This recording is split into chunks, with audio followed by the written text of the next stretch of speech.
a man with a bad heart.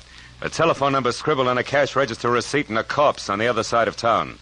But I couldn't see the connection between them until I realized that they were all tied together by the same long rope worth $30,000.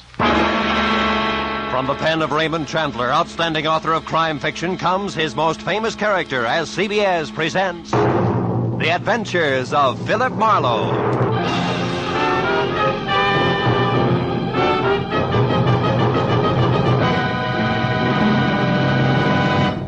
And now, with Gerald Moore, starred as Philip Marlowe, we bring you tonight's exciting story, The Long Rope.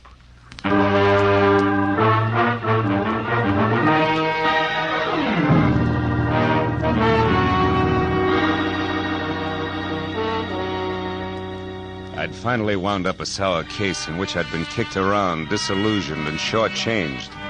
And in my book, a routine like that calls for relaxation. So I'd spent the morning sleeping and the afternoon in a Turkish bath, being worked over on the table by Nick Takalakis, a non-talking masseur who untied knots in more muscles than I thought I had. He was trying to tear loose my Achilles tendon when the phone rang. It was for me. Nick wouldn't let me up, so I took it lying down. Yeah? Marlowe speaking? My name is Sidney Vanetta, Mr. Marlowe.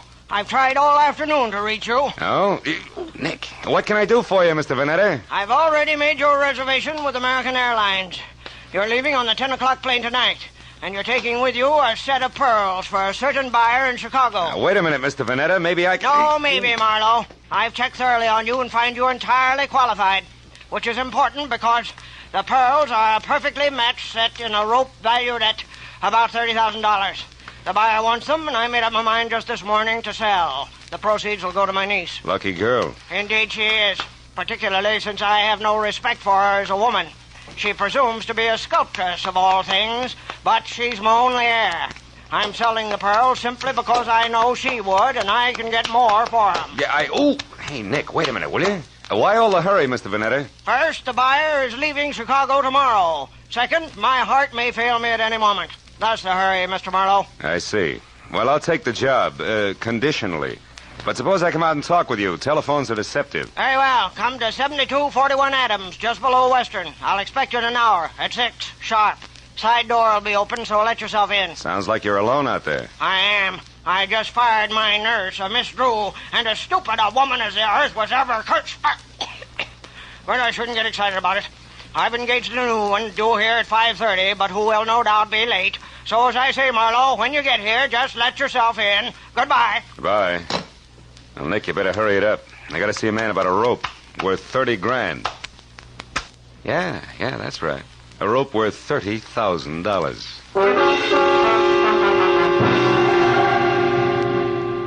Vanetta's place on Adams was a big, fancy, and dirty gray place. 40 years ago, it had been a proud, expensive house. But now it squatted at the back end of a rundown yard like a bitter old man too tired to move. I found the side door unlocked and went in. The hallway was dusky and had the odor of moldy wool. I called Vanetta's name but got no answer. So I poked on in until I heard the snapping of an open fire. It came from the library. A big chair was drawn up in front of the fireplace, and there Vanetta sat. His chin sunk deep in his chest and his eyes closed. I coughed, but he didn't hear me, so I stepped close and shook him gently by the shoulder. All it took was a gentle shake. He sagged forward and poured out of the chair like stiff syrup. Mr. Vanetta was dead. I started for the phone to report the body, but then I heard gravel crunch in the driveway. Someone else was coming in that side door, so I stepped out into the hall and waited.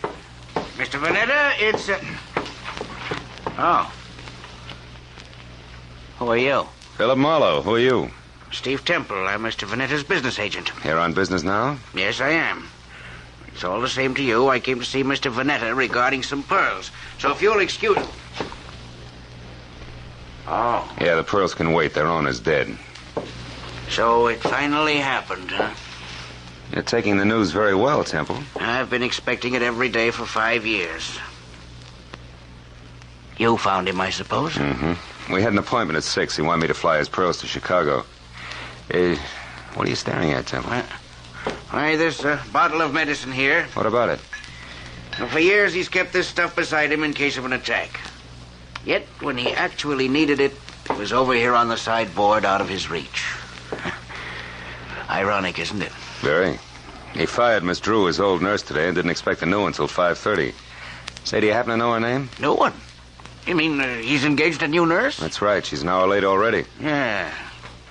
Well, for once, that doesn't matter to Mr. Vanetta. Say, Temple, are you acquainted with his niece? Vivian Russell? Mm-hmm. Of course. She's a sculptress. There's a studio out on Fountain, near Bronson, I believe. She was to get the proceeds from the pearls. Well, I assumed that, although nothing was ever said. She's his only heir. Where would those pearls be now? I kept them in a wall safe behind that picture there, consistently against my advice. Yeah, sure. Opens with a key. Where would that be? He carried it with him on his watch chain. Why? Hey, what are you going to do? Gonna take a look at the pearls and then have them impounded. Yeah, this must be the key. Now let's open it up. It's there, that velvet case. As big as an overnight bag. Must be some string of beads. It is, Marlowe. Hey, here, let me open it. There. Right. It's nothing but tissue paper. Yeah. It's not too surprising. While Temple called the police and tried to keep the details straight on a natural death and an unnatural theft, I went over the room again with a new viewpoint. All that turned up without an easy explanation was one, a cash register receipt for $1.34 with the phone number Republic 2809 penciled on the back. And two, the peculiar position of Mr. Vanetta's medicine bottle, which Temple had already noticed. I dropped the receipt in my pocket and told Temple to wait for the law. He gave me his home address and phone number, and I promised to check in with him later and left. The first stop was a phone booth where I dug into the nurses' registries and hit pay dirt on the fourth call. Miss Drew? Yes, we have a Miss Drew. Is she the one who worked for Mr. Sidney Vanetta but was fired this afternoon? That's his opinion. Actually, Miss Drew quit. All right, have it your way. Where can I get in touch with her? She's right here where she's been since 3 o'clock this afternoon. What is the nature of your business, sir? Never mind. You've already answered my question.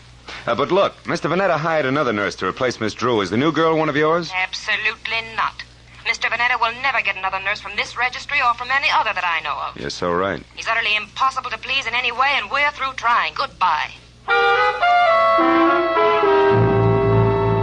Well, Miss Drew was in the clear, and Vanetta began to focus as a pretty odd Johnny. But I was still trying to figure why the new nurse hadn't shown up when I reached for a cigarette and brought out the cash register receipt with the phone number on the back. So I tried it. Republic 2809. It rang, but nothing happened. I got in my car then and drove up to Hollywood and out Fountain to Bronson, where the only Vanetta heir, Miss Vivian Russell, had a studio.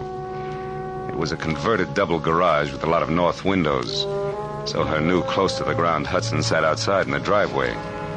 The adjoining four-room apartment looked cozy enough, if you liked wading through chunks of marble and eating off of last week's newspaper.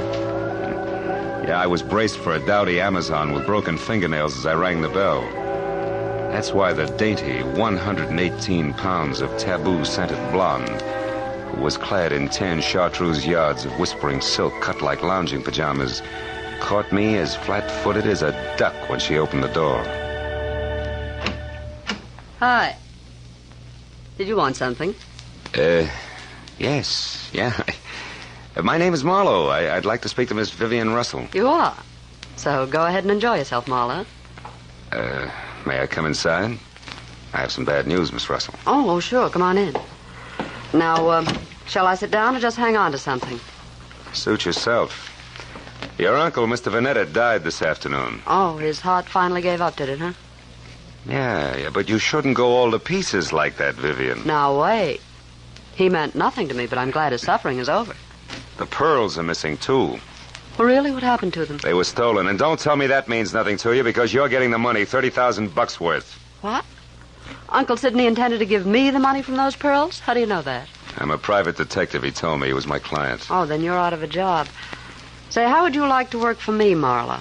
I'm serious. Now I want those pearls back, you know. Now, for $25 a day in expenses, it's a deal. Now, you tell me something. Who did your uncle hire today to replace Miss Drew? The nurse? Why, I didn't even know Miss Drew had been fired. How did you know she didn't quit? With Uncle Sidney? Try me again. Republic 2809. That doesn't mean a thing. You know, Marlo, You've got an awfully good head. Are you speaking as a sculptress or just an ordinary chiseler? And what is that crack supposed to mean? You didn't know you were getting the money legally. You might have taken the pearls yourself. Oh, stop it, Marlowe. Okay, client. Well, I'll run along. I've got work to do. All right, but don't forget that all work and no play makes for a dull companion. Yes, and it also makes $25 a day. I'll be seeing you.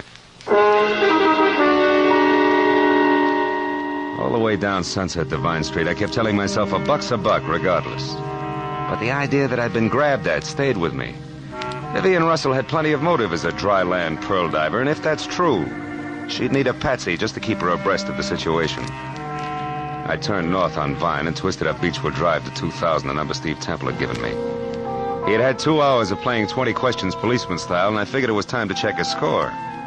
Also, Temple was the man to fill in a few blanks on my new client for me. His place was dark, but I got out anyway and started up the walk to his door. I'd gone about a dozen steps into a tunnel of overhanging shrubs when I heard it. Psst. Hey, you. I turned as a man stepped out onto the walk and came toward me slowly. He was tall, wiry, with a thin, arrogant face that sneered out from under an expansive forehead big enough for 3 sets of eyebrows. All shaggy. We're gonna have a talk, Mr. Temple. Hey, you're not Temple. Now we both know that. I'm a friend of his. What do you want with Temple? I've got a message for him, but it's personal. Who from? Like I say, it's personal, mister. I'll be back later. Come here. I said I'm a friend of Temple's. If you got a message for him, I'll see that he gets it. Well, okay, then. Tell him that some of his friends are too blasted nosy. Go! The guy with the forehead had a great left jab and a pair of hurdler's legs, and by the time I untangled myself from the brush and got out on the walk again, he was gone. Well, I knew it was a waste of time, but I tried Temple's doorbell twice before I went back to my car. Nothing made sense, except that somebody who knew his way around had stolen a long rope of pearls. And somewhere in the city was a nurse who hadn't shown up on a new job. Beyond that, it was all question marks. Well, I drove down to the filling station on the corner and went inside to the phone. I started to call police headquarters, but instead dropped the nickel in and dialed Republic 2809 again, just on a hunch.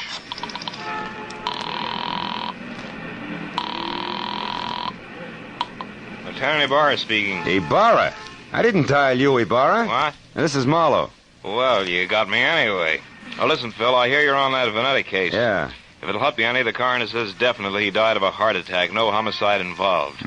Thanks, Lieutenant. Hey, but look, where are you now? In a flat on the corner of Union and 59th Street. Why? Well, is that phone number there, Republic 2809? Well, that's a great piece of deduction. You just called it. Ibarra, listen, I found that number at Vanetta's place this afternoon. What's going on down There's a there? girl here named Betty Larson. Yeah, she's a nurse, right? No, wrong, Phil. She's a corpse. Before that, she was a waitress. Just a waitress. Somebody came to her door and killed her for no apparent reason whatsoever.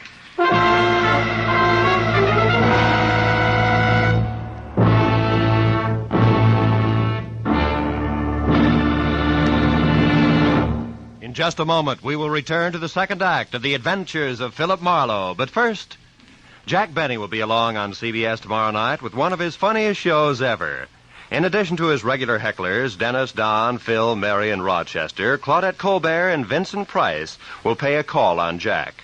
And with Don Wilson still wanting a raise in pay, and with Jack still trying to starve him into talking terms, you're sure to find the situations full of the hilarity and fast-moving fun that have made CBS's Jack Benny Show the top-rating comedy of all.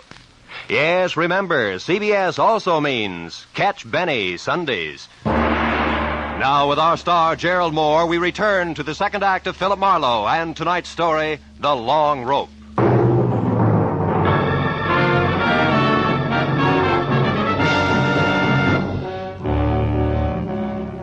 It was 40 minutes of thick stop-and-go traffic from the time I quit talking to Ibarra until I pulled up near the 4 stories of faded, sagging tenement on the corner of Union and 59th. But even then, the crazy question that had been weaving in and out of my mind like a 2 a.m. drunk looking for the way to go home was still with me. Why was the telephone number Republic 2809 bracketed by a couple of dead people, who, as far as I could see, should have had nothing to do with each other in the first place? And right there, for the 10th time running, I drew a complete and unabridged blank. But a minute later, when I climbed out of my coupe and over the bumpers of the half-dozen squad cars that were jammed into the narrow street like so many toy autos that a kid had forgotten about, I quit asking myself riddles and started looking for Detective Lieutenant Ibarra, a quiet man who always preferred fact to fancy. I found him in a cheap but clean uniform crowded room on the second floor, standing a few feet away from the body of Betty Lawson, a girl in a bathrobe who had once been something pretty in her early 20s. Well, Phil, the coroner says she was shot twice in the chest at close range, died instantly. Is that where she fell, Lieutenant, there near the door? Yeah, looks like she'd just gotten home and into her robe and someone she didn't know knocked on the door. The safety chain was still on when we got here. The windows lead no place. Those chains let a door open just wide enough for the barrel of a gun, is that it? Yeah, but how does all this add with those missing pearls and the rest of that business over on Adams, Marlowe? Not like 2 and 2, believe me. So far, Ibarra, the only question is the telephone number. Tell me, where did this Betty Lawson work? Well, we haven't gotten that far yet. So long, Lieutenant. Yeah, so long. Right now, we only know that she was a waitress who stayed here with her brother, who was some kind of a student. They got along pretty well together. She was single, too. Lived here since... Oh, wait a minute. Tiny Bar. Oh, yeah, Mooney. Ryan's Cafe, huh? Ryan himself runs it. Okay. I'll check it personally, right? Hey, is that where she worked, Ibarra, Ryan's Cafe? Yeah, but it's funny, Phil. She lived here since early 1947. And Mooney tells me she worked that 24-hour hash house just as long, yet it's way over on the other side of town in Western. Western and where, Ibarra? The 2300 block. Should be near Washington. Washington, which is only 1 block from Adams, and that starts to close the big circle. What do you mean, Marlowe? Well, that the Vanetta place is on Adams near Western. Look, Ibarra, how about letting me huddle over a cup of Ryan's coffee before the law steps in, huh? Oh, you got a hunch you want to check, Phil? Yeah, that and a cash register receipt. What do you say? All right, but play it close, fellow. Ryan probably doesn't know about this yet. No? Unless, of course, he squeezed the trigger. Goodbye, Ibarra.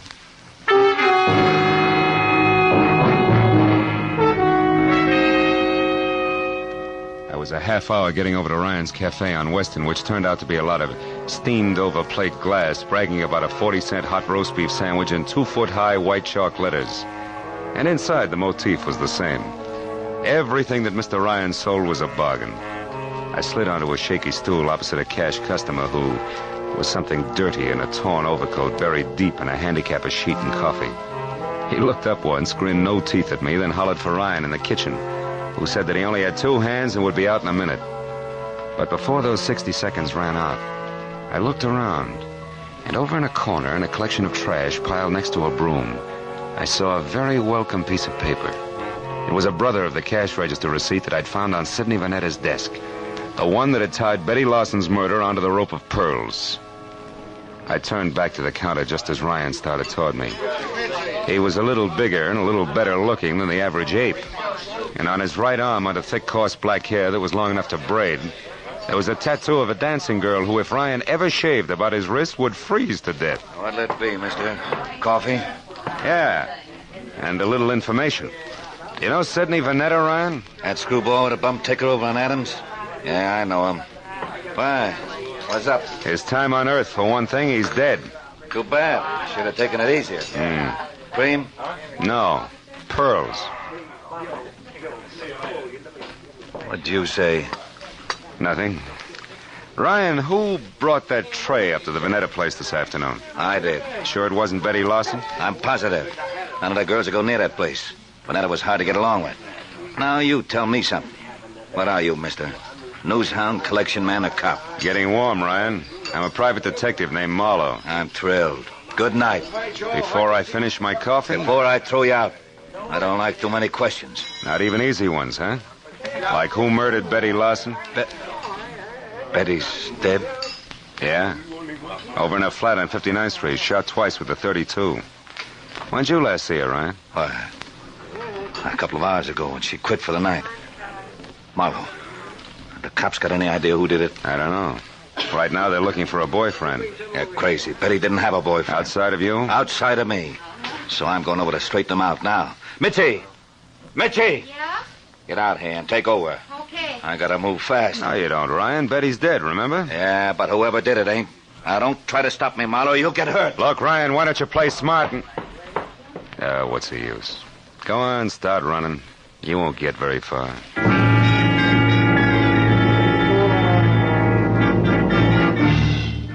For the first time that night, I felt sure of what I was saying.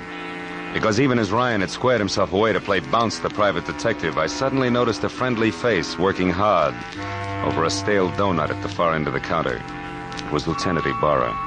And when Ryan tossed his apron aside, grabbed at his coat, and slammed out the front door, Ibarra turned and nodded at a short man nearby who was idly picking his teeth with the end of a book of matches. At that, the man dropped the matches into his pocket and left. Then Ibarra moved over to me. Didn't mean to crowd you here, Phil, but after you left, we found out that Ryan and Betty Larson used to see quite a bit of each other. Don't apologize, Ibarra. Probably would have cost me a couple of front teeth if I hadn't noticed you. Warm up your coffee, mister? Yeah, please. You, Ibarra? No, Phil, I gotta move now. You see, I don't think Ryan did this. I told Mooney to follow him, but not to pick him up.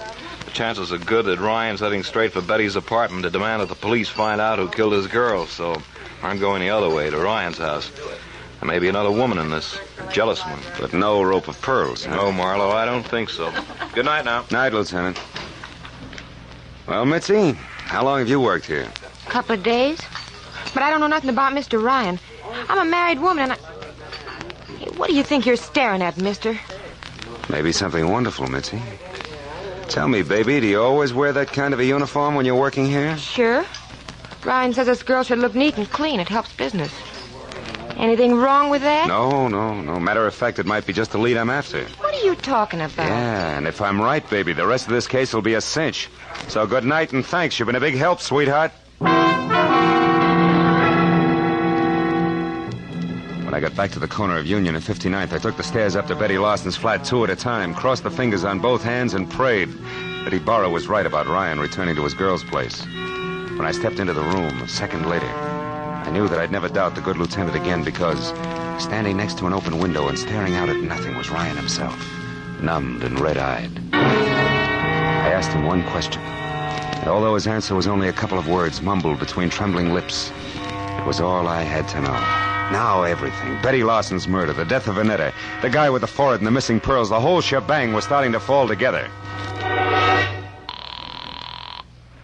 Oh, come on, baby, be home, please. Hello? Marlowe, Vivian.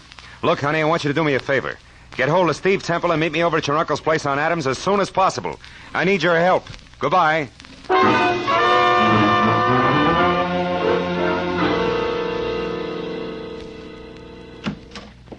Well, Marlowe, what took you so long? I understood you needed our help and in a hurry at that. I had quite a way to come, Temple. Is Vivian here? Yes, Marlowe, Vivian's here, and that means that we can stop counting noses. Now, why do you need our help? To catch someone who stole once and murdered twice? Murdered twice? That's right. You know, it's my guess that whoever stole that rope of pearls also moved Vanetta's medicine out of reach when his heart started skipping beats. Can you prove that? No, I can't. But it doesn't matter, really, because the guilty one also killed a party named Lawson. And when you pay for one, Vivian, you paid for them all. I don't follow you, Marlowe. Who are you talking about? I'm not sure, but this much is certain. Vanetta called me at 5. When I got here at 6, he was already dead and the pearls were gone. Now, I figure that whoever took them argued with him first, which makes that person, 1, somebody who knew Vanetta, and 2, responsible for the old man's death. Then the new nurse couldn't possibly have been the one who stole the pearls. No, but the new nurse could have been the one who overheard everything while standing right here. Haven't you been able to find this nurse? No, not yet.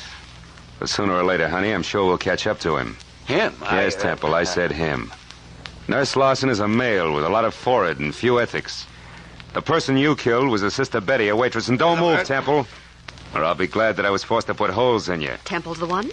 He stole the rope of pearls? Yeah. But this Nurse Lawson who saw him do it got in touch with him, right, Temple? It was filthy blackmail. Which you were going to stop by a filthier murder, and you almost did. Because somehow or other you got the right room in the right house on Union and 59th with the wrong party. Isn't that about it, Temple? Yes, Marlowe. That's about it. Oh, leave me alone, Temple. Now, Marlowe, you don't shoot me without going through Vivian first. Dear Vivian, Sidney's precious niece was going to have the pearls all to herself. Don't move, Marlowe. It'll cost Vivian her life if you do. I doubt that very much, Temple. Larson. That's right. Joe Larson, forehead and all. Now, you, Temple, step away from that girl or I'll tear you to pieces. No, Larson, no. Now, we can still do business like you said in that note you sent me. I'll split with Shut up. You forget 2 things, Temple. First, you tried to kill me. And second, you did kill my sister. Now, why don't you run for it? Or are you afraid? Which is it? Come on, Temple, talk. I am afraid.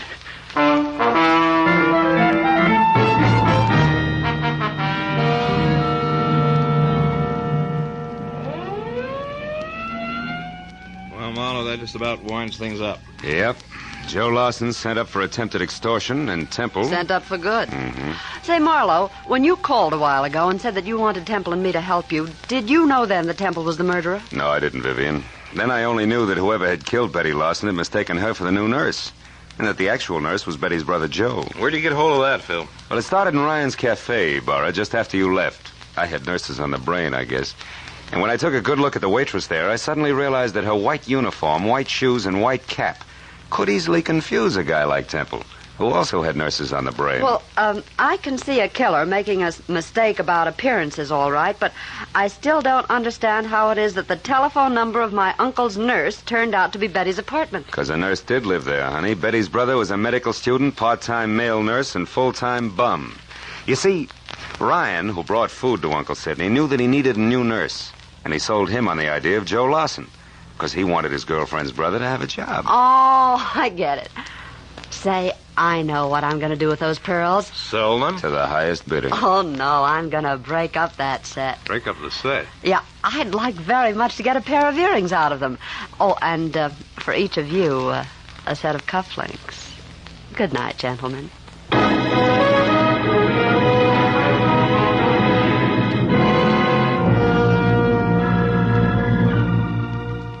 When Vivian got into a car, aimed it toward a collection of chipped rocks on Fountain near Bronson, and waved goodbye, it was nearly 3 o'clock in the morning. No. After I said so long to Ibarra and started back to my apartment on Franklin, an idea hit me for the first time. A pearl is the result of the irritation of an oyster, a disease. And when you string a lot of diseases together, the result is frequently a plague. But it's from plagues like that I make a living. That's what I get for reading books. I wonder if I'll ever go any place where I can wear pearl cufflinks.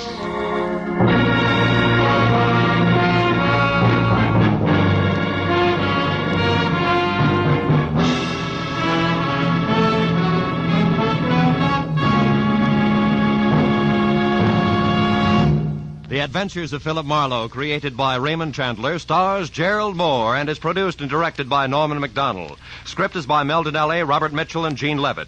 Featured in the cast were Junius Matthews, Louis Van Ruten, Fay Baker, David Ellis, Lillian Byeth, and Ed Begley. Lieutenant Detective Ibarra is played by Jeff Corey. The special music is by Richard Orant.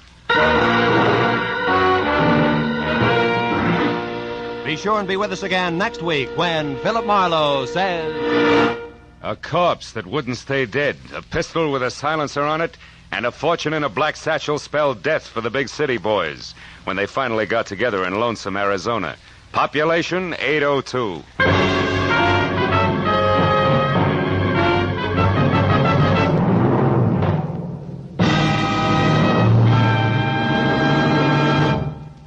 Stars light, stars bright, and that's no optical illusion. The brilliant gleaming list of stars on CBS tomorrow night.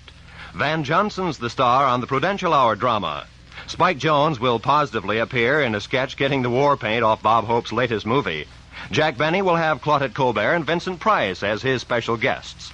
Amos and Andy, Dashiell Hammett, Sam Spade, and Lum and Abner are the next bright stars in line. Then Helen Hayes, First Lady of the Stage, starring on her Sunday night Electric Theater, followed by Hollywood's own Eve Arden in the wonderfully comic series Our Miss Brooks. In the next to closing, another bright comedy, Life with Luigi, and the whole star lineup, topped off by the world's most brilliant adulpates, the experts on It Pays to Be Ignorant. Jack Benny's program will come to you over all of these same stations, and the others in this vast array of stars will be heard over most of them. Top writers, top directors, and top stars of American show business come to you on CBS. Now, stay tuned for Gangbusters, which follows immediately. This is Roy Rowan speaking for CBS, the Columbia Broadcasting System.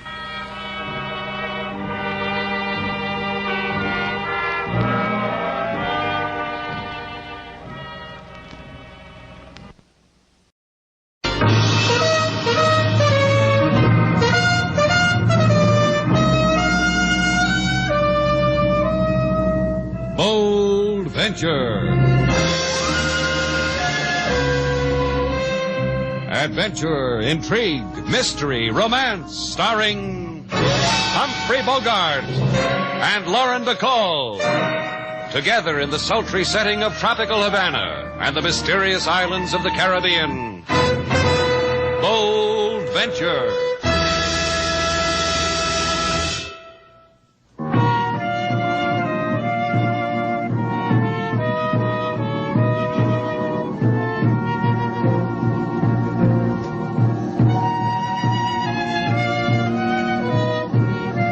Once again, the magic names of Humphrey Bogart and Lauren Bacall bring you Bold Venture and a tale of mystery and intrigue.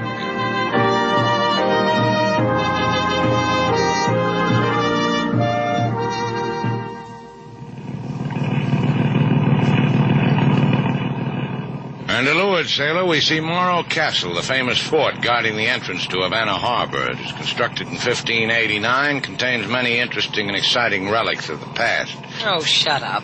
What's the matter with you? I take you for a moonlight ride aboard the Bold Venture, point out the places of scenic interest, give you choice bits of information, develops the mind. Where else could you get all this gratis? All this gratis I could get by curling up in my downy bed with a circular. All right, sailor. What do you expect from a man who takes you for a boat ride around the harbor? Expect him to anchor and... Hey, look at that maniac. He's trying to run us down. It's not a he, a she, just standing at the wheel, headed for us. That crazy fool, doesn't she know that... She slammed her boat into the seawall. Let's go.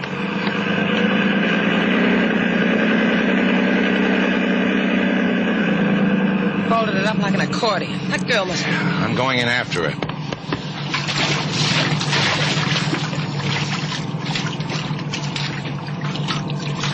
You got her, Slade?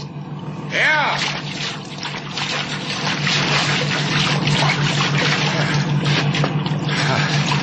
I'll hand her up to you. Just hold her on till I get aboard. Right. Okay. Here. I'll take her. Such a beautiful girl.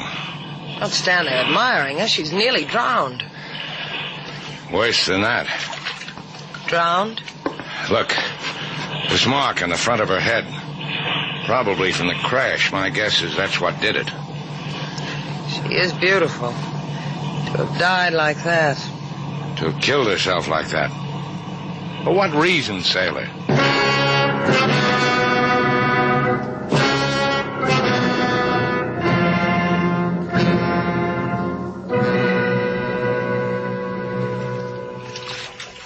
Here, take my hand, athlete. Don't need it, gal. Been climbing aboard rafts in the moonlight ever since I can remember. Hey, hand me a towel, Punkin. The water was cold. Here. Thanks. They smiled on you tonight, Richard. Your stars smiled on you. People were there to watch how your girl died. Oh, I'm just lucky, Punkin. Always have been. Who watched? I saw it through the night glasses. A couple aboard a boat called the Bold Venture. I think they tried to help her. Goody. Tell me how it was, Richard. Tell me how you killed your beloved, my sister. She thought I was going to kiss her. She closed her eyes, and then all of a sudden she opened them and saw the gun against her, and she passed out. Then what? I propped her against the wheel, headed her boat for the seawall, opened the throttle, and dove overboard. Well, why do I tell you that part? You saw it. You watched me swimming in the moonlight. Oh, you fool. You've ruined it. It had to look like murder. It had to. We planned it that way. She's dead, Punkin. Why should I have stretched a muscle I can use another time? Don't you see, you fool? They'll call it suicide. They'll find out how she tried to kill herself before. They won't call it an accident. They'll call it suicide. And the insurance boys won't pay off on suicide. Yeah, I never thought of that. Now, easy, Punkin. Young Richard will think of a way.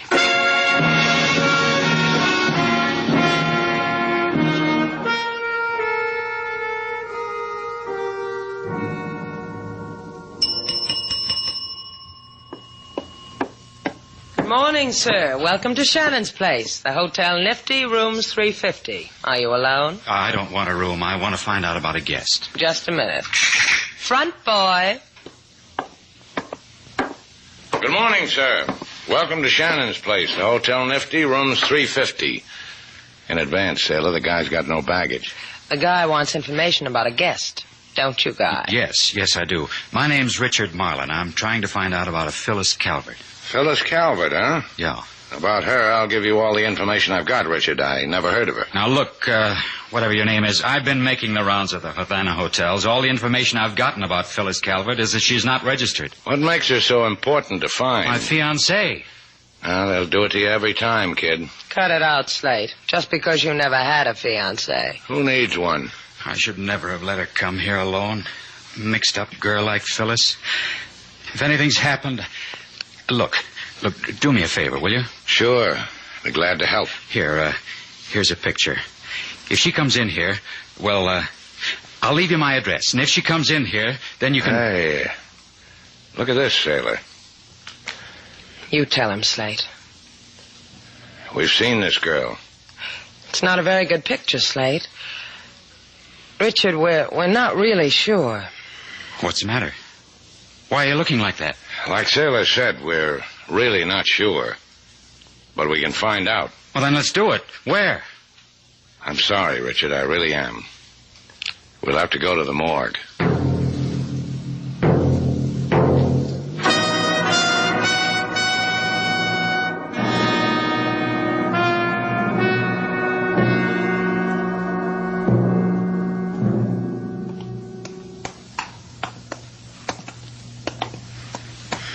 Make a note, Slate.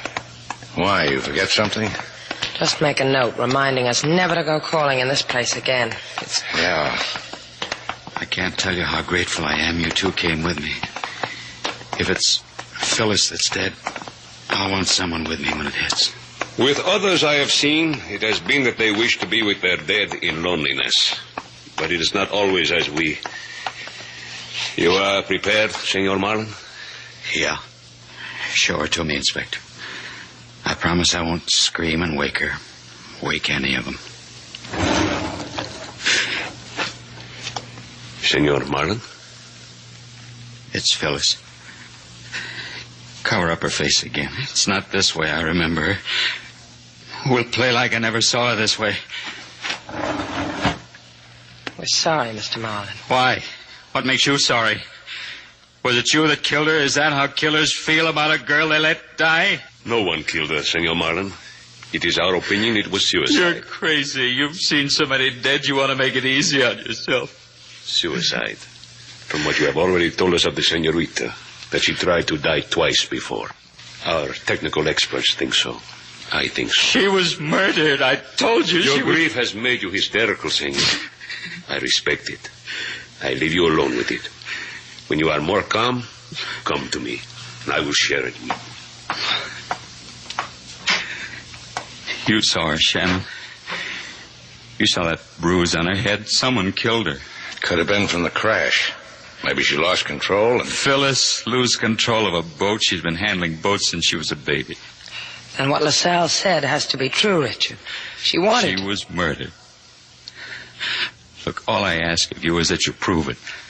How can she rest if they think she took her own life? How? And me, how do I sleep? All right, kid, we'll try. How much? 1,000? 2? For nothing, Richard. Isn't that how it should be? So you can sleep. Let's go, sailor.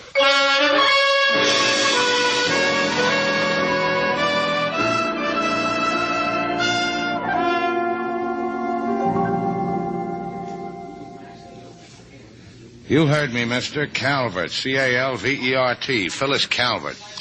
I don't know whether I'm at liberty to give out the information. We here at the Caribbean Cruise Line pride ourselves on the discretion with which we treat our passenger lists. Open that book and look it up. Everything you can tell me about it. Open the book. What else? Phyllis Calvert. Yes. Here we are. Phyllis Calvert disembarked a week ago today. And what? And from the steward's notation, we learned that her baggage was sent to the Hotel Mozambique. Is that what you wanted to know?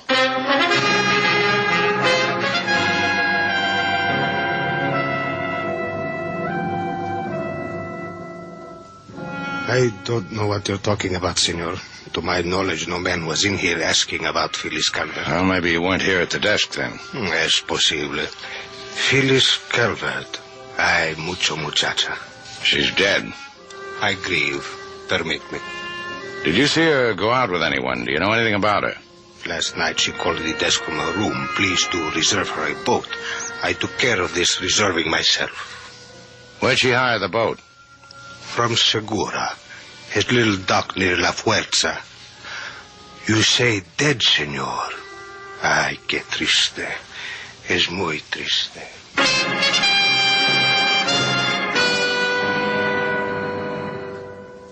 No, senor. Segura is not here. Segura put on happy clothes with shoes. Where'd he go?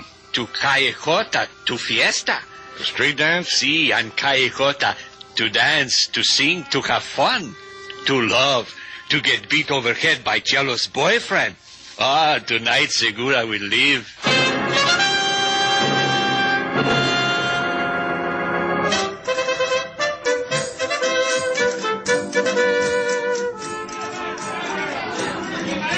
There he is, sailor. Go ask him for a dance. How do you know it's Segura? I asked the girls to point him out to me. They hid their giggles behind a fish he'd given each of them.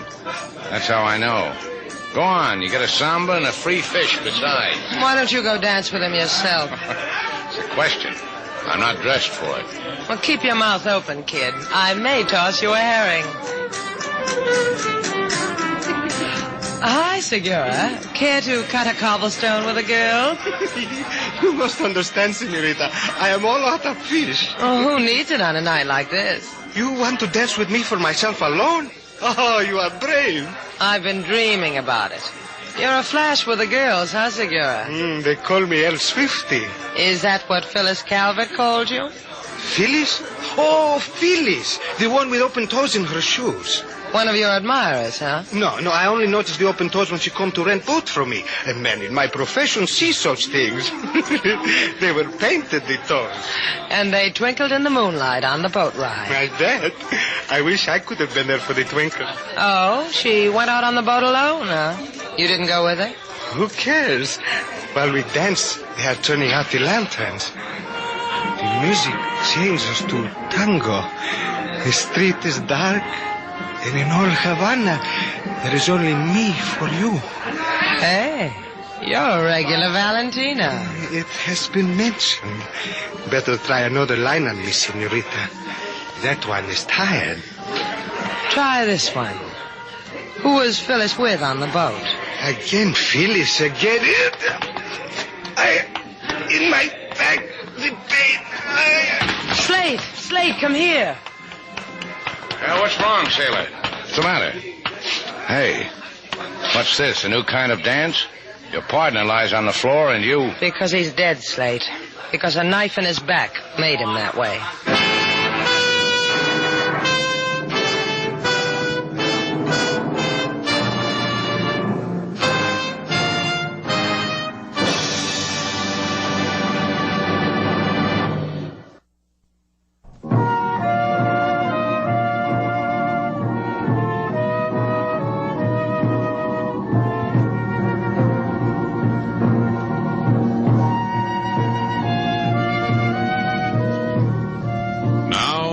To Bold Venture. Our stars Humphrey Bogart and Lauren Bacall, and the second act of our story.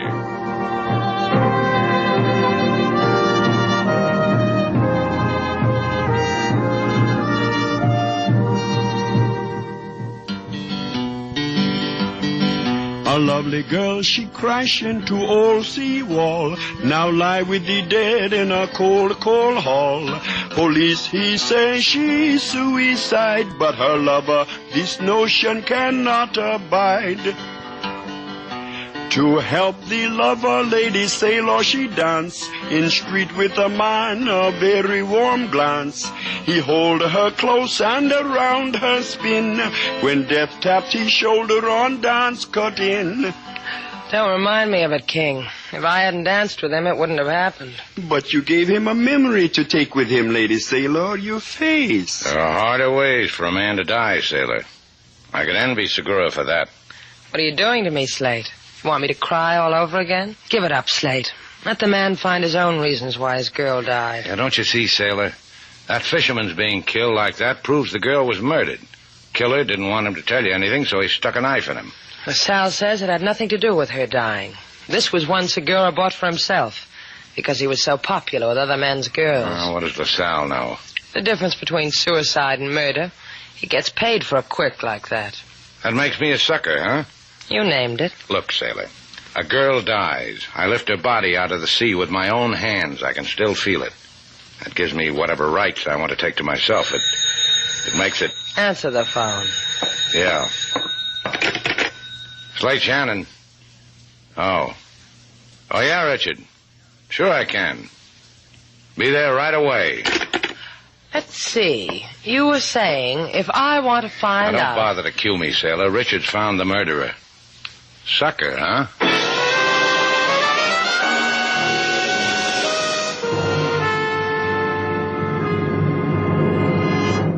I don't get it, Eileen. Why tell Shannon I've got something I haven't got? But you will have, and soon. Rest your muscles, Dickie boy. Oh, the life I've lived. Phyllis, Segura, Shannon's girl. You deprived me of that one. If she ever comes that close again, I'll give her to you. To kill. Shannon, too, if you want him. Come in. A pretty day to you, Senora. I have brought the club sandwich you honored us with your order. Put it over there, Pepe. See. Now sit down. Oh, it's quite all right. Mr. Marlin here will protect you. If I were not so modest myself, Senora, I could wish the mister were not here. See, I sit. Whatever the Senora wishes. You're quite a lad with the girls, aren't you, Pepe? I am only a beginner. But so proficient, I hear. Oh, I've heard lots about you. From the elevator girls, the waitresses. From my sister. Your sister, Senora? Phyllis Calvert. She had the same room in the same hotel. Surely you remember. She remembered you. I am grateful that such a girl remembered me. You killed her, didn't you, Pepe? Please, Senora, you just said something crazy. Did you not hear it? You killed her. Phyllis made dates with you, a handsome boy like you, and for that you killed her. You are crazy. They fill this hotel with crazy people. You're crazy.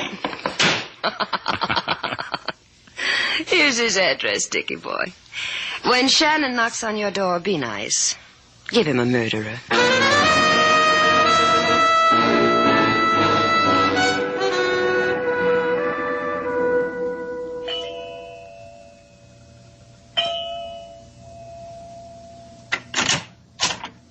Mr. Shannon, Miss Duval. I don't know how to thank you. Take it easy, kid. Oh, please come in. And now it's all over. You've got to understand about a man like me. Someone I loved, murdered. An eye for an eye. You'll see, you'll know. Someone did to you what's happened to me. We're not going to be able to help you unless we know what you're talking about. We came here because you said you knew who murdered her. He hit her. And he propped her against the wheel, headed her boat against the seawall. All right, I'll buy all that. Now, who did it? A bellhop. His name is Pepe. If Phyllis was going to marry our friend here, what was she doing in a boat with a bellhop named Pepe? That's a good womanly question. Answer it, Richard. Well, Phyllis was... Well, people smiled at her. She liked people. Ben? She was fond of people. She didn't know what she was doing. She needed me near her. You didn't know, Phyllis. Okay, kid. Let's go down and interview a killer.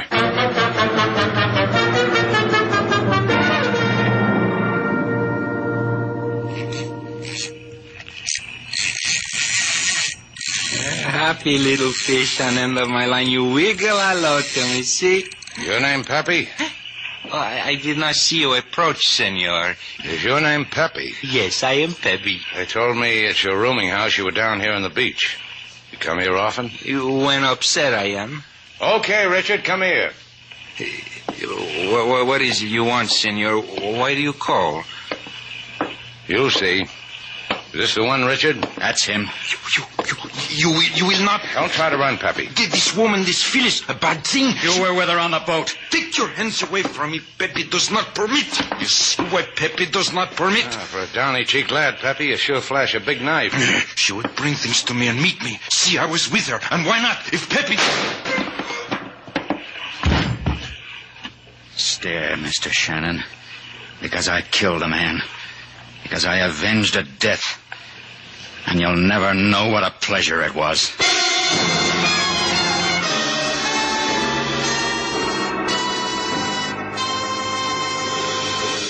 And that's the way it was, Inspector. Peppy pulled a knife. That's why we came here, to tell you about it. I don't care what you do with me. I want you to know that. Phyllis is dead now. Nobody's going to do anything to you. It was self-defense. There will be an inquiry. But with Mr. Shannon to give you a vouch, you will get off. He can go then, Inspector? See, if you will... Yeah, I'll give him a vouch.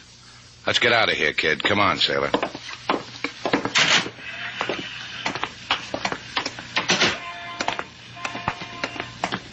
Feeling pretty rocky, Richard? I want to tell both of you something. I offered you some money earlier. $1,000 to help me. $2,000. Slade, what's the matter with you? Since when does anybody have to pay for your help? He said $2,000, didn't he? I did. In a few hours, Mr. Shannon. My rooms. I like a boy who pays his way, Richard. We'll be there.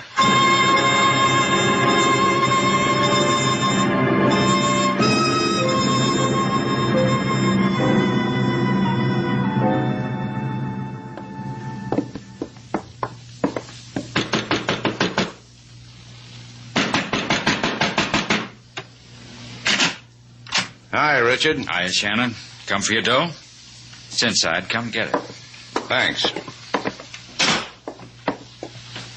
I want you to meet somebody, Shannon. What do you think I've been staring at? People. This is Eileen Calvert, sister of Phyllis, Slade Shannon. How do you do? How do you do? People. Yoo-hoo. Oh, sailor, this is, what's your name again, lady? Eileen. Likewise, I'm sure. Where's the money? 2,000, wasn't it? No, I changed my mind. Better make it 5. Slate's always doing that, Eileen. You say 2, he raises you to 5. How come, Shannon? First it was for nothing, then for 2 G's, now it's 5. All that money makes blind spots. I could forget how 3 people died. You're trying to say something, Mr. Shannon. How much insurance money did your sister leave you, Eileen? Oh, you're not going to tell me. Must have been a nifty bundle. Nifty is not quite the word. Try gorgeous. All right, I'll try it.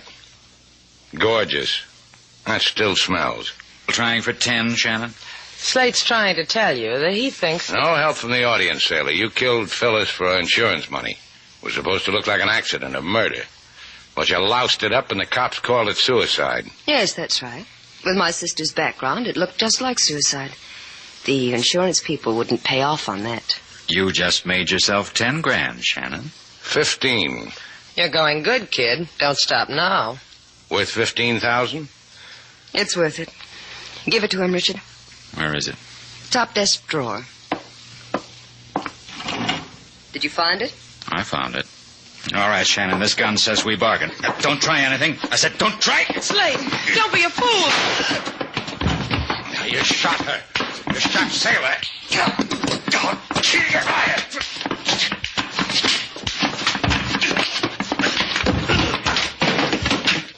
You didn't make it, did you, kid? Let go of that gun, Eileen. No. Drop it. No. I'll take it. Sailor. What? Does it hurt? What took you so long getting here? Let's see. That doesn't look too bad. You'll be all right. I tried to help. Now, don't talk. Just don't talk. It'll be all right. I'll take you home.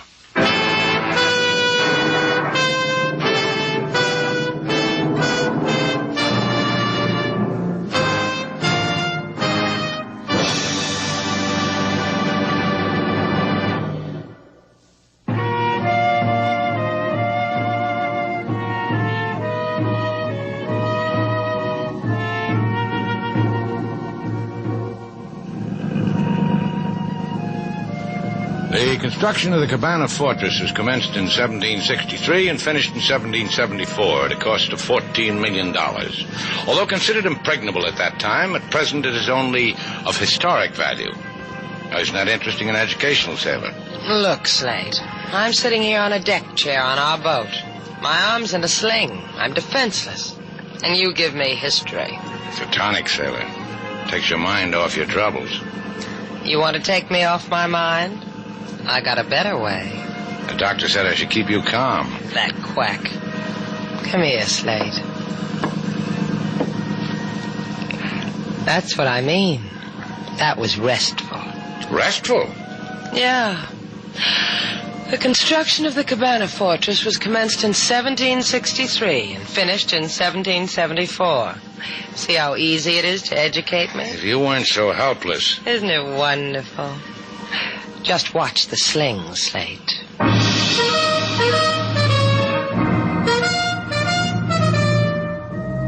And so our two stars, Humphrey Bogart and Lauren Bacall, have brought to a close our latest Bold Venture story.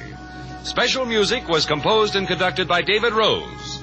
May we invite you to listen again next week at this time for another exciting adventure starring Humphrey Bogart and Lauren Bacall together in Bold Venture.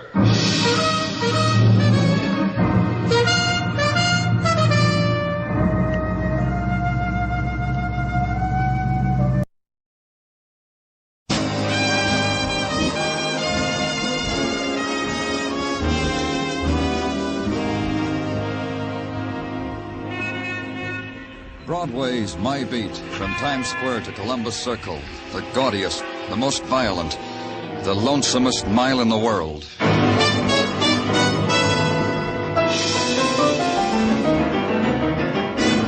Broadway's My Beat, with Larry Thor as Detective Danny Clover.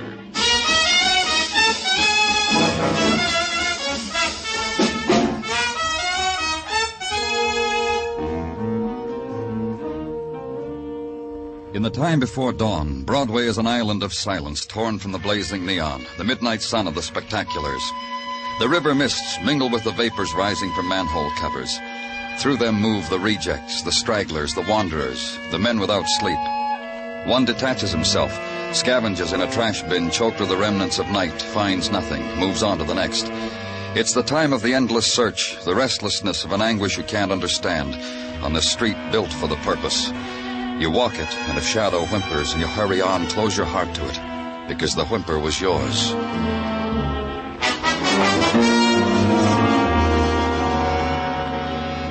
And finally, you must put aside whatever it was you were looking for, because on a side street a man waits for you to give you the nighttime's departing gift.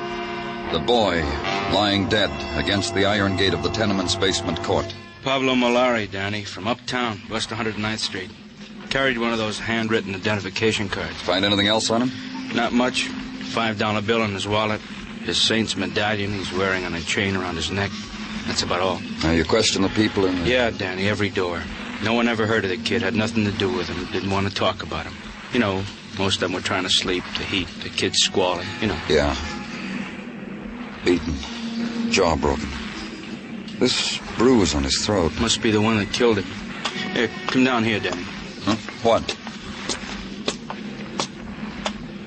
Take a look at the sign on this door. Hudson Club, Johnny Hammett, president. I guess it's one of those street clubs the kids make up for themselves.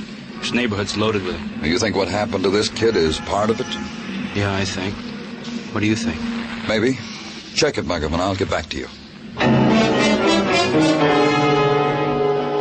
And wait now for the decent hour. Give to someone a few more hours of sleep before breaking the news about the death of a young man. And at 8:30, to an address on West 109th Street. Climb 4 flights and be careful of the rotting steps and the 3-year-olds at play. The door opens to your knock, and the woman who pinches her shawl close to her throat doesn't understand what you're saying, and calls a neighbor who understands, who explains to the woman, the mother of a murdered young man, explains what must be done. Accept the fact of death. Identify the body. Bury her son.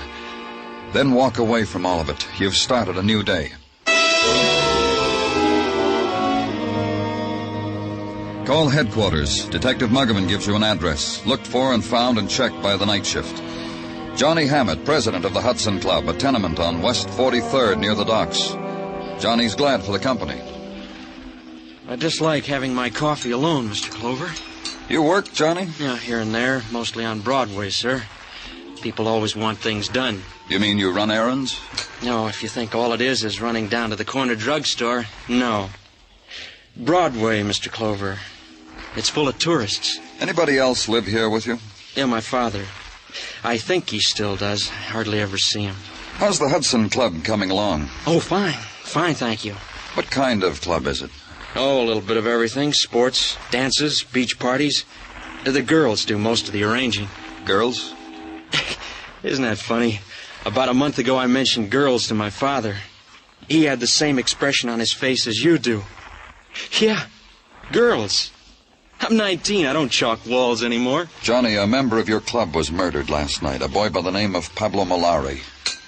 Oh, is he dead? Nah, he wasn't a member of the club, sir.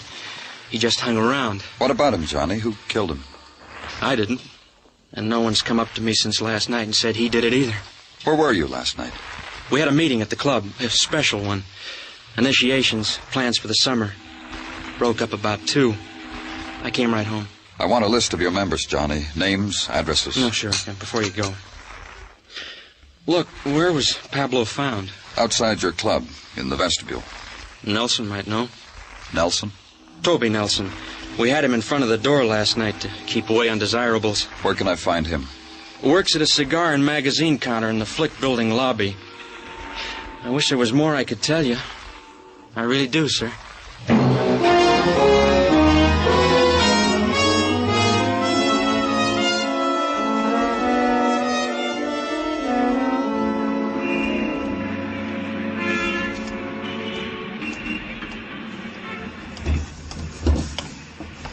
Hey, sis, don't forget your change. Here you are, baby. Good luck at the track. What's yours, Buster? Your name, Toby Nelson? Someone send you to ask an important question? Police. That buzzer could stand a little metal polish, mister. Don't worry about it. Oh, sure not. Tell me what I should worry about. About a boy named Pablo Malari. Yeah, I've been reading him in the newspapers. What's he to me? He was found beaten to death in front of Hudson Club, I know. It says so in the papers. What went on there last night? I'll have to read the minutes of the meeting. I was outside making these 2 big muscles that Tatsu wanted in and couldn't get in. What happens at these initiations, Toby? Kid stuff. You swear to do this and that and be a nice Hudson. To tell you the truth, I was embarrassed for the kid. Who are you talking about? Paula got taken into us last night. Johnny Hammett wanted it, so I arranged it. Paula Chopak, which makes us fellow members, which makes me happy. This Paula's your girl? Manicures my pinkies. Look. Pretty job, huh?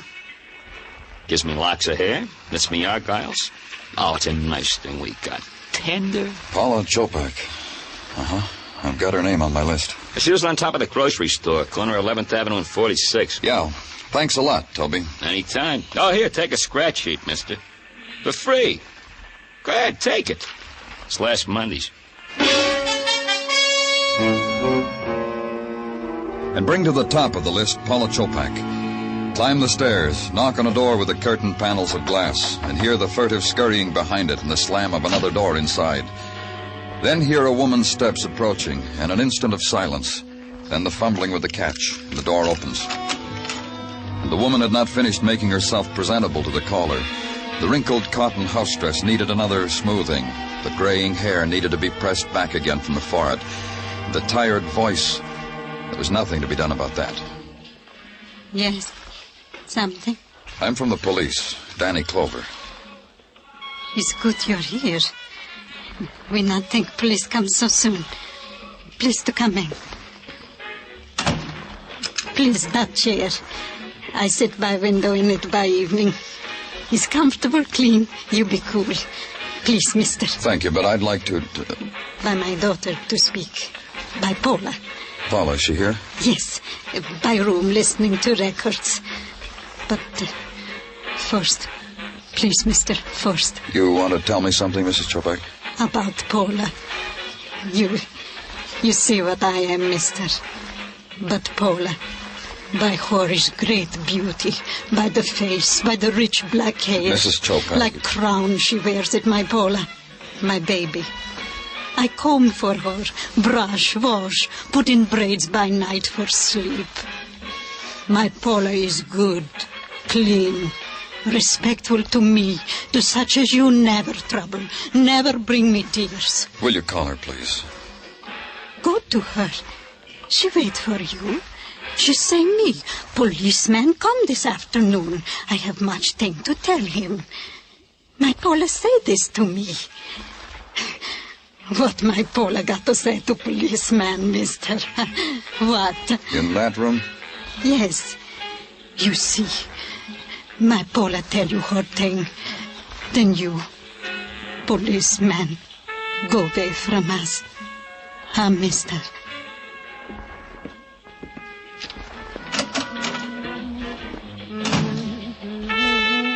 Paula, I'm from the police. I know. I heard. Your mother said you had something you want to tell me. Mom's wrong. I don't think so. Tell me, Paula. Mom can hardly speak English. Sometimes she doesn't understand the things I say to her. I've got nothing for you. Besides, I'm busy. Brushing your hair? Let it alone for a while, Paula. Talk to me. A boy was murdered last night in front of a club where you were initiated. Pablo Molari. Is that what you wanted to tell me about? What's the matter, Paula? Scared? Look at me. You think you could scare me? Toby Nelson talked to me. He said... He told you I was sweet to him, maybe. Told you I joined the Hudsons because he asked me. Because I used to jump when he asked. That he told you? That, too. Well, next time you see him, explain to him it's finished. Through, wiped off my memory book. As of last night. What happened last night? I got initiated in a club. What else can happen to a girl? Murder, maybe? A murder she saw being committed, maybe? Something she's afraid I said it once. I got nothing to tell you. So go tell Mom I got nothing to say to a policeman. It'll cheer her up. I hope you're right, Paula. For you. For your mother. I hope you're right.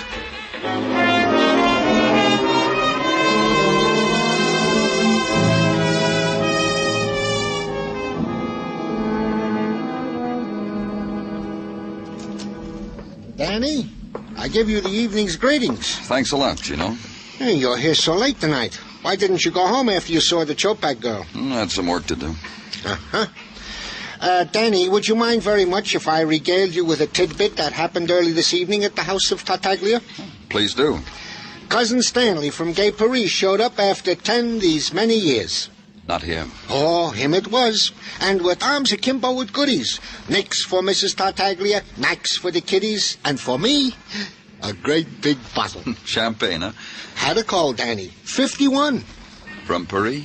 Those Continentals know how to live.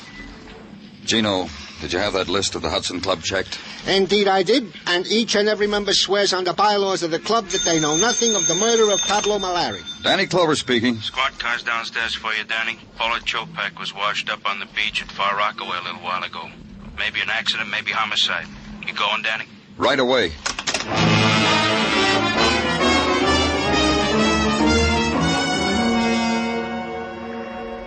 The night wind off the sea was soft, warm. It sighed against the flames of the beach fire strung along the coast, riffled the sand across driftwood, across the litter. It brought close the far-off sounds of a summer beach at night. The laughter from behind screened porches, the siren call of the ukulele gently strummed, the distant screeching of gulls, and closer, the other sounds, the lash and wash of the surf, the opening and setting up and adjusting of the mechanical devices that attend the dead, and then the trembling voice of the boy who tries to tell you about the girl lying there, how it was, why it was. We were swimming, sir. Lost her someplace out there in the dark, and I heard her kind of scream. Just you and Paula, Johnny? Yeah, it was a beach party like the ones I told you about. The other members left. Paula wanted to stay. Asked me to stay with her. You said she screamed. Why? She hit her head on one of those rocks out there. The high tide covers them up. I didn't know till I hit the beach she was dead. I tried to... Dead? She is, isn't she? Look at me. I killed Paula.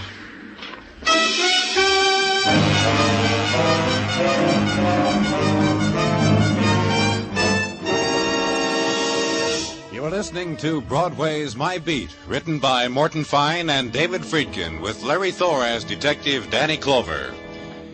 Tonight's the night. Yes, beginning this evening, there'll be a new host on Songs for Sale. He's affable Steve Allen, a young comedian whose likable personality you're really going to enjoy. Steve Allen becomes head salesman on Songs for Sale, introducing new songwriters and their tunes tonight over most of these same CBS stations.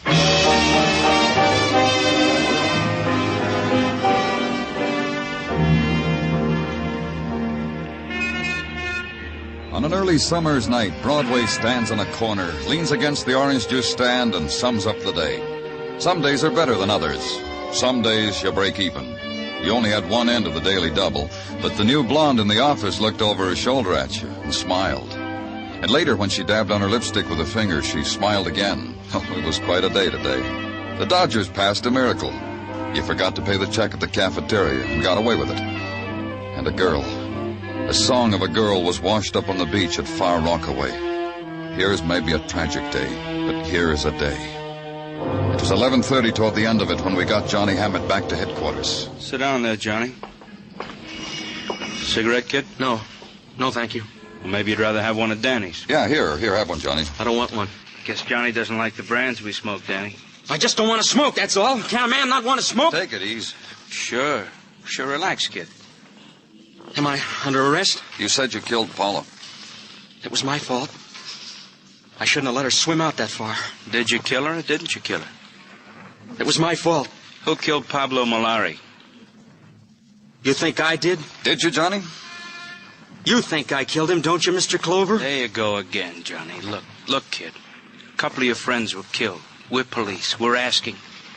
I didn't kill anybody. You don't have to explain to Johnny Muggerman. He knows why he's here. He knows we need his help. Yeah, help, Johnny. That's what we want. We're not asking for a confession. Who's kidding? Who? Were you in love with Paula? She wasn't around long enough. She was around tonight. What happened tonight? You know what happened. What's the matter with you? Look, Johnny, I'm going to tell you something. You're not talking to your little hoodlum friends. You're talking to a policeman.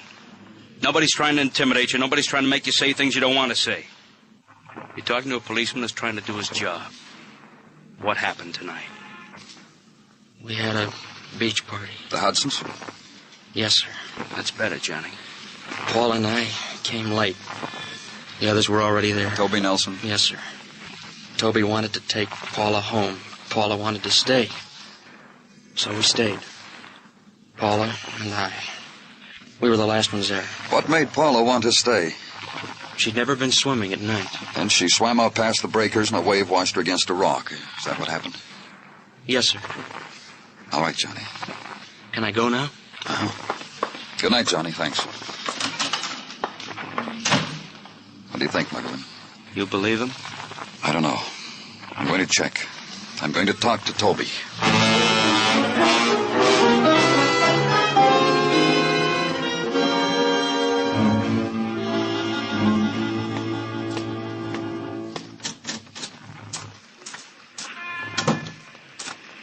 Toby? Toby. Who wants me? Oh, you got a long nose, mister. Your landlady told me you were up here on the roof. Hers is even longer than yours. What's a guy have to do to get a square foot of air to himself? Your girl's dead, Toby. Paula's dead. You're stale, mister. The smooth voices on the radio have been telling me Paula's dead. For an hour now. Up here, I thought I couldn't hear him. I hear him. Johnny Hammett says it was an accident. That makes it an accident. You were at the beach party, Toby? Never miss it. Gives me a chance to show off my muscles to the members. You did that. Then what happened? Well, let me think now. After that, I roasted the hot dogs for the group. We all ate hearty, then it broke up. I came home. And left Paula alone with Johnny? Yeah, that's the other thing I did. Paula was your girl. How come Johnny took her to the party? If she was alive, you could ask her. I wouldn't know. Johnny says you wanted to take her home. Why didn't you? Because she slapped me across the mouth when I asked her. They all laughed. Johnny, too. Then she laughed harder than anybody. That's how I got the message she didn't want me to take her home. She wanted Johnny. Up to the night of the initiation at the Hudson Club, she was your girl. What happened there to make her turn on you, Toby? She's dead. Paula's dead. What else do you want from me? What else do I have to give you? How much can you... She's dead, mister. That's all I got. All right, Toby.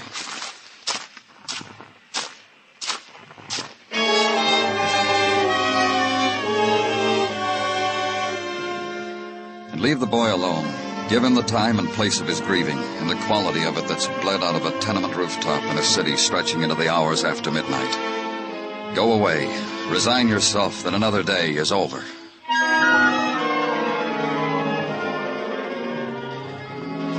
The next morning, and the legwork. Go now to a corner of the city where the sign says 11th Avenue and 46th. Climb the steps and stop at a door. Intrude upon 2 rooms newly filled with grieving. Please come in. Of my daughter? Mrs. Chopak, the police are not satisfied that Paula... Of my daughter, Paula? There's a possibility that it wasn't an accident. Paula is in other room. The others, neighbors by me. We have only boxes to sit on. I want you to try to understand what I'm saying. Nothing I understand. Only up to yesterday. When Paula said to me, Mama, I'm going to swim with this boy, this Johnny. Johnny Hammett? Johnny. He called for her? At first, my Paula, she said she would want to stay home, rather. Then the boy said something to her. Bent down low over her ear. Paula took her suit for swimming, her cap not to get her hair wet. Then she said what I said to you. I see. Just one more thing, Mrs. Chopak. The night before last, your daughter went out. Do you know where she went? To some place. To party. My club has party. What time did she come home? Late, I don't know what time. Did you talk to her when she came home? Only when I tried to give her help. Help? White. Like ghost. And sick. I hear this. I get out of my bed. I come to her. I say, Paula, you're sick. Mama, get something. She tell me, go away. Like I'm someone she never see before. Was she drunk? Sick. Was no whiskey I smell. Sick. White. Sick like ghost. I see. She's dead now. Paula is. And the neighbors by me. They're in next room. They sit. They cry. They touch my shoulder. They don't talk. They don't know what words to say to me.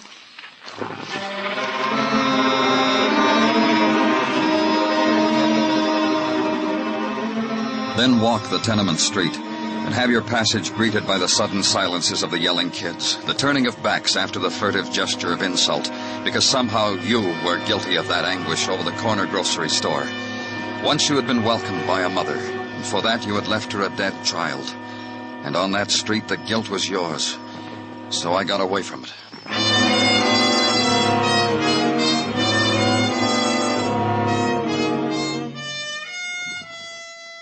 At headquarters, reread the file on Malari, dead of a beating. On Paula Chopak, dead of a head wound while swimming at Rockaway. And finally, read away the daylight and sit in darkness till a man comes in, looks at you for a moment, turns on a light.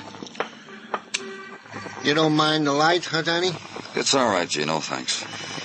I agree with you that this killing, this dying of kids makes one wish to sit alone in the dark. However... You got something for me, Gino? Danny, all I can give you is a comment upon the children of today. The clubs they must make for themselves, the things they do in said clubs, the hurt they bring upon themselves for so doing. Go on, Gino. It's in all the papers, Danny. How they go out of the way for new thrills, new sensations, new emotions. Only this morning, while shaving, I was bending an ear to the comment from the radio. I called in the Tartaglia You got crowd something, Muggerman? I don't know, Danny. Maybe yes, maybe no. What? Gordon and Technical gave it to me to give to you. See if the big man can figure it, he says to me. I got news about Gordon. I actively dislike What'd they give you? He's been studying the bathing cap Paula Chopak wore to the beach party. He says it's curious. Why? He says the girl didn't have the cap on when she went into the water. Paula was proud of her hair. She'd have worn the cap. Why does he say she wasn't wearing it? Because there was no blood stain inside it. Gordon says if she was wearing the cap when she hit the rock, it would have held some of the blood. Which means, he says, that the cap was put on her after she was carried to the beach. It means another thing, Mugman. What? Paula was murdered. Get me a squad car.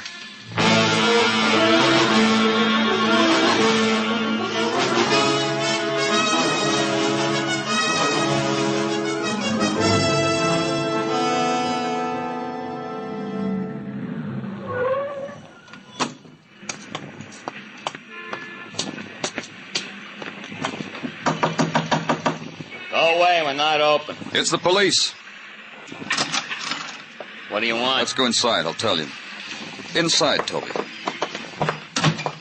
Are you the only Hudson here? Hey, Johnny, look what's here. We got a caller, Johnny. Good evening, Mr. Clover. Nice clubhouse you've got here. Can I show you around? Where's everybody? I thought you had quite an organization. They'll be around. When you leave, people will start swarming in here. I'm glad you came, Mr. Clover. Thanks. Hey, what's with you, Johnny? You buy a cop for a friend? Don't pay any attention to him, sir. He doesn't know about policemen. He doesn't know they have a job to do. You understand all about that, though, don't you? Hey, what's going on? Too bad about you, Toby. Huh? I said too bad about you.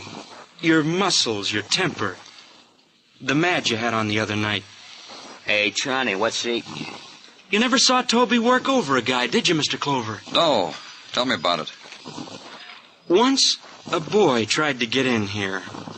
Tried real hard. Toby was in front of the door. The boy never made it. Pablo Molari? Johnny? It wasn't premeditated, Mr. Clover. Toby didn't mean it. He was just angry about something. You're under arrest, Toby. Put out your hands. Gotta do something first! Don't be a fool. Take him off me! Yeah! Take him off! Thanks. Thanks, Mr. Clover. That's just the way he went after that boy. He would have killed me. Toby will rest a while. What are you doing, Mr. Clover? Frisking him. Nice cigarette case. Cigarette, Johnny? Are you kidding? I don't smoke those. Don't blame you. Marijuana brings you grief. That's what it brought Paula. Paula? Uh-huh. Paula was a sick girl after she got home from her initiation. You have to smoke this stuff to become a member of your club? Oh, now look. You look, Johnny. Paula was Toby's girl. You wanted her. That's why you insisted she become a member. Put her on this stuff, she'd lose her sense of values. You think I'd do anything like that? Yes, I do. You know me better than that. I know you killed her. I told you what happened out there on the beach. You forgot to tell me why she went there with you. What were you going to do, Johnny? Tell her mother she was smoking marijuana? Is that why she went with you, stayed at the beach after the others left? I don't know what to say to you, Mr. Clover. You're wrong. And I think you ought to take care of Toby here. Paula had beautiful hair, Johnny. I'd go along with that. She'd have worn her cap into the water. You killed her before she went into the water. How, Johnny? With a rock? Mr. Clover. Then you threw her in the surf so her suit would be wet. Pulled her back, remembered about the cap, put it on her. Why did you murder her? She was so beautiful. She was so beautiful, Mr. Clover. She refused more of your cigarettes? Funny. Worked before. Let's go, Johnny. It always worked. You know, it got so they'd come around here begging for the stuff. A young man like me, connections, is like a king. I'll tell you another funny thing.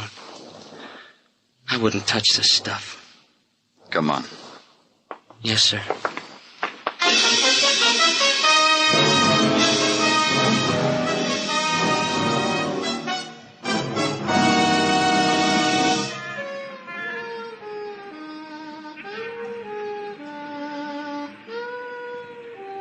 Broadway looks clean. The winds of the evening have swept away the litter. Everything looks sharp. Sharp. Like a knife at your heart.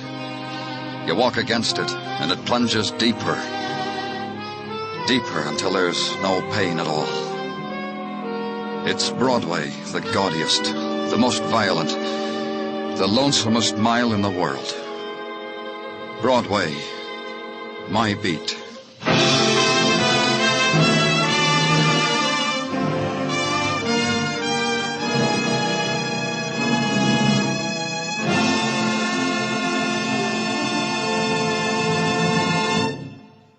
Broadway's My Beat stars Larry Thor as Detective Danny Clover, with Charles Calvert as Tartaglia and Jack Crucian as Muggavan. The program was produced and directed by Elliott Lewis, with musical score composed and conducted by Alexander Courage. In tonight's story, Dick Crenna was heard as Johnny Hammett, Bill Tracy as Toby Nelson, Peggy Weber as Mrs. Chopat, and Michael Ann Barrett as Paula Chopak. On July 8th next week, Broadway's My Beat will be heard on a new day, Sunday. Beginning a week from tomorrow, be sure to listen to Broadway's My Beat and the Adventures of Danny Clover, starring Larry Thor. Bill Anders speaking. This is CBS, where Phil Regan brings you the serviceman's own show every Sunday on the Columbia Broadcasting System.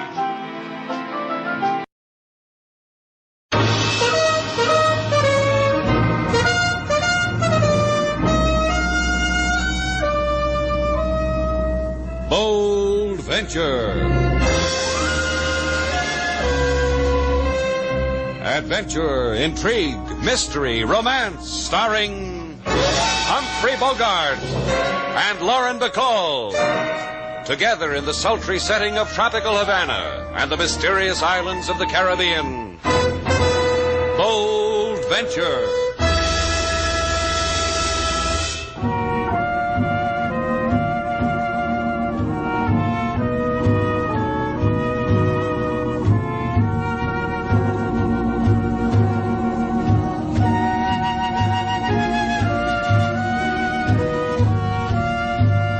Once again, the magic names of Humphrey Bogart and Lauren Bacall bring you Bold Venture and a tale of mystery and intrigue.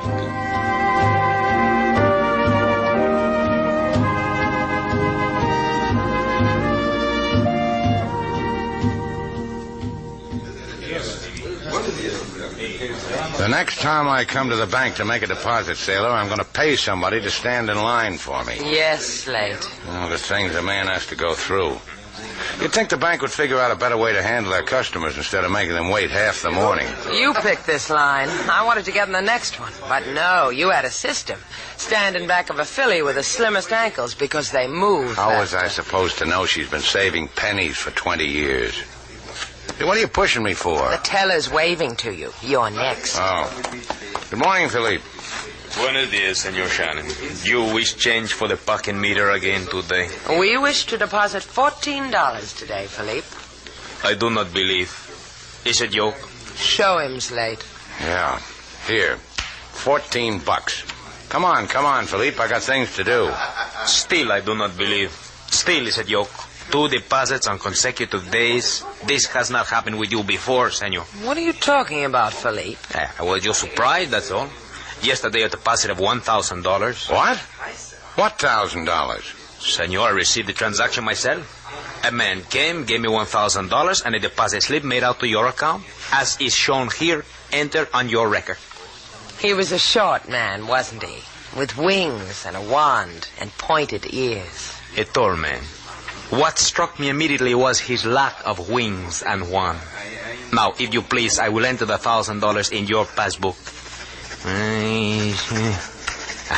Gracias, senor. Let's get out of here, sailor, before this whole joint goes up in a puff of smoke.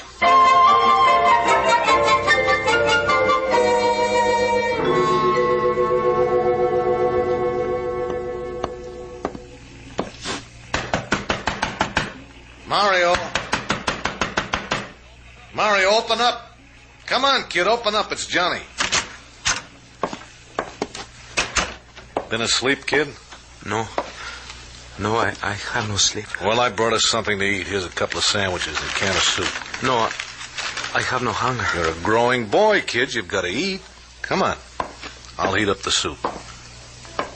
Johnny, you say to me you are my amigo, my friend? I am, kid. I'm your good friend. Maybe the only friend you've got.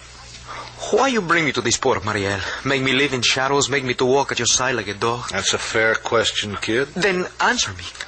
If I brought you into Havana in the bright sunlight, they'd machine gun you on sight. Like they did your father before you. I'm not afraid of them. Let them know I'm here. Let them know I've come to avenge my father, to finish his work. Look, Mario, your old man died in the gutter at my feet. He was my friend. His dying bought me a byline. It was the first one I ever had. Political figure assassinated. Eyewitness account by Johnny Thomas. But I contacted Shannon, Mario. He'll get you into Havana in the still of the night. You spoke with him? Well, no. I just watched his mouth drop open at the bank when the teller told him that he had $1,000 that he never had before. He knew your father. He loved him. $1,000? That makes the heart grow fonder. So let's eat, kid. I'm starved.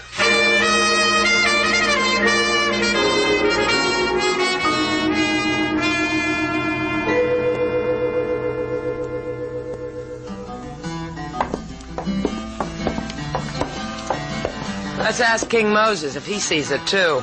He won't see it. I know he won't, but let's try. King, come here for a minute. Yes, Miss Sailor. What is it I can do for you? Take this bank book. All right, now open it. Very good. Now look on the last line on page 1. What do you see? If you would have come to King Moses, I would have gotten the money for you somehow. I am your friend, and I will come to visit you often and play my guitar to you. I will get it. Shannon's place? What? Mr. Shannon, please. Oh, yes, Mr. Shannon is here. It is for you, Mr. Shannon. A long-distance call. Oh, that Queenie, I told her not to call me. I'd call her. Give me the phone. Hello, Queenie. You got your 1,000, didn't you, Shannon? Huh? Who is this? I'll tell you tonight. You want to earn that grand, Shannon? I've got an idea you do. All right. Tell me how. Just take a walk tonight. Main Monument. About 11. Goodbye, Shannon.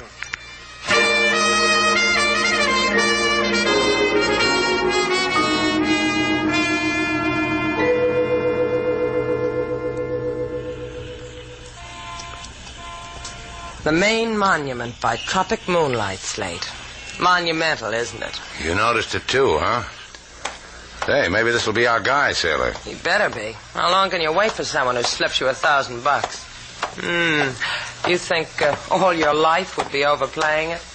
Would you happen to be looking for two suddenly rich people, mister? I would.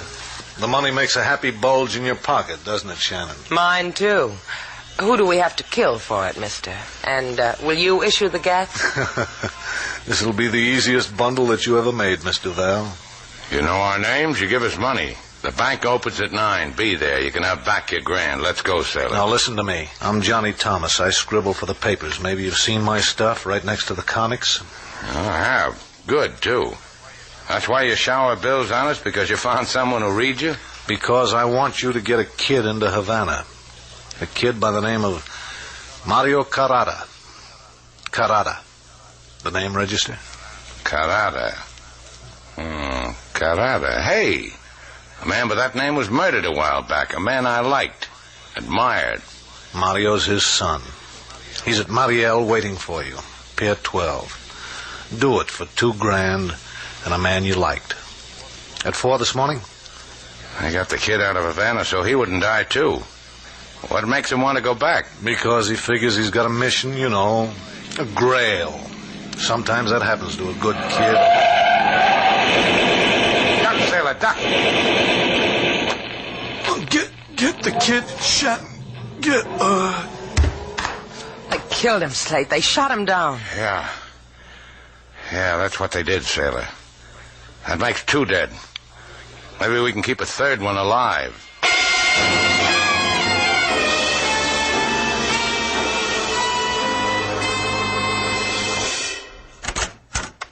Into my office, senorita. Senor. Now look, Inspector LaSalle. I have been looking. I look at you, I look at Senor Shannon. What I see is invisible, nevertheless there. Violence. The shadow of a dead man's body. Por favor, in. What did you drag us down here for, LaSalle? We told you what happened. We didn't miss a detail. Johnny Thomas phoned me and said... What is Senor Thomas to you? He deposited $1,000 in my bank account. Because he is sending you through correspondence school, eh? Because he wanted Slate to do a favor for him. All favors that cost $1,000 or over can be illegal. This I had to write 100 times upon the blackboard when I went to the police academy. Why don't you stop pinching your own cheeks and listen to us? I put both palms upon the desk. I smile kindly. I lean forward slightly and I ask you a question. I say please, and I ask, please, how did the name of Mario Carrade intrude into your conversation with Senor Thomas? Please. Let's not get childish, LaSalle.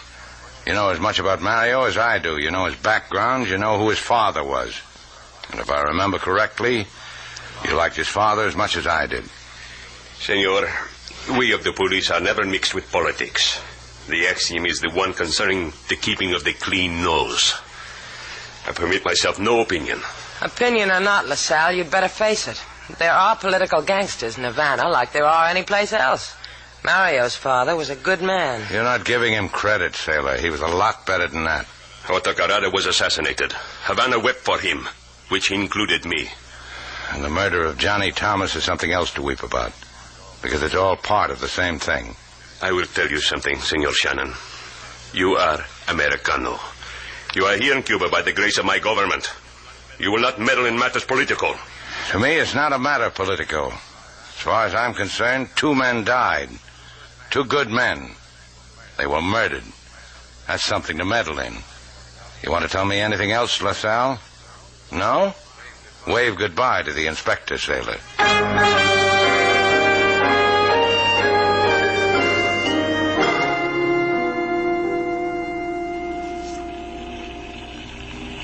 You sure Thomas said Pier 12, Slate? Yeah, the machine gun jotted it down for me. We've been waiting here in the Bold Venture for over an hour. Look, it's almost dawn. I don't look for anything but the kids, Sailor. At dawn, we can see any time. I'm not so sure. This could be our last one. Maybe I ought to go into Mariel and try to find him. Maybe the kid overslept. Maybe he's dancing somewhere. No, Slate. We wait here. If you went looking for him, the boy might get hurt. You might get hurt. Yeah. Well, maybe I better keep it the way they wanted it. Hey, look, Sailor, that power boat is circling in toward us. Maybe the boy's on it. Maybe he's... Ahoy, Bold Venture, ahoy! Yeah? Hold out your hands, Shannon. I've got a package for you. Catch. Got it. Open it, Shannon. Then hold it close. It will break your heart. What's in it, Slate? A hat. The initials MC. Mario Carrade? You think it's his hat? I don't know, Sailor, but this blood, it's still wet. Throw it away, Slate. I don't want to look at it. Yeah. Let's get out of here. I don't think Mario's going to keep our appointment.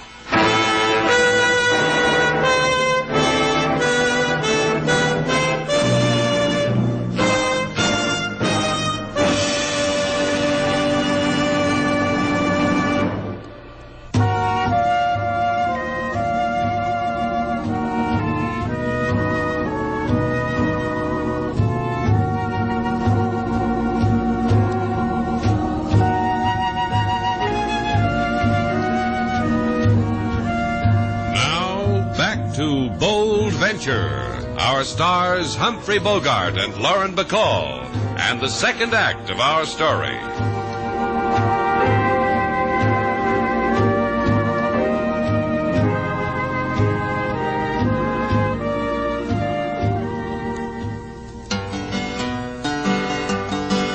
Mr. Slate, Lady Sailor, they go to the bank to deposit $14 to fill the blank. At the window they get a gratuity, $1,000 community property.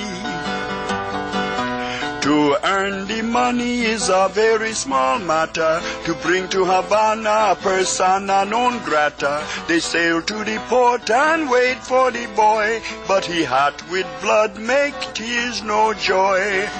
You're right, King. It makes tears. Carrade was a fine old man. They cut him down in a busy street. The tourists gathered round to watch him die. Now his son. Guy yells, "Here, catch." He throws me a hat soaked with a boy's blood. Do not try to bring back a dead boy, Mr. Slate. It will only give you more anguish. Who says he's dead? If he is or if he isn't, King's right. Leave it alone. Tell me how I do that, sailor, because I'd like to know. I really would. Give it to the police, to LaSalle. You still haven't told me how it'll leave me alone. Yeah, that's how it always is with you, isn't it, Slate? How it's always going to be. So I can get up in the morning and shake hands with myself and say, "How do you do, Slate Shannon? Glad to meet you." King said it, Slate. How will you bring a boy back from the dead? What's with you and King? You dead happy? I'm going to look for Mario Carrada. Don't wait up for me, you two. I couldn't take it.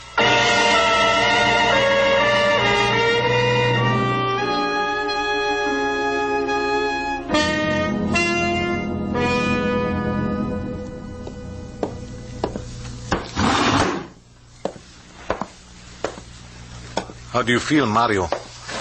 Mario? I have a thirst. The blood I have lost. You return to Cuba.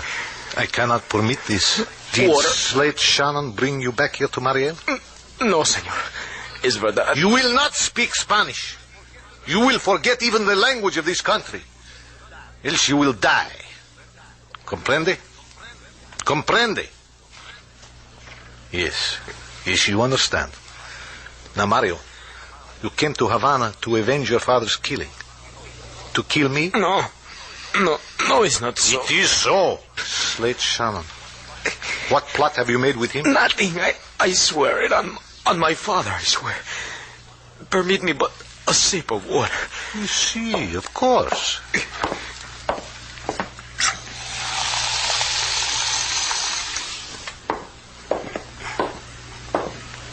You are a good boy now, Mario. You have forgotten how to speak Spanish, huh? I like you. I will give you the water if you tell what the Spanish word is for water. The word, Mario. What is the word? For the water, the word. Agua. You remember the Spanish word. Suffer a little more until you forget. Perhaps until you die.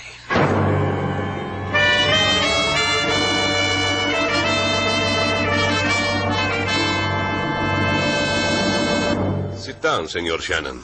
You look quite pale, quite worn. Yeah, I am, LaSalle. The only other time I have seen you so is the time when we picked you up after an all-night clam bake. Because you were cracking the clams too loud. Yeah, I remember. Yeah, that was quite a party. One of the clams bit back. I've been looking for Mario Carrada. Every place I know. Everyone who knew him. He's not there. Nobody knows him. I told you before, senor. Before, I was supposed to pick him up in Mariel. Before, it was a big political secret you wanted no part of, remember? This I have been trying to tell you. I still have no part of it. You have been friendly. Goodbye, senor. Not even if he's dead, maybe. Murdered, maybe. Why do you say such a thing, senor? Why? Come in. Senor Juan Miguel, to what do I owe your presence? Zambi LaSalle, it is that I have come for Mario Carrada. So? This man also wants him, Senor Miguel. This man, Slate Shannon. Just for the record, Senor Miguel. What do you want, Mario? To make amends to him for the dying of his father? To welcome with open arms the boy to Havana? To convince him that I did not murder the splendid man who gave him birth? But you were acquitted of this charge, senor. They said you were innocent. See, but in the eyes of the boy, I want to read my innocence in his eyes. I'm just scratching, McGill. I don't know if the boy's dead. Maybe you'd know. Being so close to his father and all. I advise, senor, let me look for the boy. Then perhaps you will live to welcome him into my arms. Adios, senores. Adios. Juan McGill. Thumb through his biography for me, LaSalle. Oh, he is an honored man in Havana, senor. He was the political enemy of Horta Carrada, but as you heard...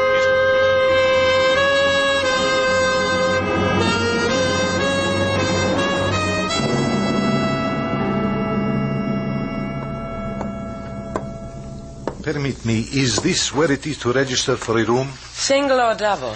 Single would be pleasant. I can give you room 2B right down the hall. Hot and cold running water. And a stall shower which you can squeeze into with the jet in 2C. And if you stand on the bed, you can see the ocean. Room 2B will be very pleasant. Well, there's the pen right in front of you. Just sign the register. Gracias. I am sure that I will enjoy it here. Hey, you write pretty big, don't you? Took up 3 lines on the register. So that you can read my name and address? I'm afraid you'll have to carry the baggage yourself because... This baggage I always carry myself. We charge for guns according to their caliber. What is that, 32? Well, that'll be 50 This gun cents. does not frighten you? Even when I release the safety catch? All right, I'm frightened. And I'm curious. What do you want? To do you a favor. To take you to Mario Carrada. Move, senorita, or you will see him through sightless eyes.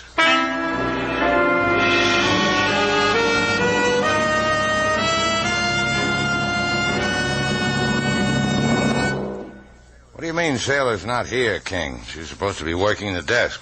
Did she tell you where she was going?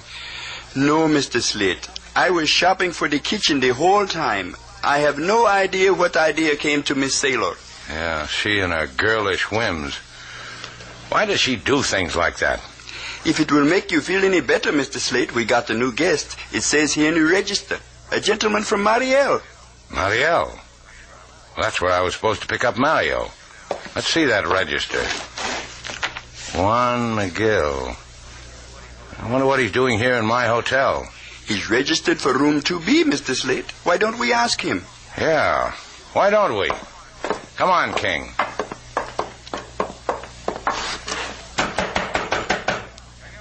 Senor Miguel. Senor. Give me the pass key, King.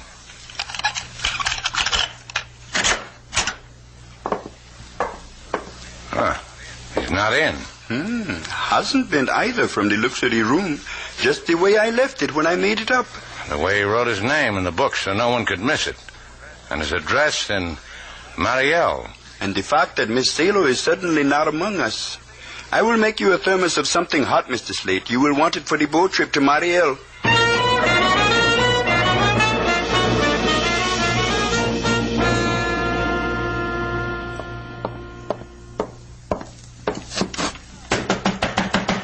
Miguel!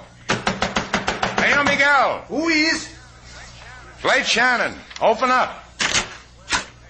Hey, where... It was behind your back, Shannon.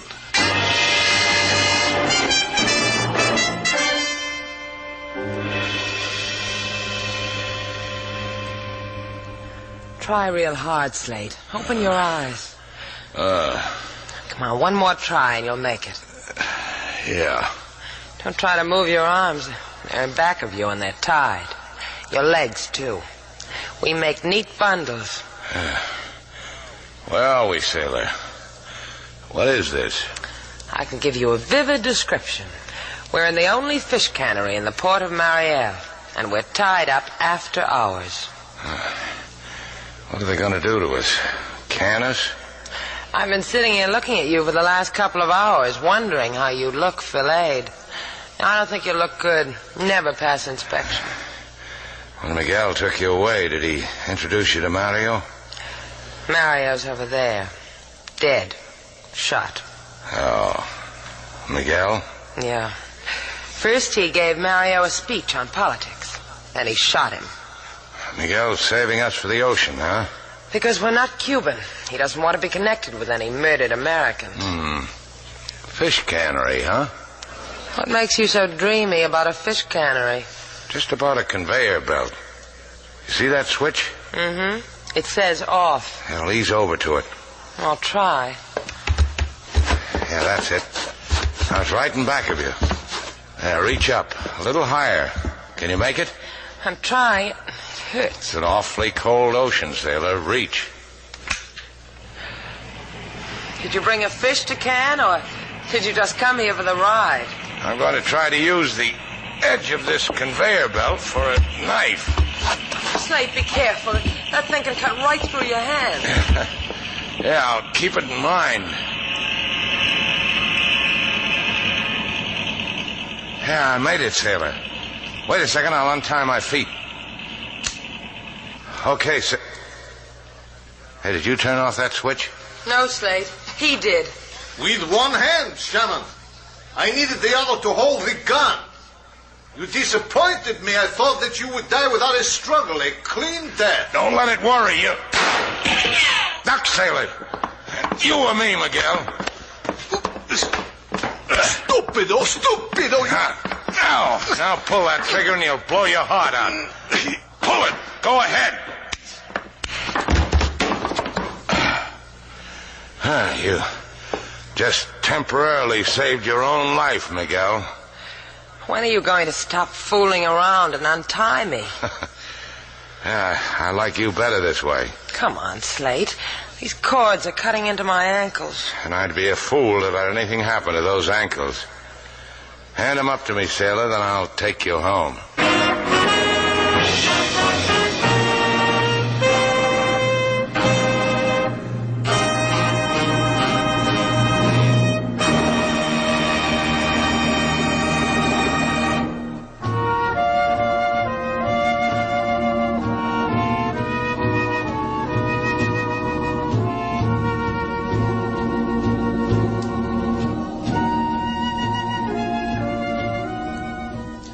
Hey, Slate, it came. What did? The reward. What are you talking about? What reward? For capturing a criminal. Don't you remember? The owner of the cannery said he was going to send us a reward because he got so much favorable publicity. People are eating his tuna like crazy. He's a lucky fellow. What's he send us? Tuna, shredded, grated, filleted, breast of, and creamed. 12 cans of each. That's a real, genuine reward, all right.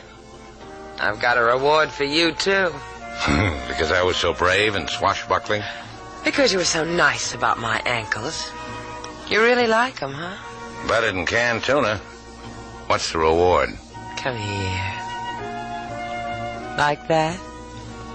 Figure out a way to can that stuff, sailor. I'm a hungry man.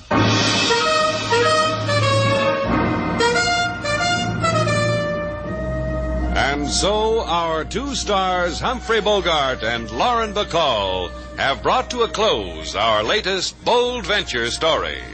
Special music was composed and conducted by David Rose. May we invite you to listen again next week at this time for another exciting adventure starring Humphrey Bogart and Lauren Bacall together in Bold Venture.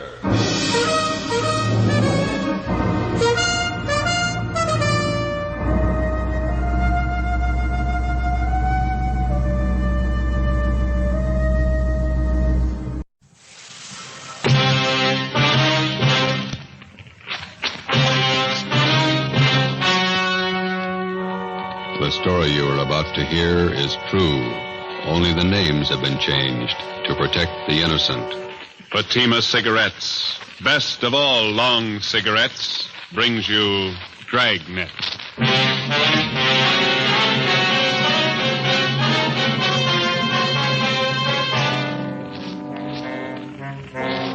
You're a detective sergeant. You're assigned the Juvenile Bureau. The high schools in your city have been flooded with obscene literature. You stamp out one source, and a dozen more spring up. Your job, stop them. If you want a long cigarette, smoke the best of all long cigarettes. Smoke king-size Fatima. Fatima is the long cigarette which contains the finest Turkish and domestic tobaccos superbly blended to make Fatima extra mild. And that's why Fatima has a much different, much better flavor and aroma than any other long cigarette. That's why Fatima has more than doubled its smokers coast to coast. So enjoy Fatima, the best of all long cigarettes. It's wise to smoke extra mild Fatima. It's wise to smoke extra mild Fatima.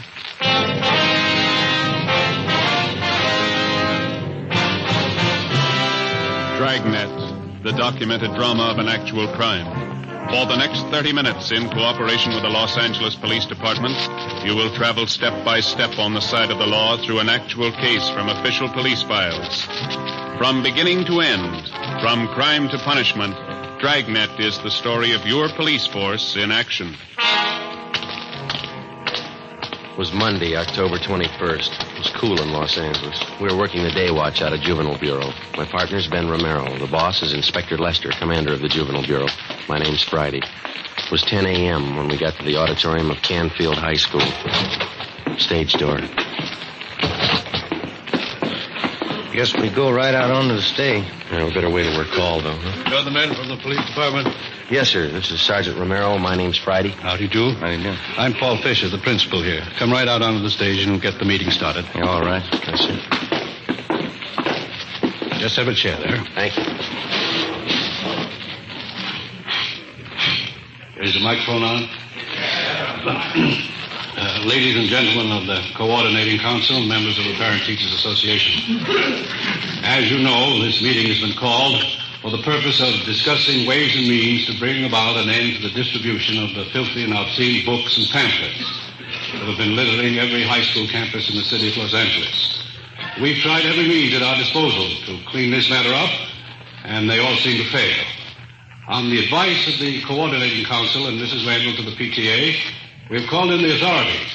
Here to discuss the matter with us this morning are two officers connected with the Juvenile Bureau of our police department. Sergeant Romero and Sergeant Friday. And now, may I turn the meeting over to Sergeant Friday of the Los Angeles Police Department. Thank you. Ladies and gentlemen, the only way we're going to get to the bottom of this thing and put a stop to it is to get all the information we can on where this lascivious material is coming from. Now, you people, as parents and teachers of the children who are buying and reading this stuff, might be able to give us some help. So, if it's all right with you, Mr. Fisher, I'd like to hear from some of the people sitting out there, if I may. Certainly. Go right ahead. Thank you. Well, if any of you people have anything to say or any information, any questions, why, we'd be glad to listen to you and do our best to answer your questions. Yes, the lady out there, go right ahead. I'm Mrs. Stein. I know of a place in our neighborhood that has dirty books. I feel sure that that's one of the places where the children are getting this trash. Complaints have been made to the police department, but the man who runs the place has never been arrested. Can you tell me why? Well, ma'am, I think I better make it clear now that there's only one way a police officer can arrest anyone for possession of lewd literature. The officer has to prove that the party who possesses this literature does so for the purpose of selling it. Sometimes that's difficult to prove. Well, I told you I can prove it. You mean you can go to this place and buy a book from him? Now, maybe I couldn't. If I were known. Yes, ma'am, that's just the point. Now, I don't know offhand about the one in your neighborhood, but I can assure you that we've cracked down on hundreds of such peddlers in the past few months. And you can see for yourselves that this doesn't put a stop to it. We've got to get to the source. I have a question for you. Yes, sir? My name's Fred Scott. I'm director of the Square Shooters Boys Club. Yes, sir. The point I'm trying to make is, I know the young boys pretty well. With the exception of my boys, 49 in number, I'll wager just about every boy in this high school has one of those books. Or at least he's seen one. Yes, sir, we're aware of that. The point I'm trying to make is, somewhere in the municipal code, there's got to be a law to forbid such things. Yes, sir, there is such a law. Then why isn't it enforced? It is. What does the law say? Well, how do you mean, sir? Well, I mean, what happens when somebody's found guilty of selling these books? What's the penalty? Oh, well, the law states that an offender is liable to fines, a jail term of 6 months, or both. That's not much of a law, is it? Why isn't there a stronger law? Well, I wouldn't know that, sir. The point I'm trying to make is, we need laws with some teeth in them. We have good laws in the state of California for the most part. It's true that we're weak in some cases, but you can say that about most states, I think. Well, you may be satisfied with the laws, but I'm not. I'd say stronger laws. That's the answer. No, I don't think it is, Mr. Scott. Passing a set of new laws isn't going to make this city a cleaner or a safer place for your boys to grow up in. Laws don't decide how moral a city's going to be. People do. Laws don't mold character in young boys either. The parents and teachers do that. I don't think I know what you're getting at. What do you mean? Well, just this, Mr. Scott. It's our job on the police department to keep filthy junk like these books from falling into youngsters' hands. Yes? Now, on the other side of the fence, the youngster has to be taught to recognize this obscene material for what it is, filth and garbage. And the youngsters have to be taught that in the home, in the school, and the church. Now, if they can be made to understand that the kind of dirt and filth that these books represent, well, that'd be worth more than any new set of laws, wouldn't it? But what about these men who put out the books? The men who sell them? How do you reach them? Through the youngsters. They seem to know the way. The next morning at 8 a.m., after meeting with Inspector Lester of Juvenile Bureau, Ben and I went on stakeout at Canfield High School. From past experience, we knew there was little hope of a quick end to the case. It was going to be a long haul, tracing the source all the way up the line from the high school kids who bought the filthy books to the small fry pushers, the wholesalers, and finally, we hoped, to the top, the man who printed the books. We had no illusions on that score. Generally, with the arrest of his pushers and other small-timers who work for him, the top man gets the alarm and clears out before the police officer can apprehend him with evidence that will stand up in court. During the first 2 days at Canfield High, Ben and I found out nothing. The obscene literature was being bartered and exchanged between students, but the main source of supply was still a mystery. We had one slim lead to go on. Mr. Fisher, the high school principal, helped run it down. We've been watching that boy down in the yard since yesterday, Miss Fisher. Seems to have quite a bit of spending money, expensive clothes, car of his own. I don't know that boy's family. They could be wealthy. We saw him with a stack of those dirty books in his notebook. He must have had a dozen of them. We were showing him around to his crowd. Travers, are you sure? Joe, take a look down there. Yeah. Yeah, Travers is showing him something. I can't see what it is. Come over to this side of the window. Yeah. Small books. Mm-hmm. He's giving them to one of the other fellows. They've got their wallets out. They're giving Travers money. Come on, Ben. You better come too, Mr. Fisher. This way out to the yard? No, to the left. That's it. Let's hurry, huh? This store, Sergeant. Right here. Travers. Travers. Hello, Mr. Fisher. I'd like to talk to you. Yeah? These men here are from the police department. They want to ask you some questions. Can we go inside? Yeah, sure. Come on. What's the matter, Mr. Fisher? I haven't done anything. Oh, you see. Come on. What is it? What's it all about? Sergeant? It'll be a lot easier if we have the truth now, son. Did you just sell those boys out there some dirty books? No, I mean, it's only a gag. They're funny books. Have you got any more of them on you? Yes, sir. Can we see them, please? I didn't steal them. Only books. Funny books. Here. Thanks. Almost a dozen. Mm-hmm. You think these are funny books, do you, Travis? Well, some of them. I guess not. It's only a gag, Sergeant. Where'd you get them? I didn't steal them. I bought them off a guy. Who? Well, I can't tell you. Do you have any more of these books? No, sir. Will you show us your locker? I can't remember the combination. It's a new locker. Could you open the locker for us, Mr. Fisher?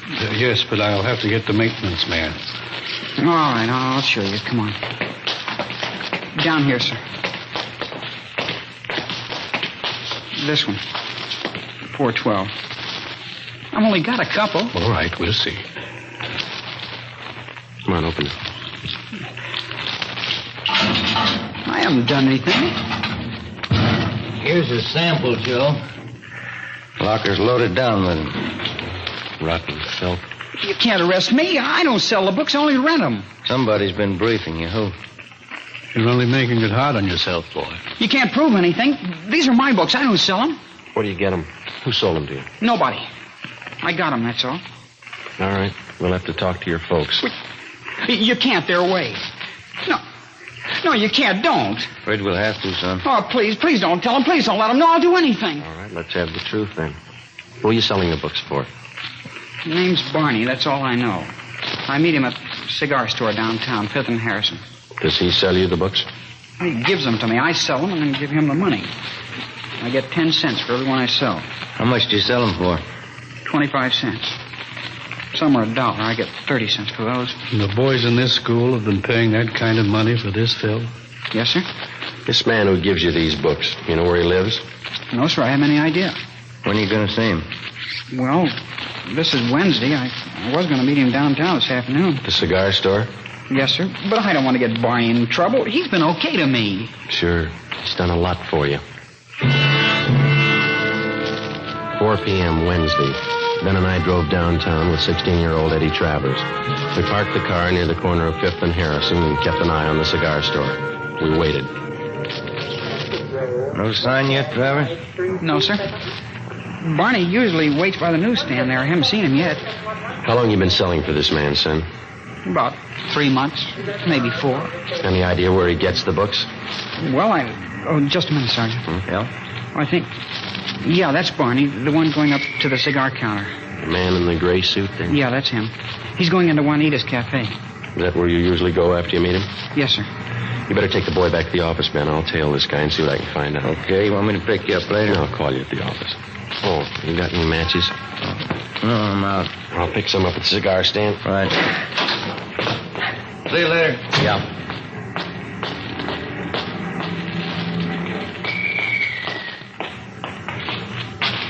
Box of matches. Oh, yeah? And a pack of spearmint, too. All right, sir.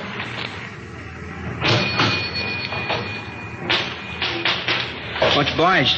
Got a special on Old Tippecanoe New Bourbon today. $2.69 a fifth. No, thanks.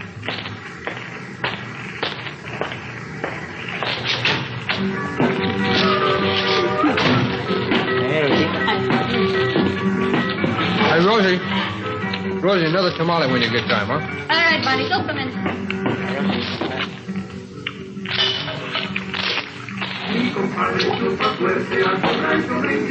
Yes, sir. Let me have chicken tacos, side order of fried beans, and a cup of coffee, huh? Chicken tacos on one, side of beans. Another tamale. Anything else, Barney? Yeah, some more coffee, huh, Rosie? Tamale on one. Hey. Slide the ketchup down here, will you? Yeah, here you go. Thanks. They got good tacos in there. Lots of meat of them. It's fresh stuff. Yeah. There's the sugar. Oh, thank you. Hey, Rosie. Here. Here, Rosie. Yeah. I got some new ones in just today. Whole stack of them. What are you talking about? You know, the picture books. Good ones. You can make some money on the side. They'd sell good around here. Listen, Barney, I told you once, no. Oh, come on, here. Look them over. These are good ones. I said no, that lousy junk. The next time you bring that stuff in here, I tell the boss, understand? Now eat and get out. Why, it's a real funny thing.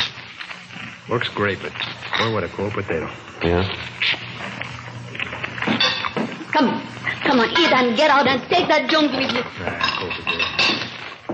I don't like the chow in anyway. Well, coffee's certainly cold. Yeah. Yep. You probably get a big boot out of these. Take a look. That's pretty good. Yeah, it's good quality stuff. Yeah. Give me that little book, then. Let me show you one. Wait a minute. Yeah. Wouldn't that kill you? Yeah. How about selling me one of them? Okay. 4 bits for the small ones, $1 for the big one. Wait a minute. Let's see, I got 14 of them here. Tell you what I'll do. I'll make you a deal. You can have the whole works for $10. Okay. You got any more? Well, you going in business for yourself? No, I got a newsstand out in Riverside. Books, I guess, ought to go fast. I think I can probably handle another $25 worth. Ah. I got the rest of them back at the hotel. Some of them are in color. Huh? You want to meet me there tonight? Around 7? Where's the hotel? Well, you go straight up 6th Street from here. It's just 1 block on your left. Called the Denver House. I'm in room 337. You going up there now? Well, I was supposed to meet some guy, but... Yeah, we can go now. How about a check, Rosie, huh? Yeah. Hey, you'll probably be wanting more of these. I can put you on my mailing list. Okay. The prices are right. I don't want to pay retail. Yeah, we can work out a deal. Come on, let's go. Okay. Hey, that Rosie, huh? She's really put together. Yeah. Too bad. A real cold potato, though. Some are like that. Yeah. No sense of humor.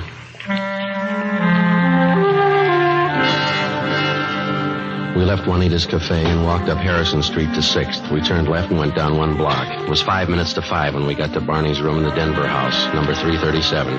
He dragged out a steamer trunk from under the bed and counted out a stack of books and pamphlets covering the general topic of degenerate filth in stories and photographs. Okay, Mac, there you are. It's $25 worth. Pay the money and the bucks are all yours. Okay. Here you go. That's 10, 15, 18. I'll have to give you a check for the rest. How do I know it's any good? You could take off. I'd never see you again. You'll see me. You're under arrest. Huh? Hey, you're kidding. Hey, let go. All right, let's hold it right here. Hey, wait a minute. Oh, now, look, Lieutenant, we can work this thing out. We'll work it out downtown. Wait a minute. I can set this thing right for you. Where are you getting this junk? Who's supplying you? Oh, look, why not use your head? You never get the top man. Not in 10 years you won't. We got lots of time. Come on.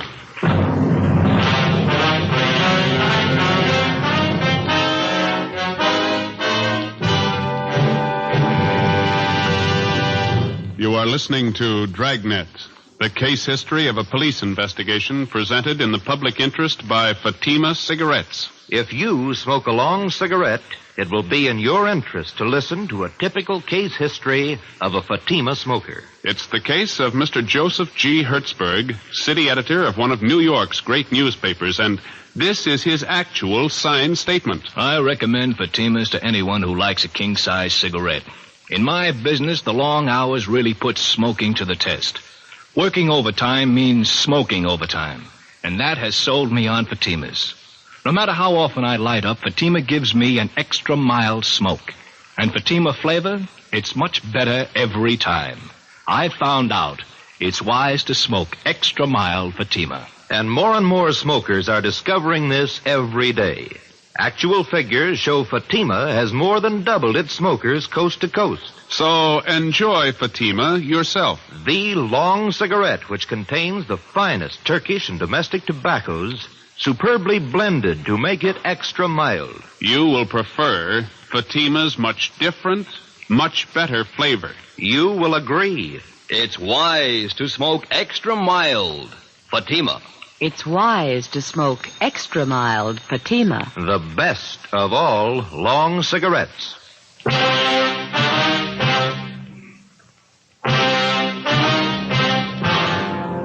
filthy literature racket feeds on the curiosity of youngsters and the stupidity and ignorance of adults.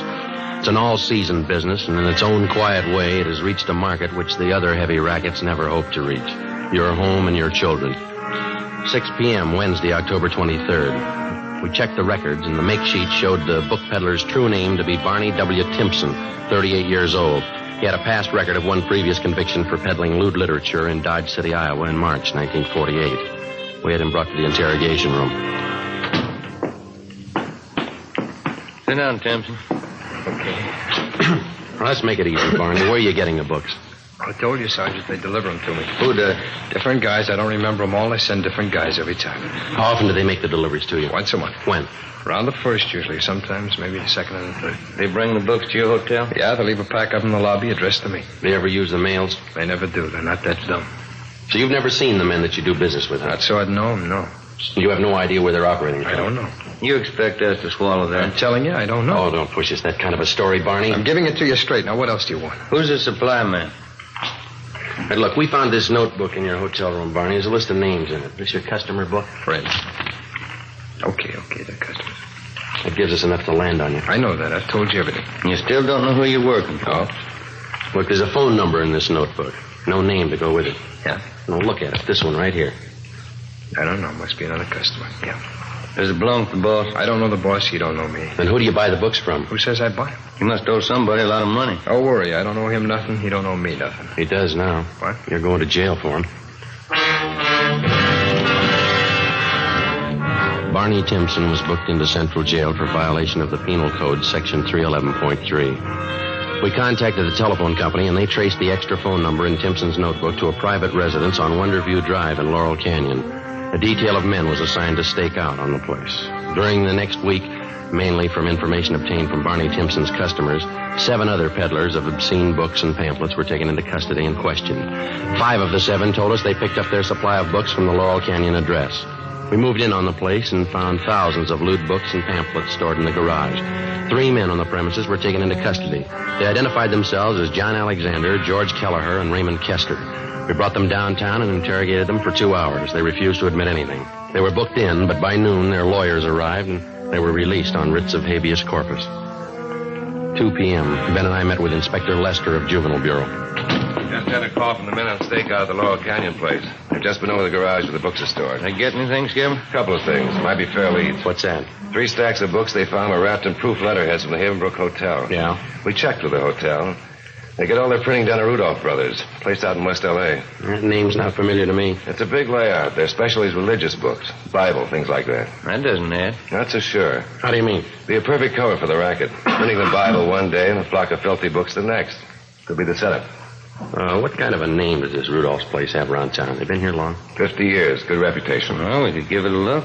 Where's the place? On West 3rd, just below Athens Street. All right. Check the place over, but don't make them suspicious. If there's anything wrong, no use tipping until we're ready to move. Right, Skipper. They gotta reach the presses turning out this junk and choke off the supply where it starts. Do that and we got it beat. Right. Just a minute. Juvenile Bureau, let's see. Yes, Sam. Down where? Okay, they'll be right out. Gross and Pacelli, they spotted one of the delivery cars. Where? Downtown. They followed it out to West L.A. Yeah? Rudolph's printing shop.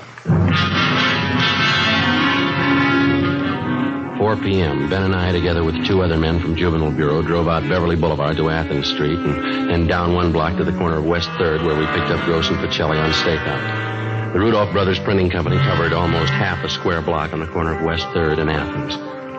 The front of the plant had display windows featuring expensive leather-bound Bibles and other religious literature. While the other men remained on stakeout, Ben and I crossed the street and entered the plant. We introduced ourselves to the clerk in charge as potential wholesale customers, and we asked to be shown around the shop.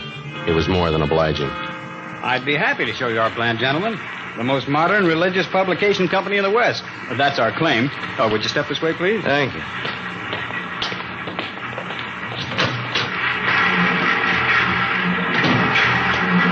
On your left there, those are 3 of our new Ludlow machines. Excellent mechanisms, needless to say. Mm-hmm. You must employ quite a few men in here. 65 full-time. Enough to meet any emergency rush jobs you might want done. Now, over here are Bush Emerson hand presses. Oh.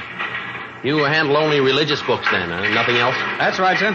We specialize exclusively in that. You don't take in any small contracts, school journals, things like that? No, our steady customers take up all of our time. Here on this stone, you see the pages of a new prayer book we're getting together. Very ultra. Mm-hmm. An entirely different kind of typeface. Oh, is that so? Yes, and back there, along the wall, are new linotypes. The very latest, monotypes. Then the proof presses. Next to them are proof readers. And the flatbed Truslow press beyond that. Seems like lots of activity. Business is pretty good, I guess, huh? Oh, yes, we're kept pretty busy. Quality printing is always in demand. Yeah. Well, thanks very much for showing us around. Not at all, gentlemen. Anytime. Here, this way out. All right. I'll get you one of my cards here. There you are. Oh, thank you. And when you're ready to do business, why, just give me a call. I'd be glad to take care of you. All right, sir. Thanks. We'll do that. Good afternoon, gentlemen. Goodbye. All right. What do you think? You got me. Nothing out of place. Yeah, whatever system they're using, they got it down pat. Bibles, prayer books, church announcements. That's all I saw. Hey, Ben, look. That man getting out of that car going into Rudolph's there? Alexander, the guy we picked up this morning out in Laurel Canyon. Yeah. Printing plant continued. 6 p.m. The lights in the display windows went out. The shades were drawn. We watched the employees leave. 6:30 p.m. The lights in the plant were still burning. Gross went down to the corner and picked up some hot dogs and coffee for our dinner. We ate in the car. 7:30 p.m. A black Cadillac convertible pulled up across the street. 2 men got out and let themselves in through the front door. We waited. Between 7:30 and 8 p.m., we counted 21 men entering the plant. That printing press is starting up. Okay, let's move. Hey, Gross, you and Pacelli want to go through the back, and Ben and I will take the front. Right, let's go, Mike. Come on. It's a neat setup. I had it all figured. Yeah, you didn't spot any side entrances, did you? No. Here we are. Can you try the door? Yeah, it's no good. All right.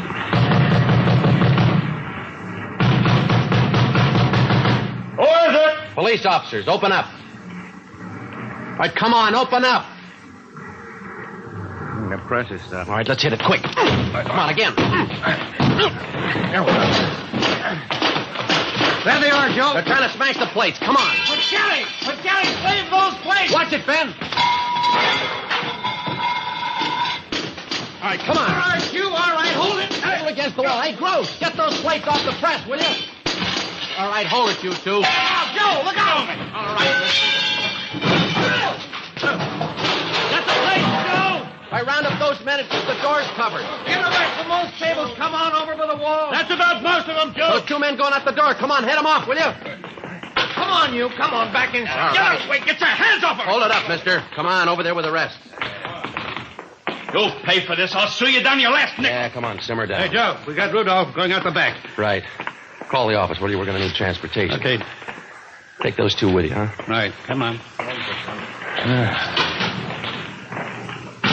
Well, we got enough evidence against him. Yeah, we're going to need it.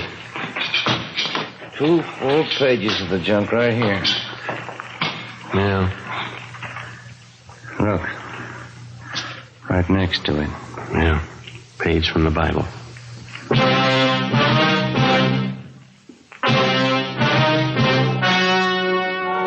The story you have just heard was true. Only the names were changed to protect the innocent. On January 9th, trial was held in Superior Court, Department 94, City and County of Los Angeles, State of California. In a moment, the results of that trial. It's amazing how many long cigarette smokers are changing to Fatima. Here is the actual report. From coast to coast, king-size Fatima has more than doubled its smokers. Yes, more and more smokers every day are discovering that Fatima is the best of all long cigarettes. Long cigarette smokers find Fatima has a much different, much better flavor and aroma. Long cigarette smokers find that Fatima is extra mild because it's the long cigarette which contains the finest Turkish and domestic tobaccos superbly blended to make it extra mild. So enjoy extra mild Fatima. Best of all long cigarettes. It's wise to smoke extra mild Fatima. It's wise to smoke extra mild Fatima.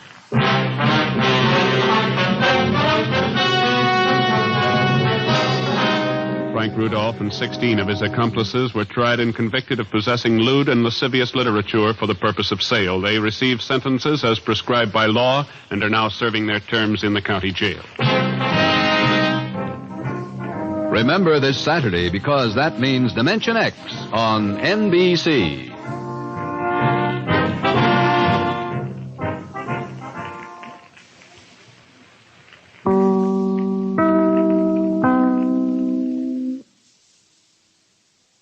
Now, Gangbusters, presented in cooperation with police and federal law enforcement departments throughout the United States.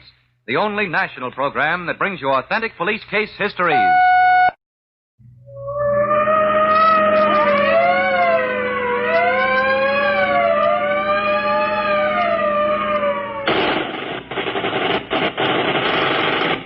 Tonight, Gangbusters presents the case of the high school hotshots who killed and robbed to buy their girlfriends a good time, but who found that a love letter in the hands of alert detectives could lead the way straight to the electric chair. Gangbusters has asked the Honorable C.L. Westover, former sheriff of Wayne County, Mississippi, to narrate by proxy tonight's case.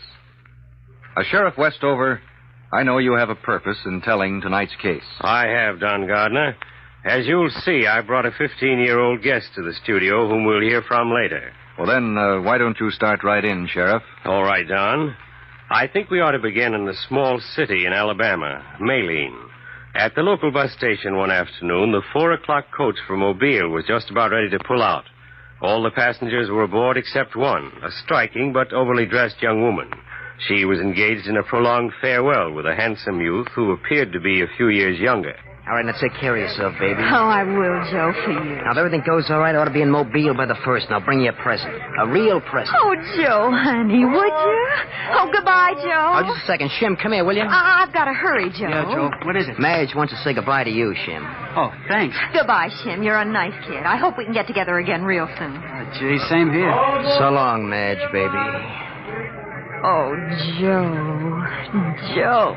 Go on, they leave without you. Goodbye, Joe. Right. Have a good trip, Madge. Come on, let's get out of here. Sure, Joe.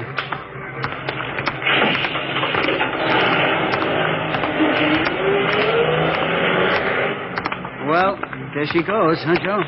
I'll see her again soon. Hey, she's waving to you. Yeah. Joe, did she really promise she'd fix it up for me with that friend of hers? Told you she promised, didn't I? But did you ever see her friend? Is she okay? Isn't Madge okay? Well, she sure is. And so's her friend. Come on, Jim, let's get out of here. I got a lot to show you before we can start thinking about any dames. Yeah. Jackson bus leaving in 5 minutes. You nervous, Jim? Sure I'm nervous. Weren't you the first time? Me? I never was nervous. Never in my life.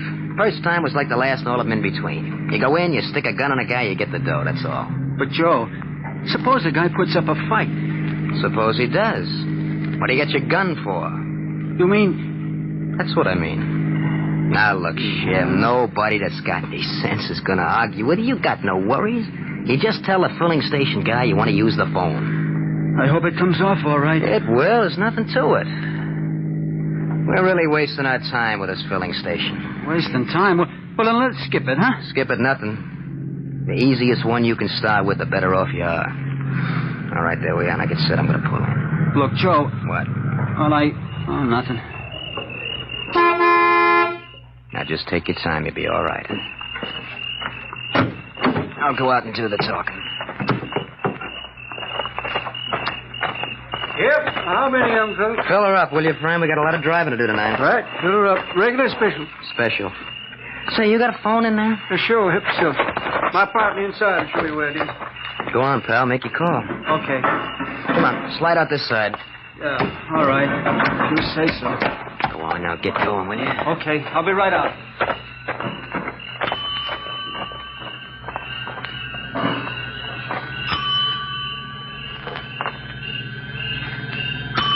How's the oil, young fellow? Oil's okay. Nice car you got here. Whose is it, your father's? Oh, it's my brother's. Well, that's so. Well, he's got a good one, all right. If I were getting, I'd get one of these. Yes, sir, young fella. Awful nice car. Oh, all right, don't move. Okay, young fella. Just keep filling that tank. Just keep filling till this gun's liable to go off. That's it. All right, it's enough gasoline. Screw on the cap. Yeah. Good. Now drop the hose right there. Go on, drop it. Give me that changer. Where? Come on, give it here. That's better. Now the bills. Come on, the bills. Okay. That's it, thanks. Okay, I got it all. Well, take it easy. Get the car started. Hurry up, will you? All right, mister. Here's something to keep you quiet.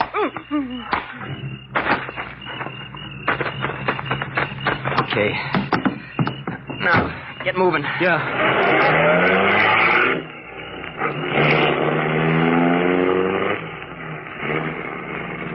How'd I do, Joe? Did I do okay? Hit it fair. Boy, I hope that girl Madge lines up for me is okay.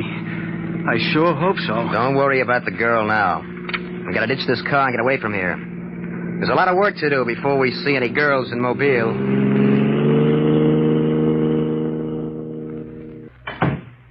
Hello, Shim. Where you been, Joe? I'm awful hungry. Looking over to town. Oh, by the way, if you want to get your suit pressed, there's a good tailor across the way just to block us up in the hotel here. That's all right. There's no sense in having anything pressed.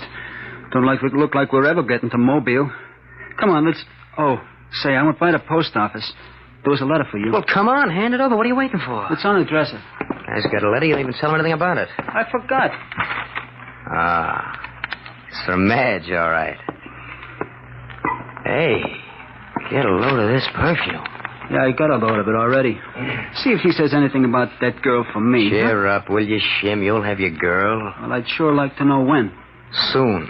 It better be pretty soon. I'm getting awful tired taking dough off guys for nothing. Now, take it easy, Shim. We're going to get to Mobile a lot sooner than we figured. No kidding? No kidding. You know all those turpentine distilleries out in the woods? We saw something drive them in, remember? What about them? Well, tomorrow is payday. And all the payrolls are delivered by one guy. Hey, a payroll's big stuff. You bet your life it's big. And we're going to get it. They tell me this guy just loves to pick up hitchhikers. Tomorrow he's going to have himself a couple of hitchhikers, us. But, Joe, if he carries a payroll, he's got a gun for sure. So we got two guns. Just let me handle it. Let me handle it. We'll be in Mobile by Sunday. Now, let's see what Madge has to say. Yes, sir, it's a mighty lonely job, driving around all day, all by myself. That's why I don't mind giving young chaps like you a lift. Got somebody to talk to. Somebody to talk to always helps. Yeah. Hey, you back there. You don't seem to like to do much talking. Oh, I do lots of talking. When I got something to talk about. Well, I reckon that's a good idea. Don't talk unless you got something to talk about. Look, boys, my first stop's about a mile or so down. Now, if you want to wait in the car while I run in the turpentine distillery a minute, why, I'll carry you further. I think your first stop's going to be right here. What do you mean? It means he's got a gun on you, mister. You better pull off the road right here. Oh, so that's the way it is. That's the way it is. Now get the car off the road and stop. Okay. Is this all right? Watch him. I'll show you. Oh, no, you don't. Oh, you hit him awful hard, Joe. Yeah, but he's going to get worse. All right, now come on. Push him out this way. Look, Joe. Come on, push him, will you? Come on. Okay. Oh. Shut up, you. What are you doing, Joe? Come on. Into the ditch with him. Let's go. Okay. Push. Watch him. Watch him. Gee, Joe, I think he's hit pretty bad. Let's get out of here. Wait a minute. This guy'd recognize us any place. You think he would? He's dead. They'll never find out about us. We gotta plug him. Joe, you're kidding. Stand back there. Joe. Shut up. Now watch. Joe, put that gun away. Let's get out of here. Quiet. What'd you have to do it for? I did it. Let me tell you something. Don't you go getting cold feet. You're as guilty as me. You understand that, don't you? Honest, I don't know whether all this is worth... Hey, your car. It's all right. Turn off that crossroads down there. Come on, let's get out of here. Go on, get in. Get in. We'll ditch the car and then travel. We got a lot of dough to travel on now.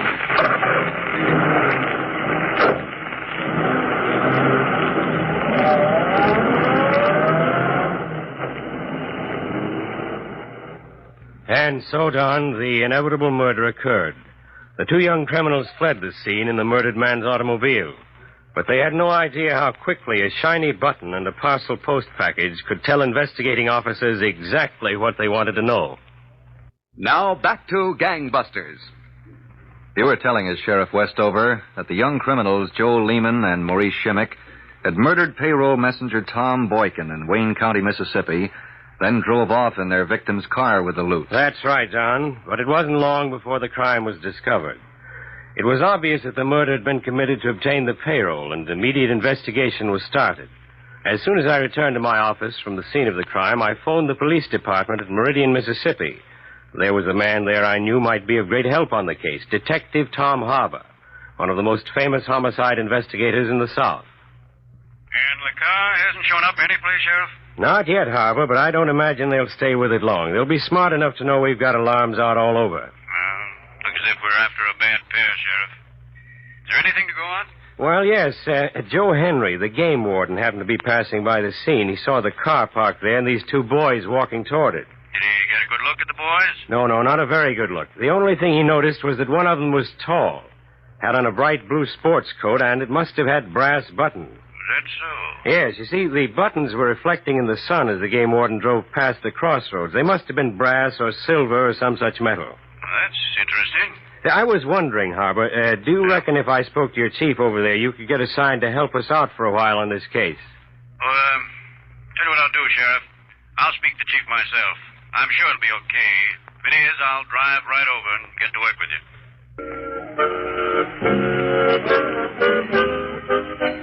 Oh, go on, Shim. Drink your beer. Stop worrying all the time, will you? You talk like we got nothing to worry about. After all, we killed the guy. Oh, crying out loud, keep it down. Okay. Gee, I didn't want this kind of trouble. All I wanted was a girl and some fun. You got no trouble. That was in Mississippi. We're in Georgia. It's like another world. Maybe. But you still should have done like I said. You should have thrown a gun in a river someplace instead of sending it to her. And I'd need that gun again soon. See, it don't seem safe to me. We should have buried it with that payroll money. Hey. What's the matter with you, Joe? Let go, will you? Let You go. hitting Madge can't be trusted. No, let go, please. I wasn't hinting nothing. All right, then. Remember this. Maybe I pulled the trigger. But you can get just as much as me, just as much. If I pick us up, keep your mouth shut and we'll be okay. Well, Sheriff, I think I've rounded up a pretty good description of those boys from people who saw them around town. We'll need a pretty good one, Harbour. We've located the car. Oh? Yes, back in the woods near McLean. Not a good print on it anyplace, though. Nothing. Well, didn't expect to pick them up in the car. That was too much to hope for. Yes, I know it was, but you still hope anyway. Now, what about those descriptions, Harbour? Well, you know, Sheriff, the only thing we had to go on was a bright blue sport coat with brass or silver buttons. The one the game warden saw on the fella getting into Tom Boykin's car. And that's not much. Well, I figured maybe the boy wearing that jacket brought it in for cleaning or something. And he did? Yes. The third tailor shop I visited. Uh-huh. A young fellow was in, had a jacket just like that pressed. Well. I got a pretty good description of him. Taylor remembered him perfectly. He asked about a good place to eat in town. Taylor recommended Mrs. Hudson's. And the two of them ate there that night. Good work, Harbour. And Mrs. Hudson gave me a pretty good idea what the other one looks like. Well, that's fine, Harbour, fine. But one thing has been bothering me. You know, there is an awful good chance these might not be the two boys who killed Boykin. I know it. After all, the game warden saw them from a distance and only for a moment. Well, they're the most likely suspects. So, suppose we get out descriptions of these two to every law enforcement agency in the South. Maybe someone can put his hands on them for us.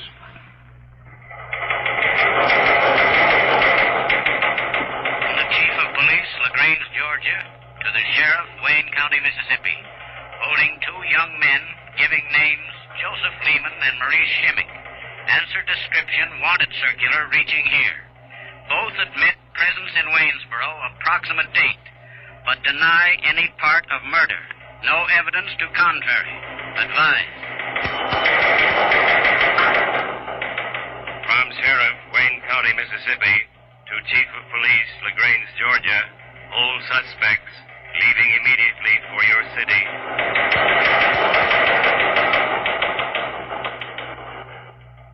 What's the matter, Detective Harbour? You don't look like my answers make you happy. I don't, Joe. You still haven't given me a good reason for your visiting Waynesboro. Particularly visiting Waynesboro on the day Tom Boykin was held up and murdered. Look, you keep bringing that up. I keep telling you we had nothing to do with it. Then why were you in Waynesboro? We were traveling all over. We just happened to be there. You can ask Shim. Well, thanks for the suggestion, but the sheriff's in there asking him now. Listen, since when is it a crime to visit someplace? Well, visiting isn't any crime. Come on with me. Where? In the... Oh. You're sure this is your sport jacket? Of course I'm sure. You're positive you didn't steal it from anyone? I bought it. I bought it at the famous in Maylene, Alabama. I can prove it. Well, as long as you can prove it. Look, when are you going to let us go? We didn't do a thing. I tell you, not a thing. Come on.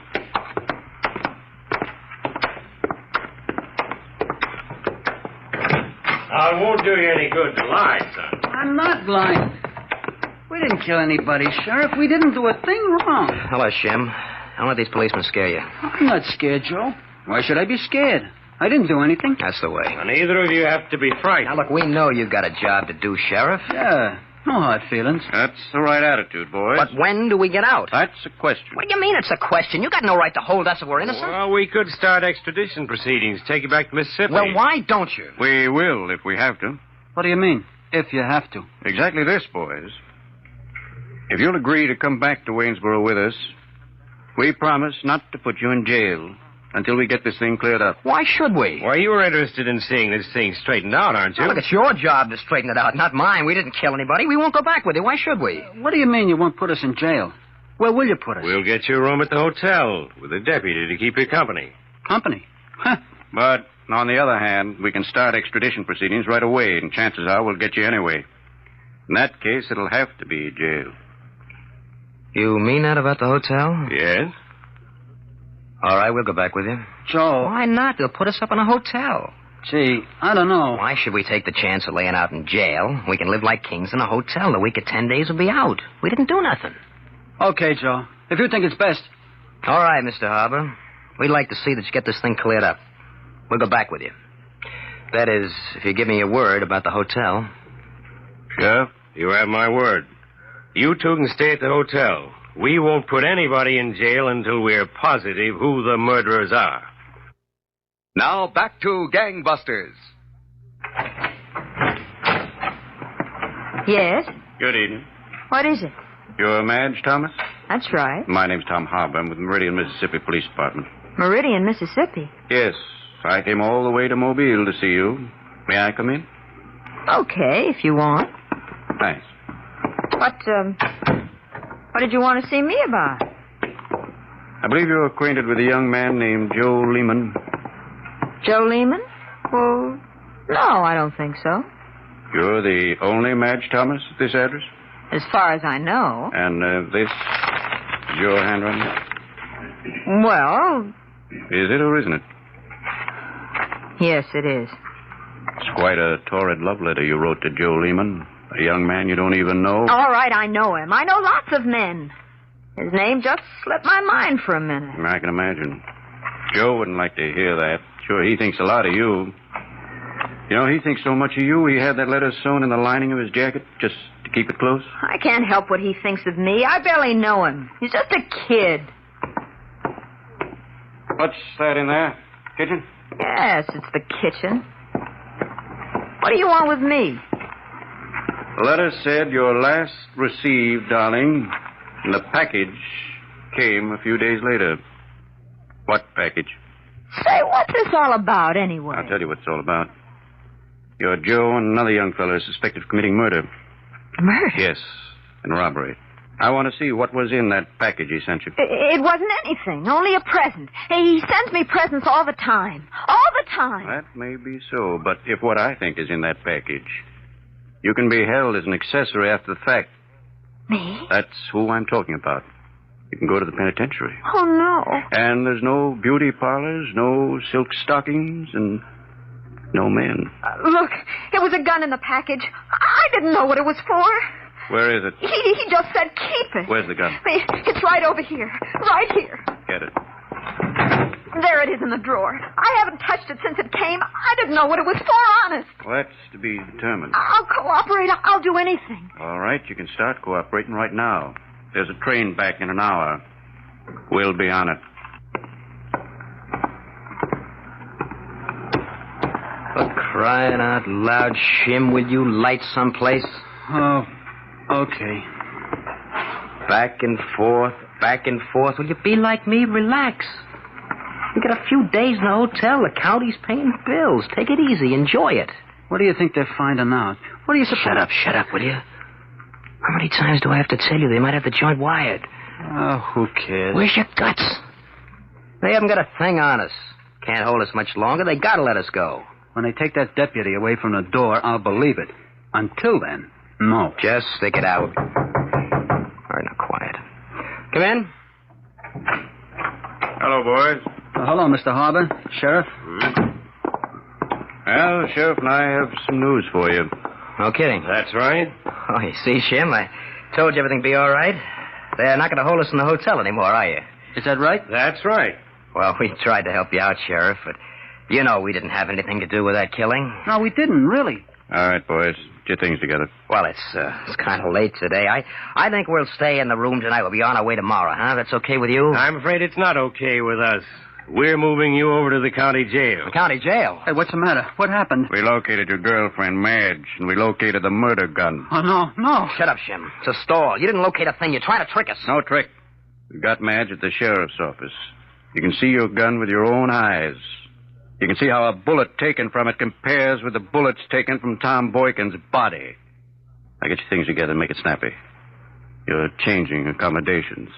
Well, that, Don, was how the case was finally closed. Joseph Lehman and Maurice Shimmick, who thought they were smart enough to get away with robbery and murder, were convicted by a Wayne County jury, and both were electrocuted in the state of Mississippi. Well, Sheriff Westover, you brought a special guest to our Gangbuster studio tonight. Yes, Don, and he's here for a very important reason. He's 15-year-old Edward Michel, specially sent to our Gangbusters program tonight as the representative of the Madison Square Boys Club of New York. Meet Don Gardner, Eddie. Hello, Mr. Gardner. Well, hello, Eddie.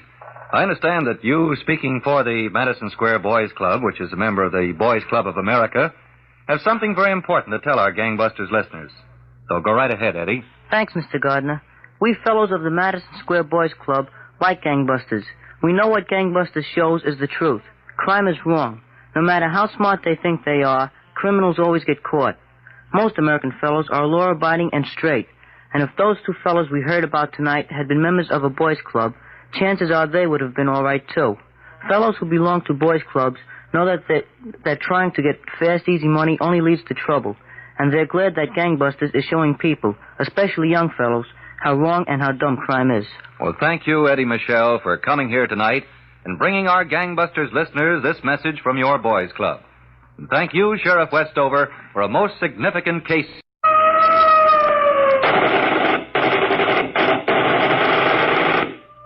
Tonight's case was dramatized by Stanley Niss and directed by William Sweets, with Bob Reddick and Alan Stevenson in leading roles. Don Gardner speaking. Gangbusters is a Phillips H. Lord production.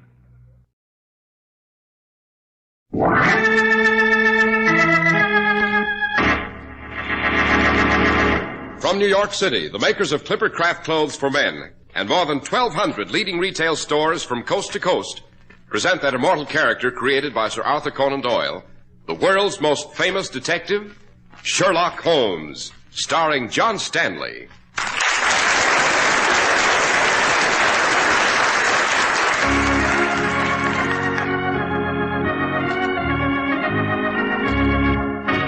This week's story, The Adventure of the Elusive Agent.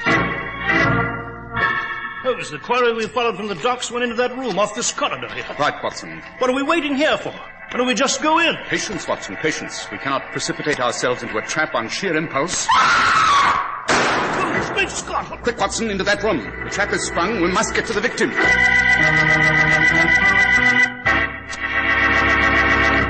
We're at the door of Dr. John Watson's study, and we're about to hear another of his adventures with the fabulous Sherlock Holmes.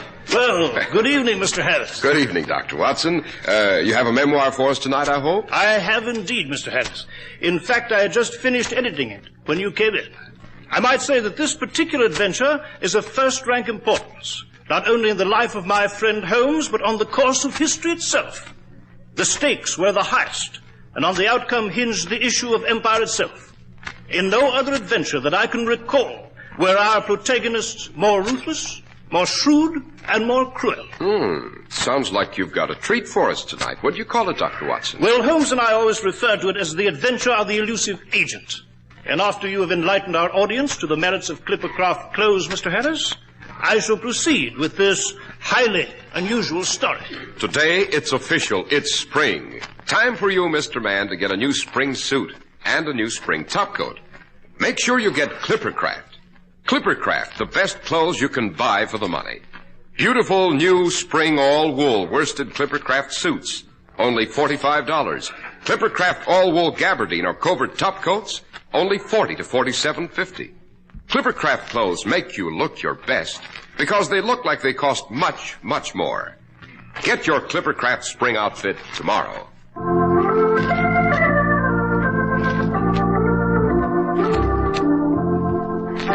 And now, Dr. Watson, what about the adventure of the elusive agent? Well, Mr. Harris, it began in 1913. This was a year when Holmes's brother, now Sir Mycroft Holmes, had publicly achieved the post of Minister at Large at Whitehall, but secretly conducted the affairs of British intelligence. 1913, I might add, was a year of international tension, notably between Britain and Germany, which a year later culminated in the First World War. It was behind the shadowy scenes of espionage that this adventure first began. And specifically, it began one dark night on the Berlin Express, plunging northward from Budapest toward the German capital. There was a knock on a compartment door. Yeah, who is it? Who's there? The Trade Inspector, Herr Malone. What is it? What do you want? I have a telegram for you, Herr Meine. Oh, one moment. I don't... Donnerwetter! You're not... Don't make a sound, Malone. Get back in that compartment of yours. Get back, I said, or I'll blow your head off. Now, that's better, my friend. Much better. So, you're an Englishman. What do you want? The plans, mein Herr. Plans? I do not know what you're talking about. Don't you, Herr Miller? Then listen. Last night in Budapest, you knifed an Englishman in the back. Took a waterproof packet of papers from him. You're on your way to deliver them to the Wilhelmstrasse in Berlin now. Hand them over. Be quick about it. You'll never get those plans, you swine. Sorry, Herr Miller, but I must have them now. No. Yes, I must have them. Yes, Herr Miller.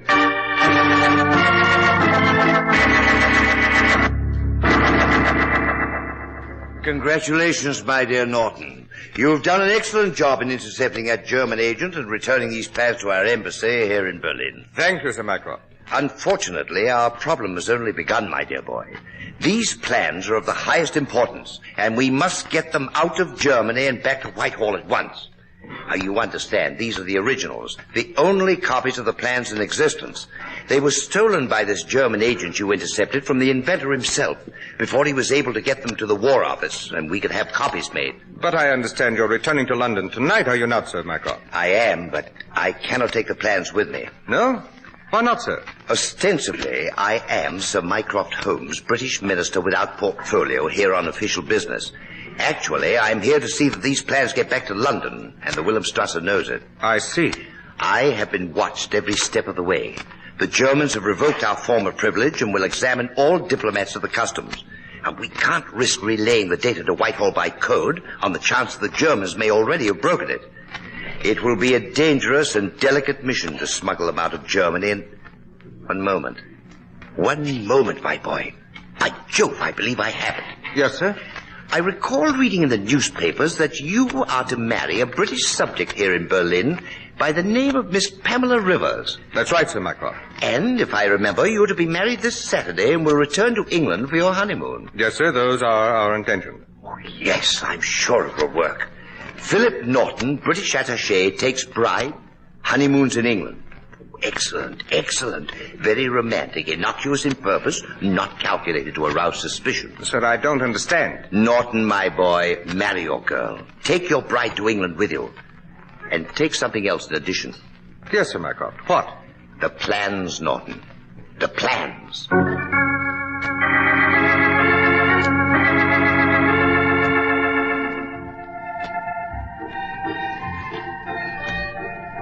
Darling, darling Philip. Oh, it all seems like a wonderful dream. Does it, Pam? Yes, Philip, yes. I'm glad we didn't dance that last dance. I'm glad we came up on deck here together. Just the two of us alone. I think I'll always remember this moment, Philip. This moment of our honeymoon. I'll always remember what the music was playing and how the moon shone up there on the sky and the lights of England up home shining over there on the shore. So will I, Pam. So will I. Philip. Yes, darling.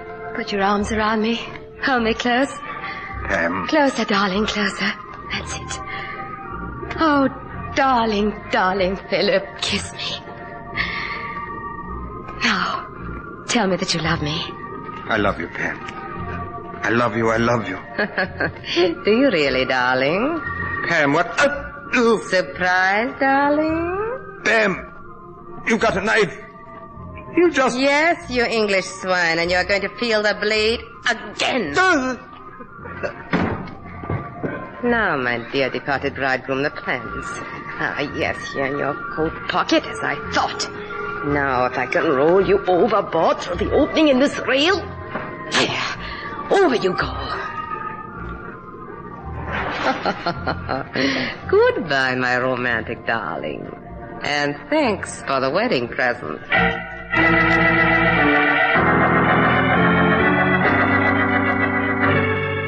The porthole. Gustav should be below in a small boat. That was the arrangement. Gustav! Gustav, are you there? Ja, Fräulein. You have the plans? Yes. Throw them down to me through the porthole. You are? Thank you, Fräulein. That swine Norton. So he thought he could smuggle the plans... One moment, Gustav. Only half the plans are there. I have the other half. What is the meaning of this? It means that the half I have is for sale. I see. But the Herr Director has paid you well. Tell your master if he wants the rest of these plans, he will have to be more generous. You understand, Gustav? Very well, I shall tell him. And when you come ashore, Fräulein, we shall be waiting for you at the rendezvous. Auf Wiedersehen.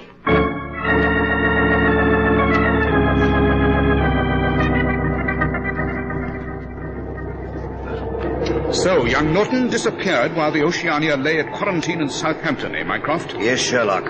I'm sorry to rouse you and Dr. Watson here in the dead of night on a mission you never anticipated, but we have impounded the passengers and crew of the vessel at Southampton for questioning, and we need your talents desperately now.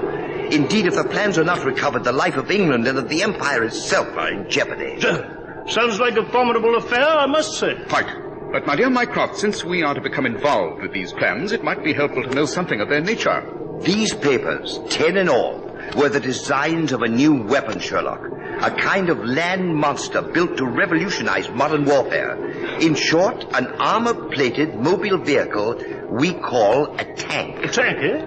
By Jove, Holmes, this sounds like something out of Jules Verne. Yes, it does indeed, Watson. Sherlock, I beg of you to bend every effort to the recovery of those plans, to use every facet of your genius to track them down. Now, be of good cheer, Mycroft.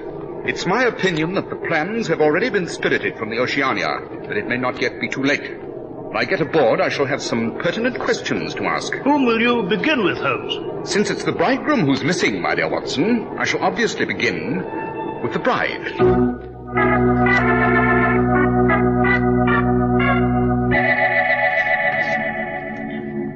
Now, Mrs. Norton, exactly what happened after you and your husband had gone to the upper deck of the vessel here? It was a little chilly. I asked Philip to wait for a moment. I left him alone, went down to my cabin to get a wrap. When I returned, he was gone. And after you searched the boat and couldn't find him, you notified the captain, eh? Yes, Dr. Watson, yes. Mr. Holmes, please, I can't answer any more questions, not now. Philip, my husband, he's gone. I loved him so, now he's gone. I'm sorry, Mrs. Norton. I realize what a strain you've been under, and there's no need to detain you any longer. You are at liberty to retire to your cabin now. Thank you, Mr. Holmes. Thank you very much. The deuce, Holmes. I must confess I found it a heartbreaking experience. Watch this poor girl. Did you, Watson? Eh? What do you mean? I mean that the woman lied. What? Come, Watson, it's painfully obvious. She distinctly said that she went down to get her wrap, did she not? Oh, yes. Yes, she did. But what is... Consider, my dear fellow, if you were a bridegroom on your honeymoon and in a chivalrous mood, would you allow your bride to go to the trouble of getting her own wrap? Well, No. No, dashed if I would. Precisely. You would not. No man would. Watson. Yes, Holmes? Notify the authorities to allow all passengers to disembark. Yes, but Holmes, you haven't questioned any of the others. I don't think it will be necessary, Watson. Time is too short and we must gamble at long odds. From now on, we shall concentrate all our energies on following the bereaved bride.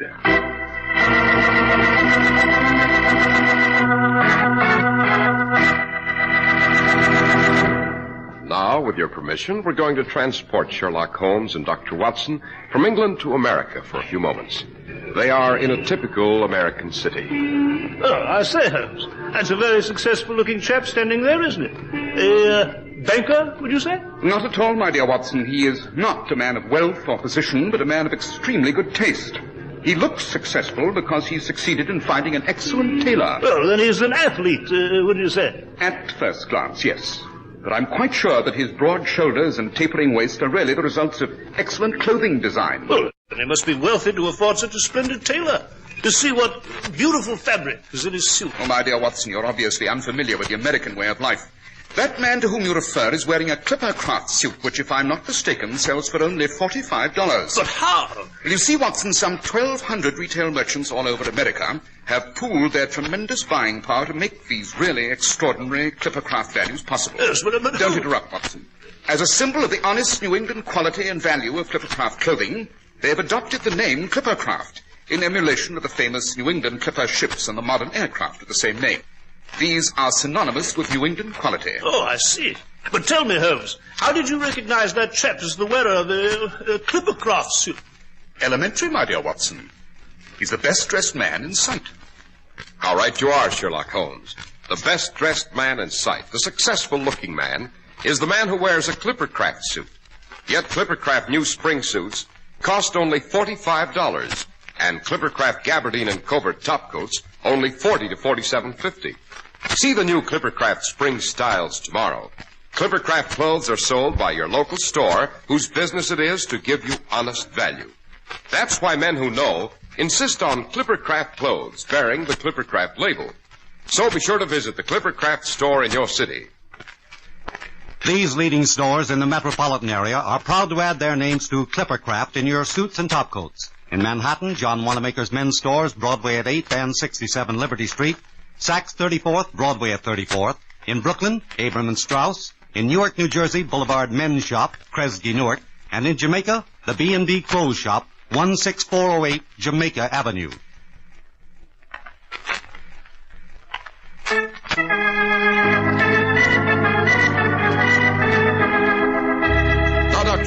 Dr. Watson, you were relating to us the adventure of the elusive agent.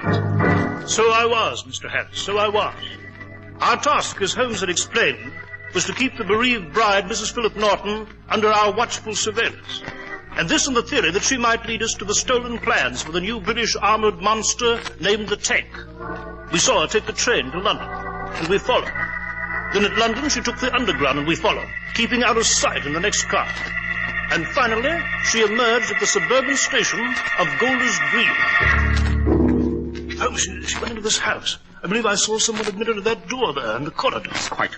You shall wait here for her to emerge, Watson. Yes, but why? Why don't we just go in? Patience, my dear man, patience. Our belief is that Mrs. Norton did not see us shadowing her, but we cannot be sure. Be shrewd, my dear fellow, a consummate actress and no fool. For all we know, this may be a trap. You have your service revolver with you, Watson? Yes, I've got it right here. Good. Better have it ready, my dear fellow. In a very short time, you may have occasion to use it.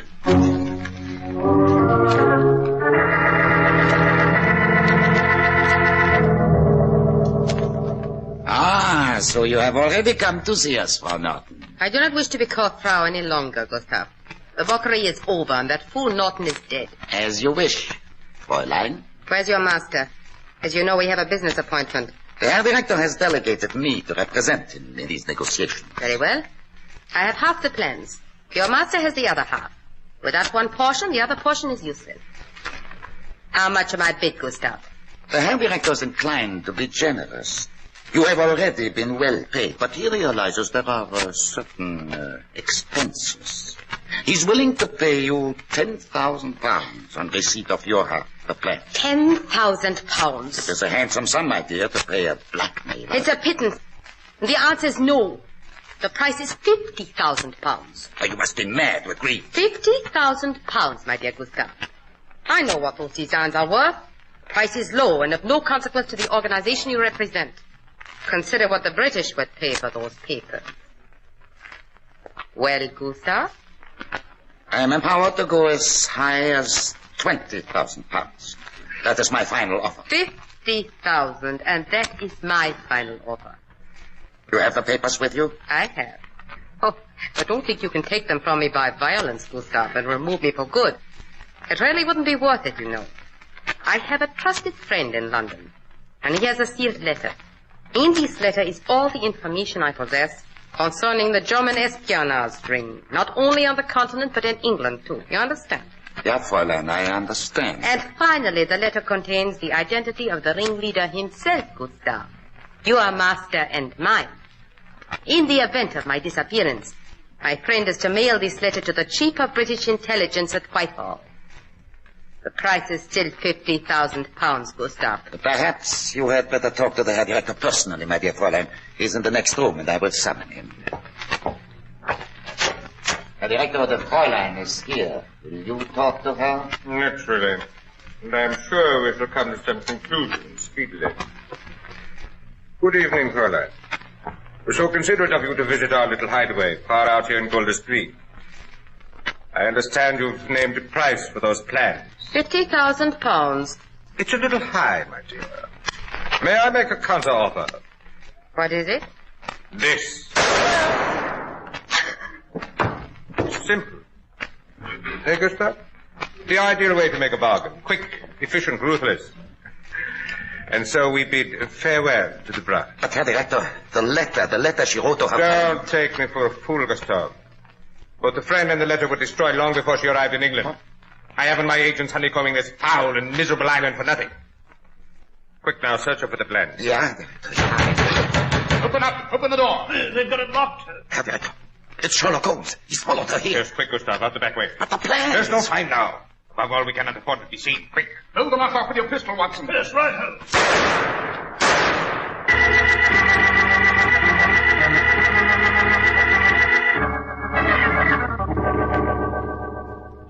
Yes, no, Holmes, the beggar's got away over the garden walls.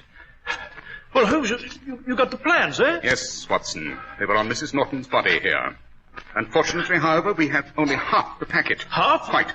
Only 5 designs are here, and you'll recall Mycroft told us there were 10 in all. Yes, but the other 5, where could they be? No doubt in the hands of the ruthless agents who just shot Mrs. Norton here. Might very well have been that she came here with the idea of selling them, and... Watson. Yes, Holmes? You detect a faint odor of tobacco in this room? Tobacco? Yes. Well, yes, Holmes. Come to think of it, I do. Interesting scent, Watson. Very. What do you mean? Yes, it smells like ordinary tobacco to me. On the contrary, this one's a rare and very unusual blend. Yes? Well, what? It's a cross mixture, Watson. The base is a strong and heavy perique, tempered with a bit of burley, and more than just a touch of Euphrates yellow leaf grown in the river valleys of eastern Turkey. Only one expert in London, or in all of England, would create a mixture like this. Grimsby. Grimsby? Grimsby, the tobacconist. He specializes in these rare and exotic blends. He owns a little hole in the wall in Soho. Well, by Jove, Holmes, then we can go there and ascertain who ordered this blend, eh? Precisely. But one thing is sure, my dear fellow. One thing is certain. Now that we possess half the plans, our constant companion is danger. And we are marked men.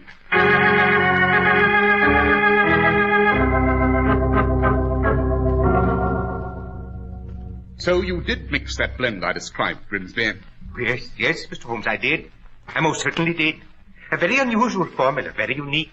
I made it at the purchaser's own request, of course. And who was this purchaser, Grimsby? Well, now, it was a foreign gentleman named Marco, Sir Emil Marco. Marco, eh? Could you describe him to us? Oh, yes, Mr. Holmes.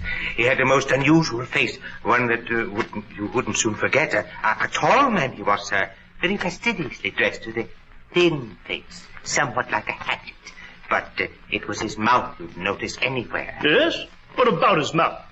Now, Dr. Watson, it had a sort of unfortunate twitch at the corner every now and then, a very annoying habit, to be sure. Yes, quite. Would you know where this Emil Marco lived, Grimsby? Yes, Mr. Holmes, I would. I had a messenger deliver a tin of his tobacco mixture to him. He's staying at the Berkeley Hotel.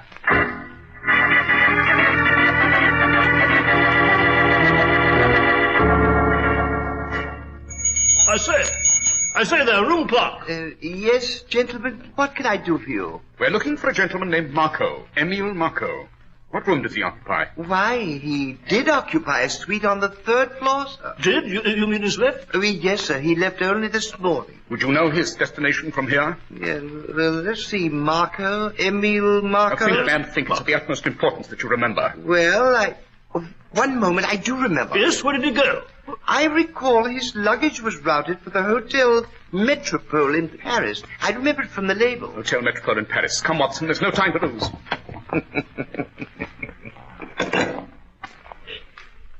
Operator, give me City 923. Yes. Are you there? This is Bradley at the Berkeley.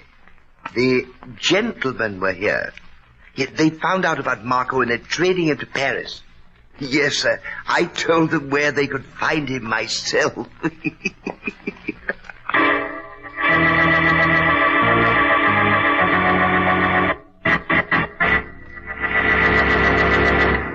Well, Dr. Watson, you've got us sitting on the edges of our chairs. What happened next in Paris? Patience, my dear Mr. Harris, patience. Next week I shall go on with the adventure of the elusive agent. I can only tell you that from here on, events move forward with breathtaking speed. That we walked in the midst of a strange espionage plot, met some ruthless and deadly persons, and almost lost our lives. And so until next week at the same time, Mr. Harris, I shall say good night.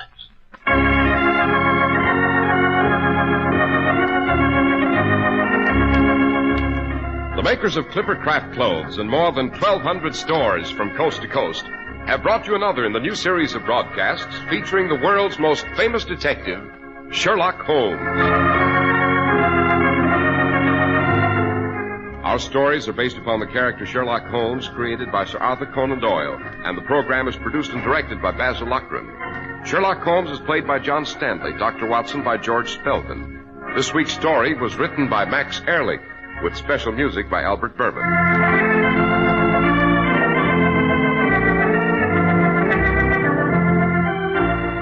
If you don't know your Clippercraft dealer, write Clippercraft, 200 Fifth Avenue, New York City.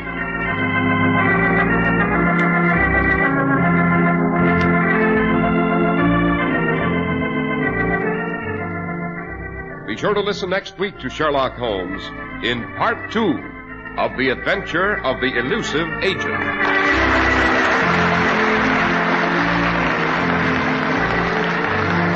This is Cy Harris speaking for Clippercraft Clothes. This is the Mutual Broadcasting System.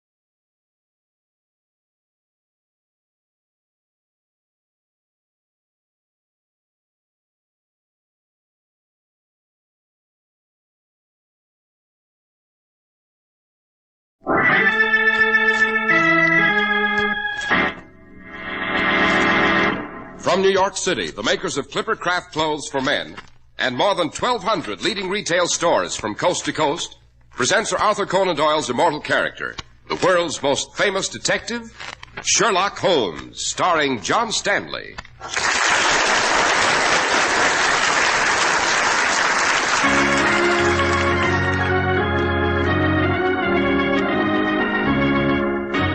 This week, The Adventure of the Elusive Agent, Part 2.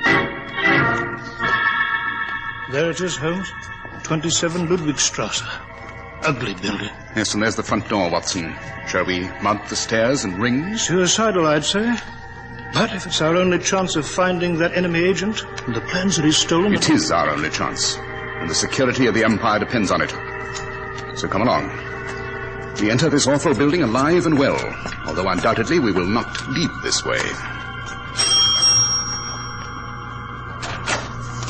Come in, Mr. Holmes and Dr. Watson. We've quite a reception prepared for you.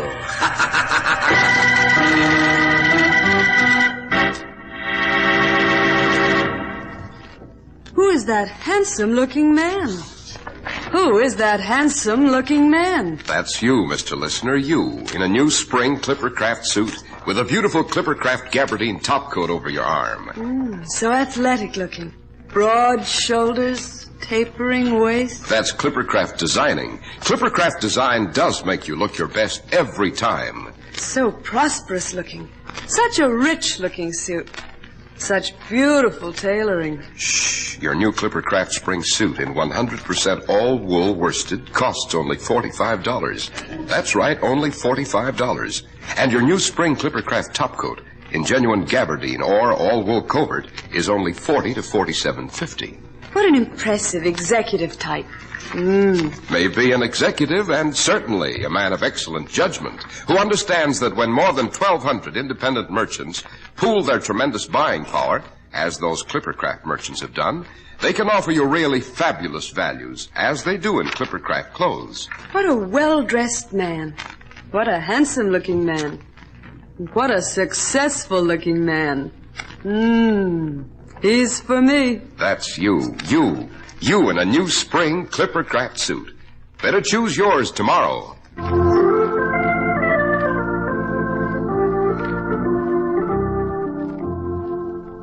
Dr. Watson, last week in relating the adventure of the elusive agent, you left off as you and Mr. Holmes were pursuing an espionage agent named Emil Marco. Yes, Mr. Harris. Shall I recall how we were led to his trail? Yes. It was 1913. An atmosphere of foreboding gripped the continent. War with Germany was imminent. British plans of priceless value had been stolen by the Germans by a young woman named Pamela Norton, a German agent. This Norton girl turned over half of the plans that she'd stolen to a chap named Gustav, who represented the leader of a huge espionage ring. Following the disappearance of the plans, Sir Mycroft Holmes asked his brother Sherlock to step in. In short order, Holmes and I were close to capturing the girl. But you may remember, Mr. Harris, we arrived too late. She'd been killed by the master spy because she refused to turn the other half of the plans over to him without receiving a gigantic sum. The master spy then vanished without having had time to seize the missing half from the girl's dead body. Detecting the odor of a rare tobacco about the room where the girl's corpse was found, Holmes and I, we dashed to a shop in Soho, the shop of the chap named Grimsby. We'd half the plans. The Germans had the other half. Both sides were in a deadlock, for the plans were useless unless they were complete. Grimsby, the tobacconist, described his client who used that tobacco, a Mr. Emil Marco, he said. Tall, thin, with a weird habit of twitching his mouth. We learned that this Emil Marco, the master spy, was in Paris at the Hotel Metropole. Shortly thereafter, Mr. Harris, Holmes and I were aboard the boat train for Dover on our way to Paris. We sat together, very silent and tense, realizing that every moment was vital. Holmes, the compartment door is opening. Yes, we have a visitor, Watson. Look, there's a hand with a gun. Extinguish the lights in your compartment, Holmes. We'll do nothing of the sort. I will not enter until you have extinguished the lights. Do as he says, Watson. He couldn't possibly miss you from there. Well, very well, complete darkness. I'm sorry it is necessary for us to meet under these strange circumstances, Holmes, but it may in the future be necessary that you do not recognize me. Therefore, my request for darkness. But, George, Oh, I can see your silhouettes. If either of you attempts to move or calls for help, I will blow out your brains. What is the purpose of this visit, sir? You are journeying to Paris to find Mr. Emil Marco. What of it? I can save a great deal of time and trouble for you. Can you? Yes. I represent Mr. Marco. As you know, he already has half of a set of plans in his possession, but his portion is worthless because you have the other half, Holmes. Indeed, and I do not intend to surrender it. Mr. Marco is fully prepared to make an intriguing offer. What is it? Give me your half of the plans. We will pay you £20,000. Rubbish. Say 30,000? The plans are not for sale. 50,000. If you finish stating the nature of your offer, sir, you may leave. I've never found myself in a situation where enough money would not provide a happy solution. You have a price, Holmes, I'm sure. I most certainly have not. There may well be persons of differing political views who would betray the British Empire. I'm not one of them. Come, Holmes, very touching. Now, would you name your price? There isn't any. Holmes, you are forcing us to take the plans from you. If you can find my half. And you are forcing us to kill you. If that can be arranged. Might I point out that in our organization we never kill our opponents in an ordinary manner, that we prefer to torture them to death? I'd accept the money if I were you. My answer is a definite and final no. You might inform Emil Marco that I intend to secure his half of the plans and return them to Whitehall. Very ambitious, but you underestimate the power of Marco's organization, which will now be devoted to securing your half of the plans and to conceiving new and exciting torture devices for you and Dr. Watson. Good night, gentlemen. I planned this as a short and pleasant visit. I trust that it was. Well, let's after the rascal, Holmes. That's futile, Watson. He's armed, we're not. Even in these few seconds, doubtless he disappeared into another compartment. Besides, we've no idea what he looks like. We must wait, Watson, for Paris and the Hotel Metropole.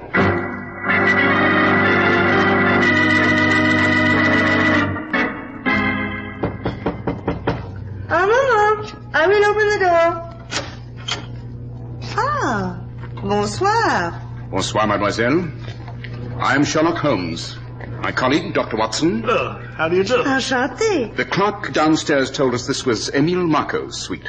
It is. May we come in? Yes, of course. I am Mademoiselle Mathilde Piaget. Emile is not here.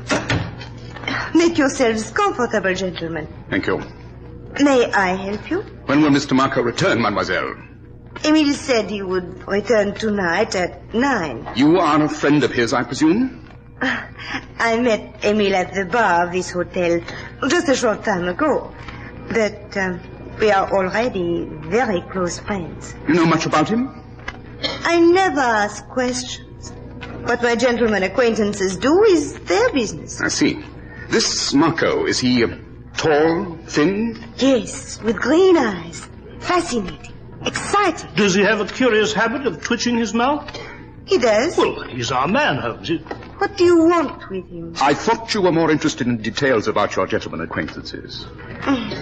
Very well. Ça m'est égal. I do not care. Emile has an exquisite suite here. He has invited me to enjoy it until his return. Would you care to wait? Have a drink? Perhaps we may become friends, too. Thank you, no. We've more urgent matters at hand. Come, Watson, to our room.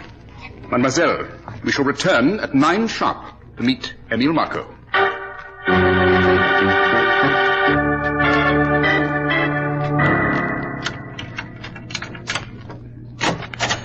These are lovely rooms they've given us here at the hotel, eh, Holmes? Yes, Watson. But obviously an intruder has chosen to upset the decor. Yes, by Jove, someone has been here to our rooms. Made a ghastly mess of them. Look, they've opened every drawer in the chest. And our luggage. Yes, forced open and the contents strewn on the floor. I should say the alluring demoiselle was also a member of this fantastic ring of spies that's closing in on us. Mathilde? Do you really think so? Quite. Clearly, the objective was to lure us to Marco's suite, occupy us temporarily, while others went through our luggage here in our room. But the plans, Holmes, they were here in your valise. They may have stolen your half of the plans. Precisely why I'm rummaging through the luggage. Well, are they gone? Yes, Watson. The plans are gone. Well, then you bungled it, Holmes. For the first time in your entire career, Holmes, you bungled it. And for such high stakes. Have I? Did you hear a strange sound, huh? Yes, I do. Coming from that closet to your left. Open it, Watson. Careful. That's right. See anything in there? One of my traveling bags, that's all. Are you sure? Absolutely. Bring the bag here to me quickly. All right. There you are. Yes, the ticking's coming from inside the bag. Open it, man, instantly. It may be a time bomb placed there by Marco's ring. Time bomb? Yes. Just 1 second. I just open this catch. Hurry. The clothing. Take it out, Watson. We must see. Yes. See the shorts and shoes. Yes, I see it, Holmes. There's a small black object here. Quick, give it to me. Watson, open the window. Through it, man. Hurry, go on, Holmes. We'll be killed.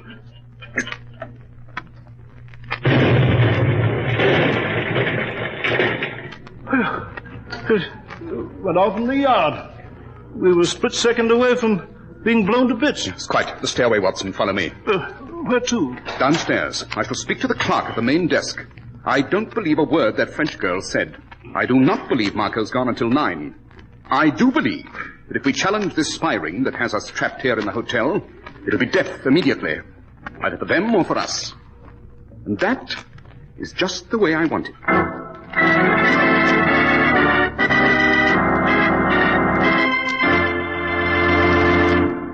Mr. Harris, tell me again about that handsome-looking man.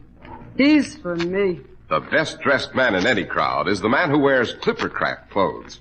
For spring, new all-wool worsted Clippercraft suits, only $45. Clippercraft topcoats in all-wool gabardine or covert, only $40 to $47.50. Handsomely styled, tailored to the finest standards of traditional New England craftsmanship, Clippercraft clothes take their name from the famous New England Clipper ships and the speedy airliners of the same name. Sold by more than 1,200 independent local merchants from coast to coast, the leading hometown merchants everywhere. That's why the ladies say, when they see you in your new Clippercraft spring suit, Who's that handsome, successful-looking man? He's for me. and that's why men who know insist on Clippercraft clothes bearing the Clippercraft label. So be sure to visit the Clippercraft store in your city. These leading stores in the metropolitan area are proud to add their names to Clippercraft in your suits and topcoats. In Manhattan, Saks 34th, Broadway at 34th, John Wanamaker's men's stores, Broadway at 8th and 67 Liberty Street. In Brooklyn, Abraham and Strauss. In Newark, New Jersey, Boulevard Men's Shop, Kresge Newark. And in Jamaica, the B&B Clothes Shop, 16408 Jamaica Avenue.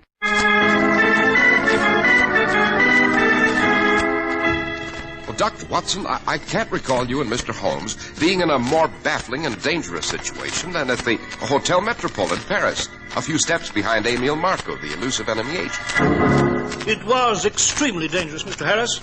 Marco's German spy ring, which seemed to be everywhere we turned, had found Holmes's half of the infinitely valuable British war plans and had vanished with it. Holmes and I hurried to the front desk of the hotel to question the clerk. I understand, Clark, that Mr. Emile Marco will return here at 9 this evening. Monsieur Marco? Yes. Did you go to his suite earlier this evening, Monsieur Holmes? Yes, I did. There was a young lady there. I am sorry that you went directly to Monsieur Marco's suite. If you had stopped to inquire here, I might have saved time for you. You see, Monsieur Marco left this afternoon. Permanently. Well, and the young lady in his suite, Mathilde Piaget? The mademoiselle left just a few moments ago. Do you know where she's gone? I believe she said something about the train to Berlin. She was in great hurry. To meet Emile Marco, no doubt, eh, Holmes? What time does the train depart for Berlin? It departs in approximately 4 minutes. Well, there's not enough time for us to reach the station. Perhaps not, Watson, but there's nothing to prevent our boarding the train after it and rushing to Berlin. The train after it departs in 2 hours, Monsieur Holmes. We should be aboard that train, Watson. Thank you, Clark. I thought this to be... Berlin, Holmes, are you mad? The very center of the German government? Well, if we've almost been murdered outside of Germany, what on earth might happen to us when we're found in Berlin? Our personal safety does not matter in this case, Watson. We are on a counter-espionage assignment for the British governor. By all the rules of international intelligence, you and I are expendable. My brother Mycroft made it clear that possession of these plans may mean triumph or defeat in a war with Germany. So, you and I, my dear Watson, are petty marionettes. Shall fetch our luggage and ride to Berlin.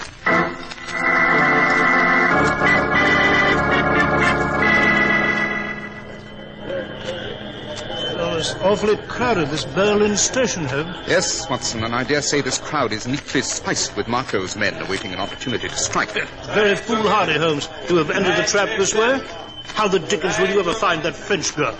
Or Marco? Elementary, my dear Watson, elementary. Yes, but in all of Berlin?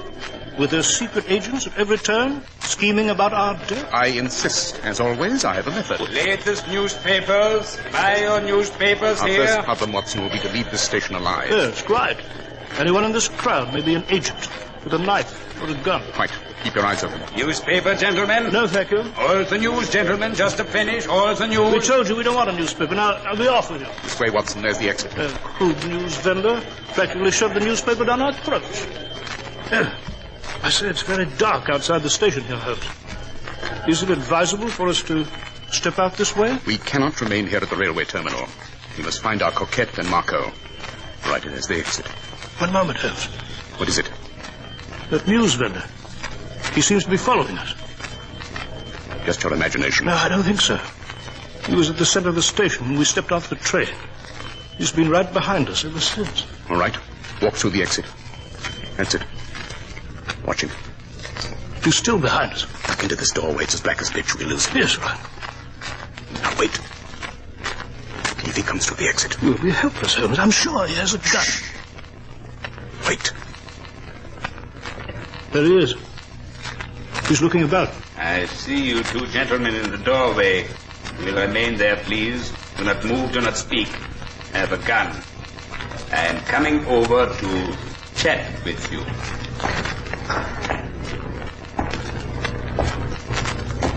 Good evening, Mr. Holmes, Dr. Watson. If you intend to kill us, go on and shoot. Be over with it. I should like to introduce myself. My name is Collins, British Intelligence. British Intelligence? Then you received my wire. We did. Wire? What wire? The moment I knew the French girl had left for Berlin, Watson, while you were packing our luggage, I sent a wire here to British Intelligence in code. Mycroft had given me the information as to the technique, if required. My wire described Mathilde in detail.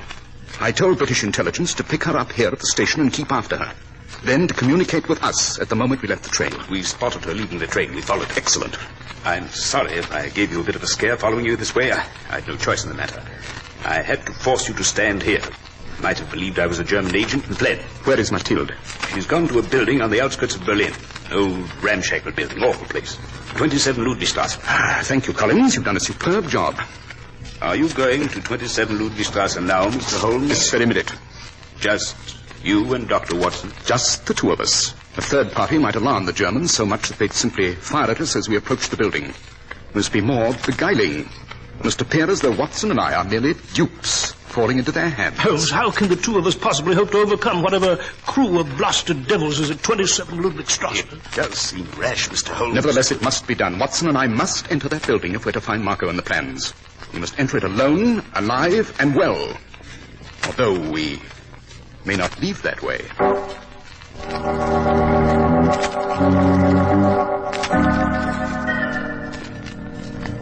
There it is, Holmes. 27 Ludwigstrasse. It's an ugly building. Front door, Watson. Can we mount the stairs and ring? Suicidal, I'd say. But if it's our only chance, Come along, then.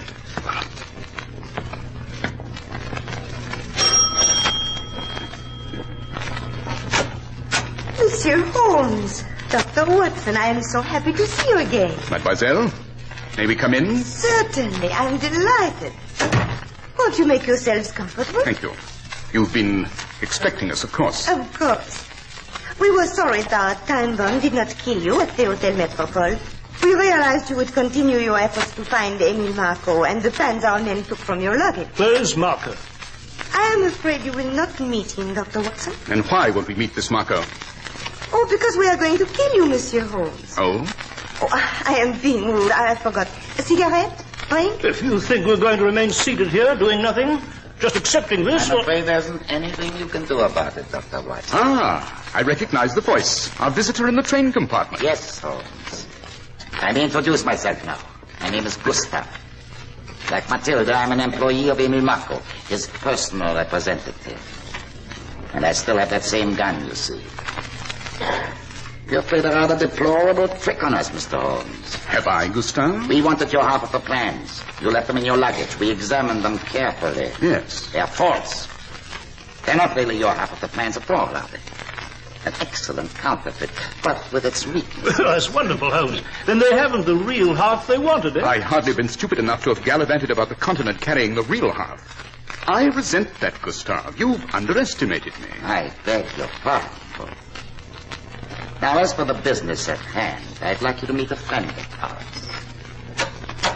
Peter. Yeah, Gustav. Peter, this is Mr. Holmes and Dr. Watson. I see. I will take care of them for you. Peter was a wrestler. Unfortunately, he was drugged. His tactics were illegal. Too cruel to humiliate Matilda. Yes, Gustav. Good night, Monsieur Holmes. Doctor? Peter has made quite a study of the human body, Holmes. He's a specialist in various methods of creating unbearable pain. Yeah, I have my own way. Holmes, we want to know exactly where the real half of the plans is. Your half. I haven't the slightest intention of revealing that, Gustav. Dr. Watson, could Holmes have told you where he has hidden those papers? He did not. If he did, I would defy you to learn their whereabouts. I was afraid this would be your answer. You're a reckless gentleman, Holmes. You force me to take all sorts of steps that I am most reluctant to take. I'm a mild man at soul. I believe the problems of man versus man can be settled on a cordial level. I dislike animal tactics. But, since you insist... Peter? Yeah, Gustav. Ready. I will make them talk very quickly by taking hold of the arms. You may recall, Holmes, in the train compartment, I said we never kill our opponents in an ordinary manner. We torture them to death. I want to know where the papers are, Holmes. But perhaps it will require just a bit of persuasion. Peter. Yeah. So, I take these horns and... That's it, Peter. That's it. Go on. Persuade them.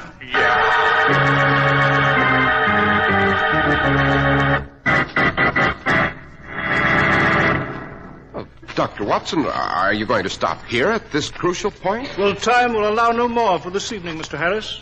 However, next week, I shall tell you the utterly astonishing end of our adventure of the elusive agent. The most surprising development in all of Holmes's adventures. The final chapter concerned a horrible illusion, a bloody battle in an abandoned castle, and a revelation about the missing plans that altered the entire course of the First World War.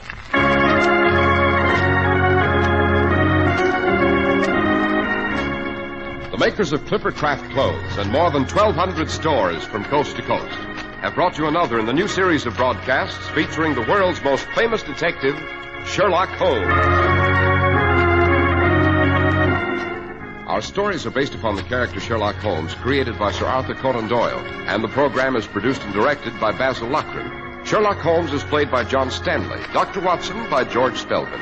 This week's story was written by Howard Merrill with special music by Albert Berman. If you don't know your Clippercraft dealer, write Clippercraft, 200 Fifth Avenue, New York City. Be sure to listen next week to Sherlock Holmes in the final chapter of The Adventure of the Elusive Agent.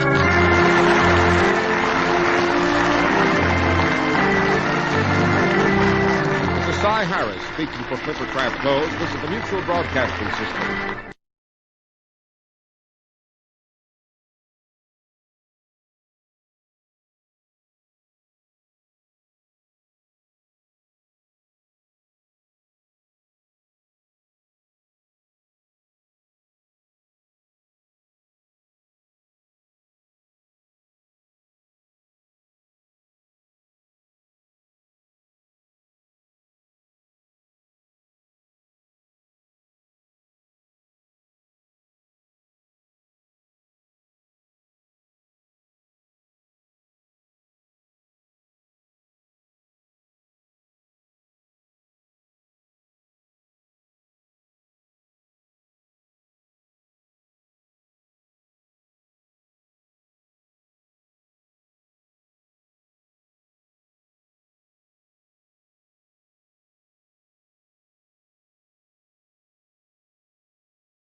That came from upstairs, Bill. Yeah, come on. No, wait, listen. Someone's coming. Mr. and Mrs. North. Starring Richard Denning and Barbara Britton. Listen as Pam and Jerry solve the mystery, Brother Danny. A police car cruises down Burgess Street. Riding in it are Detective Sergeant Marty Lucas and his partner Harry Maddox. Lucas and Maddox of the 42nd Squad. Burgess Street, Lime Park, Stuyvesant Circle is their beat, and they know every inch of it. They were born here, raised here, and still live here. From every blazing neon sign over every shabby store to every shadow in every dark corner, they know it all. Oh, 11 o'clock. Man, isn't this shift ever going to end? Who cares? Boy, oh boy, aren't you doubled over with laughter tonight. What's eating you anyway, Marty? Nothing. You need a little nightlife, boy. Hey, look, how about having a couple of beers when we knock off? No, thanks. Ah, come on. I'm going over to Helen's and count the wedding presents. You should see the loot, and the wedding's still a week away. Come on, how about it? No, thanks, Harry. Marty? What? Hey, you're not sore about anything, are you? I mean, sore at me or Helen? What makes you think that? I don't know. You've been clouding up to rain for the last month. Oh, for crying out loud, Harry, will you please stop? Hey, wait a minute, Harry. Huh? What's Pull up? Nightlight's out in Bruner's garage. Yeah. Well, let's have a look. Maybe it just burned out. Maybe. Now, here's the office door. Hey, didn't burn out. Look. Jimmy. Come on. I'll grab the light. Okay. Hey, a window. Yeah, out in the garage. Well, let's get it. There he is, Marty. Going out the side window. Hold it, you. Stop or we'll shoot. He's gone. Come on. Hey, Marty, there's another one in here. Where? Hey, you might be back. Careful, Harry. Watch yourself.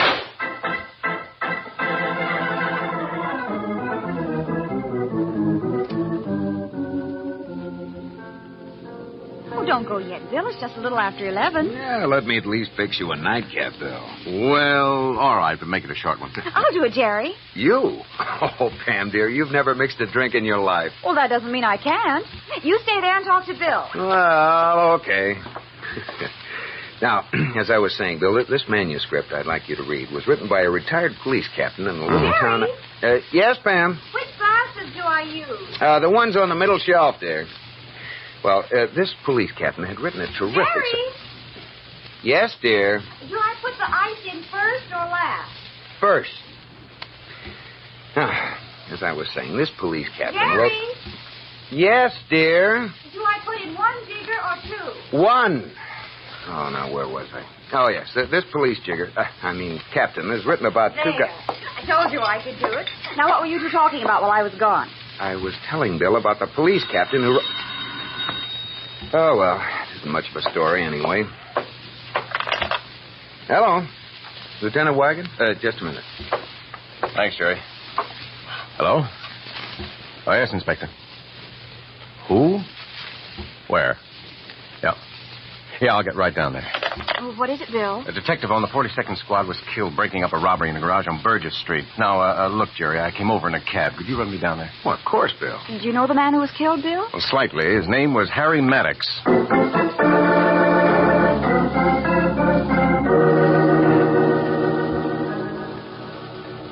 We thought the guy getting away through the window was the only one, Lieutenant, but there was another one behind us, over there on the other side of the garage. You're lucky you didn't get it in the back, too, Lucas. Yes, sir. Hey, Bill. What? Well, Jerry, I thought Pam and you had gone. Well, we were just leaving when a Miss Chandler arrived. Helen, here? Yeah, and someone from your station called her. She's in the office. I want to see her. Wait a minute, Sergeant. We asked her if she had anyone she wanted us to call to be with her, you know. Well, she hasn't anyone here. She's only been in town a few months. So she said, and she shouldn't be alone, so Mrs. North and I suggested she come home with us. Well, that's swell of you, Mr. North. Well, come on, let's go see her. See you later, Bill. Right, Jerry. Helen. Oh, Marty. Oh, Marty, they won't let me see him. He's gone now, Helen. I'll bring my car around to the door, Sergeant. I'll come with you, Jerry. Car's down this way. Well, come on down. I'm sorry. What in the world were you thinking about so hard? The way Sergeant Lucas looked at Miss Chandler. Hmm? Darling, he's in love with her. Oh, Pam. He is, Jerry. I'm sure of it.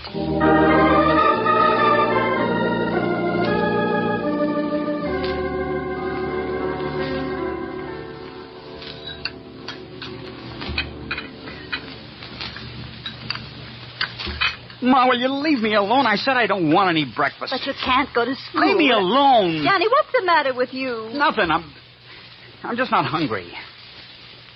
Marty isn't home, huh? No, and I'm worried. He usually calls. Forget it. He's a big, brave cop.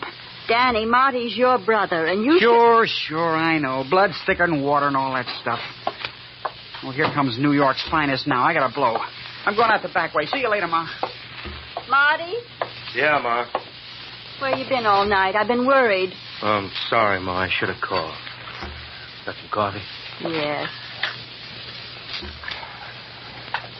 Thanks. Ma. Yes? Harry Maddox was killed last night. Killed? Oh, Marty. Now, look, Ma, don't use this to tee off on me again about quitting the force. I know the speech by heart.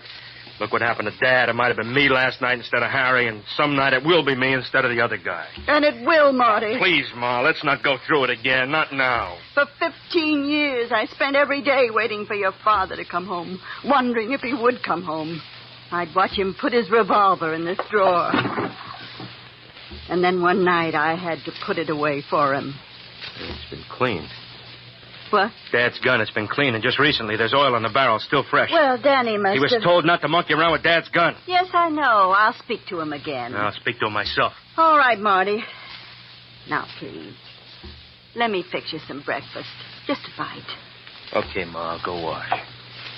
I'll have it ready in just a minute. Ma? What? Danny go out to the movies again last night?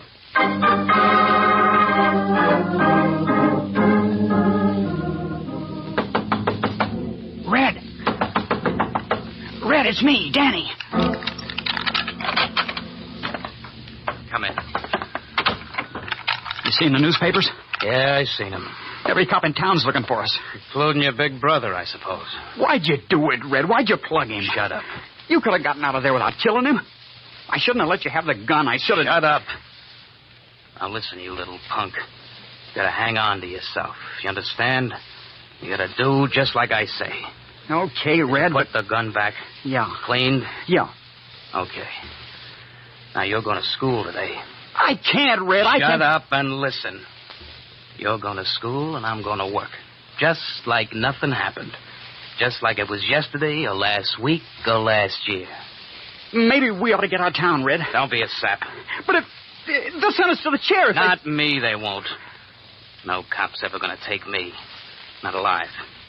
If they come after me, I'll take a few of them with me before I go. Red. I mean it. I got nothing to lose. Not a thing.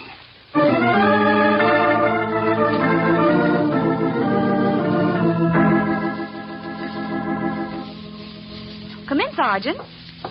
I'll tell Miss Chandler you're here. Thanks. Sergeant Lucas is here, Miss Chandler. Oh, thank you, Mrs. North. I'll be in Mr. North's study if you want anything. All right. Hello, Helen. Hello, Marty. It was nice of you to come. I thought maybe there was something I could do for you. No. No, there's nothing. Is there any news? Have they found the men who... No, but they will. In a way, I hope they don't. Why? I think if I ever saw those men, I just got a glimpse of them in jail or in court or somewhere, I'd kill them if I could. Helen, don't talk like that. You don't mean it. I think I do. Well, you've got to think of yourself, Helen. You still have a life to live. What kind of a life is it going to be now? A good one. It can be a good one, Helen. Look, I know it's a little too soon to say this, but, well, I want you to know that Harry wasn't the only one in love with you. Oh, Marty. Someday Marty, please don't. All right, Helen. I won't say any more right now. I'll answer it. Hello? What? Why, yes, he is, Bill. Just a moment. It's for you, Sergeant. Lieutenant Whiting. Oh, thanks. Hello, Lieutenant. Lucas, the temporary assignment to homicide you asked for has been okayed. Good. On one condition. Yes, sir. You're a cop, Lucas, and you don't forget it. What you do forget is that Maddox was your friend, that you ever knew him or saw him or talked to him. There's nothing personal about this. This is a murder case. Yes, sir, I understand. Okay. Lieutenant, is there anything new? Just one thing about the gun that killed Maddox. Ballistics hasn't finished running its tests on the slugs yet, but we know this much. They came from a .38 caliber police special.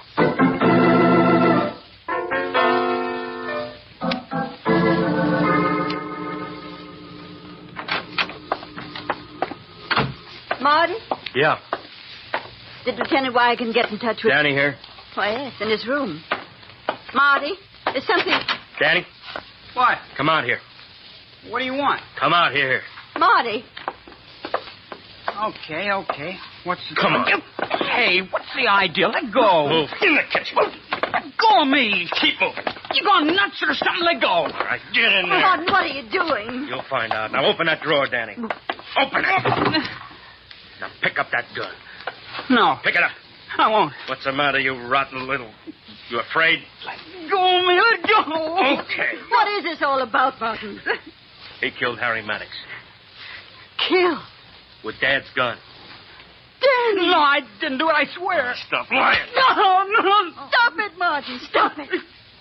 Danny, tell the truth. Did you kill Harry Maddox? No. I want the truth, Danny. I was at Bruner's last night, yeah, but... Danny! I didn't shoot Maddox. It was Red. Red?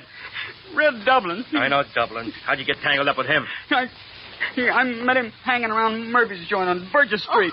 Oh, Danny. Okay, Danny, get your coat. What are you going to do? I'm taking him in. No. Ma. If he says he didn't kill Harry Maddox, I believe him. Whether he's the one who actually shot Harry's beside the point. He was robbing Bruner's. He's my son. My son. That's all I care about. Will arresting Danny bring Harry Maddox back? No. And if it would, Martin, you wouldn't arrest him. What? You're glad Harry Maddox is dead. Glad? Because of Helen Chandler. You love her and want her, and you always have, and now maybe you can have her. And that's why you're glad Harry's dead. Ma, you're crazy. Harry was my friend. And Danny's your brother. But go ahead, Martin. You can prove I'm wrong. That down inside you're not glad Harry's dead. You can prove it very easily. All you have to do is arrest Danny. Well, Martin?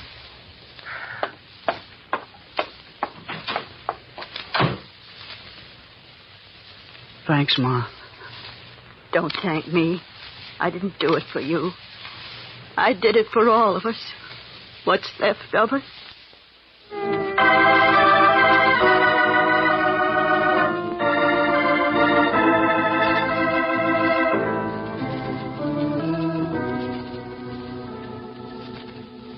Well, Bill, come on in. Oh, thanks. Glad I found you home, Jerry. Pam, it's Bill. Bill, what are you doing here? Looking for Marty Lucas? Oh, he left here hours ago. What did you want to see him about? We know whose gun it was that killed Harry Maddox. Oh, and you arrested the man? Oh, no, Pam. The man who owned the gun has been dead 12 years. What? He was a policeman.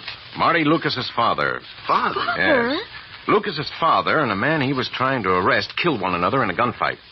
And as a matter of routine, a ballistics test was run on Lucas's gun. Now, the slug taken from the man Lucas's father killed matches the slugs that killed Maddox. Well, do you know what happened to the gun? Well, I understand it was returned to Mrs. Lucas. Gollies. Well, what's the matter, Pam? Do you think it's possible that Marty Lucas killed Harry Maddox? Oh, Pam. Well, he could have been carrying his father's revolver instead of his own for days or weeks, maybe, waiting for the kind of situation where he could kill Harry Maddox. But why would he want to kill Maddox? Well, I don't know, except, he's in love with Helen Chandler. Now, you're just guessing at that, Pam. Last night I was, but today I heard Marty Lucas admit it to Miss Chandler. I didn't mean to listen, but... But you did. Well, not exactly. Oh, darling, for a woman who never exactly listens, you hear an awful lot. Is Miss Chandler still here? Yes. Well, I want to talk to her. Oh, this is fantastic, Bill. Well, perhaps, but it won't do any harm to ask Miss Chandler a few questions. Miss Chandler? Miss Chandler! Well, that's funny. Why doesn't she answer? Well, let's find out. Well, she isn't here. Well, she was just a few minutes ago, and she couldn't have gone without us seeing her. Oh, yes, she could, dear.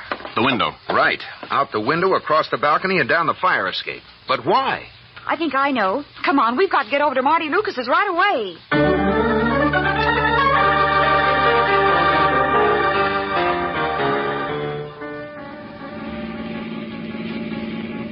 Oh, here we are, Jerry. Pull up.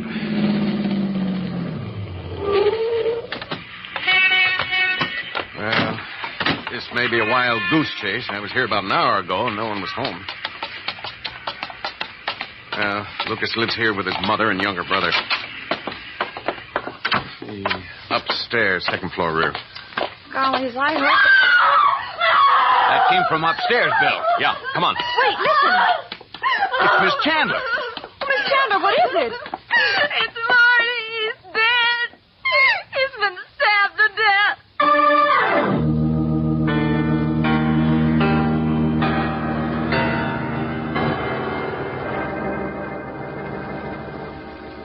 And then when nobody answered the bell, I tried the door.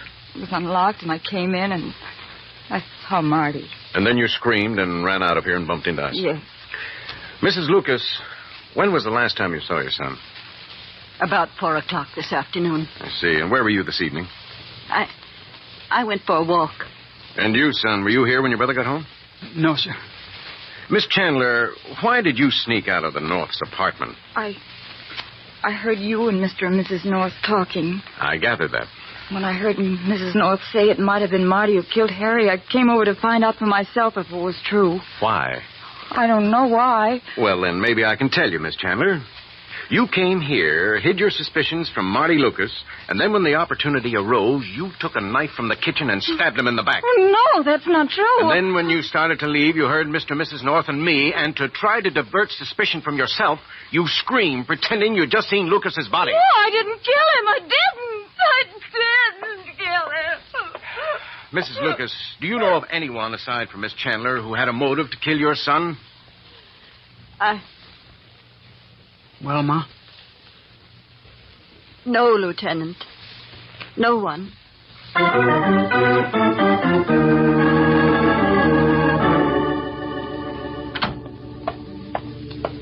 Oh, Pam, I'm so tired. I can hardly wait to get to bed. Well, we have to take Miss Chandler's things to her. We promised. Yeah, well, then let's get the bag packed, get it down to headquarters, and get home. I'm dead. Come on. Hey, where is her bag? In the closet. Well, I'll get it. Open it up on the bed. Okay. Well, there we are, Pam. Well, hey, what have we got here? What? Hey, look on the suitcase. Well, for heaven's sake, a gun. Yeah, one of the cutest snub-nosed, pearl-handled automatics I've ever seen. Miss Chandler obviously didn't believe in traveling light. Jerry, is it loaded? Let's see. Oh, like the 5 o'clock subway. Darling, this proves it. Proves what? That Helen Chandler didn't kill Marty Lucas. Whoa, now wait a minute. It does. If Helen Chandler had gone to see Marty Lucas with any intention of killing him, she certainly would have taken this, wouldn't she? Pam, I think you're right. Well, darling, we have to tell Bill about this. He sent Miss Chandler down to headquarters with Sergeant Donahue, so we may still be at the Lucas apartment. Well, on our way, let's stop there first. Come on, darling, and bring that gun.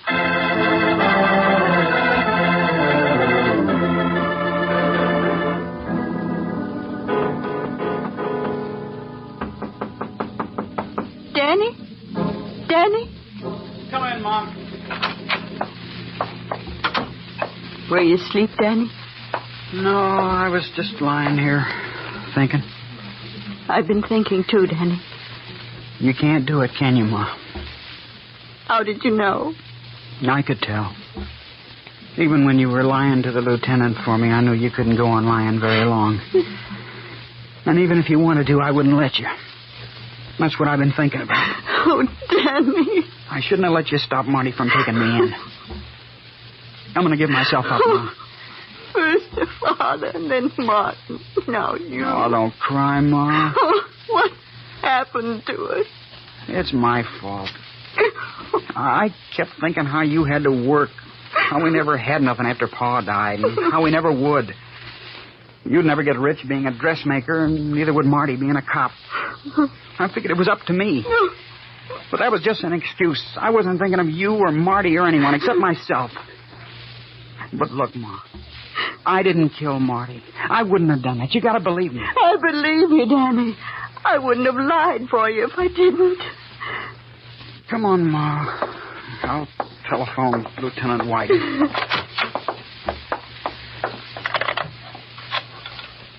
Put down that phone, Danny. Red. Put it down. How'd you get in here?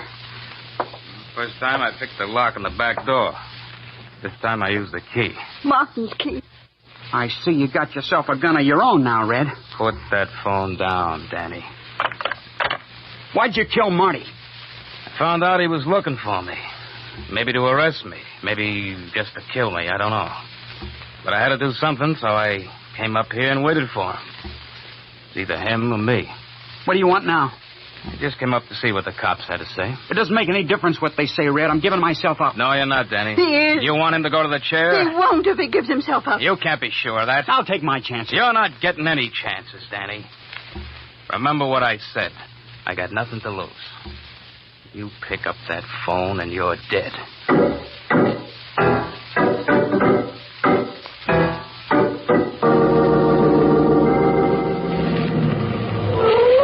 Well, I don't see Bill's car around, Pam. Well, let's check the Lucas apartment anyway. Yeah, okay.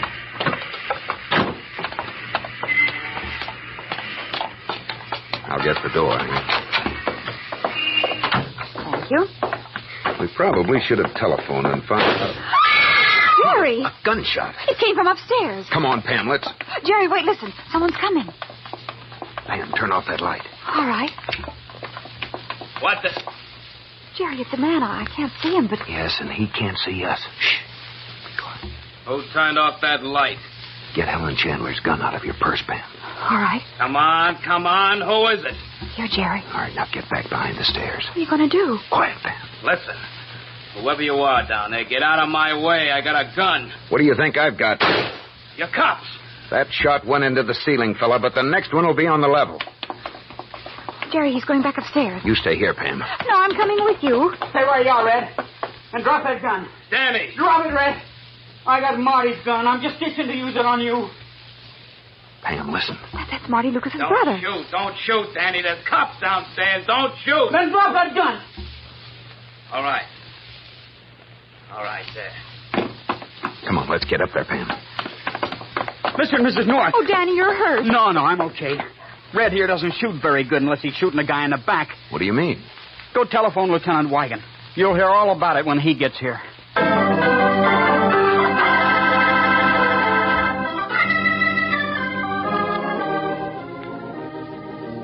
You think it'll go hard on Danny Lucas, Bill? Well, it won't go easy, Jerry. Reformatory until he's 21, probably, and then a few years of probation. Yeah, it'd have been a lot tougher for him if he hadn't turned against Red Dublin and actually risked his life to give himself up. But, hey, gosh, look at the time. I'd better go. Oh, wait, Bill. Do you have any plans for dinner? Well, no, Well, but then stay and have it with us. Hey, that's a swell idea. And look, I'll be the chef. You? You? What's the matter? Well, I don't like to say this, darling, but you're not a very good cook. Oh, no? Oh, well, Bill can tell you differently. Remember the meals I stirred up on a hunting trip last fall, Bill? Yeah, I remember. Oh, I'll make another of those hunter stews I cooked up. You remember that stew, Bill? Oh, yes, very well. We had it for dinner our last night out. Oh, that's right. Gosh, that was a swell trip. You know, it's too bad you got sick and we had to cut it short. I wonder what it was that hit you the way it did. Well, I can't imagine.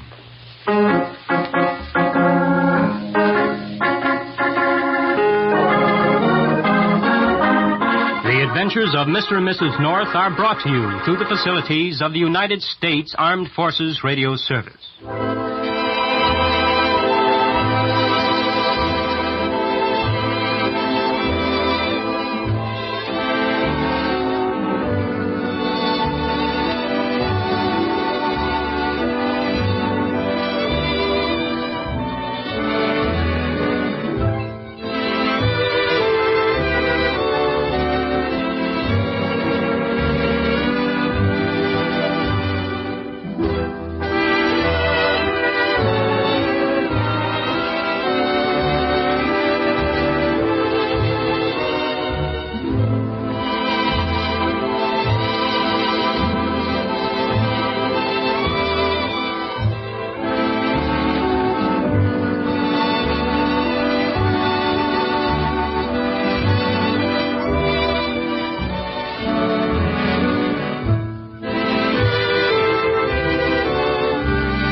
Stay tuned for Nero Wolfe, transcribed.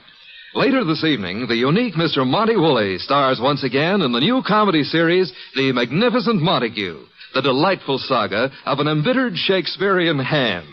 After many triumphant years on the stage, the Magnificent Montague now portrays Uncle Goodhart, the hero of a radio serial, and his trials and tribulations are 30 minutes of delightful listening over most of these NBC stations. And today being Friday means another visit to Duffy's Tavern, where Archie the manager presides over another sparkling session of mischief and madness. Ladies and gentlemen, the ringing of that phone bell means adventure. Hello? Hello. The young man answering the phone is Archie Goodwin. Yes, this is Nero Wolfe's office. The mountain of a man in the oversized armchair, staring at Archie with a beady eye, is Nero Wolfe. Mr. Wolfe is in. Mr. Wolfe is always in. Would he stay in until... He would. Archie, what on earth? Boss, she sounds blonde. Phooey. Don't believe I can tell over the phone? Okay. Excuse me, miss, but are you blonde? Oh. Go ahead and laugh. Thank you.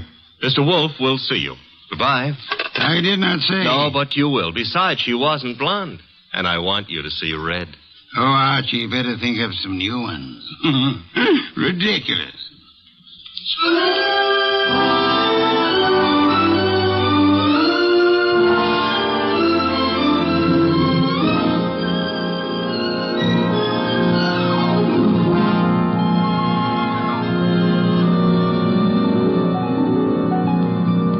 Ladies and gentlemen, it's the bulkiest, balkiest, smartest, and most unpredictable detective in the world. That chair-born genius, Nero Wolfe, created by Rex Stout and brought to you in a new series of adventures over this NBC network in the person of Mr. Sidney Greenstreet.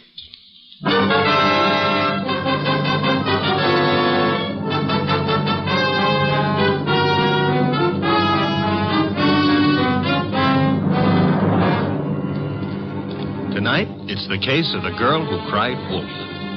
In the old brownstone house on 35th Street, my boss, Nero Wolf, with all his 300 pounds, sits at his desk from which he runs his world. We have been patiently waiting for the lady client. And there's a knock at the door, and I admit her. A beautiful, frightened, and red-headed girl. Mr. Wolf? Mr. Nero Wolf? Not by 160 pounds. I'm Archie Goodwin. Oh, yes. I spoke to you on the phone. I'm Mary Dunning, Mr. Goodwin. I was wondering if... He's in. He's always in. Come on. We'll try getting him to admit it. This is Mr. Wolf. Miss Mary Dunning. How do you do, Miss Dunning? Here, take this red leather chair. It's a nice match for your hair. You know, as old Dr. Titmouse has said to me, beware of a red-headed woman. But I never could believe Thank you, them. Mr. Goodwin. Your business, Miss Dunning? Do you mean what I do or why I've come to you? Both, if you please. Well, I'm Mr. Stevens' secretary at the Tolliver Ecological Foundation.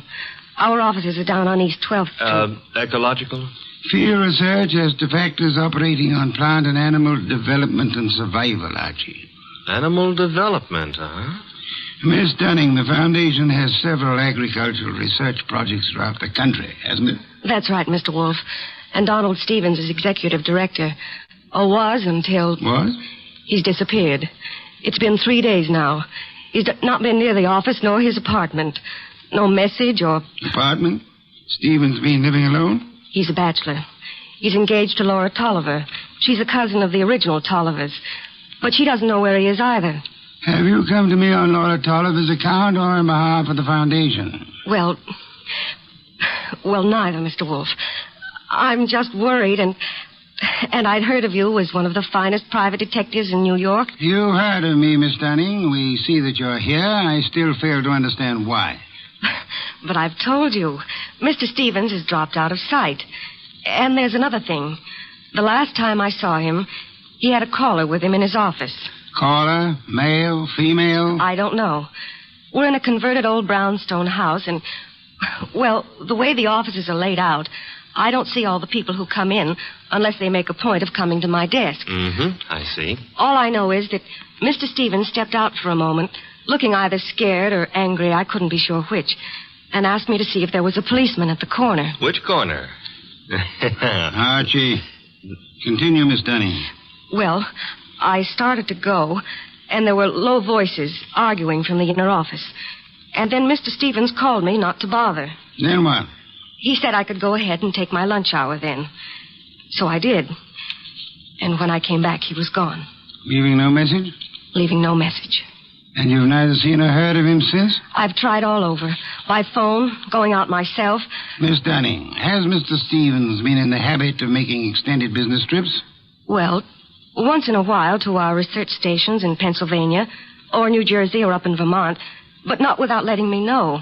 I have to make out his travel vouchers. Has there been any recent trouble at the foundation? Trouble? Financial trouble? Personal trouble? No, there's been no trouble. Miss Dunning, you're wasting my time and yours. This is a problem for the police, if there is a problem. Oh no, Mr. Wolf. I'd have gone to the police, except, well, if there should be an innocent explanation, it didn't seem fair to the foundation to risk the unpleasant publicity I said for the police.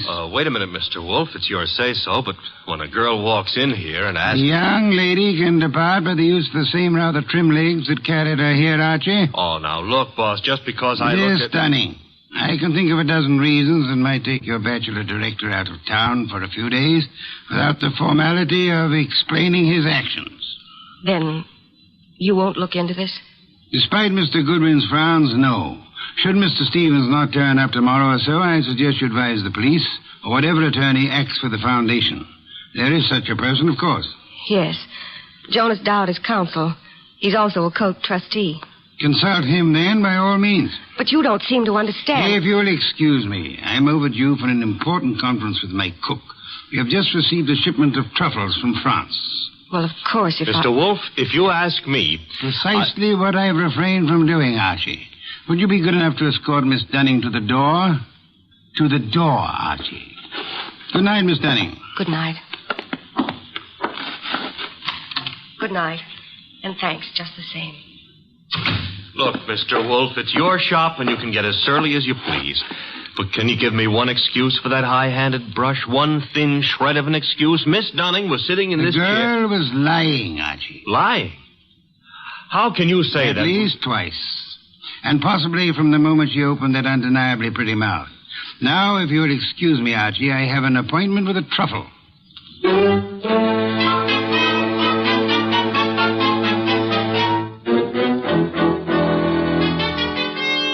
You say you have a surprise for me, Archie. Enough to yank you 3 inches out of that chair.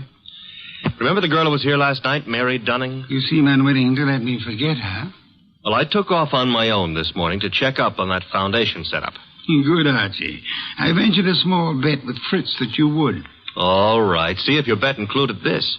I found Stevens down there right in his office. Missing executive director. Yes, and the missing Mr. Stevens claimed he had just been on a business trip.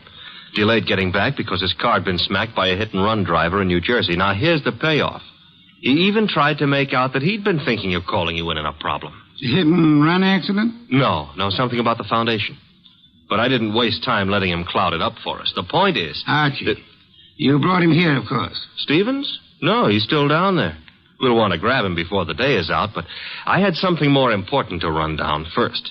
It took me 3 calls on the way up here, but you can take it as confirmed. We've still got a disappearance case, and this one you're not sitting out. Indeed. And who has disappeared now? Mary Dunning. Stevens is back, but Mary's gone. Not at the office, not at her rooming house, and none of her clothes are taken. How'd you get going? Put a police call out on Mary? Back to 12th Street and get Stevens out of that office and up here as fast as you can. I'll phone him. You are on the way.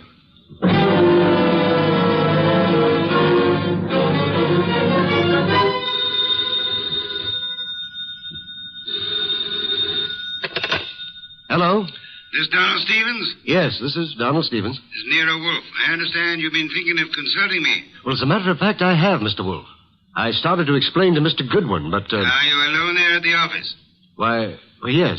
As it happens... Be careful. I don't think your car smash-up was an accident. I've just sent Mr. Goodwin to ask you to come here. Meanwhile, I'd suggest... Oh, excuse me, Mr. Wolf. There seems to be someone coming in now. Wait, Mr. Stevens. There hasn't been time for Archie to get there yet. Excuse me, Mr. Wolf. Don't. Just hold the wire a moment. Wait, Mr. Stevens. Come on in. I haven't had a chance yet. Oh, what? No! No!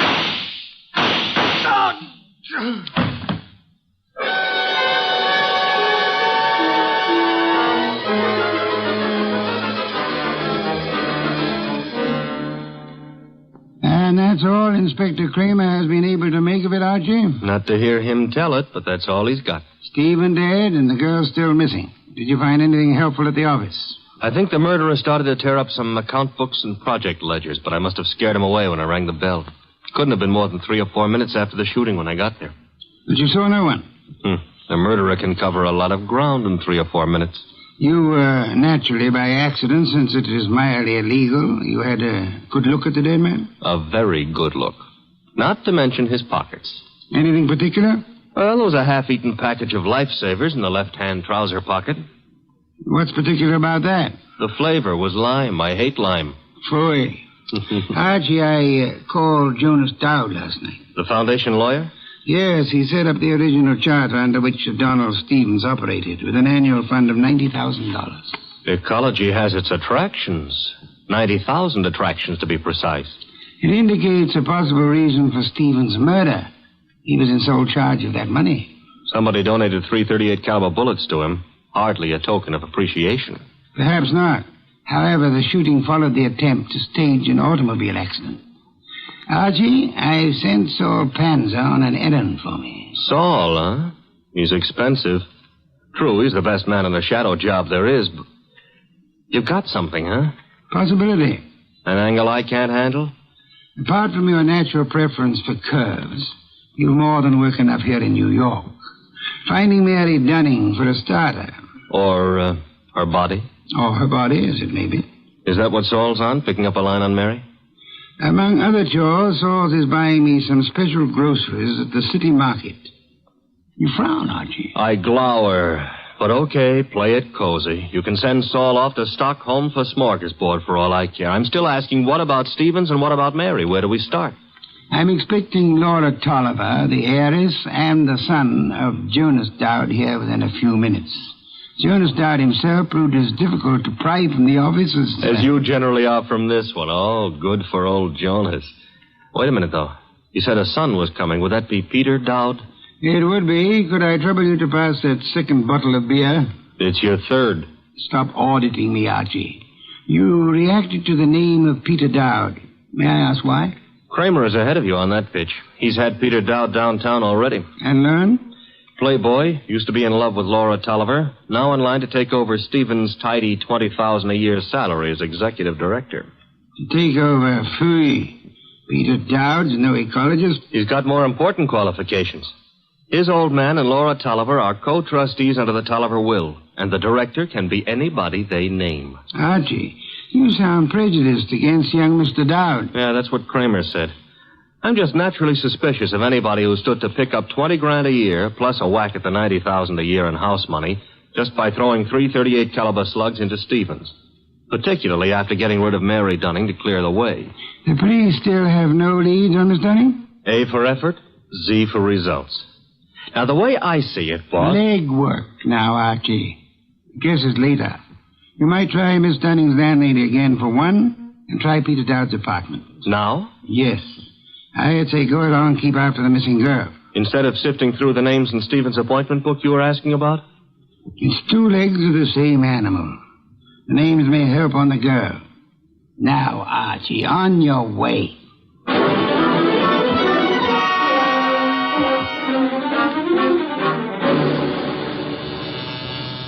Come in. Mr. Wolf? Yes, come in, Miss Tolliver, Mr. Dowd. Sit down. It's good of you both to come. Miss Tolliver, I'm profoundly sorry of your loss. You were to marry Mr. Stevens, as I understand it. Yes, 3 weeks from today. I was trying to warn poor Stevens just as the murderer came in.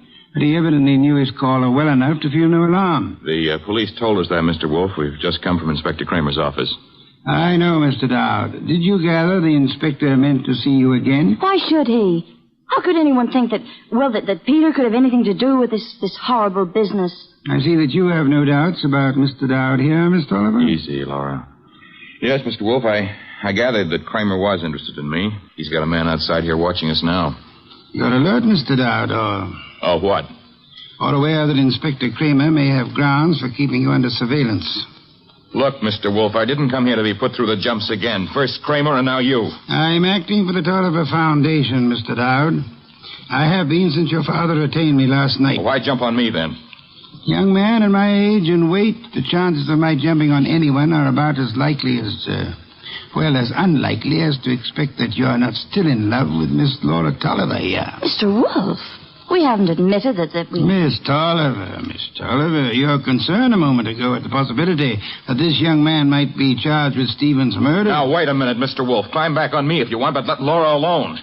If you're trying to I'm no longer trying, Mr. Dowd. You both confirmed the point for me. All right. I am still in love with Laura. And I think Laura's known ever since she accepted Stevens' ring that their engagement was a mistake. What are you going to make of that? Did Stevens know you hadn't given up on Laura? I told him twice. I even went down to the foundation just... Just when, Mr. Dowd? This morning while I was telephoning Stevens, for example? I haven't been near the foundation office for days. I've been out of town. Mr. Wolf, you've no right to twist and turn everything Peter says. I do love him, but Laura. Well, that's the first time you've come right out with it since... I'm sorry, Peter. I've wanted to tell you 1,000 times.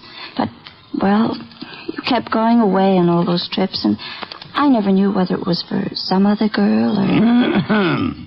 Mr. Dowd, Miss Tolliver, could this tender exchange be postponed till you two find yourselves alone? Go ahead, Mr. Wolf. Ask anything you want, as long as I know it's all right with Laura here. Roundly spoken, Mr. Dowd. May I ask about Mary?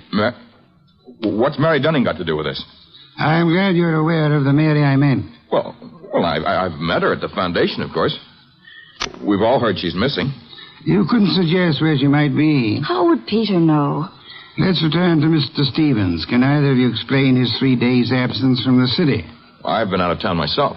Miss Tolliver? He could have been inspecting any one of the research plants. He didn't tell me, if that's what you mean. Stevens said this morning he had been wanting to consult me. You can't suggest why? Well, no, I can't. About foundation business or personal business? .338 caliber bullets kept Mr. Stevens from making that clear, Miss Tolliver. Mr. Dowd's father is sending me over some material, but as yet it's not in my hands. Are you familiar with the personnel at the research stations? There aren't any more than 4 or 5 project managers. Halsey in Vermont, Schwartz down in Pennsylvania. Excuse me. Nero Wolf? Archie, Yes, Archie. you can take it back about Mary Dunning. If she's a liar, she's just gone to a lot of trouble to make it look good. Dead? No, but knocked out with chloroform and stuffed in a closet in a man's apartment. And guess whose apartment? Spare me your charades, Archie. Peter Dowd's. That's where I'm calling from. Is he still with you? As it happens, yes. You better hang on to him. There's been another development. Inspector Kramer's got hold of a man named Schwartz. The Pennsylvania project manager. Right. Schwartz was at the Foundation office this morning, and he says Peter Dowd was going in as he came out. When? Within minutes of your call to Stevens. Kramer's on his way to your place now to pick up young Dowd. Any instructions? I'd like more company. Well, the ball game is all wrapped up, isn't it? I'd still like more company. Right. Mary and Schwartz? If you can get them here. And Archie. Yes? Get them here.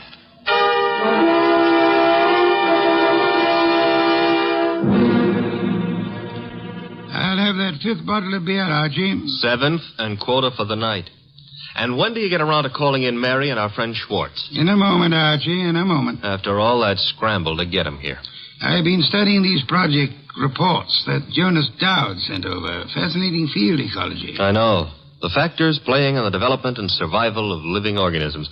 Too bad poor Stevens didn't figure on a factor named Peter Dowd. Archie, I'm ready for Mr. Schwartz now. No Mary? I'll risk you in the next room with Miss Dunning for the time being. Okay. One Schwartz coming up. Oh, come in, Mr. Schwartz. Mr. Wolf? How do you do, Mr. Schwartz? My apologies for this long wait you've had. And I'll try to make our business brief. Yes, sir. Mr. Schwartz, you managed the Tolliver Agricultural Research Station in Pennsylvania for some time. 2 years. I am not sure I didn't once enjoy a shipment of mushrooms that came from your place. You've experimented with Maya arenaria. Maya arenaria? Yes, of course. Yes, we've done some work with mushrooms. They were excellent. By the way, I understand you saw Mr. Stevens just before he was shot down. If I'd stayed 10 minutes longer, he might still be alive. May I ask the purpose of your call? I was delivering the monthly reports. No special trouble you came to discuss? No, sir. You met Peter Dowd coming in at the Foundation as you were going out. How did he look? In a hurry. How so? He just pushed past with his face turned away. You're sure it was he? Yes, I had seen him at the Foundation maybe 2 or 3 times before. Were you aware that Mr. Stevens and Mr. Dowd were both apparently in love with the same young lady? I'm a research worker, Mr. Wolf. I wouldn't know about Mr. Stevens' personal affairs. Just an hour ago, before Inspector Kramer took him from here, young Dowd admitted that he'd been there today. I didn't think I could be mistaken. But he said only because Stevens had phoned him to come. Were you there when that call was made? No, there was no call to Dowd while I was there. Excuse me, Mr. Schwartz. Yes, Nero Wolf speaking. This is Saul Panzer. Yes, Saul, you're still... Yeah, still down here at the city market. Looks as if you were right. Indeed? One of their trucks just pulled in with a load of full crates. Top quality produce. I'll try not to wince when you send in the expense sheets. Any other confirmation? Internal Revenue records show no taxes paid on income by the Tolliver Foundation. Thank you, Saul. Phone any information as you get it. You'll forgive me again, Mr. Schwartz. Archie. Yes, boss?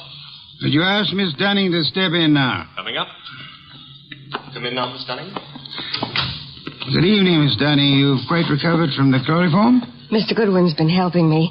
He's been rubbing my forehead, and I'm beginning Spare me any further details. Miss Dunnings, would you mind telling me again how it was you came to find yourself in Mr. Dowd's apartment? Well, it was the phone call that got me to go over. It was a man whispering. He didn't give his name, but he said if I came to that address, apartment 4C, I could learn something about Mr. Stevens. You went to apartment 4C, and then? That's really all I know. Just after the door opened, before I could see him, this coat was thrown over my head, and then he must have given me the chloroform. It was Peter Dowd, of course. Dowd? Who else could it have been? It could have been Mr. Swartz here. Mr. Wolf, you're joking. Am I, Swartz? Joking or drunk? Why should I... For the ancient reason, Swartz. Money. For the racket you had and wanted to keep. Racket? Mr. Schwartz was in... Swartz is no more of an ecologist than Mr. Goodwin here. A moment ago, he accepted Mara arenaria as a mushroom. It happens to be a common clam, common on nearly any beach, rare in inland Pennsylvania. Stevens knew I didn't go in for all that Latin stuff. I could understand that you might be useful without it, Swartz. But to get away from your station operations, you faked the scientific knowledge you never had. All right. Suppose I am more of a farmer than a fancy scientist. Our job at the research station is to raise vegetable crops, isn't it? As you worked it, Swartz, of course. You turned the agricultural research project into a commercial farm. All expenses met from tax-free funds, and not a cent of return shown for the produce sold. So that's why Saul Panzer drew the rutabagus run. Stephen had the innocence of a specialist interested in his own field only. But even Stevens finally began to get onto those doctored reports of yours, Swartz. And when was it the Internal Revenue men began asking questions? Look, Goodwin, is this fat guy out of his mind? You had to get rid of Stevens after the last inspection trip. Were you even counting on taking over his job after Peter Dowd was put away for Stevens' murder? Mary, if you'll just explain to this lunatic... Watch it, Archie, watch it. I've got his gun. Adroitly done, Archie. Wait a minute. This is a 32, and it was a 38 that did the murder. Mr. Wolf, that's my bag. You can't... Take this pistol from it, I have, my dear. This extraordinary effort you put me to, of actually leaving my chair to secure this weapon, we'll add that to the score against you. Mr. Wolf, if you aren't too tuckered to answer, that gun from Mary's bag. It's a 38. It may be the one used on Stevens. But Mary couldn't. She didn't. The ballistics tells us that this is the weapon. Then Swartz must have passed it to her for safekeeping, till it could be planted in young Dowd's apartment or car or whatever. I didn't have anything to do with it. Miss Dunning, you had to do with more than you know. Do you realize that if Mr. Goodwin hadn't found you at the Dowd apartment when he did, that you might not be alive at this moment? You were the one person who knew Swartz's crime. Mary, don't listen to him. She's listening, Swartz. Miss Dunning, you thought the chloroform scheme was directed solely against Peter Dowd, and so you let Swartz talk you into it. Mr. Goodwin tells me the door of that closet was sealed with Scotch tape. I didn't know that. Schwartz actually tried... Your chloroform sleep was meant to turn into a permanent one, Miss Dunning. And I was trying to cover for him. All right, here it is. Schwartz planned it all. He did try the hit and run, and he did shoot Stevens. He's a liar. Mary, you've been juggling those books since... Say the details for Inspector Kramer, Swartz. There's guilt enough to be divided between you and guilt enough to burn you both.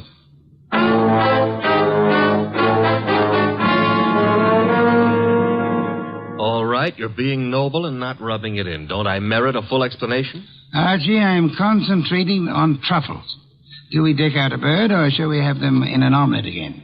Mr. Wolf, look, I've got a white flag up, and I'm asking. All right, Mary and Schwartz wanted Stevens out of the way. And all right, they tried to hang it on Peter Dowd. But why'd Mary come here and try to get you into it in the first place? As far as she knew that night, Archie, Stevens wasn't to get back to New York alive. Swartz hit and run ambush in New Jersey was supposed to take care of Stevens on his way back from Pennsylvania. By luck, Stevens survived the accident, and Swartz had to follow him here to finish him off. Yes, but I still don't see why. Mary came here to establish her innocence by pretending to seek our help. Oh. And she thought to keep suspicion from Swartz by creating the imaginary figure of a threatening caller at the office several days before. She knew Stevens meant to consult me about Swartz, and she could guess Jonas Dowd would call me in eventually. Well, Stevens said he wanted to consult you that morning when I... That morning when you couldn't hear Stevens out because you were seeing him as Mary Dunning wanted us to see him. Oh, a trick operated with two vanishing acts to explain. Stevens's and Mary's. You have it, Archie. And both fake. A straight business trip branded a run-out or a snatch only by Mary's account, and then the chloroform act at Dowd's apartment. You have it in full. Mm-hmm. Except how you knew she was lying to start with. Point one, the girl offered no fee, no prospect of a fee. Mm-hmm. Stay at that. Could anyone claim knowledge of my reputation, Archie, and still seriously expect that I would take an arduous labor for the love of it? Oh, I'm ashamed of myself. Point two, she told us of a caller coming to see Stevens. Of Stevens asking her to fetch a policeman, then changing his mind. When asked to call a policeman, what woman's curiosity would be satisfied by being told not to bother? How utterly brilliant you are. Yes. Archie, a bottle of beer. All right. And now back to a serious problem, you know. I think I see a compromise on these troubles. Between bird and omelet? Archie, why not both? Ah.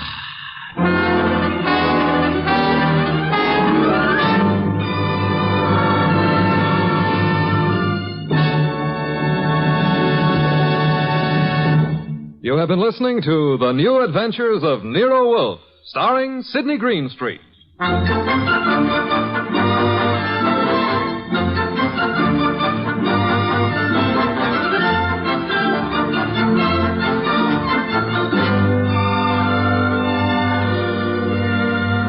Tonight's transcribed story by Charles O'Neill was based on the characters created by Rex Stout.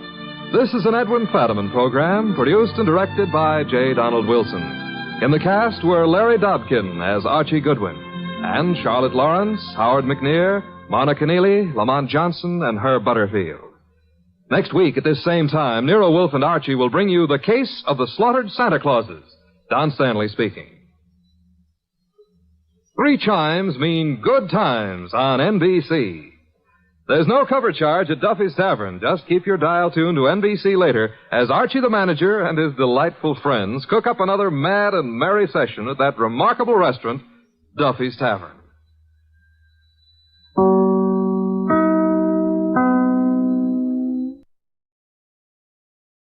Keep tuned to this station for the latest news. The Linux Show, starring Nick Carter, Master Detective. Presented by Acme, America's great producer of fine quality paints.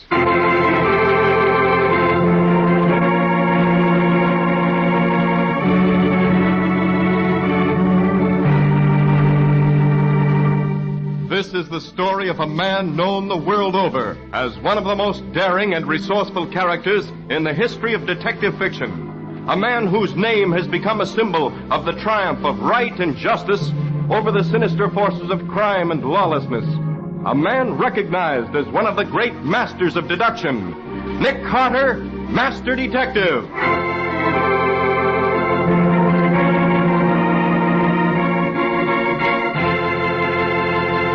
Today's exciting case, The Sixth Statue. Another exciting chapter dramatized from the life story of Nick Carter.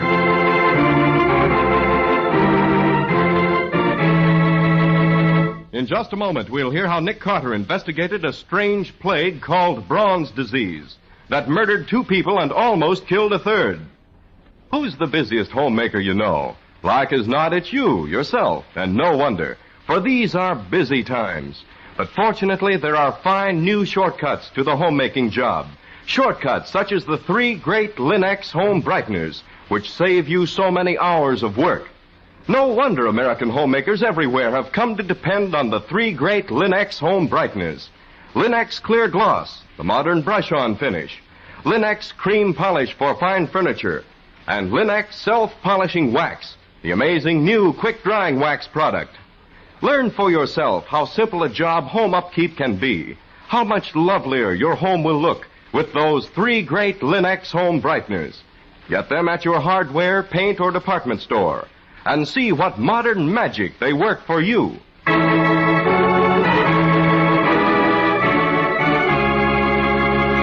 And now for today's exciting case from the life of Nick Carter.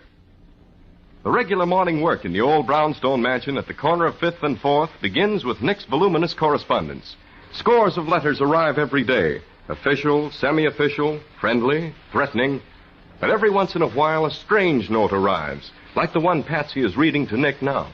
Dear Mr. Nick Carter, you are a famous detective and would not know me as I am only a housemaid. Oh, this writing is terrible. But I have heard you will always help people if they are in trouble, so I am taking the liberty to ask you, would you help me? Mr. Carter, there is bad trouble in the house where I work. Mr. Horace Allen's house on Park Avenue. There is plague in the house, a bad sickness, and I think we will all die. The statues got sick first, and I know we will get it next. Please come and tell me what I should do. Enclosed, please find money order to pay for your trouble. Yours truly, Maisie Leeds. For the love of Pete. Oh, I really think this is touching, Nick. Look, here's the money order, $5 whole. Generous fee, considering Miss Leeds probably earns only $20 a week. Wish you hadn't sent it. Let's see that letter, Betsy. Here. Horace Allen. What, that's the famous ex-meatpacker, isn't it? 1270 Park. Very rich. Yes. Letter mailed last night. Written in a great deal of hurry. Notice the ink blots? Mm-hmm. Miss Leeds seems to be rather frightened. Well, what's all this about plague? Now, here's the key line. Statues got sick first, and I know we will get it next. Statues got sick? But what's that mean? I think we better drive to 1270 Park and find out. Right now? Oh, can't it wait a few minutes, Nick? We've got so much work to do here, and, well, Miss Maisie Leeds' trouble is probably a very vivid imagination. You've forgotten I've been paid a retainer, Bessie. I'm now devoted to the interest of my client. Let's go see Maisie, even if we have to go in through the servants' entrance.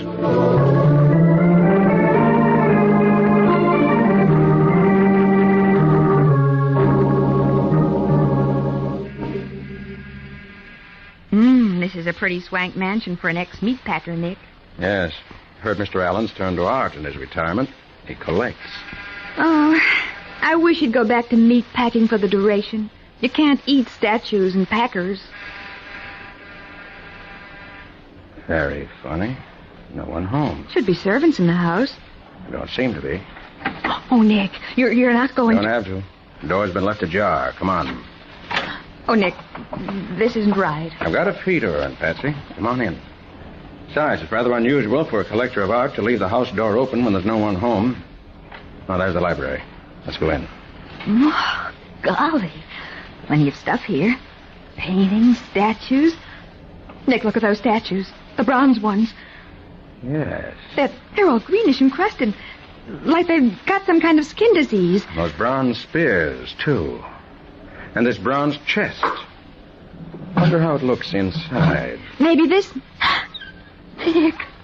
Yes. Looks as if the plague has killed our client.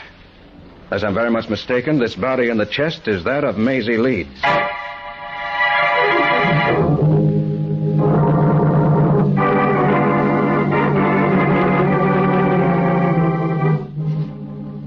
I've been through most of the house, Nick. There isn't a soul around.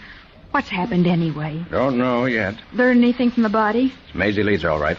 Dead about 10 hours. She must have been strangled and placed in this chest just after she mailed that letter to me. Oh. Patsy, there's an odd thing about this murder. It looks as if the killer had silver polish in his hands. Silver polish? Yes, there's a kind of white powder on Maisie's neck around the strangulation prints. Smells like silver polish. And, Nicky, you'd better notify the police. No. Why not? Listen, Patsy. Maisie Leeds paid me $5 to take on her case. I didn't get her soon enough to save her life, but I am going to get her killer. This is a point of honor. Something Sergeant Matheson wouldn't understand. Well, what are you two doing Nick. in here? Don't move, either of you. I'd suggest you put that gun away. You might hurt someone. Answer my question. What are you doing in here? Who are you? I'm Nick Carter. This is my secretary, Patsy Bowen. Nick Carter? Yes? Well, I'm Peter Craig, Horace Allen's nephew. I was up on the top floor, heard someone calling down here. That was me. So I came down. What's the matter, Mr. Carter? Look in the bronze chest. Good grief, Maisie. All right, Craig, I want some quick answers from you. Why was the house empty when we arrived? Where's your uncle? Where are the servants? Well, there aren't any servants. They all quit yesterday, except Maisie here. Uncle Horace rushed down to the employment agency this morning. That's why I'm alone in the house. I see. But you didn't see Maisie Leeds this morning? No, I generally stay in my rooms on the top floor. Uncle Horace just yelled up that he was going to the agency. What agency? The Sun Agency on Vanderbilt Street. One more question, Craig. You know anything about bronze statues? No. Who sold these to your uncle? St. John Arrowfield, English dealer at the plaza. All right. You stay here. Try and locate your uncle on the phone and get him home. We're hustling over to see Arrowfield. I want to find out what 6 statues have got to do with murder.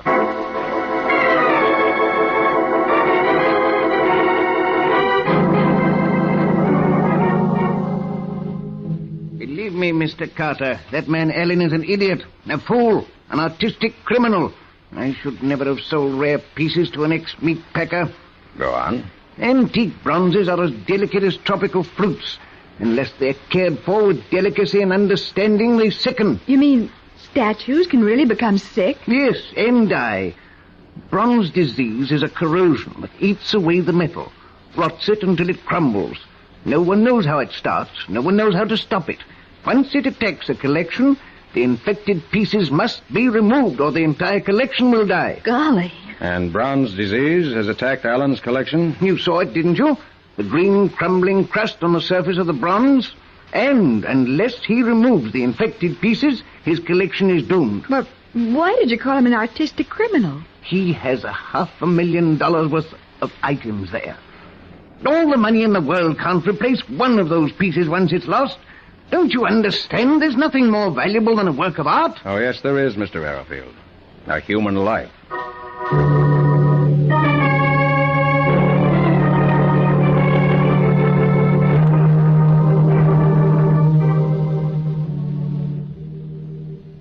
Here we are, Patsy. The Sun Employment Agency. Doesn't look very busy. I'm sorry, nothing available. We're looking for Mr. Horace Allen. And not here. He was here this morning? Here and gone. Can't supply him with anything. Why not? Sleeping quarters are impossible.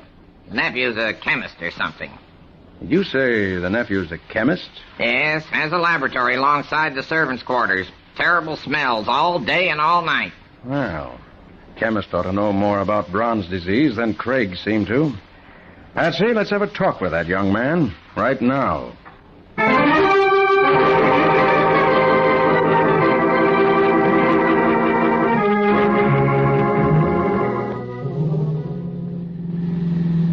Here we are. Nick, do you think Craig was lying? Don't know, Patsy. Perfectly possible. I hope Mr. Allen's back by this time. With somebody to answer the door. At least Craig ought to answer. Probably back upstairs in his laboratory. Well, Nick. Just my little pick lock, Patsy. Can't wait here all day. 1 second. There we are. Hello? Anybody home? Buddy, you told Craig to stay here. Well, let's run up to the top floor. We'll find him there. Walk? Right. Haven't you noticed?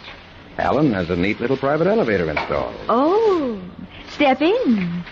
Call your floor, please. First floor, dining rooms, smoking rooms, lounge rooms.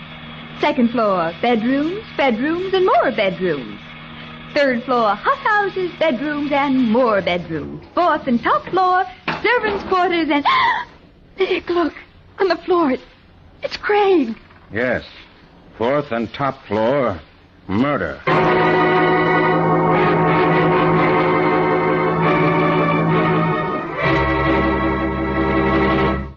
First, a murdered housemaid, then a murdered chemist. How will Nick explain them and solve the mystery of the 6 statues? We'll see in just a moment. One of the most important jobs in keeping your home spick and span is the care of your floors. And now you have an efficient new shortcut to that very job. Linex self-polishing wax, made from a new formula developed by leading chemists to give you the finest. For Linex self-polishing wax, designed to save work for you, at the same time provides amazing new beauty, new protection, new skid resistance for all your floors and linoleum. Linex self-polishing wax imparts the satiny luster that only real wax can give. And because it contains the greatest possible amount of genuine Carnauba wax, the finish lasts longer. What's more, the underwriters' laboratories have proved by actual test that any hardwood, linoleum, or rubber tile floor is less slippery after Linex self-polishing wax has been applied. Best of all, Linex self-polishing wax takes only a jiffy to wipe on and dries without tiresome rubbing to a handsome finish to make any homemaker proud. So follow the example of women all over America. Enjoy greater leisure, greater convenience, greater beauty in your home with Linex self-polishing wax. Available at your hardware, paint, or department store. Ask your dealer now for all 3 great Linux home brighteners. The easy way to more attractive living.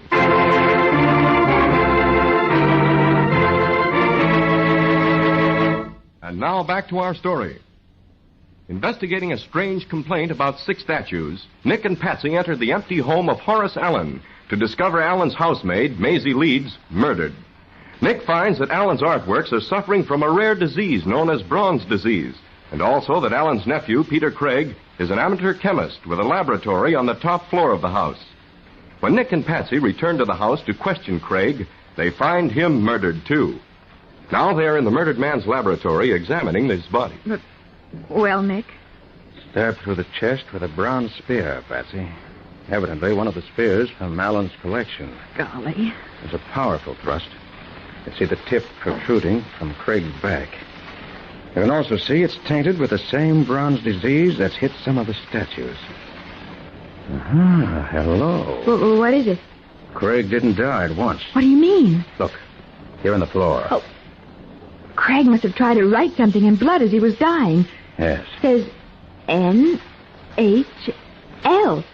NHL, what's that? Couldn't tell you. Yet. Nick, I've got it. Initials. He wrote the initials of the killer. Maybe. It couldn't be Allen or Arrowfield or the Sun Agency. Maybe it was one of the old servants. Hey, what's going on in this house? Where is everybody? What goes here? Nick, I think I hear... You don't think, you do hear. Our old friend, Sergeant Matheson. Hey, anybody home? Craig, Allen.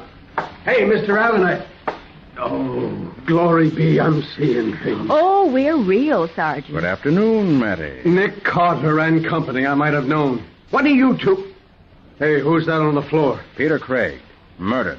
Craig, too? He's the guy that called me. First the girl downstairs, now him upstairs. What is this, a massacre? I'll give you the facts, Matty. No. Explanations first, if you please, Mr. Carter. Here we go. Now, look, I warned you 1,000 times when you get mixed up in murder cases to notify homicide. There's a law in this city. Don't you ever do anything but break the law? Yes, I solved murders.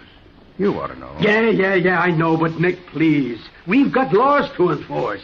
Make it as easy as you can for us to enforce them. Matty, I'm going to help you enforce one law today. The law against first-degree murder. Come on down to Allen's laboratory.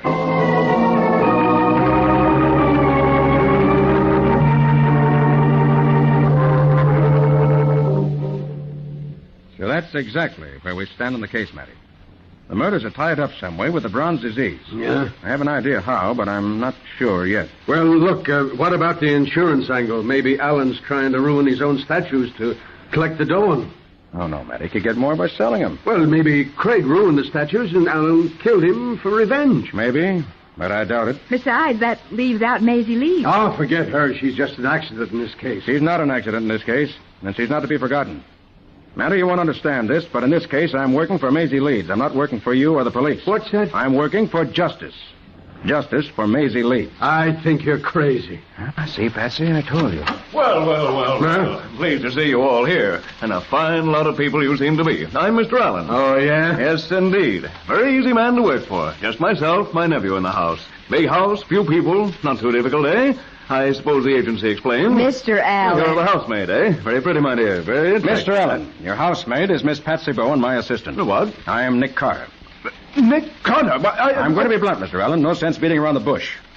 Your maid, Maisie Leeds, was strangled to death. Your nephew, Peter Craig, was stabbed to death. What? Oh, help him in the chair, Matty. Yeah, right, Nick. Easy now. Thank you. I'll be all right. I didn't spare you because we're pressed for time, Mr. Allen. The killer may strike again. We've got to work fast. Now, where were you all day? At the employment agency, trying to hire servants. A likely story. It's true. I had to have them in the house today. I have a very important guest arriving on the 6:30 train from Washington. Says you. You can get the list of agencies with Mr. Allen and check the story later, Matty. Okay. Mr. Allen, I want to take one of your statues home with me. One of the diseased ones. I'm sorry. I can't permit that, Mr. Carter. My guest coming tonight. But you ought to remove the 6 statues anyway, Mr. Allen. Mr. Arrowfield said so. Why, they'll infect everything. I know, but I can't. My guest is a famous collector and wants to buy some of my pieces. I've got to show him all of them. I see. Well, in that case, we've got to work without your help. Come on, Patsy. You'll be in my lab if anything breaks, Matty. Right. Oh, by the way, Mr. Allen, what's the name of this famous collector who's visiting you tonight? Norman Lane. Norman Hadley Lane.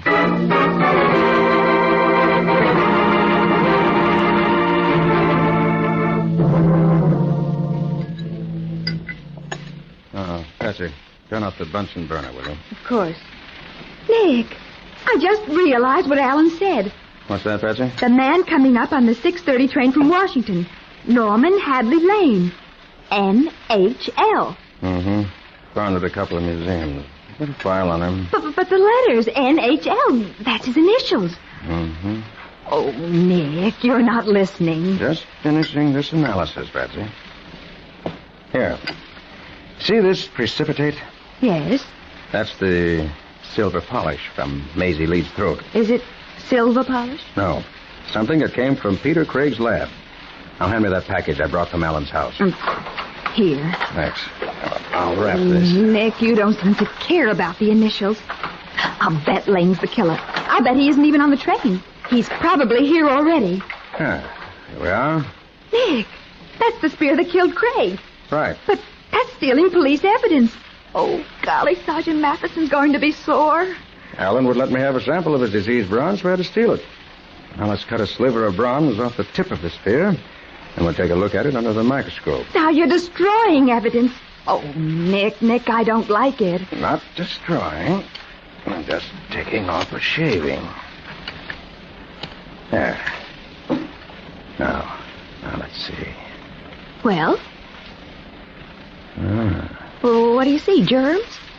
Yeah. Well, let's you have a look. You see? This is a slice across the tip of the spear. Now, you see the outer portions? Those crystals all around the edges? Yes. They're malachite crystals. Shows the presence of the brown disease. Now, what do you see inside? Toward the core of the section? Just reddish metal. Exactly. Amorphous bronze metal. Just pure, uncrystallized bronze. And that, Miss Bowen, breaks the case wide open. What do you mean, Nick? I mean that... Oh, I'll get it. Hello? Nick Carter? Speaking. Who's this? Here's a tip for you, Mr. Nick Carter. If you want to find who killed Peter Craig, watch the clerk from the Sun Employment Agency. Quick, Patsy, get a line on this call. Trace it. Right. Afraid I don't follow you. The clerk from the Sun Employment Agency. You'll find him at the Hotel Brighton. Now, he'll tell you who killed Craig. Just let me get that down, will you?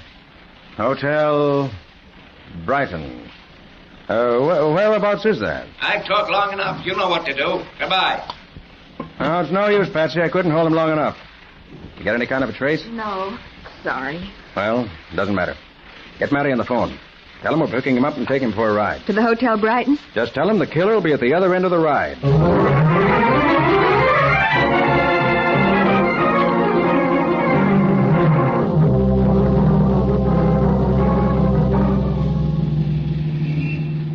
All right, Nick, never mind the mysterioso stuff. Where are we going? Thought Patsy told you, Matty, to meet a murderer. Where? Didn't Patsy tell you that? The Hotel Brighton. Then we're going the wrong way. The Brighton's downtown in the village. You're driving uptown. That's right. But Nick, the man on the phone said that... The man on the phone was wrong, Patsy. Here we are. This is where we're going. Huh? What time is it? 6:25. Just in time. Come on. Oh, this is Pennsylvania Station. Right. And we're going to meet the Washington train. You mean to tell me the killer is this Lane guy? Norman Hadley Lane? That's who we're going to meet. We'll have to move quickly. We haven't much time. Oh, but Nick, We'll talk later, Patsy. I'm afraid they cut it rather fine. We've got to get to the lower level and be on the platform when the train pulls in. This way. If this is a wild goose chase, Nick... When I lead you wrong, you can say that, Matty. Not until then. Down this ramp. Right. Now, that's the Washington train. Quick. Oh, we'll never get through the crowd. We've got to. Here are pictures of Lane. Yeah. Take him. You can't miss him. He's a big man, quite stout. Heavy grayish beard. Looks like Edward VII. Look sharp. Now, we mustn't miss him. Now, listen, Nick. This is no time for arguments, Matty. We've got to locate Lane as soon as he gets off that train. Now, stand by. Right. I'll take the center. You watch right. Matty, you take the left. Okay. Right. Fat man, Edward VII, beard. What a crowd. I think... Oh, if we only knew which car he was. Hold it. There he is. Car in front of us. Quick, Matty. Forward. Right. Mr. Lane. Mr. Norman Lane. Norman Hadley Lane. Get down. Get down. Nick, what are you doing? He's tackling the guy. Hey, Matty, you got him? Yes, I got him, Nick. All right, hold on to him. Right. Let's take him to the station master's office. You can call the wagon from there.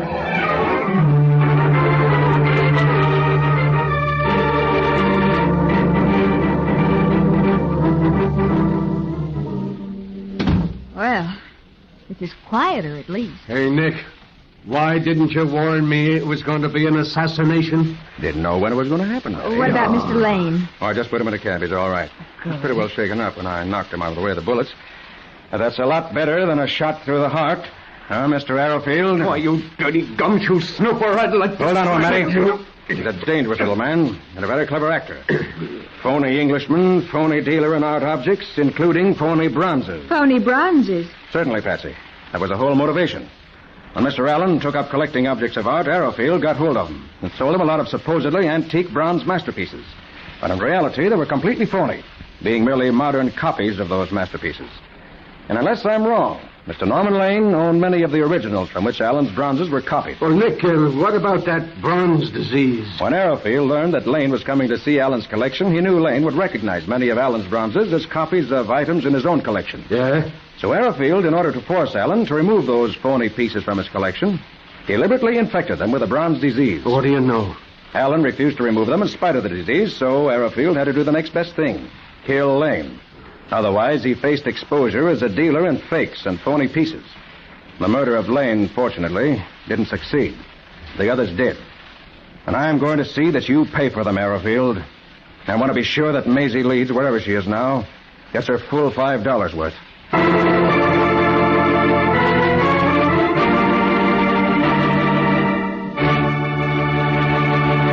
In just a moment, Nick will be back to give you the final details of today's story and tell you how he knew Arrowfield was the poisoner of the Sixth Statue. The whole year round, it's a real job to keep your home bright and interesting. That's why the 3 great Linex home brighteners are so important to help in your homemaking schedule, because they save so much time and work. Take Linex Clear Gloss, for instance, the modern brush-on finish for all wood and linoleum surfaces. Linex Clear Gloss is ideal for any surface you want to save, protecting for months against wear, against dirt, against spotting, warding off damage by hot grease, boiling water, fruit acids, even alcohol. And Linex Clear Gloss lends such sparkling beauty that's easy to maintain, for the whisk of a damp cloth removes smudges from any Linex Clear Gloss surface. Linex Clear Gloss flows on easily, too, drying to a smooth, lasting finish which protects for months. So give your linoleum, floors, and woodwork the gleaming luster, the sturdy protection of Linex Clear Gloss, the finest in household finishes. You'll find all 3 great Linex home brighteners, Linex Clear Gloss, Linex Self-Polishing Wax, and Linex Cream Polish for fine furniture at hardware, paint, and department stores everywhere. And remember that your dealer is headquarters also for Chemtone, the miracle wall finish. Chemtone covers in 1 coat, dries in 1 hour, bringing bright new loveliness to your walls and ceilings in bedroom, living room, or hall.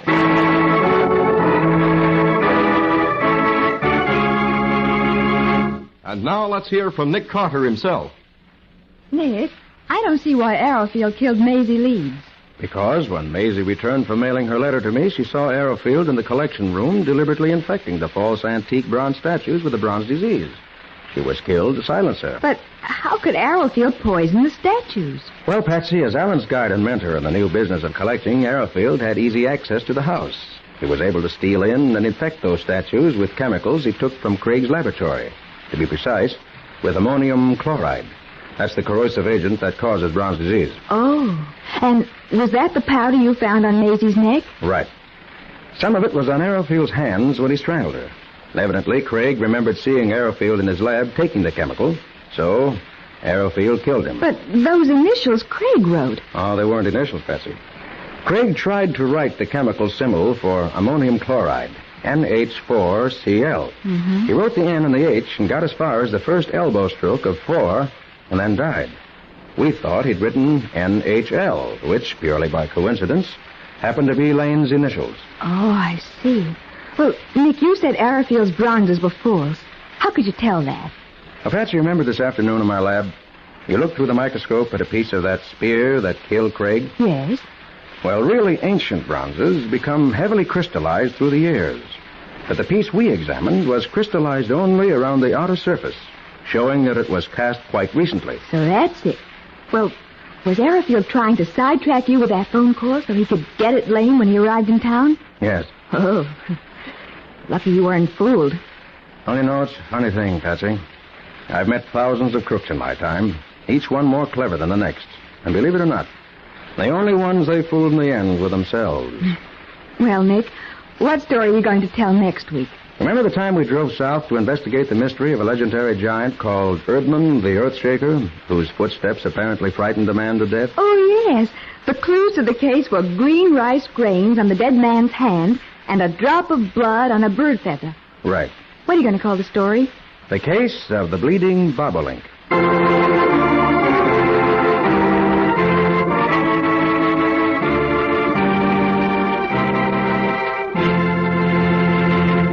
Nick Carter, Master Detective, is copyrighted by Street and Smith Publications, Incorporated.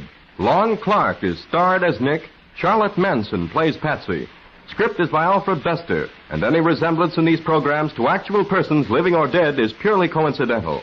The entire production is under the direction of Jock McGregor.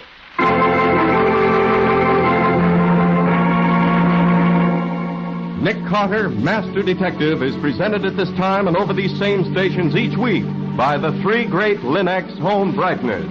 Linex self-polishing wax, Linex cream polish, and Linex clear gloss. Created by Acme, America's great producer of Acme fine quality paints. This is Ken Powell speaking for the thousands of Linex dealers all over America and saying so long until next week.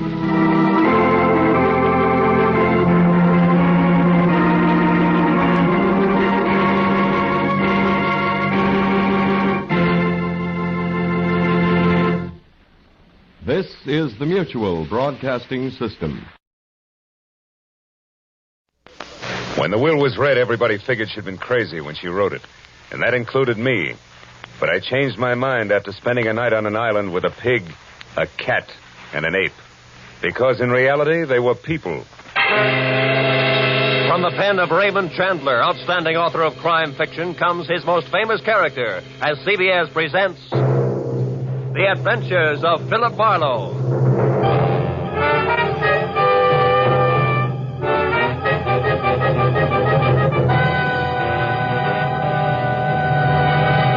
And now, with Gerald Moore starred as Philip Marlowe, we bring you tonight's unusual story, Where There's a Will.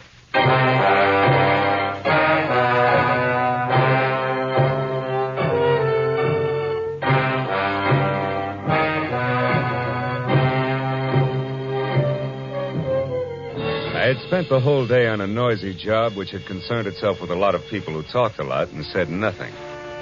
When I finally locked up my office for the night, I was worn out. As I drove slowly along the street, I was glad to be heading for home and a little peace and quiet. At least that's what I thought. But when I pulled up for a full stop sign, only a half a block from my apartment, something happened which brought my little dream of peace and quiet to an end. The car door opposite me flew open and something mighty excited jumped in. I'm being followed. Drive on, please. The law? No, please drive on. Okay, lady, get a good grip on the upholstery.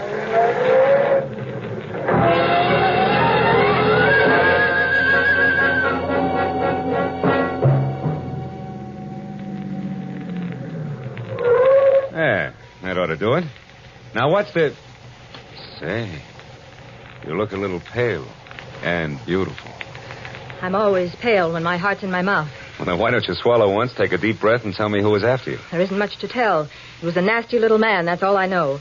So thanks for making like Barney Oldfield, and good night. Hey, not so fast. It's impolite to hitch and run. Look, mister, right now I'm up to my earrings in trouble, and that leaves very little time for small talk with strangers. Even nice ones.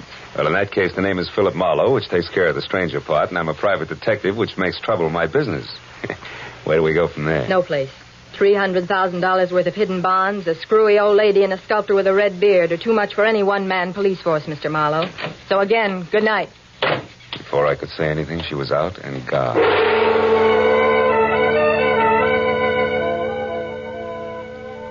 There was only the heady scent of taboo in the air, and the memory of a gorgeous profile with jet black hair and pale blue eyes. I sighed like a schoolboy and decided to put her under the heading of things that pass in the night. But I couldn't. Why, out of all the cars in Los Angeles, should she have picked on mine? Well, the next morning, as I was walking down the corridor to my office door, I was still seeing pale blue eyes. Maybe that's why I didn't notice the man who waited outside my door until I was almost on top of him.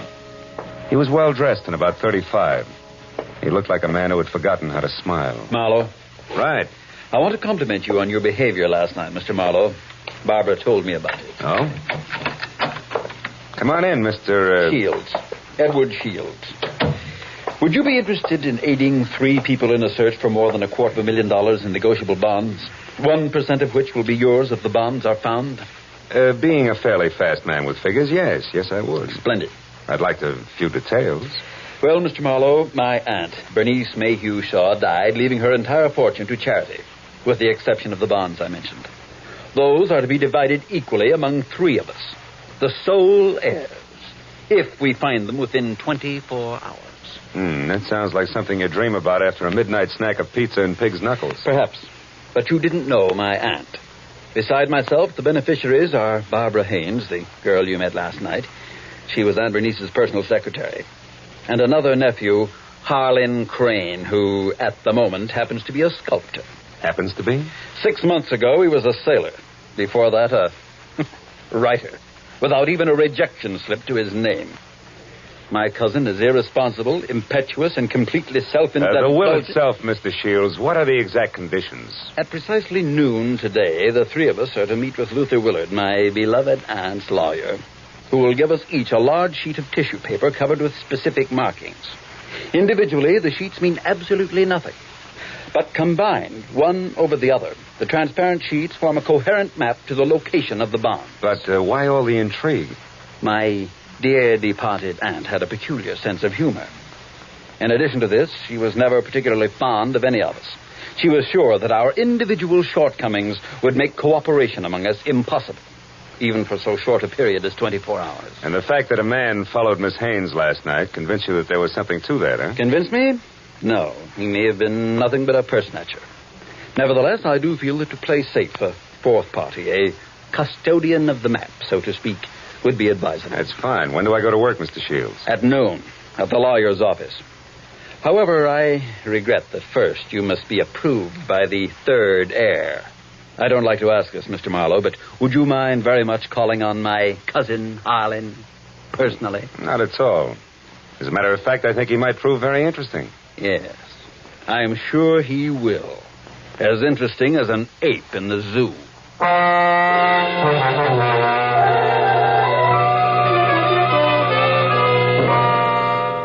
I felt like saying, look, Shields, I'm not as gullible as I look. But then I thought a client's a client, and I decided to play along.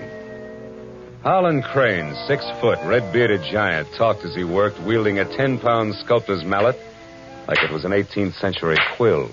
I'll be frank with you, Marlowe. Money isn't everything to me and never has been. However, $100,000 will buy a lot of marble. Half the state of Vermont, I'd say. But coming to the point, Mr. Crane, do I get your seal of approval? Oh, I imagine you'll be all right. Anyone who can get by Shields, the all-American Scrooge, ought to do. Thanks, a million. I'm not being personal where you're concerned. It's just a matter of facing a fact bluntly. Edward Shields is conniving, avaricious, and dull. I heartily recommend him to nobody. And the girl, Barbara, you feel the same way about her? No, I don't. And the truth of the matter, Marlowe, is that I know very little about Barbara Haynes. But what I do know, I like very much. Yeah, that I can understand. Marlowe, do you realize that once you have the whole map in your possession, you're worth an awful lot of money? Of course I do. The whole map, I have a market value of exactly $300,000. That's right, fellow. $300,000, dead or alive.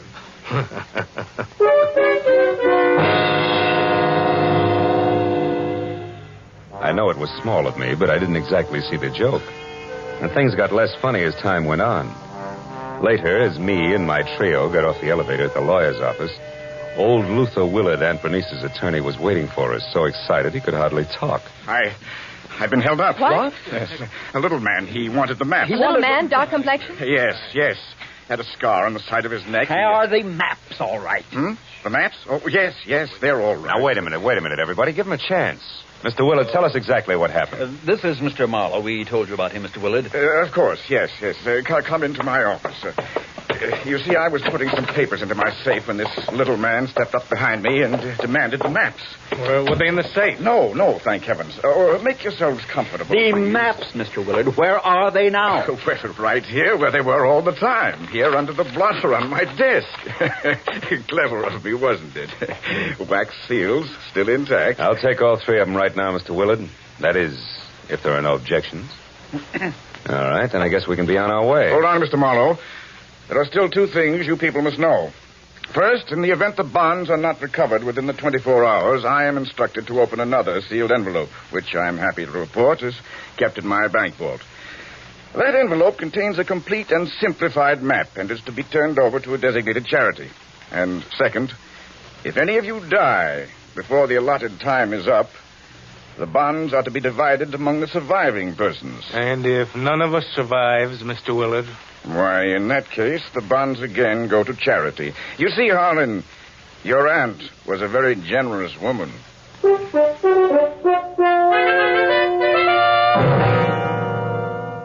After arranging to meet with the three heirs at Shields' place later that afternoon, I headed for the nice and public library, where I figured I'd be able to examine the maps in safety. By placing the three maps exactly one over the other, I saw that the bonds were hidden on the larger of two squares of land called Twin Islands, which were the personal property of the late Bernice Mayhew Shaw, and located in Indian Lake in the San Bernardino Mountains. As I left the library with the three maps in my pocket, I felt like a well-fed mallard on the opening day of hunting season. Then I knew I was being followed. As I slipped into a doorway and turned, I saw it was the nasty little man with the scar. All right, you, we're through playing tag. Oh, let me go. Not yet, Shorty, not until you talk loud and clear. No, don't hit me, please. Please let me down.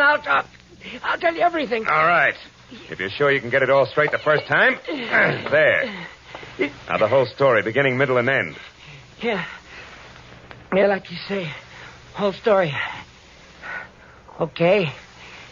Starts like this. Oh.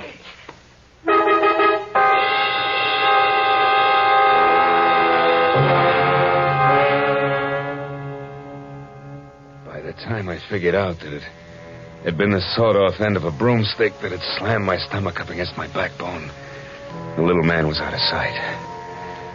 Another 5 minutes went by before I quit calling myself sucker and I started to think straight. Nearest public locker was in the Santa Fe Trailways bus depot in Cahuenga. I went up there and deposited 2/3 of the map for safekeeping until we were ready to leave for Indian Lake. And I found a telephone, and a half a dozen calls later I knew that a caretaker named Jumbo was the sole inhabitant of Twin Islands, and my last call was to him. I wanted some kind of a welcoming committee ready for us. When I left the phone booth, it was only 1 o'clock. So I returned to my apartment where I figured I'd rest until 3, when we were all to meet at Shields' place. But that was my second mistake. Because the moment I closed my apartment door, I was positive I wasn't going to get much rest. I had an unannounced visitor. Yeah, you look surprised, Mr. Marlowe. I am. I didn't recognize you at first without your broomstick. Yeah, I traded that in on this .22 target pistol here. It's more expensive, but it's better. Makes me as big as you are.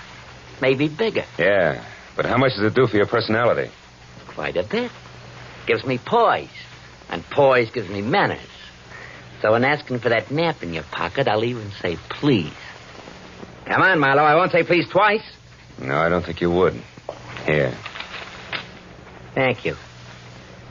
Now, before I go, one more thing. The hall outside here is straight and narrow, right to the stairs, and that makes it fine for shooting. So after I step out, don't do anything rash. For a while.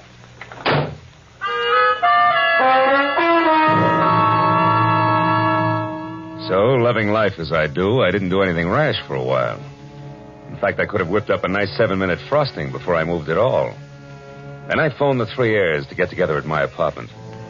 When I finally had them all seated in front of me, I related the saga of the little man, including my premonition that one of the three present was signing his paychecks. Of course, I got nothing but Cupid-doll innocence out of any of them. So after adding that we'd get underway just as soon as the missing one-third of the map was returned to me, I threw my trench coat over my arm and told them I was going for a walk.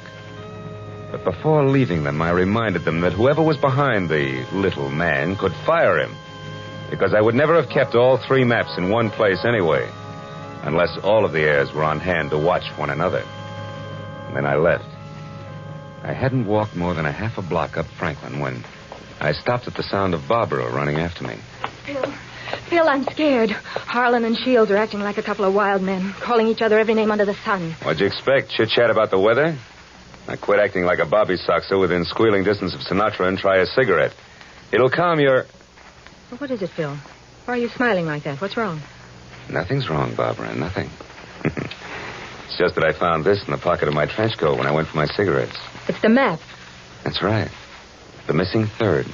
It's back already.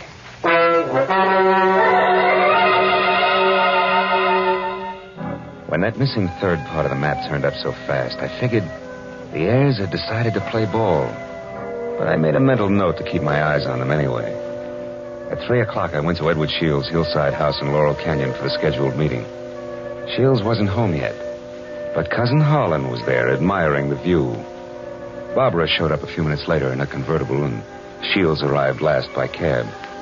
It finally began to look as though we might actually start out all together. Well, I see we all arrived, safe and sound. Yeah. Disappointed? Only by your clumsy attempts at humor, Harlan. Stop it, boys. Let's get started. Phil, have you looked at the map? Where are we going? To Indian Lake. It's a 4-hour drive, so if you're all ready, I suggest we get started. Very well. I'll go up to the garage and get the car. So Aunt Bernice hid the bonds in a roost at Twin Islands, eh? Well, well, well. Nobody seemed surprised at the location Aunt Bernice had chosen to hide her bonds. And Harlan, Barbara, and I stood on the front porch watching Shields as he climbed the very steep driveway to his garage in the car.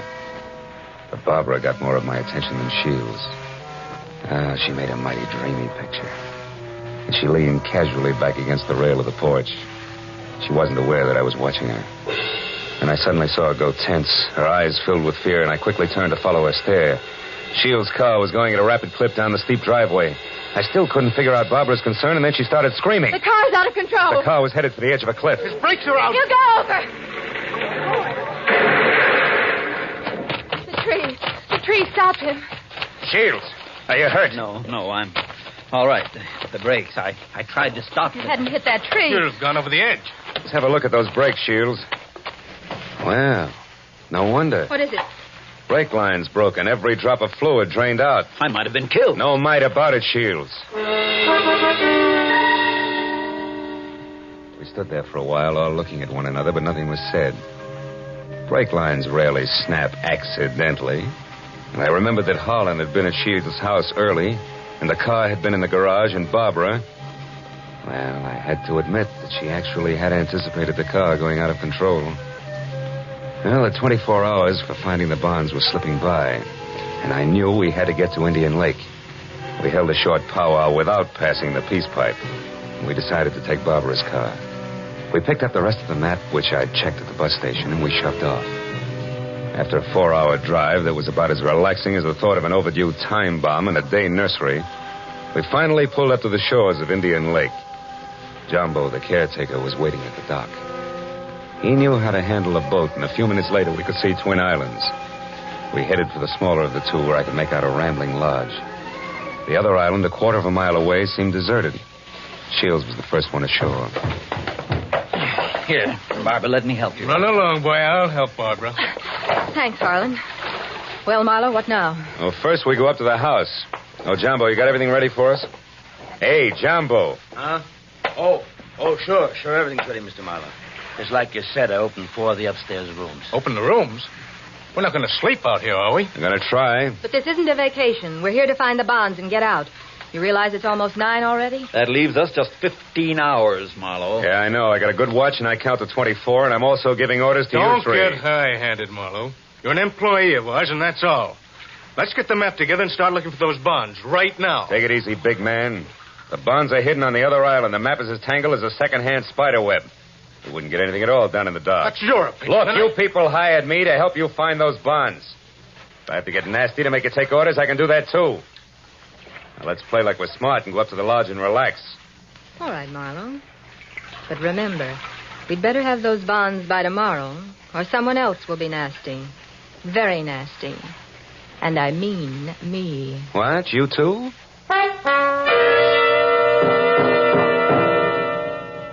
Getting the three heirs settled down at dinner table was quite a chore. And when I was sure they'd keep an eye on each other, I slipped outside. I hid 1/3 of the map in a drain pipe. Then I went upstairs to my room, and I hid another third in the window shade. Now, the maps were settled, and I began to think about other things, like the accident to Shields' car. There were too many accidents and coincidences to suit me. So I decided to drop in on Cousin Holland's room to see what I could see. After 15 fruitless minutes, I was about to leave when something in the wastebasket caught my eye. The corner of a half-hidden handkerchief monogrammed H.C. I had just picked it up when I saw Jumbo standing in the open door. That handkerchief there in your hand. That blood on it? No, it looks more like brake fluid. And in this case, it's practically the same thing, huh? I think we'll leave it right here in the wastebasket, Jumbo. Oh, did you want something? Just wanted to say I'll be in my own place out back if you want me. Okay. You know where Mr. Shields is? He's out in the veranda. Alone? Yeah. Thanks, Jumbo. If I need anything, I'll call you. Good night.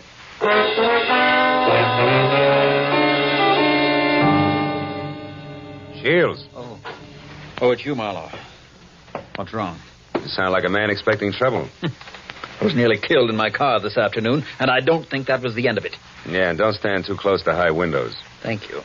It's comforting to know that I am not alone in my suspicions. Maybe, how are you betting? On the beauty or the beast? Don't be absurd. I hope someday to marry Barbara. Yeah? Well, a guy might be beating your time right now with a sculptor's mallet. You may be naive, Mr. Marlowe, but Barbara isn't. I saw them just a moment ago walking down to the boathouse. Harlan's galloping after her like a half-baked idiot, as usual.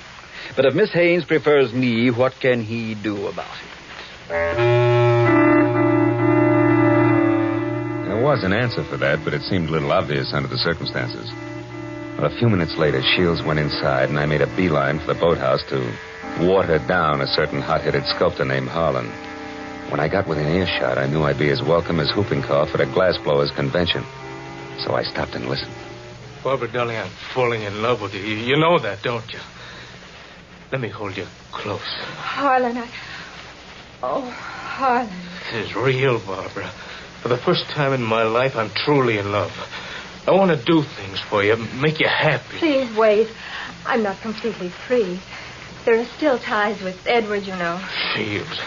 That fat, stingy Babbitt. He's no man for you. Why, if he so much as touches you from now on up... Wait a minute, Barbara. Marlowe, you cheap snooping eavesdropper. Eavesdropping's a minor vice compared to some of the shenanigans going on around here. Just what do you mean by that? A word to the wise is sufficient. You, I'll give a few more. Now, somebody's trying to cut our little triangle down to two sides before noon tomorrow. What I've seen so far I don't like, so I'm warning everybody. Just what are you accusing me of? Harlan, stop it. Don't be a fool. Will you cavemen control yourselves until those bonds are found? Come on, Harlan, let's go in. Good night, Marlowe. Don't get your head caught in any transoms.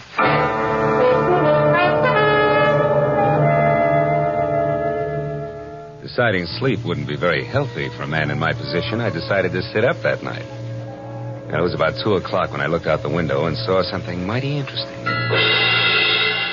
A light was moving on the other island opposite us. I got hold of Jumbo and we went over there as fast as we could.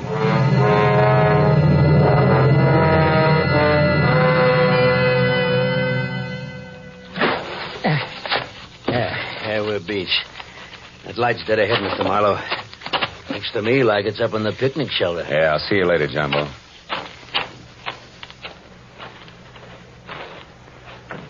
Who's there? Guess who? Oh, Marlowe. I didn't hear you come up. The wind's too strong, I guess. I'm glad to see you. Spooky here all alone. Oh, sure. What's the idea? Decide to do a little freelance prospecting? Yeah, that's right. Bernice Mayhew loved this spot. And I had a hunch she hid the bonds here in the base of this table. Well, I guess I was wrong. Oh, come on, Marlowe. Limber up. You can't blame me for trying. Listen, beautiful, don't flap your eyelashes at me. I can't see anything but double crosses right now. All right, if you've had your fun, let's go back to the lodge, Don't huh? be that way, Phil. Phil, the sun will be coming up in 2 or 3 hours. Why not wait for it here with me? Barbara, baby, don't burn up too many calories with that routine. Because I only keep 1/3 of the map on me. You think you're so smart. Bright ideas hatch in that cute little brain of yours, too. Now let's... Oh, comes the gun with a pearl handle, no less. Stay away from me, Marlowe. Over there. Hey, what's going on here, Eddie? Jumbo! Look out, Jumbo! Jumbo stepped into the light and Barbara turned. I made a swipe at her gun hand that knocked pistol, purse, and lamp all over the picnic shelter. I found the gun and gave it to Jumbo. Then I started to pick up an assortment of knickknacks that had spilled out of her purse. But I never finished, because one of the items made my eyes pop. It was the monogrammed handkerchief covered with brake fluid that I'd found in Holland's room. It all made sense now. It tied up everything that I'd suspected right along. Only 2 of my trio had planned to split up the $300,000 worth of bonds from the first. As I ran for the motor launch, I yelled at Jumbo to bring Barbara over in the rowboat. All the way back, I had the panicky feeling that I was probably too late. But when I sneaked in the front door of the lodge, there were still 2 voices, and they came from the open kitchen door. With my hand on my gun, I edged along the wall and peeked in. Shields, you're a fool. Perhaps. But I'm going to kill you and have a perfect case of self-defense. What are you talking about? Your hopelessly framed cousin, Harlan. I ruined the brakes on my own car. I planted your handkerchief, stained with brake fluid, in your room. Marlowe found it. He's convinced that you tried to kill me. He's also convinced that he was brought into this whole thing by coincidence. He doesn't know that he was deliberately involved in our search for the bonds, just so he'd make a reputable witness. You're out of your mind. Not at all. I'm going to kill you and say it was self-defense. Marlowe will testify that you tried to kill me before. What Marlowe's going to do is blow your head off if you don't drop that gun, Shields. Marlowe? Yeah, Marlowe. Who knows he wasn't brought into this thing by coincidence, but has stuck around to see the fireworks and who almost saw them just now. Phil, what's happened? Barbara, couldn't you hold Marlowe on the other island? You Shut up, Shields. Barbara's little mistake was that she should have gotten rid of Holland's handkerchief after she took it out of his room so he wouldn't see it. Barbara, I don't understand. You planned all this with Shields against me? Well, I did in the beginning, Harlan, but I changed my mind when I fell in love with you. I let Marlowe find the handkerchief in my purse. I wanted him to stop Edward. Oh, darling, don't you see... Come on, Miss Bankhead. Cut the dramatics. The show's over. Let's have it straight, huh? All right. We might as well if we're going to find those bonds before it's too late. Edward and I did plan it. We even hired the little man who tried to get the maps from you. And when that didn't work, you planned to get rid of Holland and split the $300,000. So we failed. So what? We're right back where we started. 100,000 apiece. Now let's go find those bonds. Not so fast, beautiful. What happened to Holland just now was a little more serious than a hot foot. It was attempted murder. He can slap you 2 in the jug this minute if he wants to. But I'll leave it up to him. Okay, Harlan, what do you say? It's your move. No. I've got a better idea. Marlowe, 1/3 of that map is mine. Give it to me. Okay. There it is. Harlan, what are you going to do? Harlan, no. Don't burn it. There. Now we all lose. Now none of us will get the bonds. That's probably how Aunt Bernice wanted it anyway.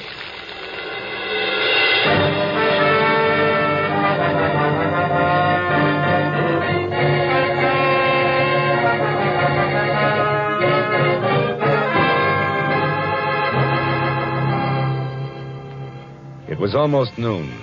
I was standing on the veranda of the lodge, and a scrawny old crow was perched up on the roof. I saw Barbara and Shields quietly pull away in a boat with Jumbo. And I saw Holland lumbering off to the far end of the island to sulk. And as I watched the 3 of them, I couldn't help thinking. A pig in a pinstriped suit, an ape with a red beard, and an alley cat in nylon. Yeah. Keep laughing, Aunt Bernice. You were right. Greed, treachery, and rashness don't mix, even for 24 hours. And the 1% of the bonds I was to get? Well, that's my contribution to charity. Who knows? Maybe I can take it off my income tax.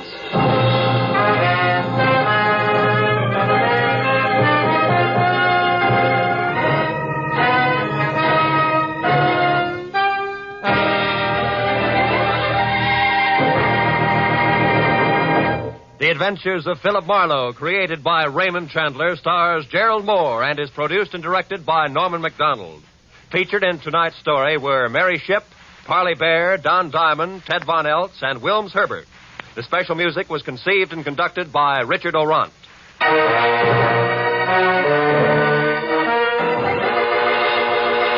Be sure to be with us again next week when Philip Marlowe says...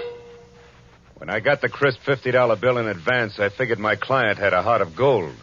But after I was beat up, double-crossed, and shot at, I realized just how hard a heart of gold could be.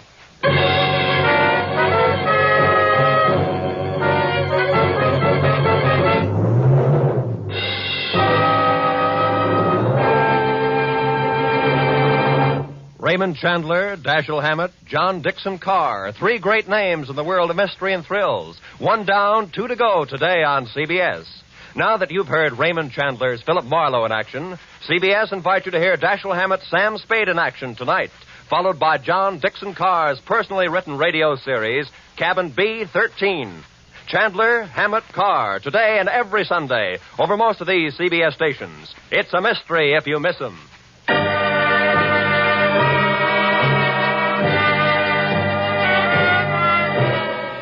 Roy Rowan speaking for CBS, the Columbia Broadcasting System.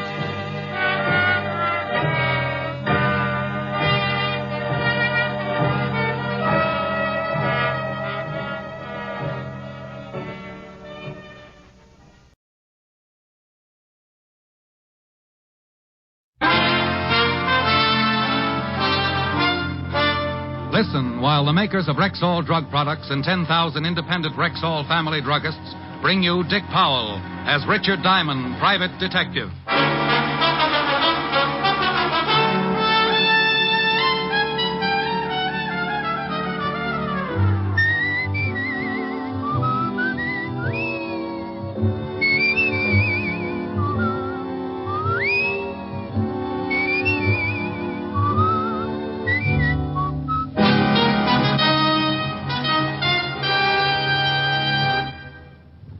Good evening.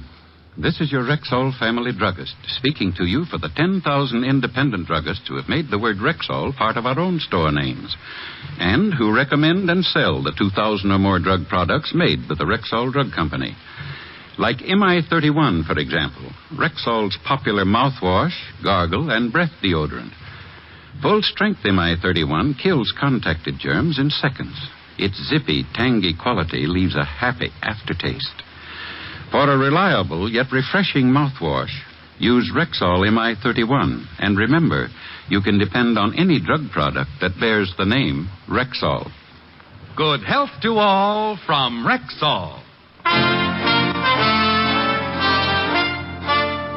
Now, your Rexall family druggist brings you a transcribed half hour with Richard Diamond, private detective, starring Dick Powell. Dick's special guest star tonight is what was your name again? I'm sorry, but I really can't tell you. You can't tell me. Well, Rexall brings you Richard Diamond, starring Dick Powell.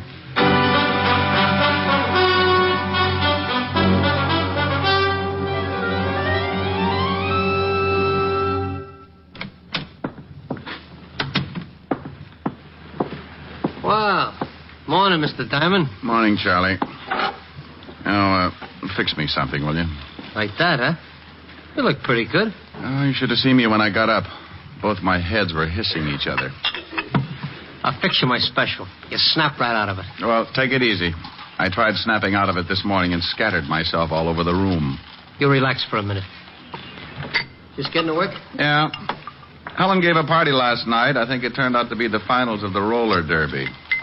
Ever swallow a roller skate, Charlie? Once on a dare, a mouse. Oh. Sorry. Charlie! Gotta mix it. Oh, that's a horrible machine to have in a bar. Some poor guy's liable to end up with shell shock. Here.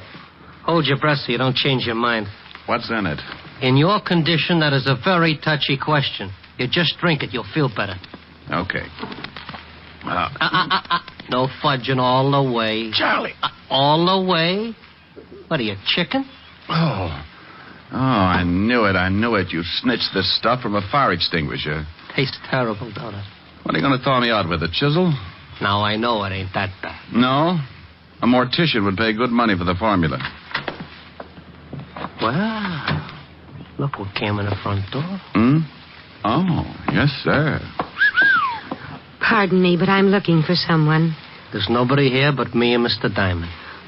Here's a picture of him. Has he been in here? Oh, lady, a lot of people come in here. No, I mean this morning. Mr. Diamond's my first customer.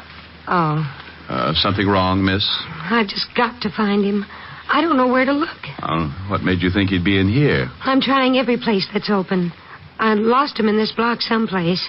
Lost him? Well, he just disappeared. Who is he? My husband. Oh.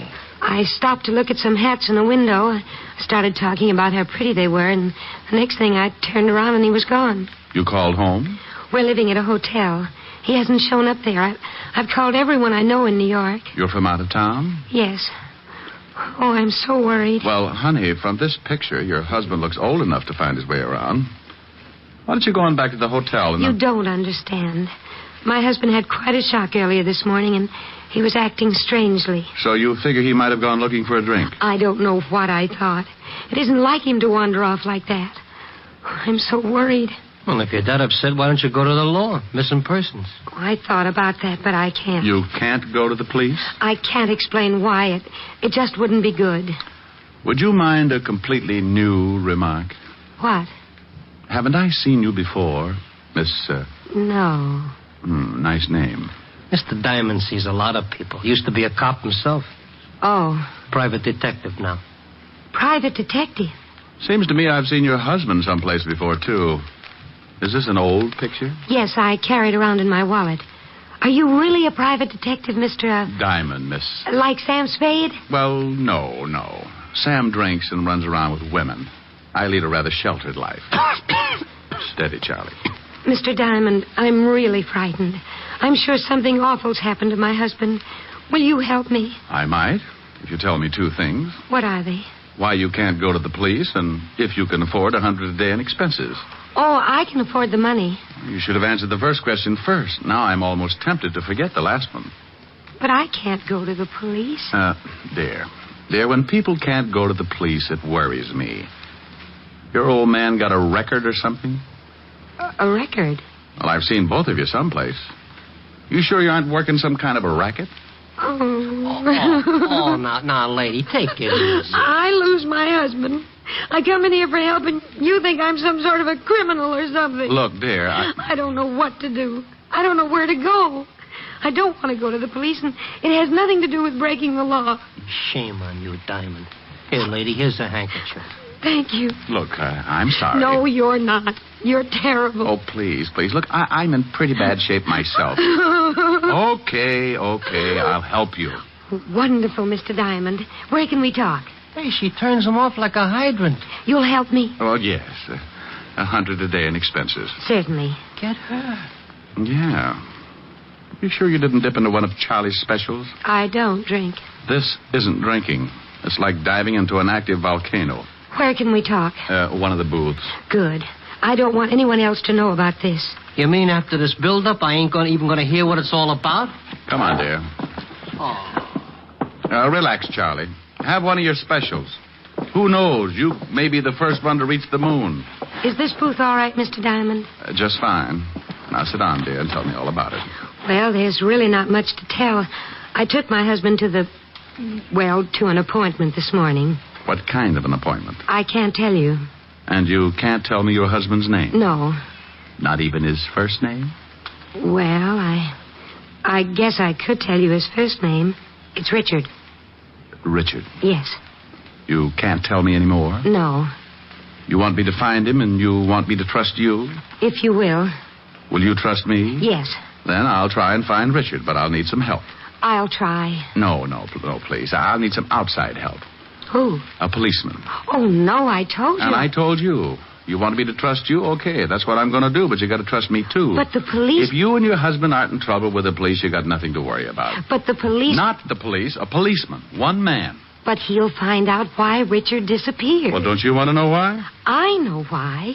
But I don't want anyone else to know why. You don't want anyone else? You know why, but you... Oh, don't let me do this to myself. I just want to find him. Okay. I promise the policeman won't say anything.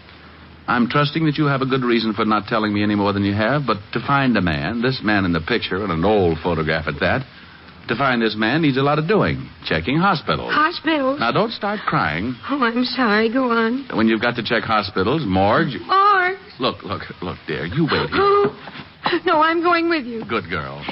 Charlie, thank you for being so patient. A pleasure, miss. Shall we go, Mr. Diamond? Yeah. And, Charlie... Yeah? I'd like to thank you, too. Anytime. Your hospitality and good manners are only equaled by your loyalty and perspicacity. Huh? All in all, you've been a living doll.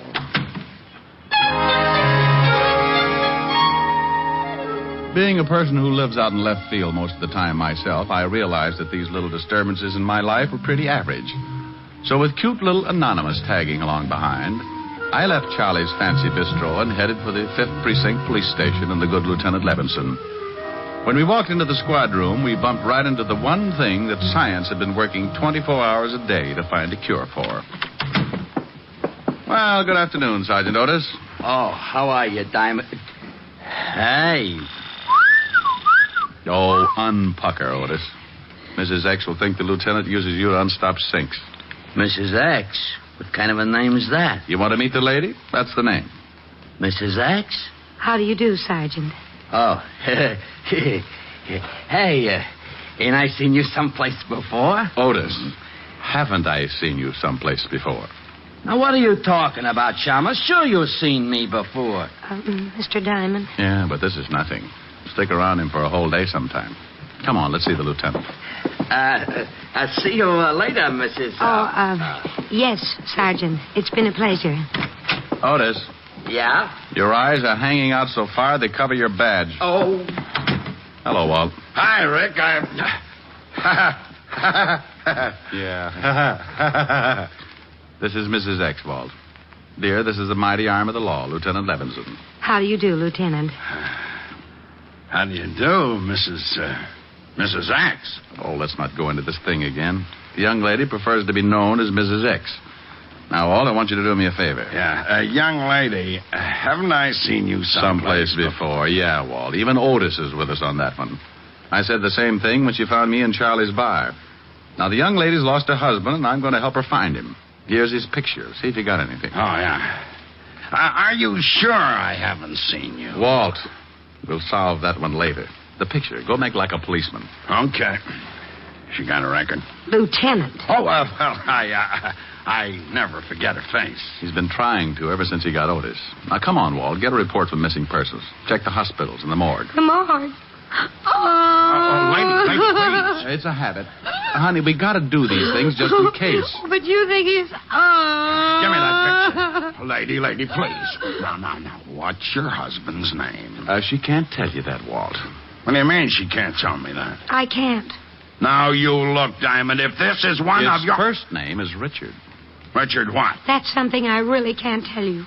I wouldn't have told Mr. Diamond the Richard part, but it just sort of slipped out. Now, wait, what are you two trying to do to me? You come in here and ask me to locate this guy in the picture, and you won't even tell me his last name? Look, Walt, I promised you'd do me the favor without the questions. The young lady seems to have a very good reason for not wanting to give her name or her husband's. Now, all I want you to do is check the morgues. What's the matter with her? She wants her husband. Yes, I want my husband.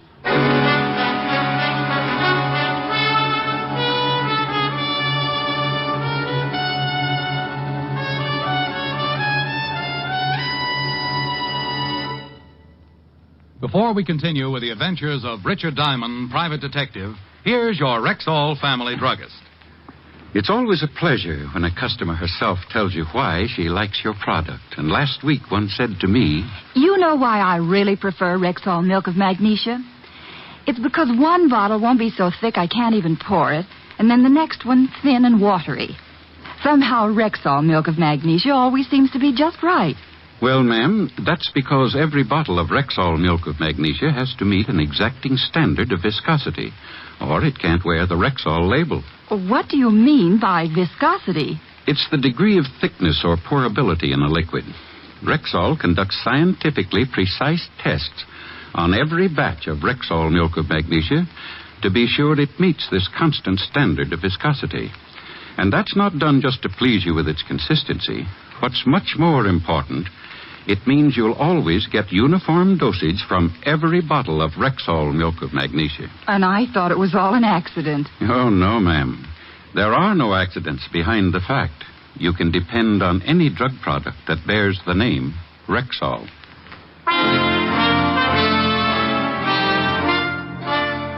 And now back to tonight's adventure with Richard Diamond, Private Detective, starring Dick Powell.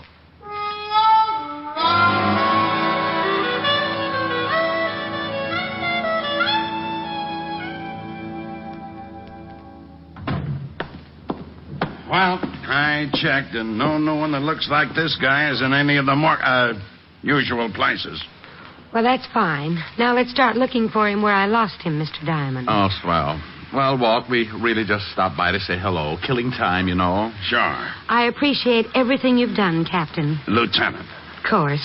Thank you very much. But now Mr. Diamond and I have to go and find my husband. Richard. Yes. I think you'd better wait a few minutes. What for? Yes, we've got to hurry. I've got to find my husband before the 8 o'clock plane leaves this evening. You're leaving tonight? You didn't tell me that. Well, Richard has to be in California by tomorrow morning. Got a little job to do? A very big job, Captain. Lieutenant. Well, what do you want us to wait for? Because I've got Otis checking on this girl, this Mrs. X. Oh, no. Walt, you promised. I promised nothing. You assumed. Oh, you're a fine buddy. Buddy schmuddy.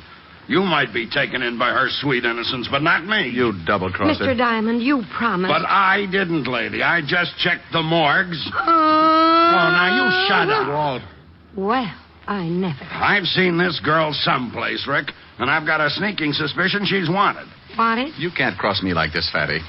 Wanted? Won't tell me her name, huh? No. Won't tell me your husband's name, huh? No. Then you're hiding something. Yes. Yes? Why, yes, meaning of course. Now you stop that, Rick. Rick. Is your name Richard, too, Mr. Diamond? No, my friends call me Rick. You ever in Chicago, lady? Of course. Of course. O-F-C-O-U-R-S-E. You meaning... stay out of this. You run around with Tony Capone when you were in Chicago? You talking to me? I'm talking to her. Well, I'm glad. Tony never gave me back my elk's tooth. Well, I don't know why you're talking to me, Captain. I never gave Mr. Capone an elk's tooth. Oh. It's Lieutenant, dear. You got to stop promoting him. You'll get a swell head. Oh, you rat! You call me, Lieutenant? No! Well, gee, don't scare me like that. I got something on this picture you gave me. Her husband? Yeah. Hello, Mrs. X. Hello, Corporal. Otis. Yeah. You won't like it, Lieutenant. I won't like what? What I got on this picture. Something's happened to Richard. Now, take it easy. Well, what did you find out? I'll tell you whether I like it or not.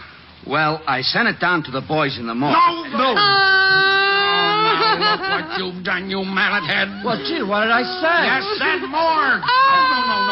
Now, honey, listen. This morgue is where they keep photographs. Oh. Well, what did they come up with, Sergeant? She sure looks pretty when she cries like that. Otis.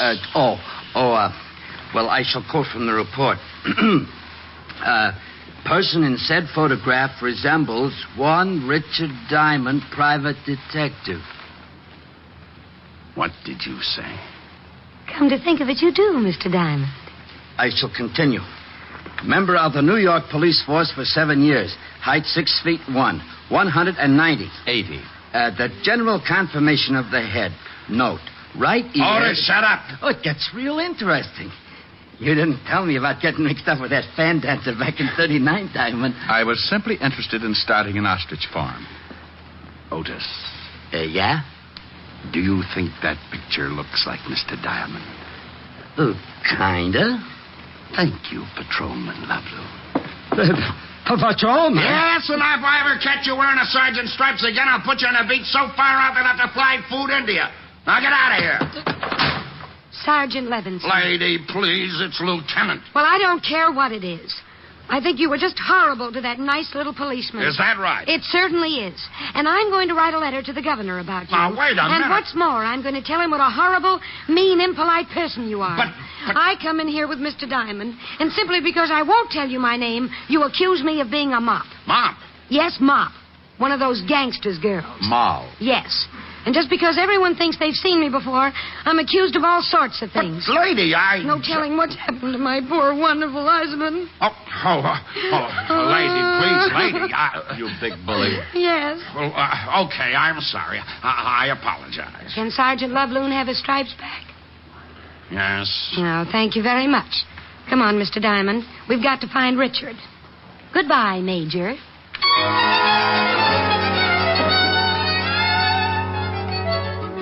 Well, I was in it up to my neck. Any other time, a client like Mrs. X would have scared me right into 4 months of hibernation. But she was such a cute little screwball that I just had to go along with it. We took the picture that looked something like yours truly and started making the rounds. Starting with the last place Mrs. X had seen her husband, we showed the picture to every shop owner within a 4-block circle, but no one had seen him. Mrs. X kept checking with the hotel, making me stay at a good distance so I couldn't hear the conversation. But no one had seen her husband. We ended up right back where I first ran into her, Charlie's. Wow. Find him? No. Look, dear, why don't you check again with this place that you and your husband went to this morning for his business appointment? Maybe you went back there. Well, I guess I could try it again. Phone in the back on the wall. Thanks, I'll call him. No luck, Diamond? No. How do I get into these things, Charlie? When someone wants to give you $100 a day in expenses, you get into them. Phone. Brilliant deduction. Hello? A little lady will get it. Mr. Diamond? Yeah? It's for you. Captain Levinson. You been promoted? Several times in the last hour. You think he's heard something about Richard? Might be. Yeah, what is it, Fatty? I thought you might be there. What made you think of Charlie's? Well, it's pretty obvious you had a hangover. Well, maybe I stuck a bicycle pump in my nose and pumped up my head just to get a laugh out of Otis. You'll have to do better than that. You told me you met the girl at Charlie's. Shrewd. Is it something important? Honey, just relax. I'm getting to it. But if it's about Richard... The girl there? Yeah. What's on your mind? Well, I don't know if it means anything, but we just got a report from the Johnson Sanatorium. Johnson Sanatorium. Never heard of it. Over on 84th Street. The missing husband? I don't know. The report fitted his description, but who knows from that old photograph. Well, it's worth checking. What's the address? 644 East 84th Street. Seems they found this guy wandering around the streets. Johnson Sanatorium, 644 East 84th Street, huh? Did he give his name? Amnesia, loss of memory. Seemed to be suffering from shock. Thought I'd let you get there first. Felt kind of sorry for the girl when I realized the story might be kosher. Okay, Walt, I'll check it, thanks. Meet you there. Well, honey, that might be... Hey, Charlie. Yeah? Mrs. X, where'd she go? Took out of here like she was shot out of a gun. Something wrong? When are you going to stop asking stupid questions? Well, that tore it. Mrs. X was probably on her way over to the Johnson Sanatorium and with a good head start. So I went out and grabbed a cab for 84th Street and kicked myself a dozen times for getting mixed up in a situation like that. Why not forget the whole thing and get some rest until my head returned to a normal circumference? Answer. Because I'd wasted a whole afternoon looking for the missing husband and hadn't even got a retainer. Yes, sir. Is something I can do for you, perhaps? I'm looking for the man you reported as... Hello, Rick. Oh, Walt. Have you seen Mrs. X? I just this minute got her. She's been and gone. What about the guy you got the report on? Took him with her. The young lady came in, took a look at the man, claimed it was her husband, paid his bill, and left. You let him go like that? I thought the man had amnesia. Well, yes, he was suffering from some kind of shock and had temporarily lost his memory. But you just let him walk out of here with... Rick, let him finish his story. The minute the man saw the young lady, he snapped right out of it. She said they had to hurry to catch a plane or something, had a lot of packing to do. Did she give her name? Yes, he signed the release. Here, let me see it. And now, take it easy, Rick. It's signed Mrs. Richard Diamond. She used my name? Is that your name? You're darn right it is. She leave any address? Phony, I checked. Oh, swell. I'll cover the airports if it'll make you happy. Oh, it'll make me very happy. She did nothing for my hangover. She didn't pay me 1 red cent for my trouble, and I think I may be getting hives. Oh, I'm going over to Helen's and have a complete nervous breakdown.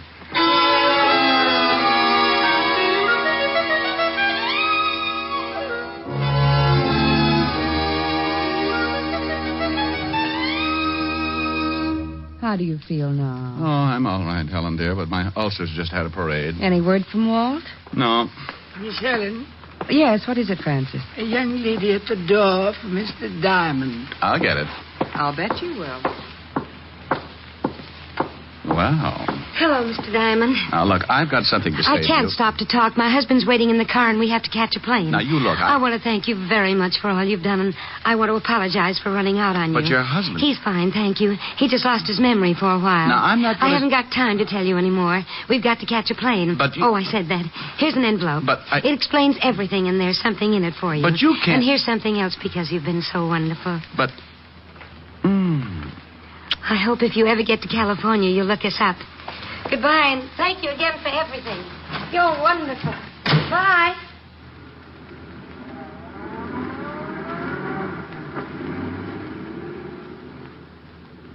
Well. All right, Blue Eyes. What was that all about? Oh, no, that was her. She. The girl. The girl. Mrs. X. What's that? Oh, it's an envelope. Said it would explain everything. I hope it does, especially that fond farewell. Oh, that. She was just being grateful. Yeah. Go on, open the envelope. Pardon, Miss Helen.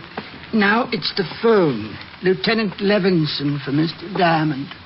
I better tell him about the girl. You'd better read what's in that envelope. Hello, Walt. Rick, that dame phoned Otis. Asked where she could find you. Oh, that's how she found the place. Yeah, the melonhead told her you might be over at Helen's. Gave her... She's been there? Just left. And she left an envelope that she said would explain everything. Well, what did it say? I haven't read it. Well, read it. I want to know what this is all about. So does Helen.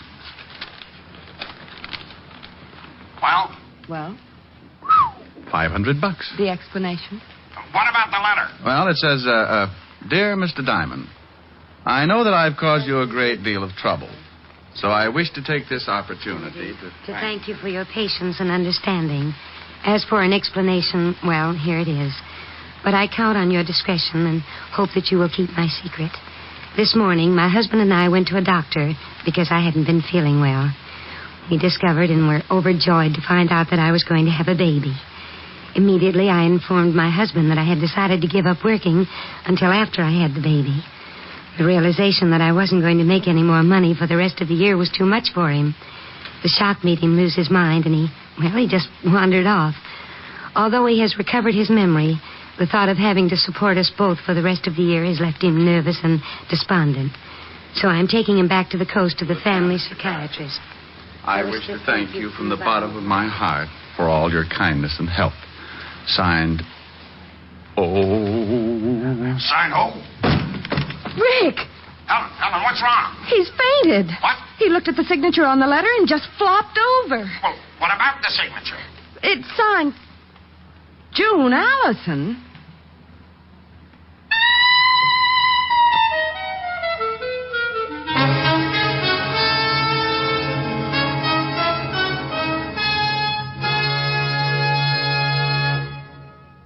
Again, here's your Rexall family druggist. Whenever you have a headache, remember this about Rexall aspirin. When taken with water, the 5 full grains of pure aspirin in every Rexall tablet are ready to go to work for you even before they reach your stomach. Yes, whenever you have a headache, remember that about Rexall aspirin. Ask for it at Rexall drugstores everywhere. And remember always, you can depend on any drug product that bears the name Rexall. Good health to all from Rexall.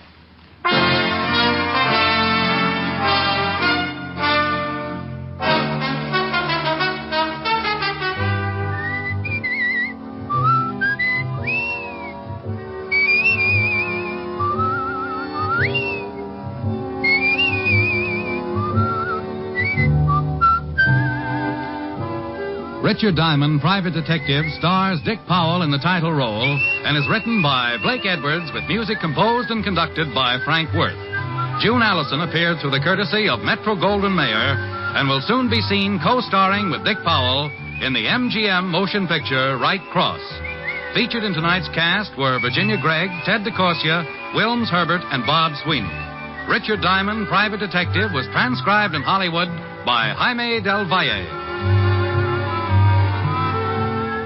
This is Bill Foreman inviting you to be with us next Wednesday at this time when we will again bring you Dick Powell as Richard Diamond, Private Detective.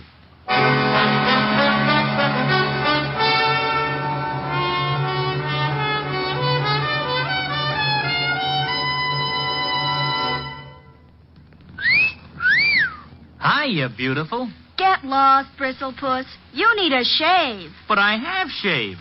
What else do you want me to do? Silly boy, she wants you to go Stag. Go Stag? But why? Because Stag is Rexall's exclusive line of men's good grooming aids, like Stag Brushless Shave Cream. No fuss, no massage, just smooth it on, and presto, you get a clean, close shave. Your face stays smooth and whiskerless all day long. I'll do it. I'll go Stag. That's it. Join the Stag line now at Rexall drugstores everywhere. Yes, to make girls care. Go Stag.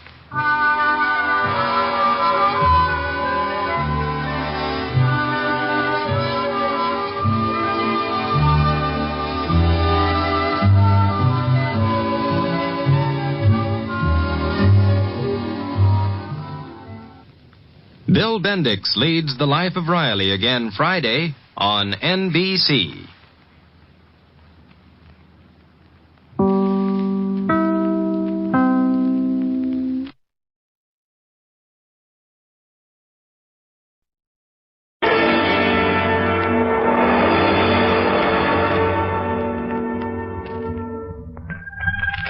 Good evening, Creed, and welcome to the Mystery Playhouse. If you like to curl up with a good mystery, if suspense and mysterious adventure are your particular dish, then don't go away. Stay right where you are, because tonight we've been fortunate enough to again secure the services of that light-hearted raconteur of murder, horror, and the supernatural, the laughing boy of Inner Sanctum, your host, Raymond.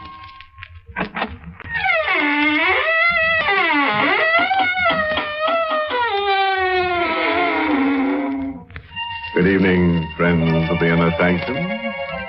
Welcome once again through the squeaking door. So brave of you to drop in.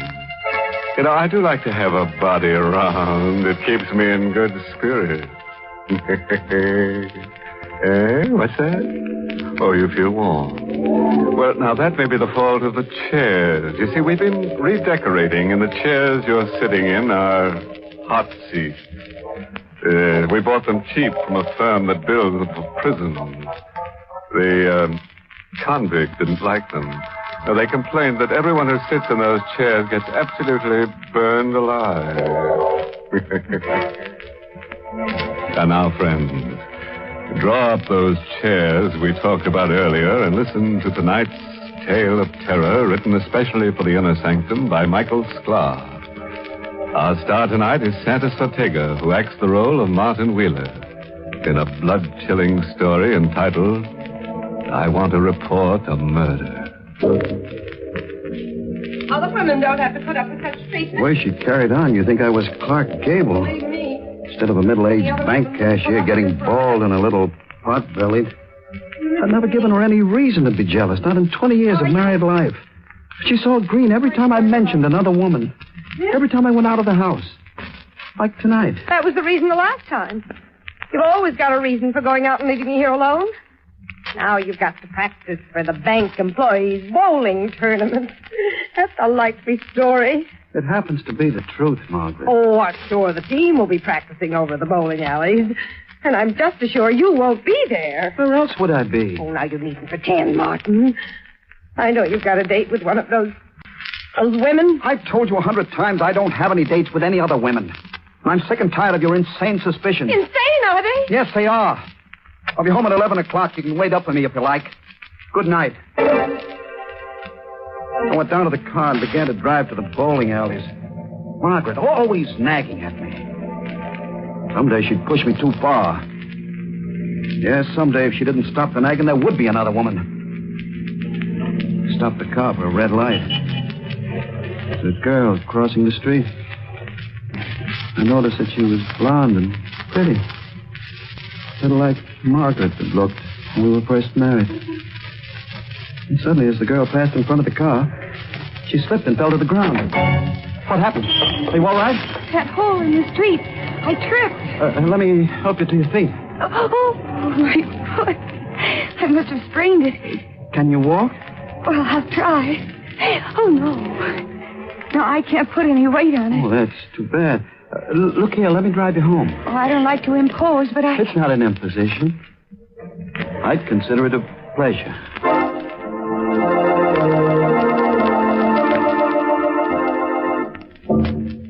She was about 25 years old and married. She said her name was Mrs. Susan Holmes. I didn't tell her my name, and as things turned out, that was lucky. No one was home at her apartment. I helped her to a chair and started to leave. Don't. Don't go yet. Come here. Oh, don't be afraid of me. I'm not going to bite you. Mrs. Holmes, I've got an appointment at the bowling alley. Well, that's not very flattering. Don't you like me? Why, yeah, sure. I do, but... Mrs. Holmes, please, don't. You shouldn't. Don't be silly. You've been very kind. And I like you. Her arms were around my neck, pulling me down toward her. She used a faint perfume. Margaret hardly ever used perfume. Margaret. I thought of her as Susan kissed me. Then I stopped thinking until the door opened. Say, what is this? Robert! Susan, who is... I come home and find my wife kissing another guy. How long has this been going on? Well, this is all a mistake. Your wife tripped and hurt her ankle. I brought her home and... You won't weasel out of this by blaming it all on Susan. It won't work, mister. I saw both of you. Mr. Holmes, I've tried to explain. You won't listen to me, so I'm leaving. No, you don't. Get out of my way. This gun is loaded, mister. Put that gun back in your pocket. Don't be a fool. You're staying here until... Hey, let go of my arm. Let go of that gun. I'll kill you for this. Let go of the gun. I'll break your arm. Now I've got the gun. Give it back to me. I won't. Stop it. Look at the gun. Oh. Stop it. I had to take the gun away from her. Oh. I didn't mean to pull the trigger. Is he? He's dead. You killed him. I killed a man. I had to get away quick before the police came. Yes, I could walk out of the door and forget the whole thing. Mrs. Holmes didn't know anything about me, nor even my name. I acted fast. I could get away. Go straight to the bowling alley and pretend it never happened. Where are you going? I'm leaving. Come back here. Come back here.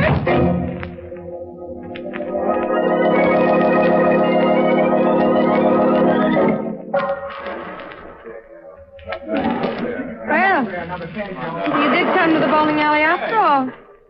Margaret, what are you doing here? I've been waiting for you. Checking up on me. Why shouldn't I? It certainly didn't take you this long to drive over from the house. Where have you been? Oh, for heaven's sake, Margaret, leave me alone.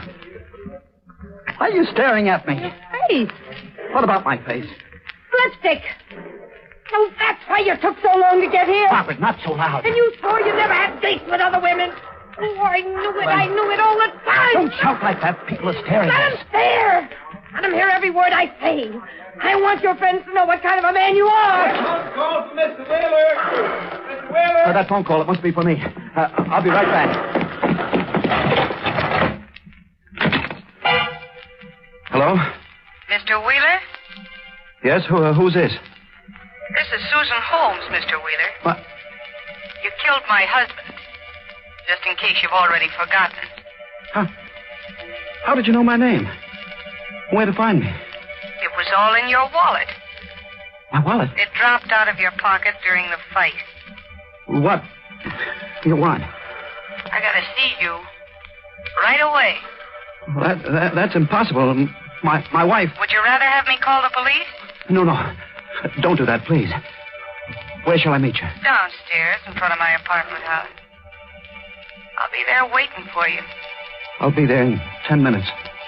Bye.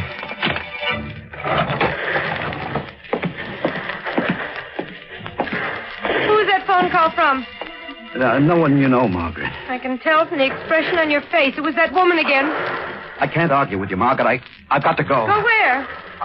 I can't tell you. You're going back to her? No. I won't stand for it. I won't be humiliated.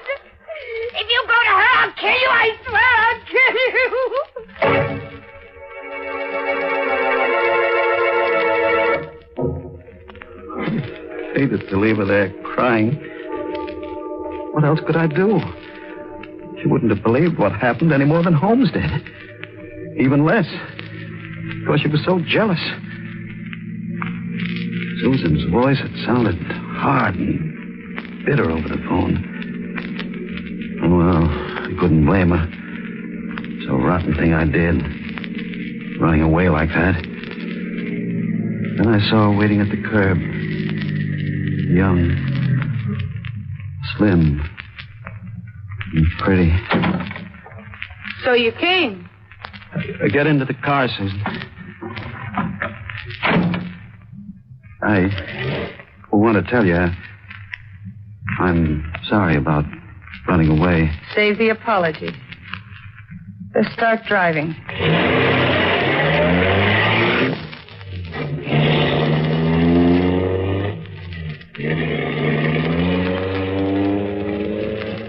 We drove for a while in silence. Several times I tried to start a conversation, but you wouldn't answer. Finally, I parked at the end of a deserted street on the waterfront. Fog was rolling in from the water. In a few minutes, the mist would close around us. I've been thinking. I decided what we're going to do. You don't want the police mixed up in this, do you? No, of course not. Oh, neither do I. And don't ask me why. I got my own good reasons. You got a plan? Yeah. My husband subleased the apartment under an assumed name. We've only been there a few weeks. Nobody in the house knows it. I'll leave town for good. The police won't be able to trace either of us. But your husband's body. I'll leave it. That'll give me at least a couple of days' start before the police find it. You'll have to help me. I need money. How much? $5,000? $5,000. That's a lot of money. You got a nerve squawking about money. After what you did. It was self-defense. How would you like to tell that to a jury? But I simply haven't got $5,000. There was a card in your wallet that showed you work in a bank. The bank got plenty of money. You know how to get it. And more, too. She wanted me to steal the money. It's all clear now. No longer young and fresh and pretty. Just a cheap, flashy woman who wanted money. Money? It was blackmail. If she got the $5,000, it wouldn't end there. She'd keep riding me, squeezing me, milking me. Well, which is it going to be? The money or the police? Neither. Ah, don't be stupid. There's a law against murder. I'm going to do something very sensible, Susan. What do you mean? You? Take your hands off my throat. I don't like to do this. Oh, you're joking me. No. My fingers tightened on her throat. And I felt as though I was killing something inside me. She kissed me once. She said she liked me. And for a moment, I felt young again.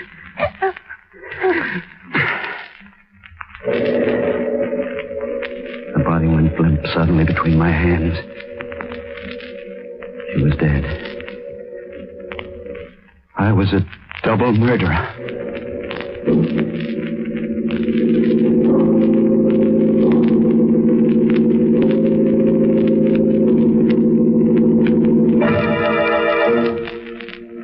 You know, I'm really annoyed at that Martin Wheeler, the ungrateful scoundrel, and that poor kid, Susan Holmes. She got her neck twisted, all because she was trying to do Martin a good turn. That wasn't a good return for her pains, was it? But on the other hand, it's not hard to see Martin's point of view. He probably felt that one good turn deserved another.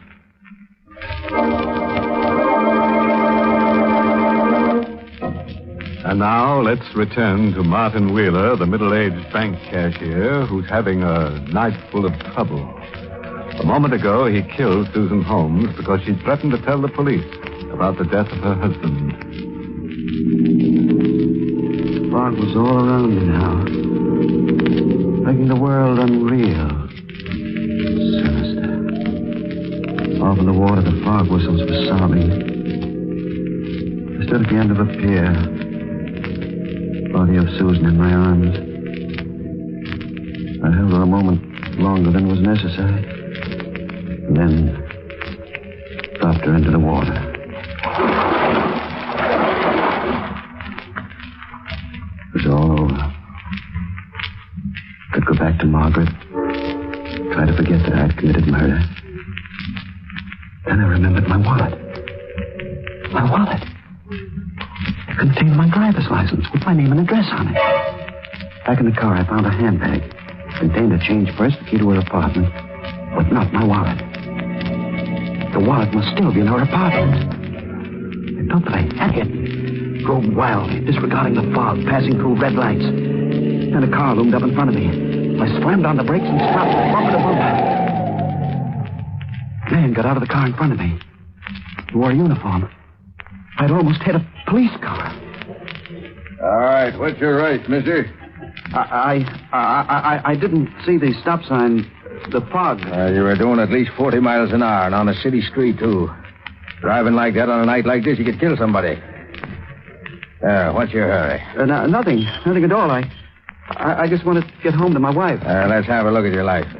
My driver's license? It's in my wallet. Get it out. I lost my wallet the other day. License and all. I haven't had a chance to apply for a new one. What's your name? Martin Wheeler. Where do you live? 63.5 Sunset Drive. And you say your wife is at home, huh? Yes, sir. All right, move over. We'll drive over to your house. Your wife will have to identify you.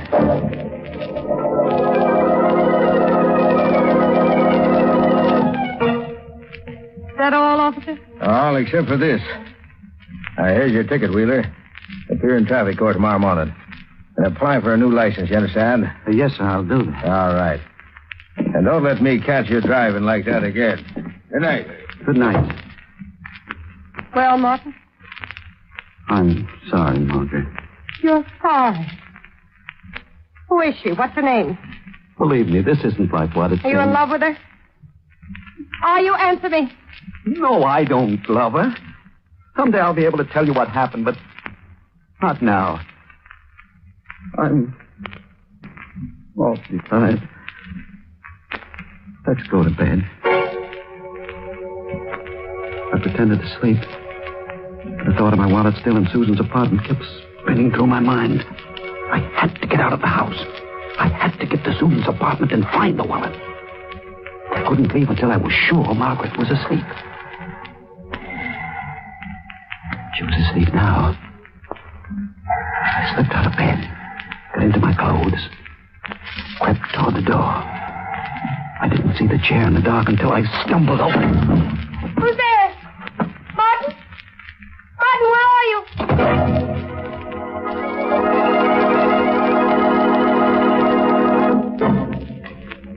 I used the key I found in Susan's purse to let myself into her apartment. The body was no longer on the living room floor.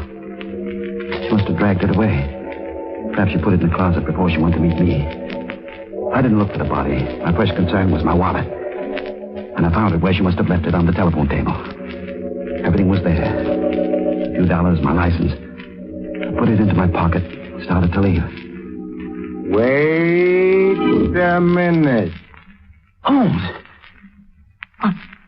I thought you were dead. I'm still very much alive, Mr. Wheeler. But the fight, the gunshot.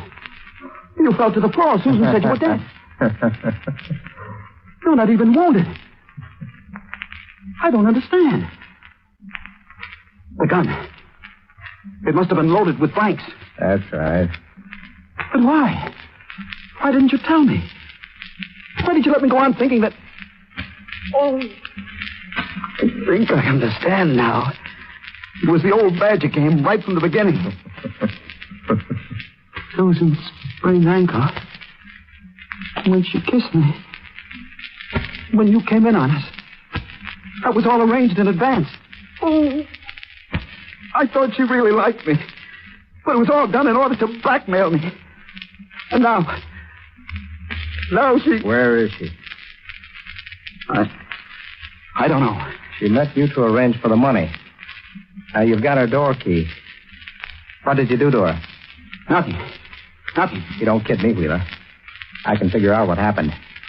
She met you and asked for the money according to plan, but you figured you could get out of the mess by killing her. That's what you did. No. Sure you did. Else how could you get the door key? She wouldn't give it to you.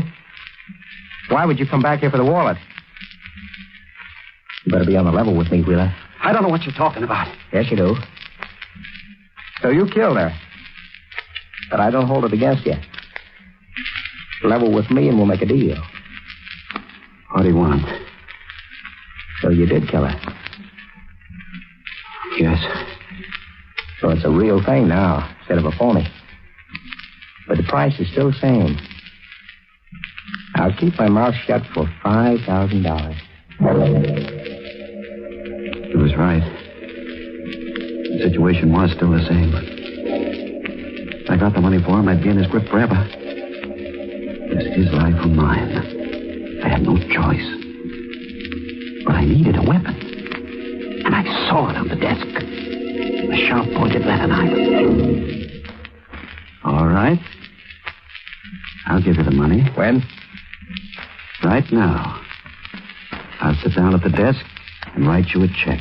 You're doing the smart thing, Wheeler. Yeah, you... Hey, that knife. Stay away from me. Some money. No. No. Wheeler.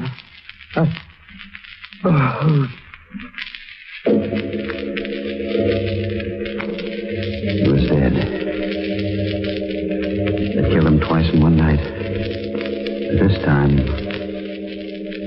I made sure he was dead. Then I wiped my fingerprints off the knife. Wiped the doorknob clean.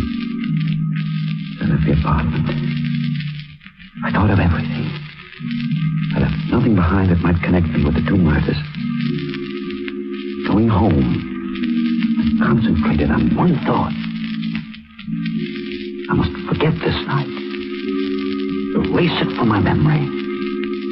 If I ever thought of this night again, it would be as a nightmare.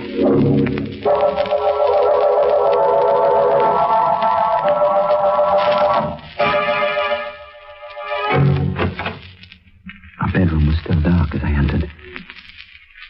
Margaret must have gone to sleep. Felt good to be home again. Safe.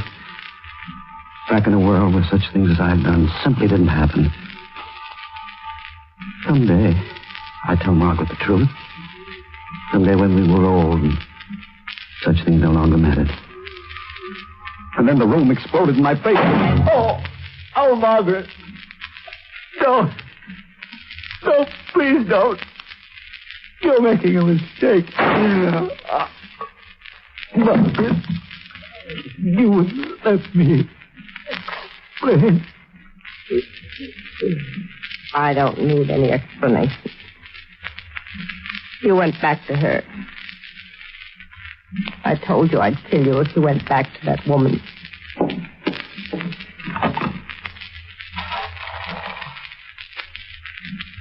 Number, please. Operator, get me the police. I want to report a murder.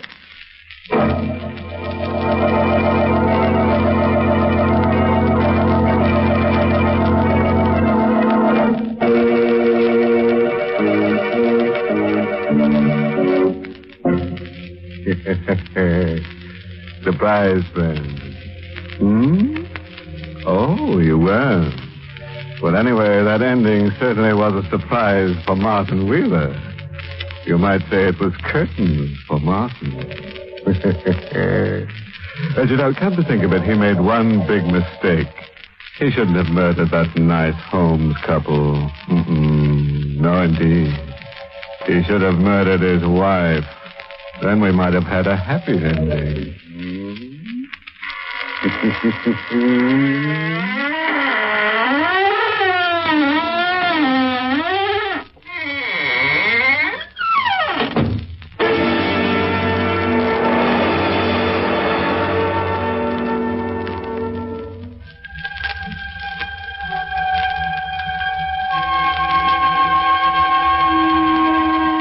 Well, good night to you, old poison puss.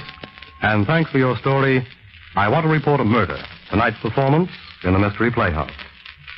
We'll be digging you again in the near future. Creeps, until next time, good night. Sleep tight. This is the Armed Forces Radio Service.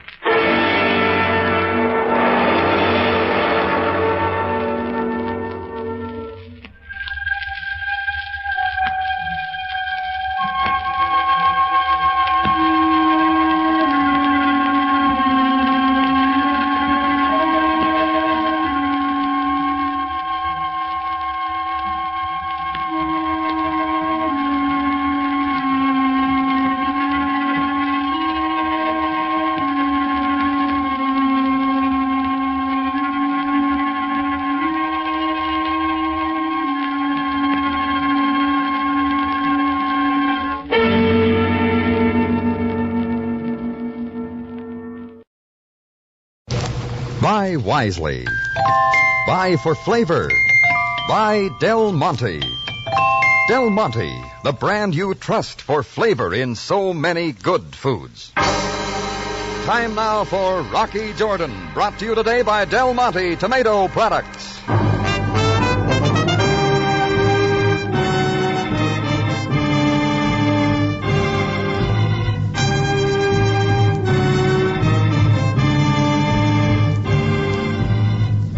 Not far from the Mosque Sultan Hassan in Cairo stands the Cafe Tambourine, run by Rocky Jordan. The Cafe Tambourine, crowded with forgotten men, alive with the babble of many languages. For this is Cairo, where modern adventure and intrigue unfold against the backdrop of antiquity. Del Monte Foods presents Rocky Jordan and this week's story, Gold Fever.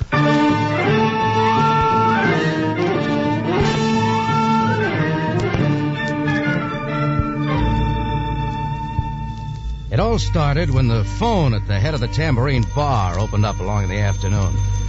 Chris was serving a lonely customer at one of the side tables, so I got up front and answered it.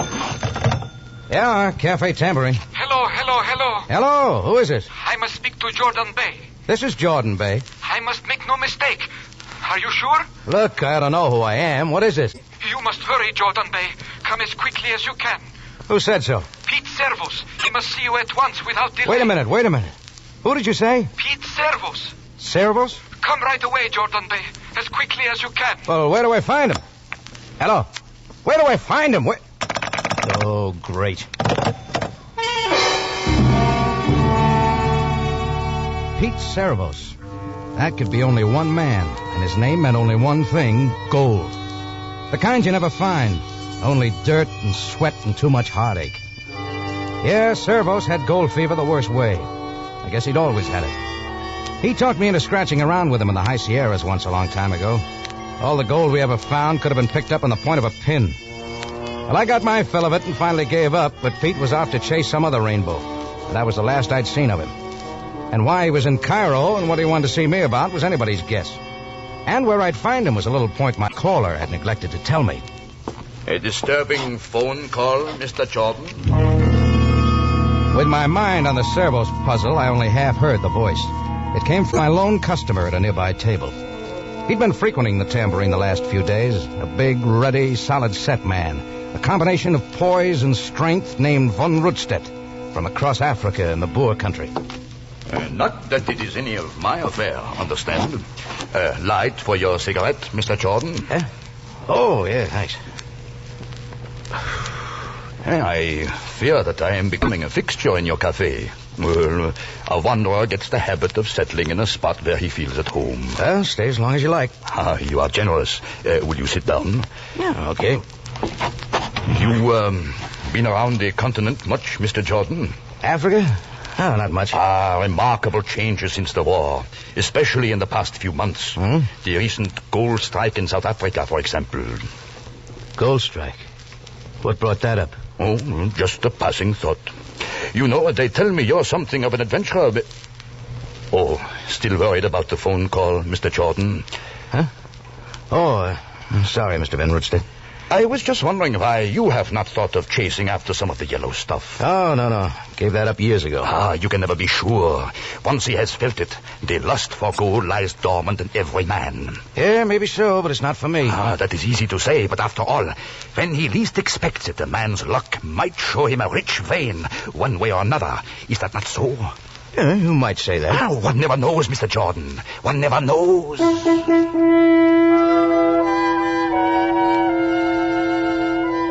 Von Rundstedt broke it off about then and went out into the street. I stayed close to the phone, and what seemed like hours later, it began ringing again. Hello, Tambourine. Hello. I must speak to Jordan Bay. Look, I'm Jordan Bay. Oh, where are you, Jordan Bay? Where do you think I am? Where's Servos? Pete Servos? He's waiting for you. Why do you not come? One little detail. How do I find him? I told you. Are you Jordan Bay? For the last time, where is he? Where does he live? The address. Oh, so careless of me. Come on now, let's have it. Room 207 at the Pyramid House. Hurry, Jordan Bay. I got outside, flagged down a taxi, and made a quick deal with a driver to look up the Pyramid House. He hunked his way across the Muskie Bazaar and finally pulled up in front of an ancient brownstone affair, a little more on the ratty side than most. I told the cabbie to wait around. Then I was up the steps, down a dark hall, and knocking at 207. Who is it? It's Rocky, Pete. Get inside, Rocky. Pete, what's the matter with you? Better help me to bed. Sure. Come on. Take it easy. Thanks. I've been looking all over for you, Rocky. I can see now why you had to send somebody else. What happened? A couple of bullets I picked up. Oh, we better take care of it. No, I'm all right. Just slowed me down a little.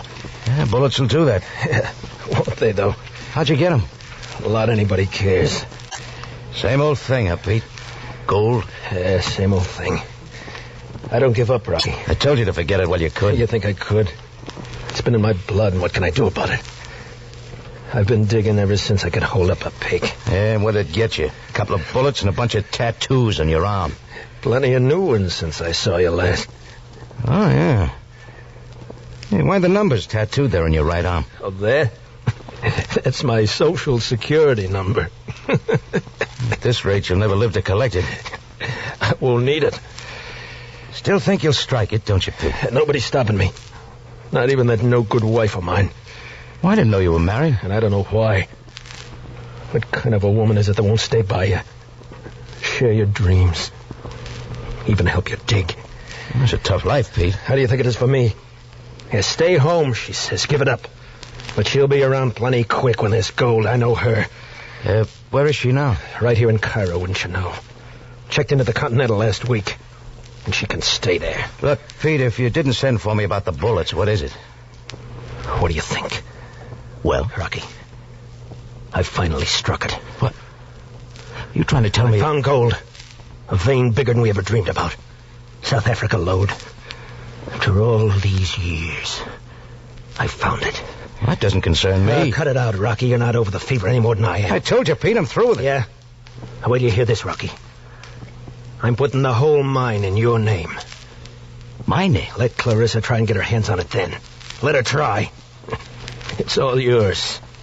She can't touch it. Now, wait a minute, Pete. You can't do that. We'll share 70-30. 70 goes to me. That's all right, ain't it? But that's not the idea. It's ours, Rocky. Enough gold to keep us both on easy street the rest of our lives. I told you I got over the gold fever a long time ago. Don't be silly. It's great having a gold mine, ain't it? From now on, we worry about nothing. No more digging and sweating and dying. You're getting tired, Pete. Come on, let's just forget it, huh? What's there to forget? It ain't like I'm asking you a favor. Take it easy, Pete. Maybe I'll see you later. Yeah? Well, you'll be back, Rocky. I ain't worrying. You'll be back. The lock snapped on the inside, and I went down the hall and down the steps. Well, that was a new one. Guy offering you a gold mine on a silver platter. But I didn't want it. I didn't want any part of it. All I wanted was some fresh air.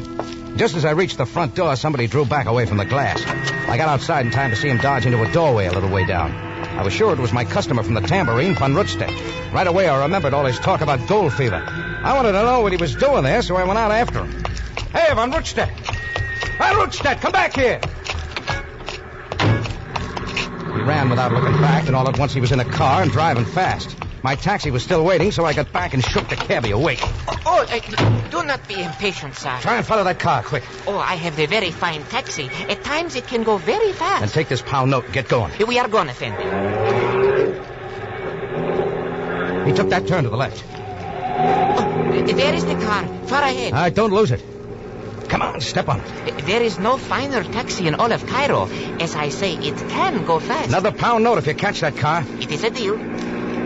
He swung off to the right. Can you make it? Hold tightly, sir.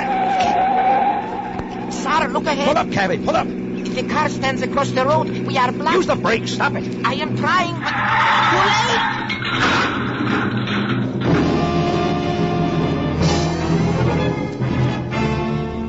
We hit the car broadside, and the taxi front crumbled like a paper cup. One glance told me the cabbie was all right, so I was out and running to the other car. And it didn't take any time to see the car was empty. Von Rundstedt was gone.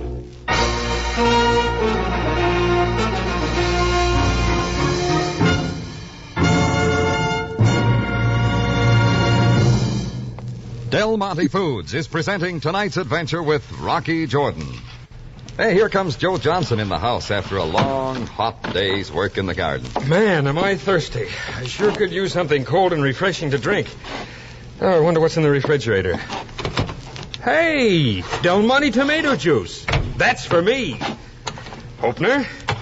Glass.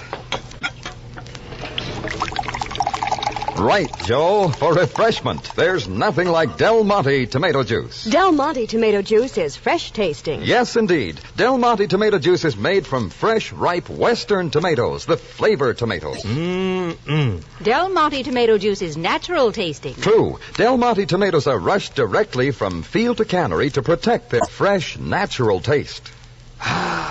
Del Monte tomato juice is refreshing. Right. Del Monte tomatoes are pressed immediately at the cannery to preserve all the sunny, rich goodness of those deep red, vine-ripened tomatoes. Fresh tasting, natural tasting, and refreshing.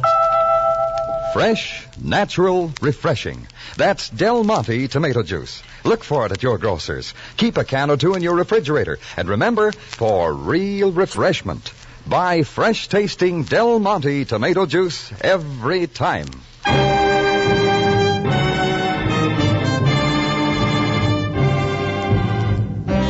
And now back to Rocky Jordan and tonight's story, Gold Fever.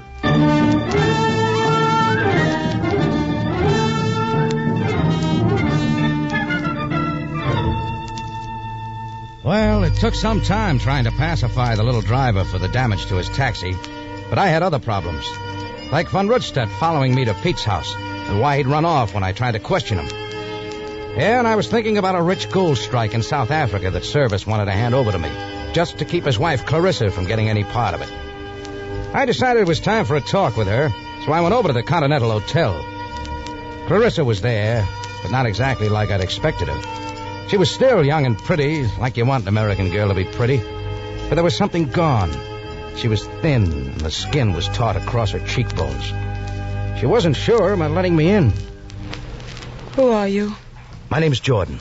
Rocky Jordan. That means nothing to me. I've just been talking to your husband. I see. What does he want with me? Not a thing, Clarissa. But he's going to get well, if that interests you. What do you mean? A couple of bullets he picked up somewhere. Or didn't you know? I didn't know. How could I? He's your husband. Oh. And didn't Pete tell you I've come halfway around the world to Cairo to find him? To make one last try to get him to come home? Did you think he would? I don't know. Pete was such a good guy. He was a little like I think you are, Rocky. He's still the same to me. We might have been happy. But every time we got settled with a home, he'd learn of some new strike, and he was gone. Well, you must have known that about him before you were married. Oh, yes. Oh, yes. But I didn't know what it meant. I didn't realize there was no end to it. Now he won't even see me. So now I don't care. He's still got gold on his mind, Clarissa. Yes. Well, I hate it. Hunting for gold is foul and stupid, and I hate it. How about finding gold? He'll never find it. It so happens he has. What? Pete's finally struck it rich. I told you, Rocky, I don't care. Are you sure? What do you mean? What would you say if Pete put that mine he found in my name? I'd say he can do anything he wants with it. I'm going back home now. And forget Pete's service if it's the last thing I ever do.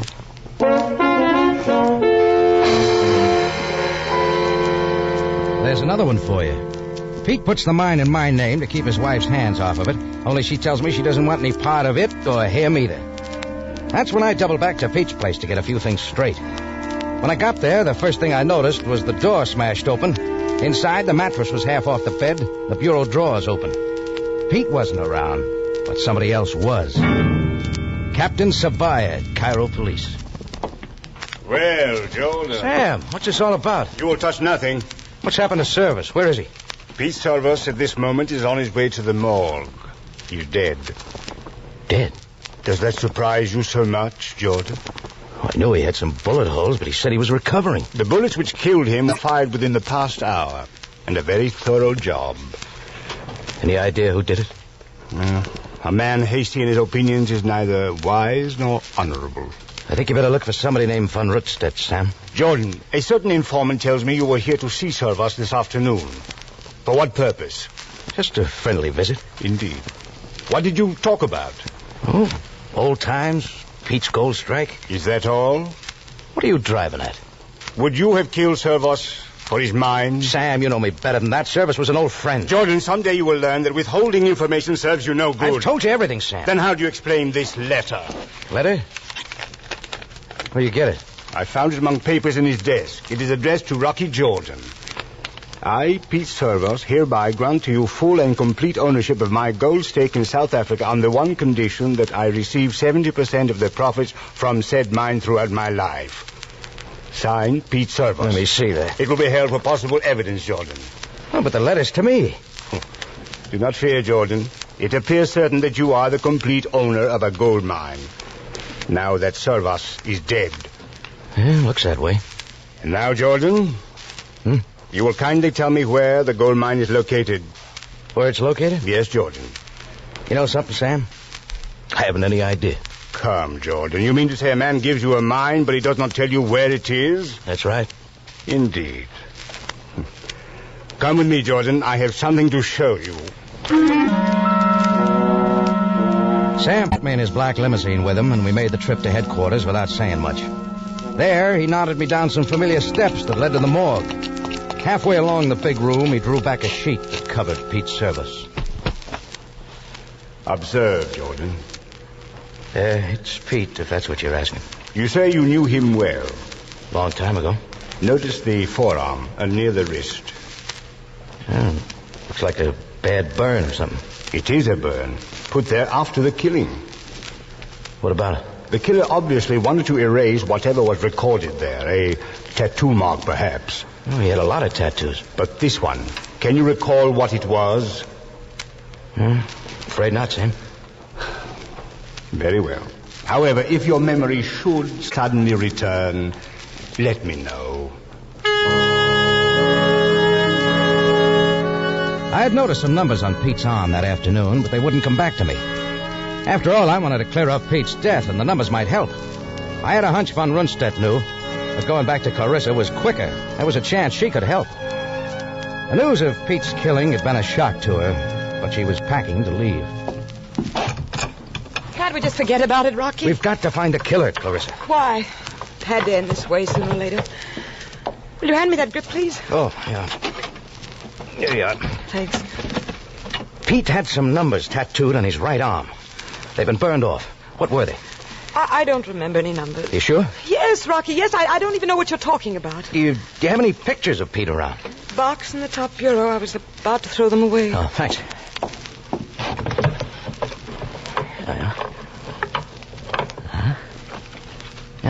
These all you have?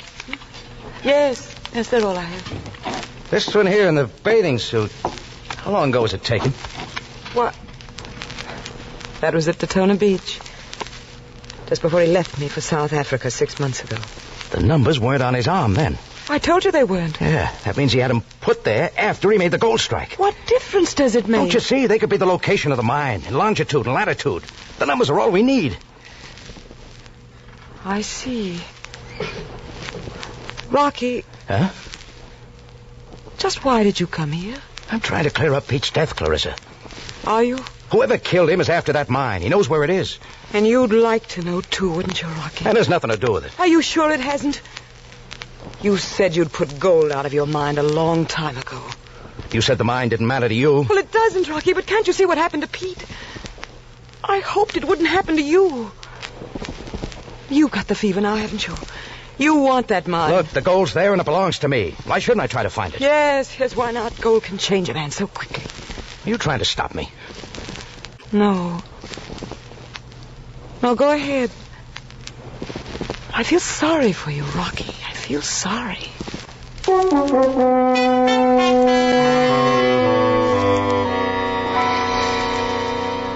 What she was driving at didn't set with me. I got out into the Cairo night. As I tried to walk it off down the Sharia El Mar, I made up my mind I was finding von Rundstedt if it took digging out every hole in Cairo. That turned out too easy. He was waiting in a doorway, a gun leveled at my ribs. Take care, Jordan. Walk ahead.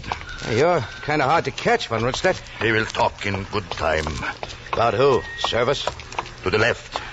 Down the alleyway. Oh, we're going to make it real private. Shut up. No. Stand there now, with your back to the wall. Right, you're calling it. No tricks if you are wise. I'm getting wise to a lot of things. Oh, that I followed you after the phone call in your cafe this afternoon? Yeah, it is true. Yeah, right to Service's place. Did you kill him? There is no reason to hide it from you. We talked for a while. Then I killed him. And burned the numbers off his arm. Why? Because they told the location of the mine? No one knows where the mine is except me. And you, Jordan. I forgot the numbers. I could never be sure. So you figure burn them out of me? There is no other way. One little request, huh? It is your last. In close and clean. As you wish. Last step was his mistake. That's when my shoe caught his shin hard. He doubled for a split second, and my hand came down with a drill cut in the back of his neck. And Rundstedt dropped flat in his face, and the gun clattered away. I scrambled over and came up with it. It was that easy. You're around, Jordan. All right, come up, von Rundstedt. I should have shot you while I could. Now we'll talk about the mine. Clear it up. Yeah, you will want to know, Jordan. If Servos did not tell you, he did not find that mine. It was I who made the strike. That's not what he told me. You fool. Why do you think he gave the mine to you? Why should he put it in your name? To keep it away from his wife. How can you believe that, Jordan? Servos stole that mine from me. Before I could file, he was ahead of me. It was in his name. And it was too late. Well, it's in my name now. Yeah. Servos thought that would protect him from me. But I killed him for only one reason. Because he took what was mine. I killed him just as I will kill you. Only I got the gun. That poses a problem for you, does it not? I alone am in your way now. Unless you shoot me. Well, go ahead, Jordan. Pull the trigger and get what you want. I was looking at him, but all at once I was seeing myself. Yeah, what Sam and Clarissa and now von Rundstedt had said about me getting gold fever was right. I did want that mine, bad enough to kill. I could shoot, and I was safe, and this was my big chance. Go ahead, Jordan. You have only to pull the trigger. Self-defense, you can call it, and then you will be free of me. You deserve to die.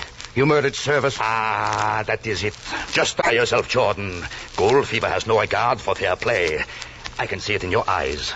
You want to kill me, don't you? So you can get the mine. You'd have killed me. So now is your chance. You will find the mine somehow. The mine is all yours now. Just raise the gun, Jordan. Sam, pull the trigger. Shoot, Jordan. No. I'm not going to kill you, von Rundstedt. That won't be necessary. Not for me.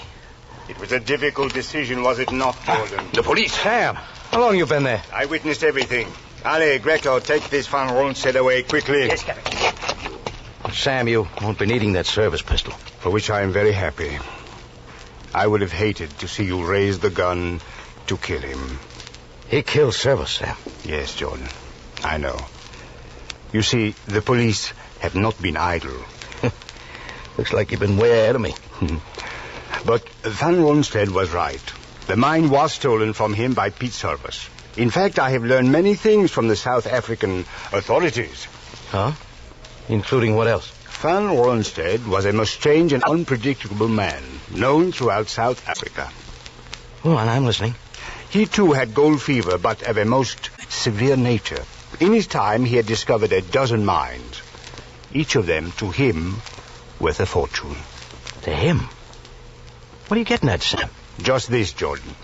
Both you and Pete Solvers were fooled by a man with hallucinations who owned a mine that was worthless.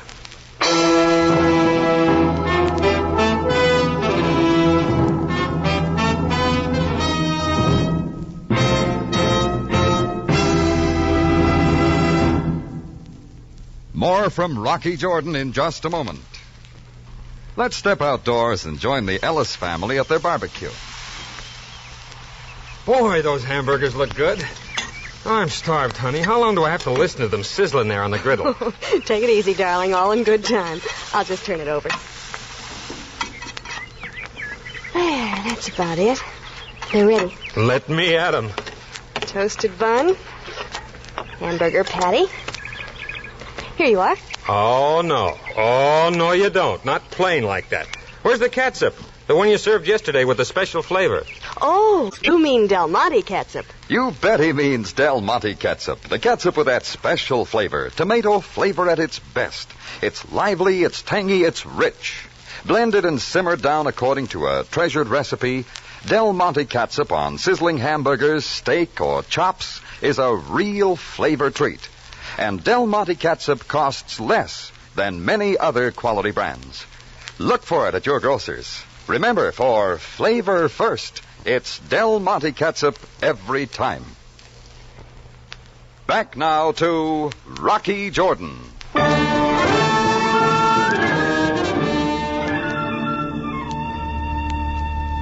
Well, there wasn't much more to clear up.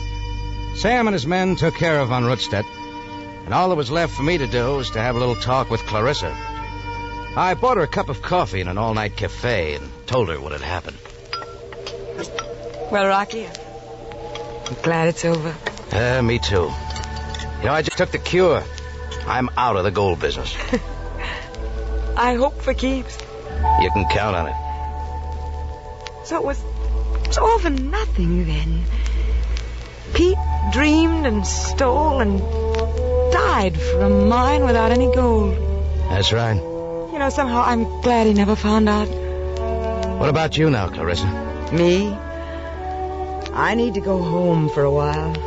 Wish you didn't. Maybe sometime I'll come back to Cairo. Perhaps I'll see you then. Not scared of gold fever anymore? No. But there are other kinds of fever, Rocky. Let's wait and see.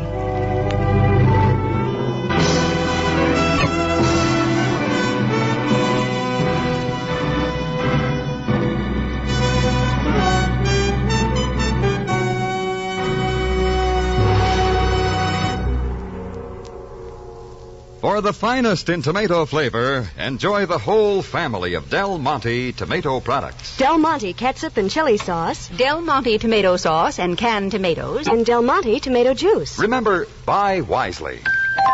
Buy for flavor. Buy Del Monte. Del Monte, the brand you trust for flavor in so many good foods.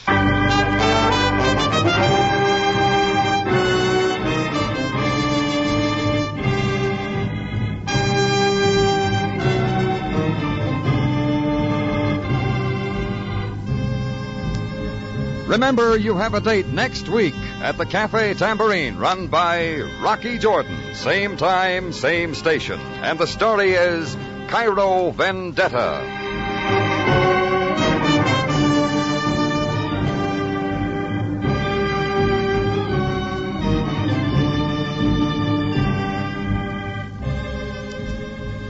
Rocky Jordan, written by Larry Roman and Gomer Cool, stars Jack Moyles in the title role, and is directed and produced by Cliff Howell, with original music by Richard Arant.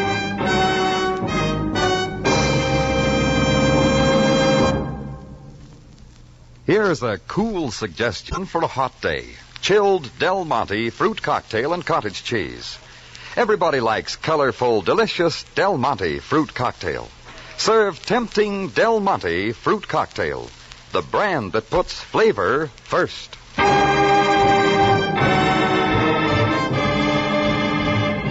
Larry Thor speaking. Rocky Jordan is presented over CBS, the Columbia Broadcasting System.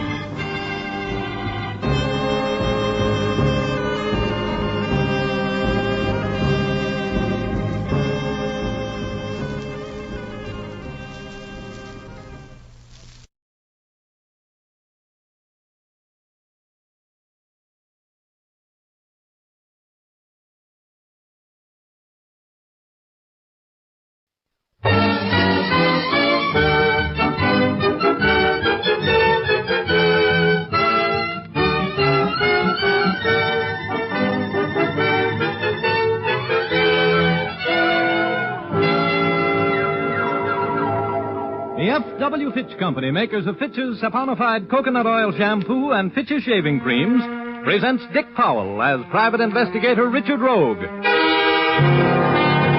Rogue's Gallery.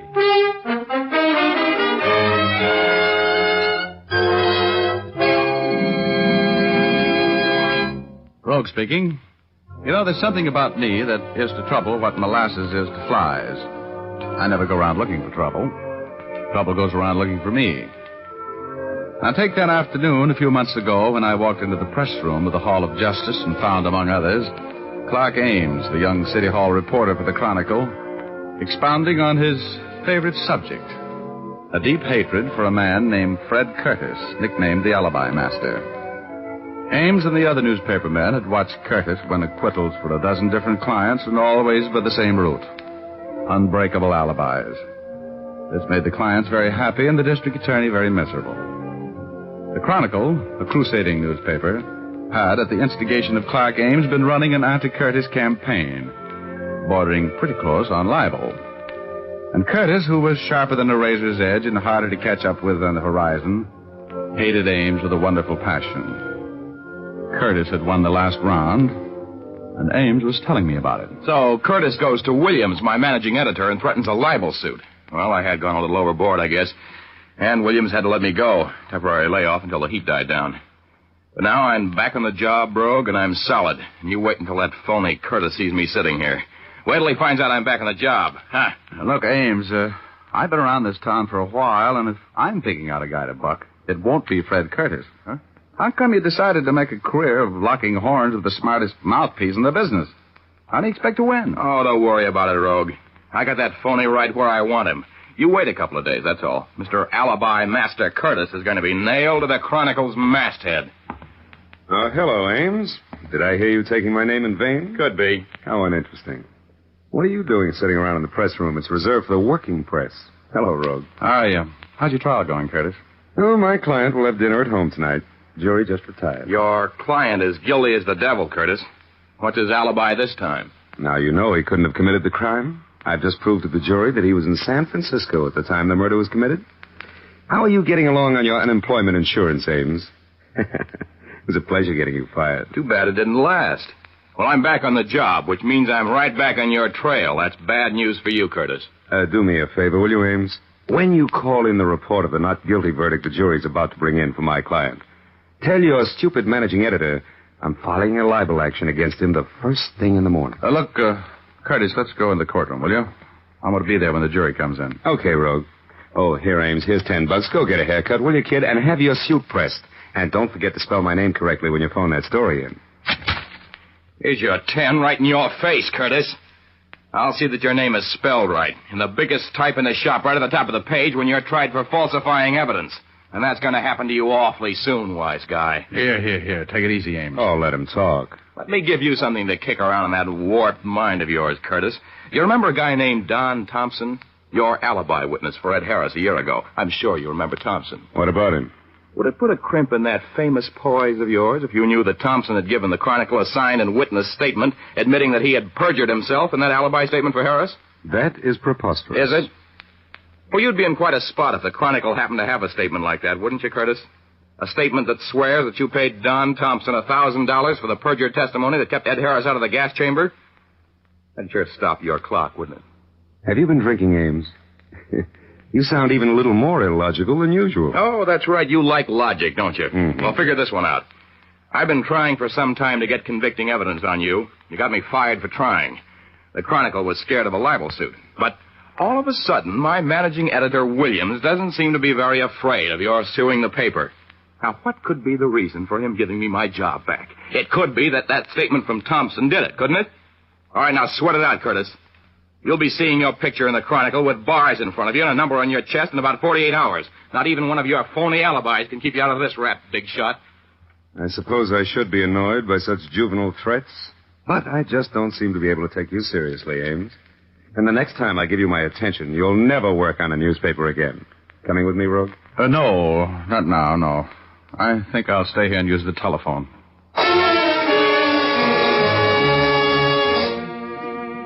You could see and feel the hate that hung in the air in that press room like a cloud of poison gas after Fred Curtis left. Clark Ames went all to pieces as soon as we were alone, paced the floor, said he'd talk too much. He was as worried as a man with a 3-horse parlay and 2 winners. Pretty soon, though, he left, and I used the telephone to call a couple of girls I know. They weren't home. I was about to give up and go to dinner by myself when I turned around and saw Betty Callahan standing there behind me, looking like $1 million, which is a nice figure, which is what she has, if you know what I mean. Betty had a funny little quizzical smile on her face. Hello, Richard. What's the matter? Aren't you having any luck? Honey, I was just going to call you. You mean that if Alice isn't home and Liza doesn't answer, I'm next in line? Oh, now, you know better than that. You're always first on my list. Remember, Richard, I was standing here when you were phoning. Sure. I was just trying to get a substitute, that's all. Uh-huh. Well, what do you want? The names of some girls and a few phone numbers? Now, don't look at me like that, Betty. The only reason I was calling those other girls was because I couldn't find you. Well, I'll forgive you if you'll take me to dinner and then to the theater to see Cholula Bankhead. Oh, my goodness, you have such expensive taste. Oh, really, my dear man. I have something infinitely better. I have 2 passes for the show. Well, good. I've got 2 passes for a drive-in. Come on, I want to see if I can walk through that door without eating the jam off of it. Oh, I'm hungry. So am I. That's the only reason you have a date with me tonight, Richard. Well, then come on. All through that hamburger, I kept dividing my thoughts between how such a little girl could eat so much food and that scene in the press room at the Hall of Justice. I knew Fred Curtis for what he really was, cold-blooded and completely ruthless. I remembered that look in his eyes as he left the press room. A little puzzlement, a little fear, and a great deal of malice. Even if nobody else believed the story Ames told, I was sure that Curtis more than half believed it. And that meant trouble for somebody.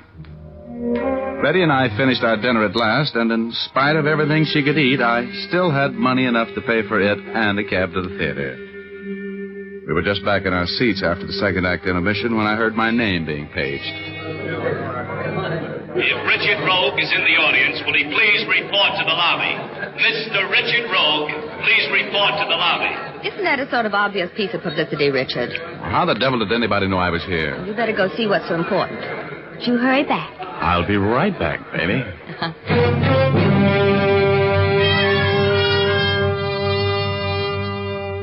I had a bad hunch as I walked up that aisle. Those little chills that always race up and down my spine when I'm walking into trouble were acting up. I didn't know what to expect as I walked out into the lobby. Then I saw Clark Ames standing there. His face was as white as a dove's wing, and his eyes had the strained look that is the aftermath of seeing violent death. Rogue. Yeah, what's the matter, Ames? You look like you've seen a ghost. I've seen something worse, Rogue. You got to come down to the Chronicle with me. Now, get a hold of yourself. You're shaking like a dice cup. What's the matter? Williams, my managing editor, was just killed. Huh? Murdered in his office.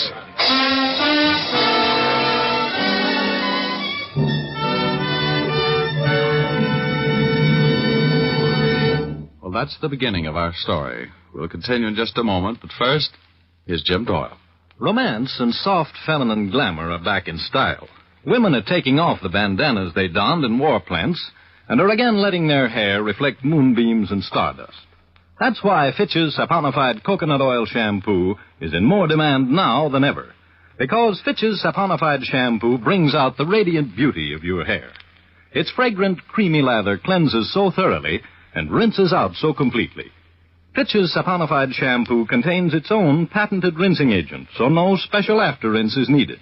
And best of all, you can wash your hair as often as you like with Fitch's saponified shampoo, and it will never become dry or harsh feeling. That's because this shampoo is made from pure, natural oils that keep your hair ever soft and lustrous. Ask for Fitch's saponified shampoo the next time you're at your beauty shop, or buy an economical bottle at your drug or toilet goods counter. And now we return to Dick Powell as Private Investigator Richard Rogue in Rogue's Gallery.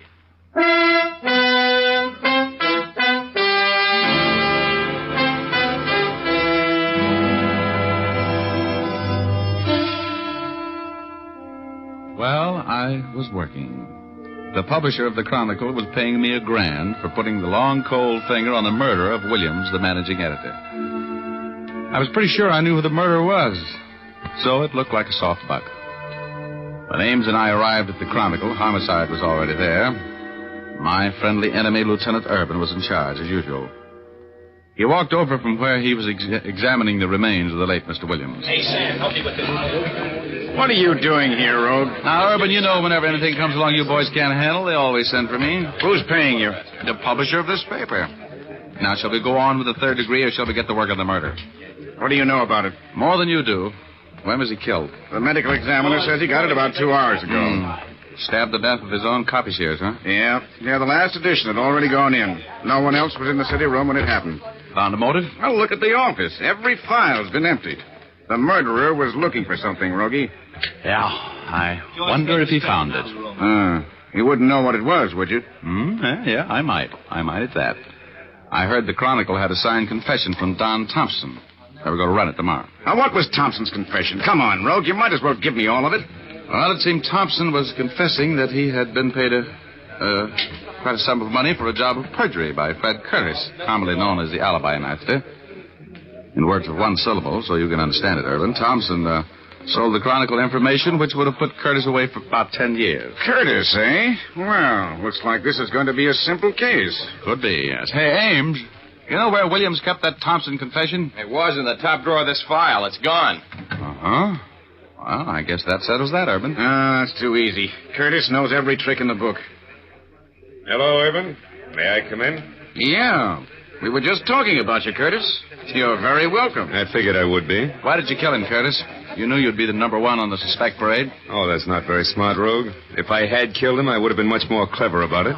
I wasn't within 100 miles of here when he was killed. Well, that sounds familiar. I know I'm wasting my time asking this, Curtis, but you can prove that alibi, can't you? Of course. I was on my ranch in Antelope Valley when I heard over the radio that Williams had been killed.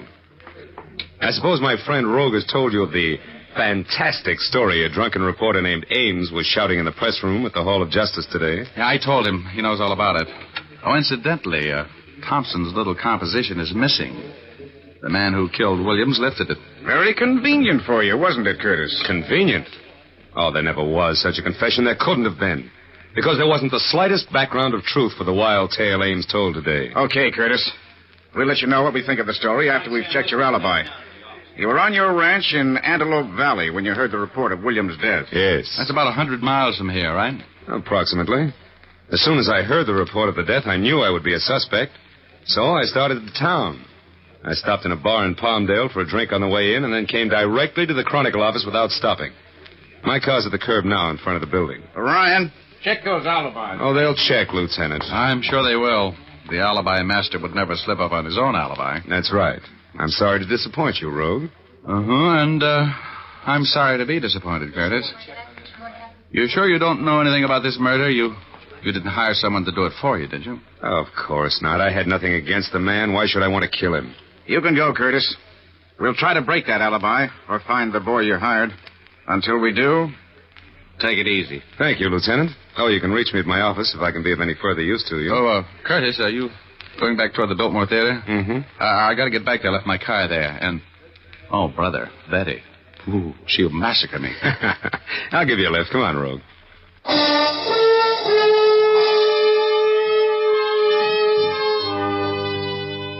This Curtis guy was strictly the deluxe type.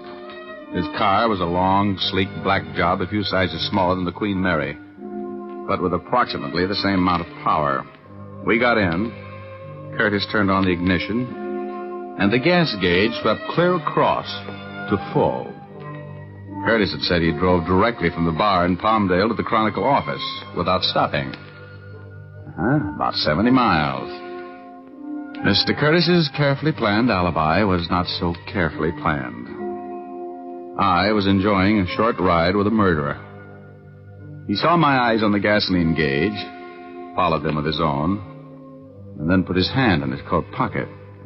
I knew there was a gun in it. As we drove away from the curb, I picked up a copy of the Chronicle, which had been lying in the seat beside me. I thought perhaps if I could hide my thoughts a little better, if I pretended a great nonchalance, with no part of which I felt. Curtis was not sure that I'd attached the proper importance to the story the gas gauge told. He was being nonchalant, too. I had a little dough riding on Prevaricator 7th today when I came out. Ought to be in that paper. Final results. Where'd you get it? I bought it in Palmdale. You did? This is the Bulldog edition. Oh. The Bulldog edition is sold only on the streets in Los Angeles. Yeah, that's right. I'm afraid I made a mistake, huh, Rogue? Yes, I'm afraid you made 2 of them, Curtis. This paper and that full gas tank. You didn't drive 70 miles in this gas eater without stopping and arrive here with a full tank, did you? You're very observant. Looks like you're cracking my alibi, huh? You killed Williams, didn't you? Yes, I had to. I had to get that confession of Thompson's that would have ruined me. I owe that impetuous reporter a great debt for tipping me off to the Chronicle's plans for crucifying me. You, have any plans for me? Yes. Yes, I think I have it worked out. I'm going to drive you out to the suburbs to a spot I know that's probably deserted by this time. Now, if you were found there, shot... Aren't you overlooking something? If I'm found there, shot, Urban is going to pick you up fast. You're going to do better than that, Curtis. Well, if there were signs of a struggle and your wristwatch had been set an hour ahead and smashed to set the time of death, and I was at Lincoln Heights Jail talking to a client at the time the police would figure the murder took place, that might do it, don't you think, Rogue? No. It's no good, Curtis. You're slipping. In the first place, there's always the possibility that a shot would be heard. The district I have in mind is deserted by now, or will be before I consummate my plan. And Urban is no fool. You'll be awfully suspicious. Might give you the paraffin test on your gun hand. You know, I don't think you're going to handle the situation that way, Curtis. As a matter of fact, I'm going to be kind of hard to handle, even for you. You know, Rogue, it's amazing how fascinating crime, I mean the actual act of committing a crime, can be. Have you ever killed anybody? No. Now, look, Curtis, I suppose you know that you're going to get caught. I know nothing of the kind. Successful crime is nothing more than planning, careful planning. Oh, I'll grant you, Rogue, that I'm going to be suspected of your murder. But I'll never be convicted for it. I won't take any chances. You're wrong, Curtis. You talk like a sick man. You can't beat the law. If you commit a crime, you're going to pay for it. Let's go down to police headquarters and talk this thing over with Urban. What do you have to win by adding another murder to your score? Mr. Rogue, I love life too much, and I love success too much to let anything stand in the way of my life as I live it. You just can't understand that, can you? You think that a man of my background and position must be horrified at the thought of taking the life of another human being. Well, you're wrong, Rogue. I have my own code, my own ethics. You know and I know hundreds of reputable businessmen in this town who spend their days and nights, their lives, grasping for money, for power over the lives of more and more people. Yeah. Well, when one of them wrecks another man's life for his business, it amounts to a victory, which is celebrated by the wrecker at his club that evening. If the victim commits suicide, and he often does, they're sorry. That's all. It's just business. What are you trying to prove, Curtis? I'm explaining why I killed Williams. Why I have to make sure that you and the knowledge you have of my affairs are disposed of. It's a matter of business, Rogue. No, you're crazier than a coot. You know that, Curtis. You're not talking like a rational person. You're going to pay for this crime. Don't move. Put your hands back in your lap. I think you know that I won't hesitate to kill you here on the road if it becomes necessary. Set your watch up an hour. 1 hour, Mr. Rogue. Okay. You got a new plan? Yeah. We're on the outskirts of town. I'm going to stop the car when I come to an advantageous place. And I'm going to knock you unconscious with a tire iron, smash your watch, throw you onto the road and run over you. To all appearances, your murder will be the result of a hit-and-run accident. I will have an alibi which will make it impossible for me to have been in the vicinity at the time of the accident. That, I think, is a perfect plan. It's full of holes. In the first place, Urban will check the tread in your tires, and in the second, he'll never fall for that smashed watch trick. You'll never get away with it, Curtis. You've been buying up juries and alibis and evidence for so long that you forgot that they're honest people. People who can't be bought. Urban's one of them. He'll stay with you until he gets you for killing me, Curtis. You'll have to come up with a much cleverer scheme than what you've thought of so far. Maybe you're right, Rogue. What are you doing? What I'm going to do now, Mr. Rogue, won't need any alibi. Look out, you fool. Curtis! Curtis, give me that wheel. Sit back there, Rogue. Get your foot off that accelerator. You're going to hit. Turn that wheel. Give me that wheel, Curtis. Goodbye, Mr. Rogue. Let go of that wheel. Let go or I'll shoot.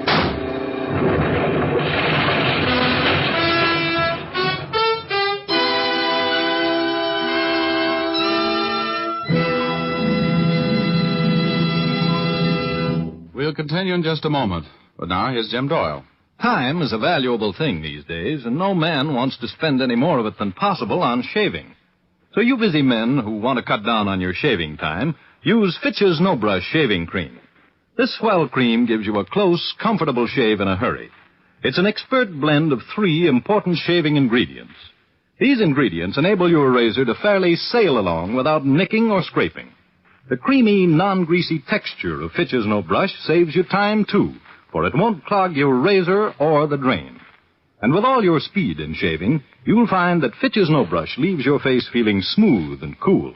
You men who prefer a lather cream will find Fitch's Brush Cream also gives quick, comfortable shaves. It makes lots of rich lather that stays moist all during the shave, then rinses off easily. Both Fitch's Brush and Fitch's No Brush shaving creams come in generous 25 and 50-cent sizes. For shaving speed and shaving ease, switch to Fitch.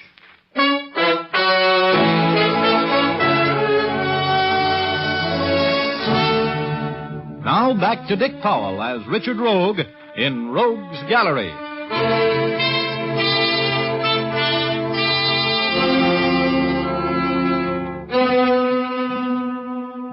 When I saw what that madman Curtis was going to do, I knew I had nothing to lose. He had that big, powerful car wide open and heading straight for a stone wall. I tried to grab the wheel and turn it. He fired at me just as we crashed into the wall. I only remembered turning the wheel enough to deflect the shock a little. And then I was on cloud number 8. Hugo was there, waiting for me. Hello, Chief. You had a close call there. Hey, Hugo, where have you been? Well, I had a little trouble with the OPA about Cloud 8, and I had to go and see them. Oh. Then I had a tough time getting a reservation back. But I'm glad to see you, Rogie, with your usual bump on the head. Am I dead? Only the good die young, Rogie. Hey, you got company. An old friend of yours is up here. Look, over on Cloud 9. See him? Oh, Curtis. He isn't dead either, huh? Oh, no. But I sure thought I was out of a job when I saw you slamming into that wall, Rogie. You ought to take better care of yourself. Than me. Yeah. Look, I gotta get out of here, Hugo. How badly am I hurt? Oh, you're okay. That car was built to take it. You won't be playing any gin rummy for a while, and you can't collect on your insurance. Give me a little boost over the side. Will you, Hugo? I gotta get downstairs before Curtis does. Sure, Chief. Here you go. So long, Rogie.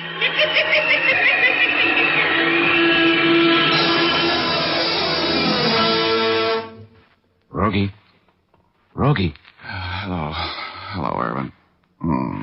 Fancy meeting you here. Receiving hospital? Yeah. What have you been up to? What were you trying to do? Kill yourself? No. No. Is Curtis here? Yeah. Now, I'll ask the questions. What happened? How badly is Curtis hurt? Leg broken, that's all. He's still unconscious. Look, Urban.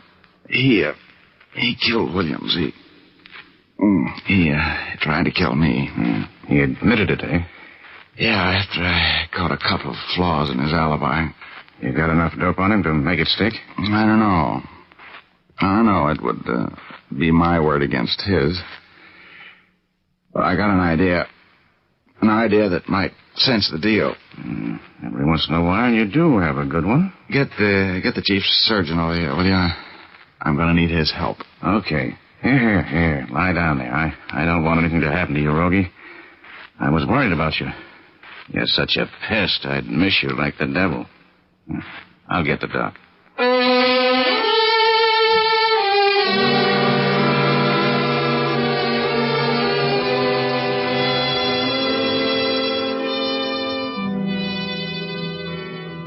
When I outlined my scheme to the chief surgeon, he looked for a minute like you might call him the head of the psychiatric ward. But with Urban's help, I finally got him to agree to play it my way. He bandaged Curtis from head to foot, put constricting straps across his chest, and cinched him down like a saddle on an outlaw horse. Then they put him in an oxygen tent and brought him out of shock. Urban pulled out all of the stops as he stood by the side of the hospital bed and talked to the murderer, like a father. Curtis, can you hear me? Yes. Who is it? Lieutenant Urban. Did the doctor give you the bad news yet? Yeah. Crushed chest. Nothing they can do, I guess. No.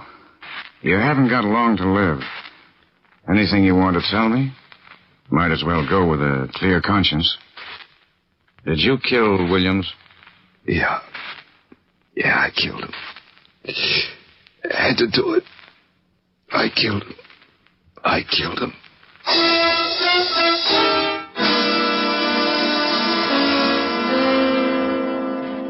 Well, that was the end of the case. Brilliant piece of work on my part, I thought. Going through that little tableau of making Curtis believe he was on his deathbed and had nothing to lose by confessing the murder. And, I love that Urban. He's so proud of the fact that he confined his remarks to the truth when he was talking with Curtis. All he said was, "You haven't long to live." Remember? That was true enough. Curtis was executed a few months later, which proves that the theory about perfect crimes is as foolish as a sure way to beat roulette. And, Betty, well, I left her in a theater when I started out on this case. It cost me about, just about what I made, $1,000 to get her over her peeve, so I broke about even on the deal. Oh, well, you know the old saying, a fool and his money is some party. You know what I mean?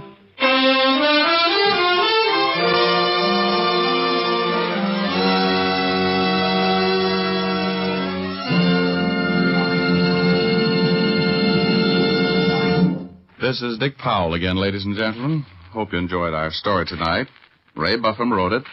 Leith Stevens composed and conducted the music, and D. Engelbach produced and directed. Don't forget, you've all got a date with us next Thursday night. We have a story for you about the last time Rogue saw prison. So make a date with us, will you? Thanks for listening. And now, once again, here's Jim Doyle. Be with us again at the same time next week. Oh, and be sure to see Dick Powell in his latest RKO picture, Cornered, at your local theater soon.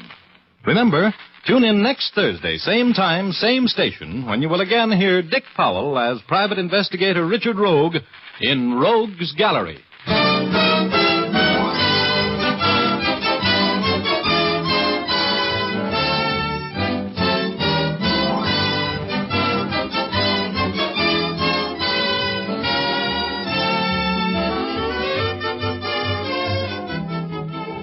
Remember, if dandruff is your problem, ask for Fitch's Dandruff Remover Shampoo. It's the only shampoo made whose guarantee to remove dandruff is backed by one of the world's largest insurance firms. No other shampoo can make this statement. Ask for Fitch's Dandruff Remover Shampoo at your drug or toilet goods counter, beauty or barber shop. Fitch is spelled F-I-T-C-H.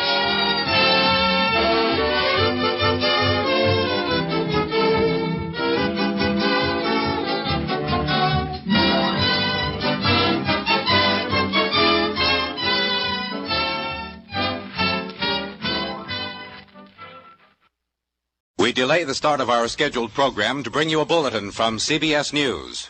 Washington. The State Department has issued a statement in response to the proposal by Jacob Malik, the Soviet delegate to the United Nations, for a ceasefire in Korea. The State Department said that if Malik's proposal is more than propaganda, adequate means for discussion and end to the conflict are available. The State Department said we are ready to play our part. This bulletin has come to you from CBS News. We now resume our regular program.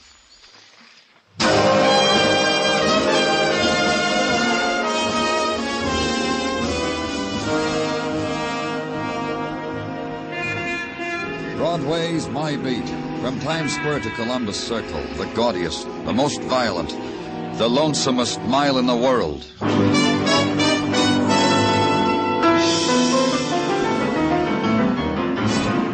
Broadway is my beat, with Larry Thor as Detective Danny Clover.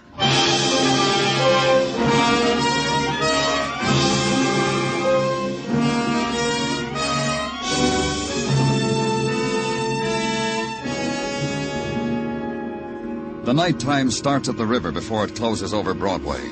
A wind drifts in with the moistened shadows, flings them into the street, flattens them against the gutter, picks a man waiting for a bus and wraps darkness around him.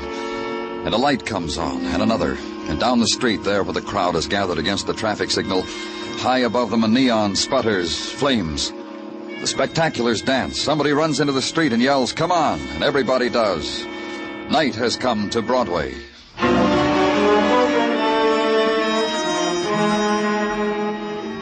Where I was, there was a wind.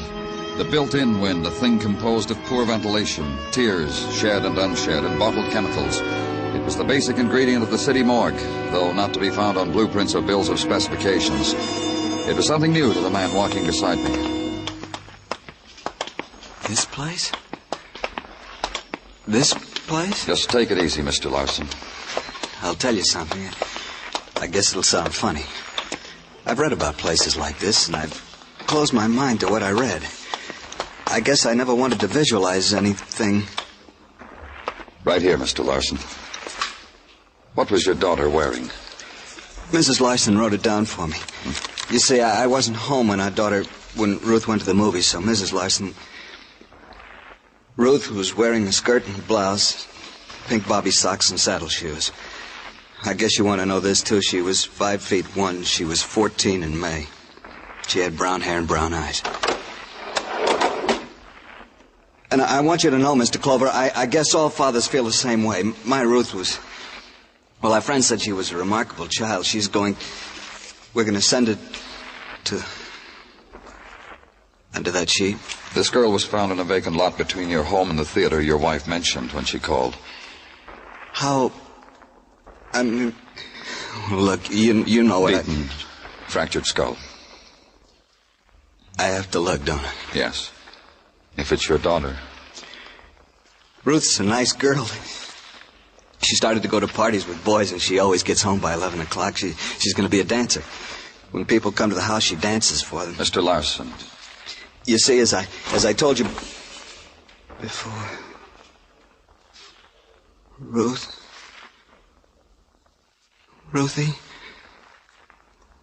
Oh, Ruthie. Who did it? What monster? Who did it to you? Who?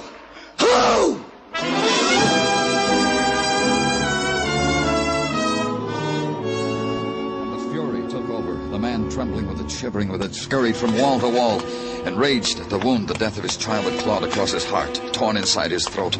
The helpless, futile rage of the animal whose small range of understanding has been kicked, beaten, thrown against the barbed wall of violence.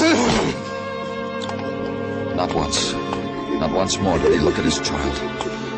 Now try only to wipe out the memory, try to strangle the long-ago laughter and sobs that the child had let echo through him. And finally, the collapse, the heap on the concrete floor. And you call quietly to the officer on duty to help you lift the man, carry him to a place where he can sleep away the fury of his dead.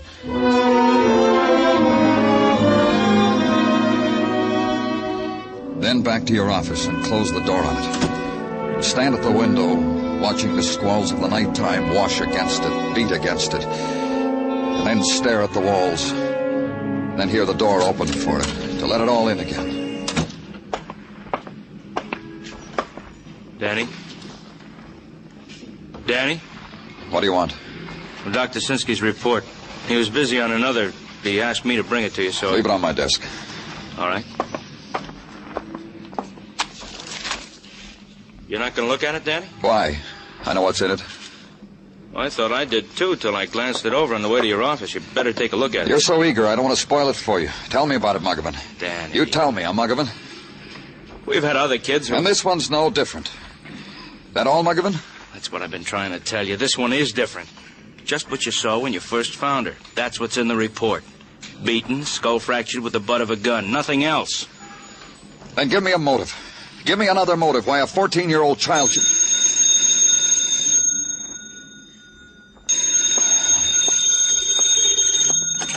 Clover speaking. Sergeant Tartaglia at this end. Homicide, Danny. Woman in backyard of house at 1845 West 11. People named Murray. Upstairs wants you on it. Shall I tell him you're agreeable, Danny? Tell him I'm... Bring me a motive, Muggavan. Upstairs wants me to run an errand.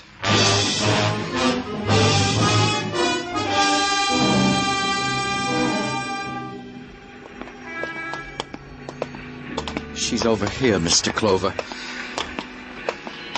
Right here. Dead. Beaten. I'd say her skull had been fractured, Mr. Murray. Oh, I don't understand it. I just don't understand it. Tell me what happened. We were sitting in the library. A knock came on the back door. I wanted to answer it, but Beatrice said I looked so comfortable. There was just you two in the library. You and your wife. And Sis. Sis? My sister Claudia. She can't hear anything. She's deaf. She never goes out of the house. I take care of her. Well, who's in the house with her now? Who's playing that organ? Oh, Sis plays. I see. Go ahead. Well, there was this knock on the door, and Beatrice went to the door, and I heard her talking to someone. At least I think I did. I want you to know I'm not sure about that. I kept reading, that's all, and Sis was practicing. Didn't your wife scream? Didn't you hear anything? No, I didn't. I happened to look up from my book a little later, after she went to the back door. How much later? Well, I don't know. I looked up, and she still wasn't there. She hadn't come back yet from answering that knock on the door. That's right. So I went out back. The back door was still open, but there wasn't anybody there. I called to her, and then I started toward the alley, and I stumbled.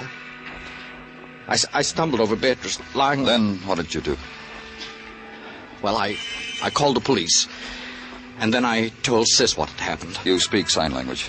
Yes, I learned it when I was very young so that I could speak with Sis. She's been with me all the time. Oh.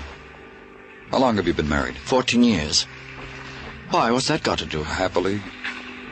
Of course, happily. You have any children? No, that's something Beatrice and I agreed on.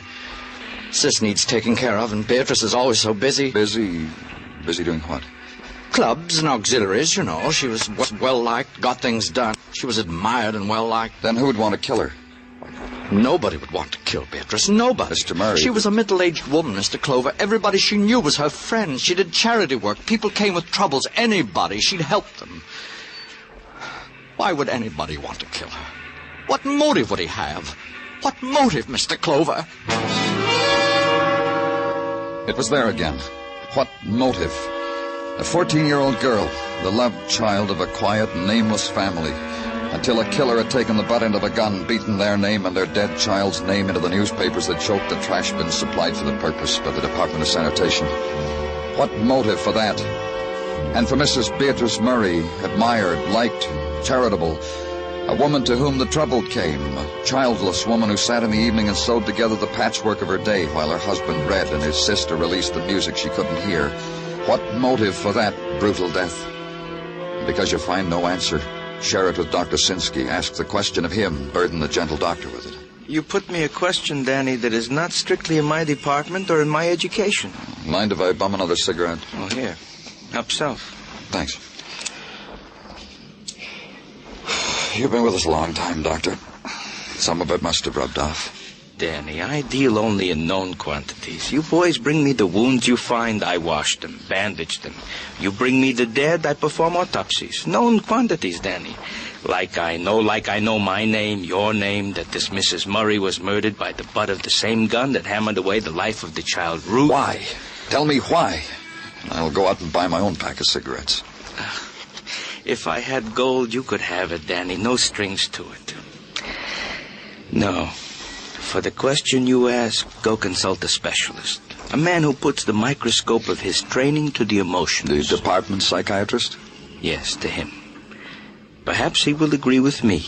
And I'm only an amateur, a dabbler, mind you, Danny, that this violence, this ugly, bestial violence, has been committed by what is called a paranoid. I've read about them. Had them screaming in my office. They dream up hates against themselves. For this they kill. An animal, a child, a woman. Excuse me, Danny. Come in, please. Looking for me, Gino? Yeah, Danny. Fresh homicide. Alley on West 10th. Muggerman's got a squad car. Let me finish my cigarette, Tartaglia. Well, sure, Danny. Well, sure, if you want. It's finished.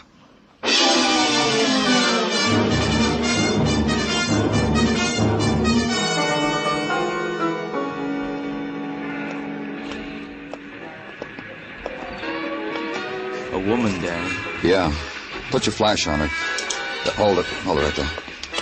Where's that music coming from? An apartment upstairs, Danny, the back of her head, it's... Uh-huh.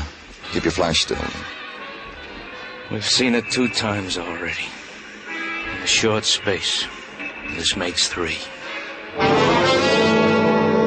It made 3.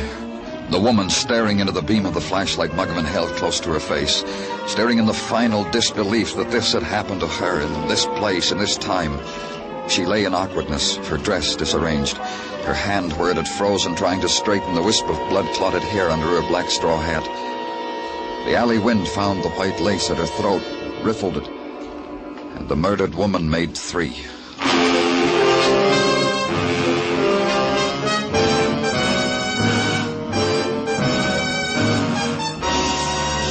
You're listening to Broadway's My Beat, written by Morton Fine and David Friedkin, with Larry Thor as Detective Danny Clover.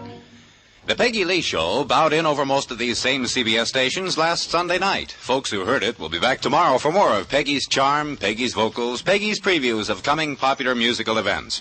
Enjoy the Peggy Lee Show for lighthearted summer listening at the Star's address.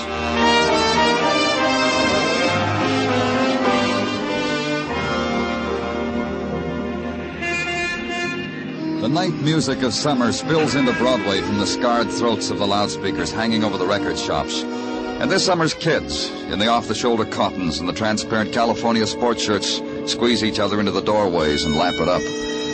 And then someone shrills a new diversion in a new shop window on a new corner, and Broadway's youth rebbops on down to it. It's an old ceremony on Broadway, this dancing in the streets, and the sweating barker with a fistful of passes to happy upstairs lands. Just the price of the amusement tax, kid. That's old, too. The girl in the swimsuit lying on the billboard beach, never aging, but old. And the touch of summer's night on your eyelids, that's familiar, too. It's all happened to you before.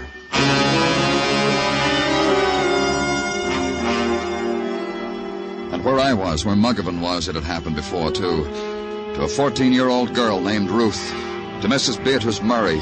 And now to the woman lying dead in an alley, not feeling the touch of the man who had first timidly and then with effort twisted the purse out of her hand.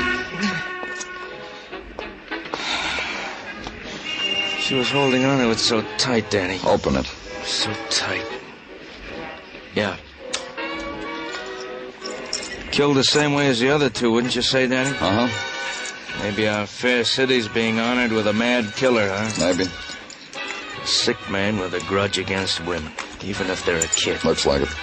How long does it take to go through the purse, Muggerman? I'm just sorting the unnecessary stuff, Danny. Tissues, compact, change purse, bobby pins. There's a sales slip for... Let's see. Hold a flash a minute, Danny. Yeah.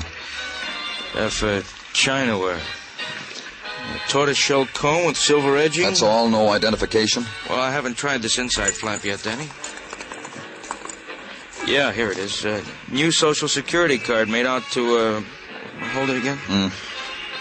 Alma Russell, 4212 6th Avenue. That's around 8th Street, Danny. Well, maybe she was on her way home, took this alley. It cuts through to 6th. Killer knew she took it sometimes, waited for her here, slugged her, made sure she was dead. Got a confession, Danny. It puzzles me. You alone in the world? 3 of them dead. That girl, that woman with her husband, and the sister who plays the organ. Now this one. I could understand it if... If what? There wasn't a mark on him, Danny, other than the beating from the gun, but not a mark. And this girl's young. About 25, I'd say. Pretty. Neat. Clean. I bet she was attractive. Sweet. What are you building, Muckman? Well, we've had them before, Danny. The guys who wait in alleys, go to moving picture houses, talk to little girls, then the vacant lot. This kind we've had before. And in a way I could understand it. But the killer who... You said he was sick. Dr. Sinsky called him a paranoid. Whatever they call him, it scares me sick. I got a niece lives 3 blocks from me with my brother. She's... Funny. You're trying to talk about her like the girl's father did when... Go call the morgue, McGill. Danny, the thought that it could happen... Go call them. I'll wait for you.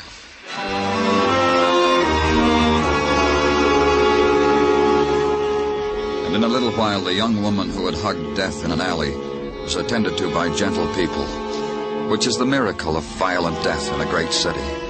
The intern, the stranger in the white jacket, knelt beside her, shook his head, and thought a thought that included both of them. And an ambulance driver looked at her and bit his lip when he put her on the stretcher. Then the alley was no longer remarkable. It resolved back unto itself. Play of refuse, mewings, and the shortcut home. It was the end of something or another.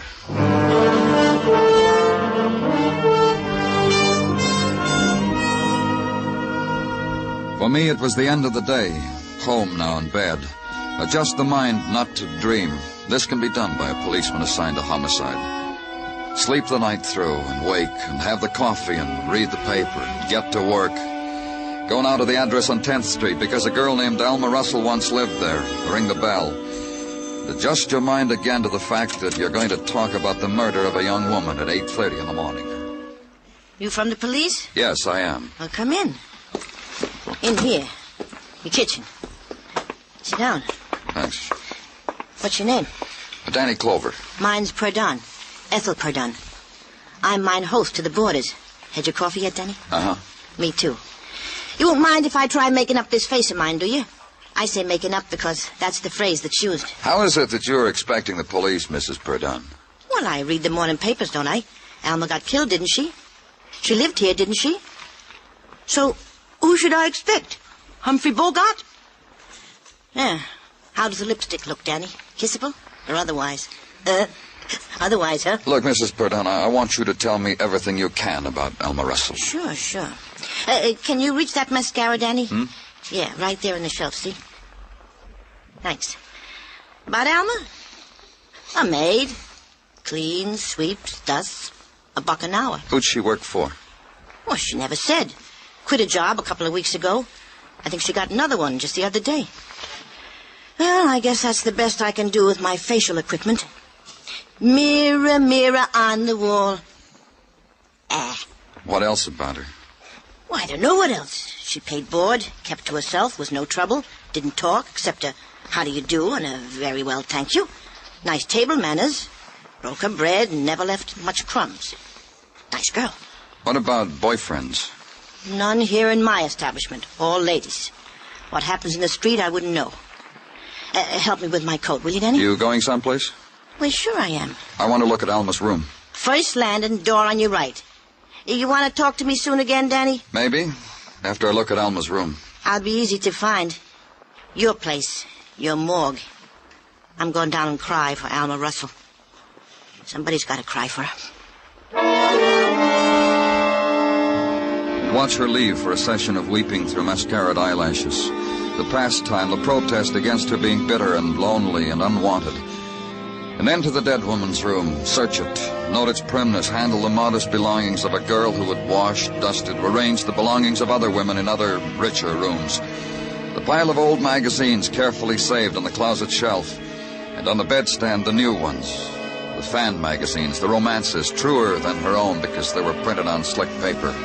The dresser, lined with a thin layer of inexpensive underclothes. The wardrobe with the bargain flowered prints. The starched maid's uniform, the cloth coat, and the moth-proof bag. And that was it, the sum of Alma Russell's life.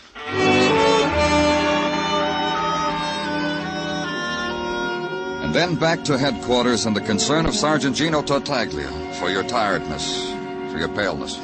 Danny, not that it is mine to meddle, but, well, you should exhibit yourself to the sunshine more. Loll on Far Rockaway on your day off. Gino. Bring cheeks of tan to your cheeks. Bare your pale feet to the vitamin-filled rays My of... pale feet bother you?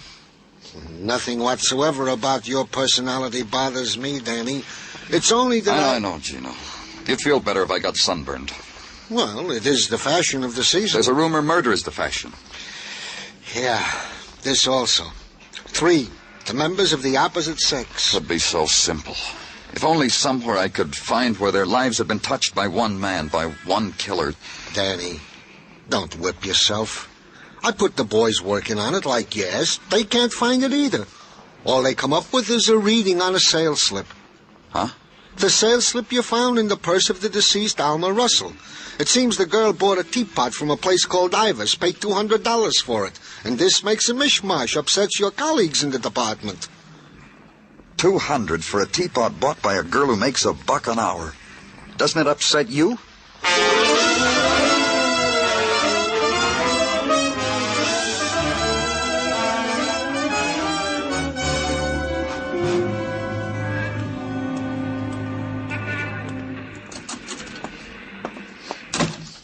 Something we can do for you, sir? Yes, there is. I'm from the police.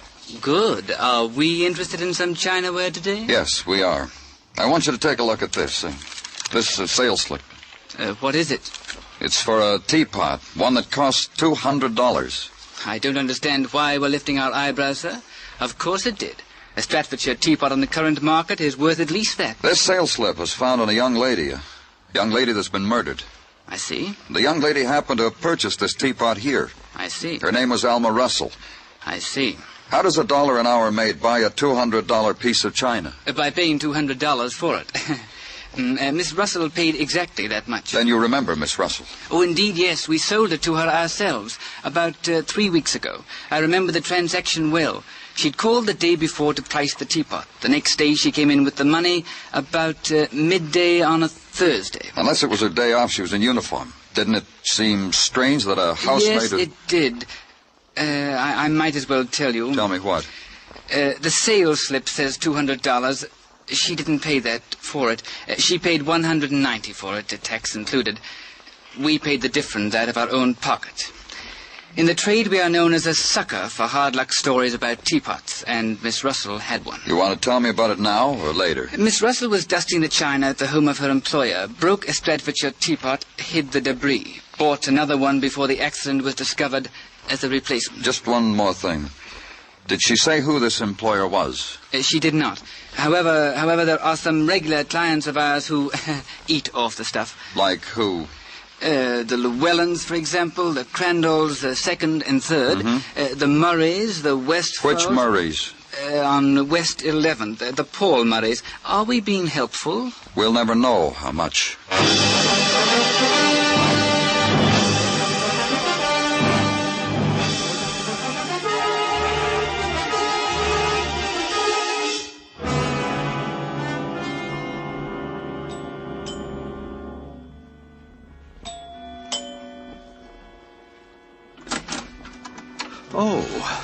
Oh, it's you, Mr. Clover.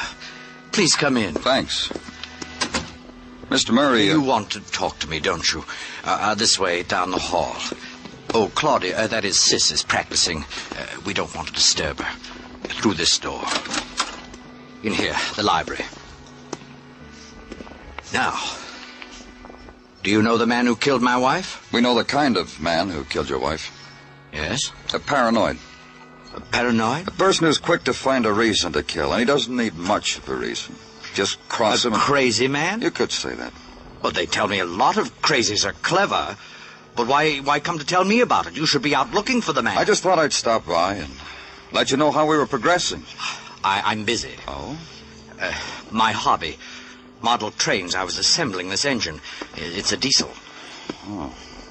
Careful work. Must take a lot of patience. Please, put it down. It's fragile. I don't allow anyone to touch it. All right. I said I stopped by to let you know how we were progressing. Come back when you can tell me the killer's name. And from what I've been reading, you'd better hurry up. 3 killings. Indiscriminately. By the same man. By the same man. The way we figured, Mr. Murray, is that the killer was really only interested in killing one person. He killed the other 2 to make it look like what you said, indiscriminate killings. I don't understand. To make it look like murder without a motive, without plan. But there was motive. Well, what motive for killing a 14-year-old girl? None. Part of the plan. And that housemaid? None. But that was the killer's mistake. If he'd killed someone else, I wouldn't be here now. What? You don't know what you're talking about. Aren't you going to ask me why anyone should kill your wife? There was no motive, like the others. The killer had one. He had a wife who didn't want the burden of an afflicted sister-in-law. That's only a guess. Did your wife ever complain about your sister? Get out of here. You said your wife was a warm and open-hearted woman. She wanted children, didn't she? You're presumptuous. You're crude. Get out of here. You already had a child in your house. Sis, your sister. You never let her be anything but a child. I don't have to take these insults. And put that down. Put that train down. You're crazy. Crazy. You broke it deliberately. All that work and you... I'll kill you. I'll kill you. For a broken toy train? I'll kill you. That's how you're going to convince me you're a madman. You. Cop an insanity plea. You're going to try harder than that. That's right. Settle down. You broke my train. Cut it out, Murray. You're no more crazy than I am.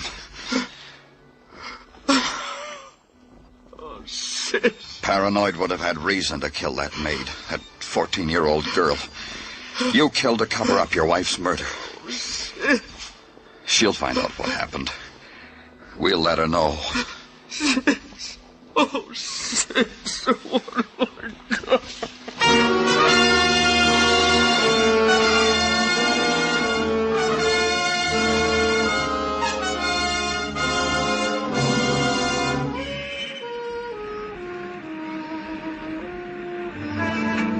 Broadway leaps against the night.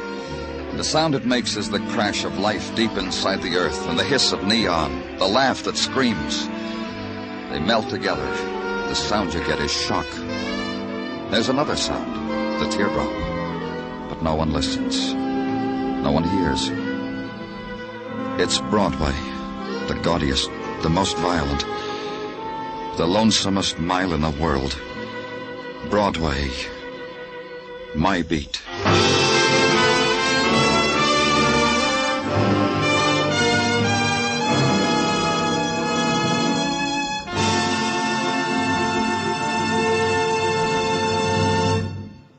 Broadway's My Beat stars Larry Thor as Detective Danny Clover with Charles Calvert as Tartaglia and Jack Crucian as Muggavan. The program was produced and directed by Elliott Lewis with musical score composed and conducted by Alexander Courage. In tonight's story, Joseph Kearns was heard as Paul Murray. Featured in the cast were Charles Davis, Martha Wentworth, and Harry Bartell. Two styles of music, both tops in popularity, are heard every Sunday over most of these same CBS stations. Guy Lombardo's Sweetest Music This Side of Heaven is one. The other's the singing style of Mario Lanza, new vocal sensation of the airwaves. Enjoy Guy Lombardo and his Royal Canadians and the Mario Lanza Show tomorrow night. Stay tuned now for Sing It Again, which follows immediately over most of these same CBS stations. Bill Anders speaking.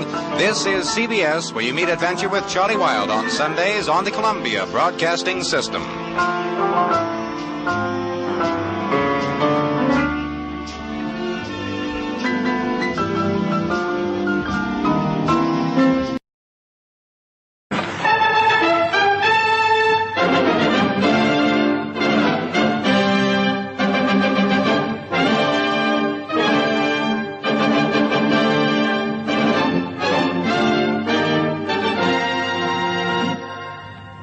Egypt, the end of the 16th dynasty in the year 1600 BC. Ahmose has been rescued by Karu the tomb robber. At Karu's camp, a feast has been planned. But before it begins, Karu takes Ahmose and Kem to one of the caves, where he reveals the golden statue of Amun-Ra, the god of thieves.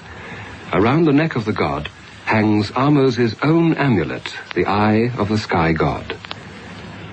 We present Shadow of the Pharaoh, Episode 5, Into Battle. Karu, how did my amulet get there? Did you kill Ante? Ahmose, look, we're trapped. Karu, why are all these men here?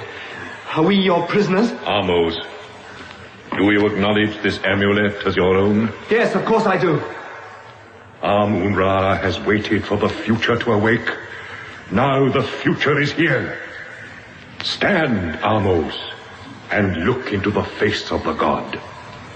You are his reflection. I don't... Kneel, Kem. But why? Kneel. Why are you all kneeling? Karu? Kem? I don't understand. We are kneeling to the future pharaoh. Future pharaoh? Yes, Ahmose. You are the true son of Queen Saphora. Your father is Senmut, our pharaoh. Long live Ahmose, the true heir to the throne. Long live Ahmose, the future pharaoh!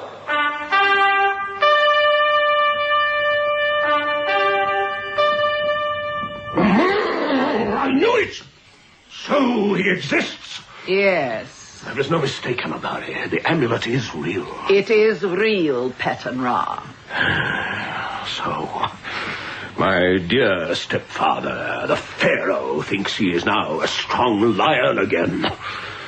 At the festival of the crocodiles, he intends to inform the Egyptian people that I am not his son and heir.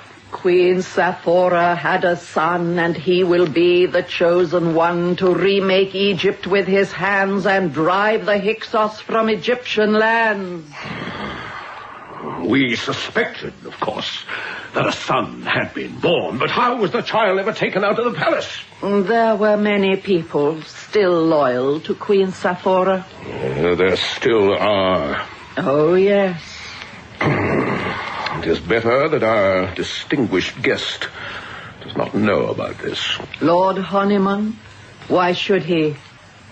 What do you intend to do? Oh, I know what I must do. At the crocodile festival, the pharaoh will die.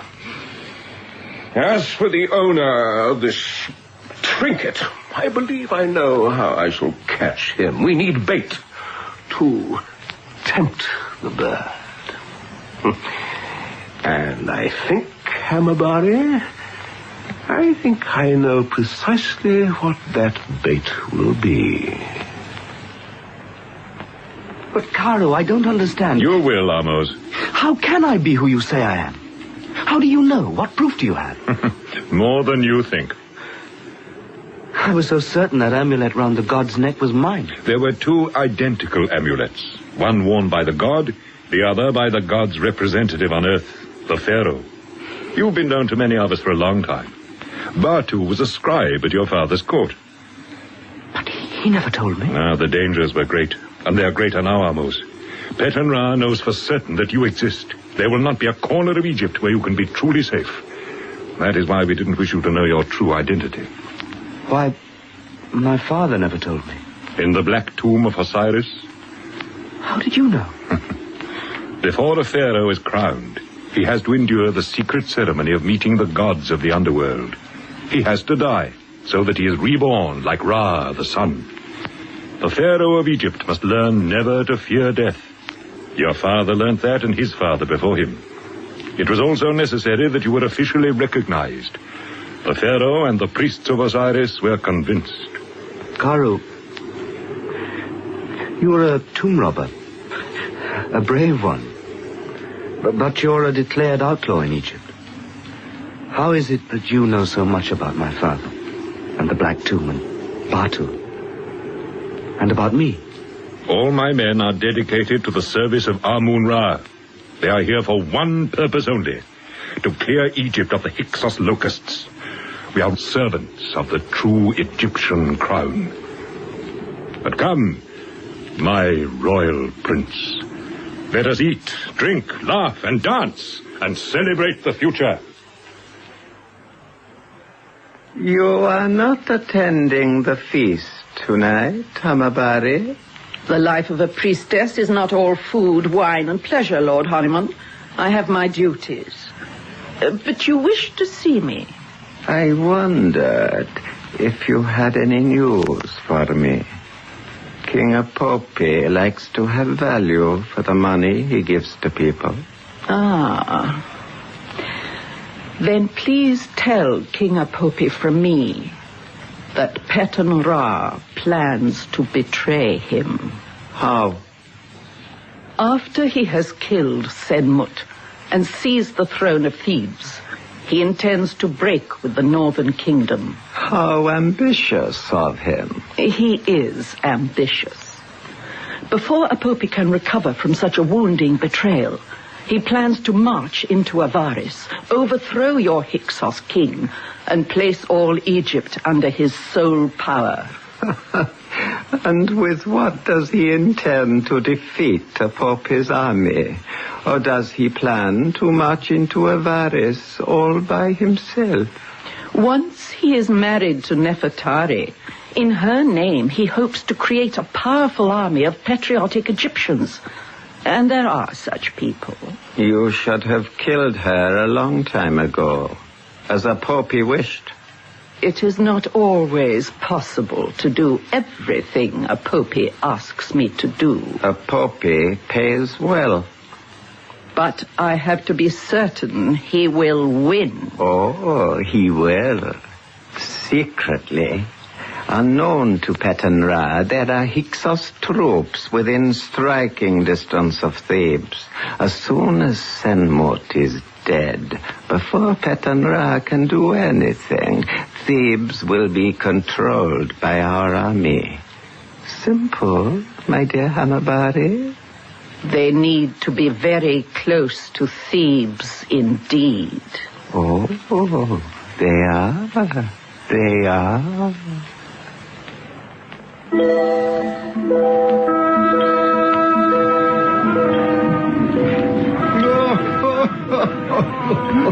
The bodies of your Egyptian girls are made for dancing. Our Hyksos women are too coarse, too thick-set.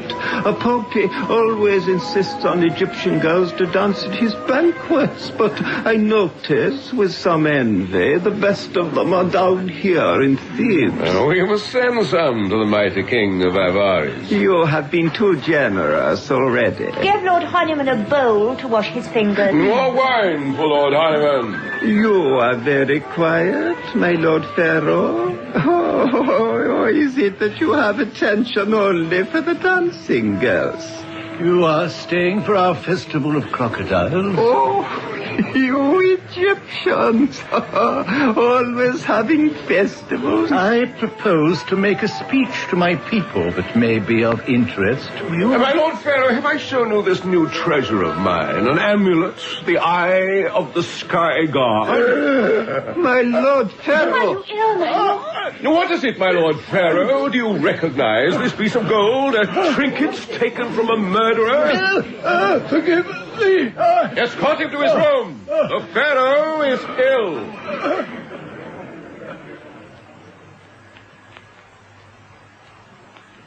My Lord Pharaoh. Nefertari. I have brought you some crushed limes. The juice will cool you. It's a hot night and the food may have been too rich.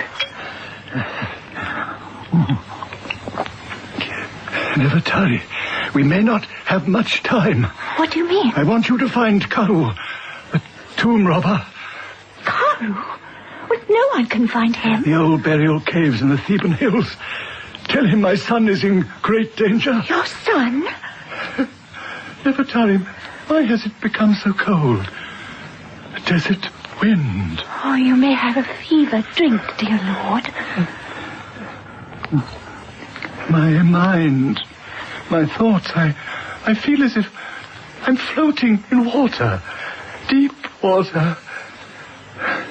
Nefertari, what was I saying? Your son. But I did not know. Yes. The amulet Petanra showed me. It belongs to my son, the rightful heir. I'm afraid for the boy. Tell Karu. Tell her. Nefertari! What is it, dearest Lord? I am here. Legs. Can't move. Legs. Cold. I'll call for help. No. Listen. Something in the lines. No. Karu. Tell. Quick. My lord. Don't you recognize me, my lord? Leave us, Nefertari. Leave us. The Pharaoh is ill. I can see that he is ill. Go to your room. We don't want the whole palace to know that you poisoned the Pharaoh. I poisoned. Go to your room at once. Oh. Well, my Lord Senwood, how is the Lion of Thieves? Not so strong now, I see. But you can hear me, Senwood, can't you? Did you really think you could cheat the gods, Seth? Senwood, listen now only to me. Seth is all-powerful. He will lead the great festival of the crocodiles, as you planned. After I have spoken, then you will speak. Follow only my words, Senwood. Do you understand? I understand. People of Egypt. People of Egypt. I, Senwood. I, Senwood. Am a traitor. Am a traitor. It has been confirmed. The Hyksos army lies near Dendera on the desert side where the Nile curves. Is it a large army? 300 to 400 men. They're obviously expecting Thebes to be an easy victim. Can we fight them? We've only about 100 men. That's 3 or 4 to 1. We have very few weapons. They have 50 chariots. Chariots? Our men could be scattered by 10 chariots. They have 50. Draw a map in the sand. A map of Dendera. Now the Nile curves here. There is Dendera. Beyond, the Arabian desert. We would have to attack from here. No, they'd see us coming. If only we could destroy their chariots first. If only we could fly like eagles. No, it's too much of a risk. Wait! Karu, where the Nile curves, does it flood at flood time? Dendera has high floods because of the curve. That's why the lands there are so rich. That means there must be marshland. Yes. Treacherous marshland. Oh, stop pacing up and down like an excited leopard, Amos, and tell me what you're thinking. It could work. Look at the map, Karu. There's another way of approaching, from the river. Cross the river? Why not? You've done it before, when you rescued our friends. And then? Force them to charge. And how do you suggest we do that? When Kem and I used to go hunting in heavy marshland, we always took with us planks of wood. On those we could stand without sinking. If the Hyksos could see us standing above the reeds, they'll think the ground is safe. Their chariots will thunder towards us, and straight into the swamps. It might just work. Yes. A warning. Karu! Karu! What is it? A young man leading a lame horse, obviously lost. Did he see you? No, he's only just turned off on the valley. Come, Amos. We don't encourage the curious in this place. He may be just a harmless passerby, but we can't afford to take risks. Give me my sword. Now, quietly, come with me. We'll go down behind the rocks.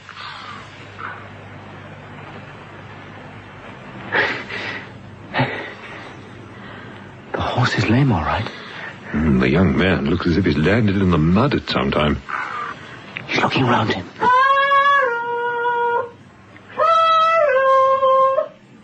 Who wants Karu? A friend!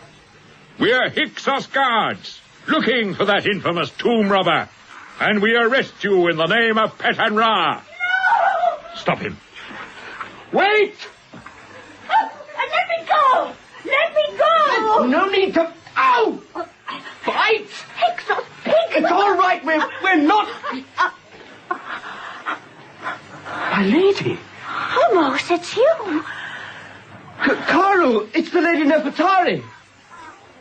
Karu? Strange. He's disappeared. The moment he heard my name, yes. Why? Because of my father. He distrusts me. But I must see him, Amos. I must. I've been sent by the Pharaoh. Then follow me.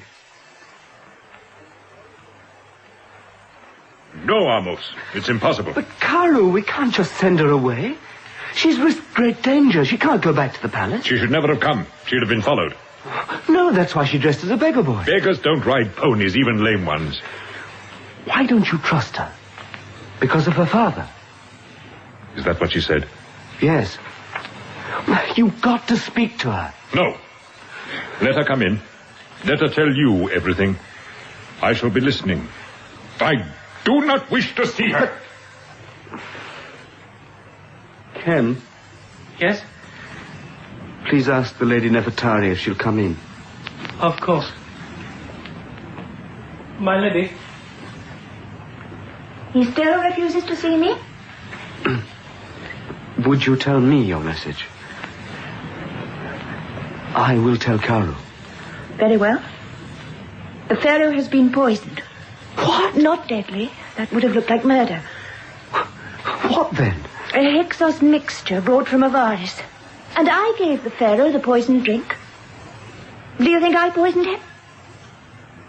You may think what you like. I did not know there was anything in the drink. Why should I think otherwise?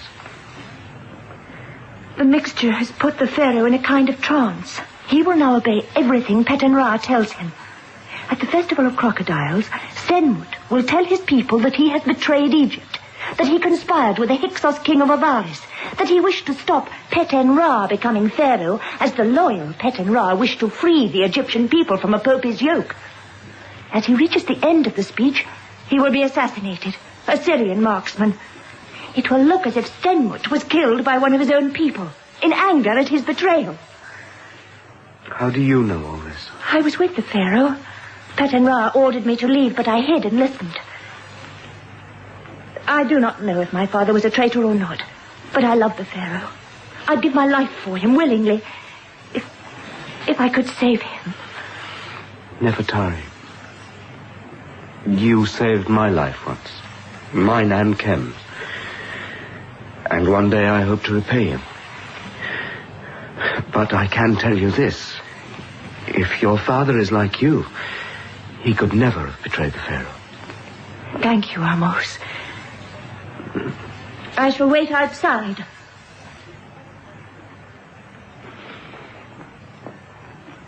Has she gone? Karu, you should have spoken with her. You think what she said was true?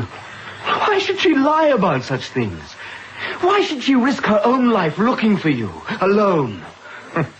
I see you admire her. Well, she can wait here until we return. Then we'll decide what is best for her safety. And my father, the Pharaoh? First, we have a battle to fight. And then we'll save the Pharaoh. That's Dendera ahead. You can see the silhouette of the great temple. Now, the Hyksos camp should be to the right somewhere. Nothing. Only desert. Perhaps they've moved on. No, there's often a haze over the desert at night. We shall see them as we get closer. Could the information have been wrong? Never. Came from Hamabari. Why have you brought so many bundles of dried reeds, Karu? Are we going to throw them at the enemy again? If our Moses plan works and the Hyksos chariots plunge into the marshlands, we have to make certain they cannot get out again. With dried reeds? With dried reeds on fire. Look, over there to the right. You can see them now. Yes. Looks a bigger army than I expected. And the enemy always does until the fight begins, and then they shrink considerably. You nervous? Yes. Very. Every true soldier's afraid these moments before a battle. You, Carl? Oh, yes. Until the fighting begins.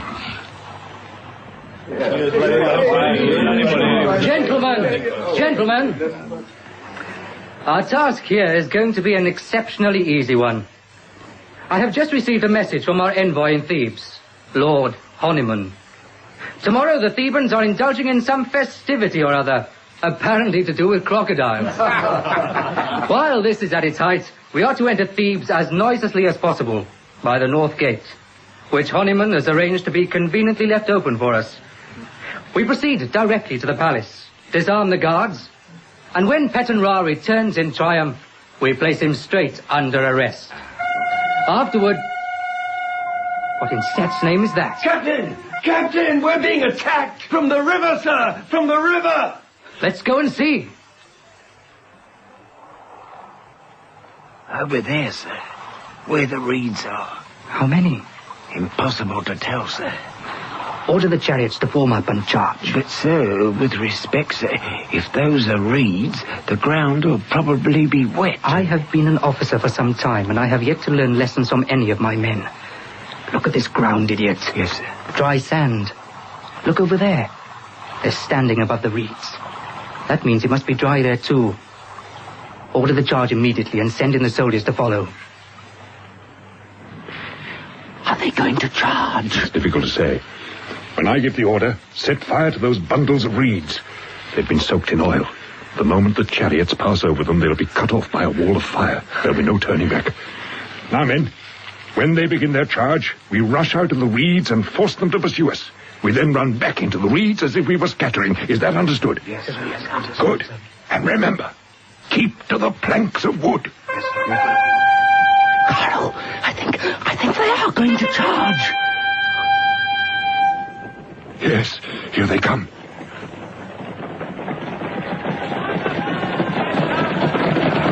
Indians! They're actually going to charge straight into our ambush.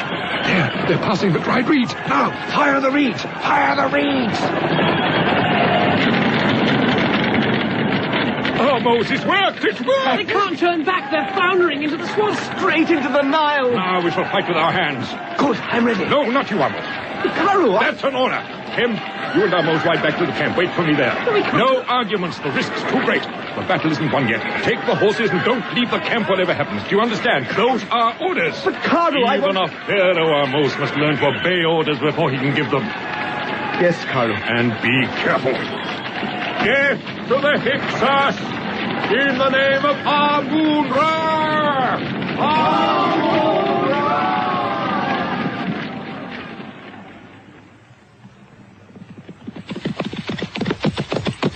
Don't let's feel sorry for ourselves. It worked, Amos. Your plan worked. Well, I wanted to see it through to the end. The actual fight. No. Kara was right. Your life is important to Egypt. There are the caves. Come on. I want to see Nefertari's face when we tell her.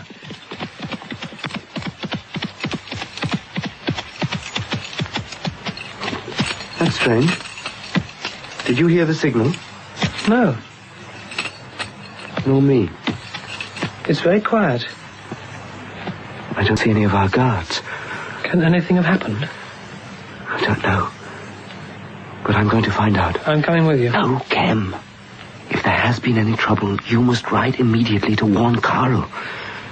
This may be some sort of trap for him. I don't like this silence, Amos. I think we should both ride back to Karu. Something may have happened to Nefertari. Listen. What is it? I thought I heard something. Sounded like a dog whimpering. I'm going nearer the cave. You be ready to ride.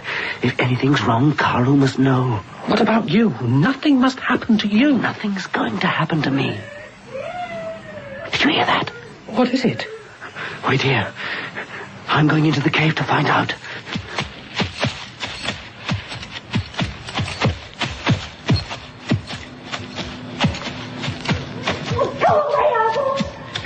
It's no good, Amos. You're completely surrounded. We'll see. I'm coming, Amos! No, Kem! No! Do what I said! Quickly! I'll try to hold them off! Drag him from his horse. Drag him down. Almost! Tie him to my chariot. And thank you, my dear Nefertari, for catching us this prize. Take them both back to the palace. This, Amos, is the tomb of your mother, Queen Sethora. It is right that you should share her eternal sleep. You and Nefertari here. She could have shared Egypt with me, ruled an empire. But it seems she prefers death. And it will not be a pleasant one, I assure you. When the torches flicker out, and you are left here in the dark, fighting for every breath, your frightened souls will beat their wings against the stone walls of the tomb. But you will not be heard. Here is your amulet. Burroughs, you are the legend that has always haunted me. Now there is nothing more to fear.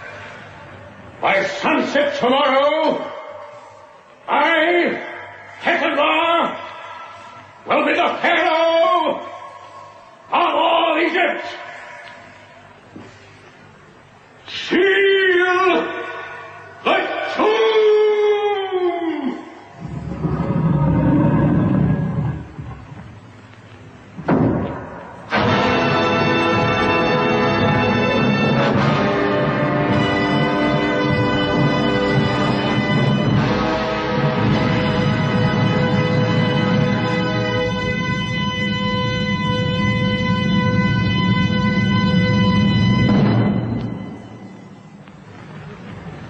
That was the 5th part of Shadow of the Pharaoh by Victor Pemberton and David Spencer. Production was by Graham Gold. Now, a full hour of mystery adventure, the Saturday night feature of NBC's All-Star Festival. 30 minutes from now, it's The Man Called X. Right now...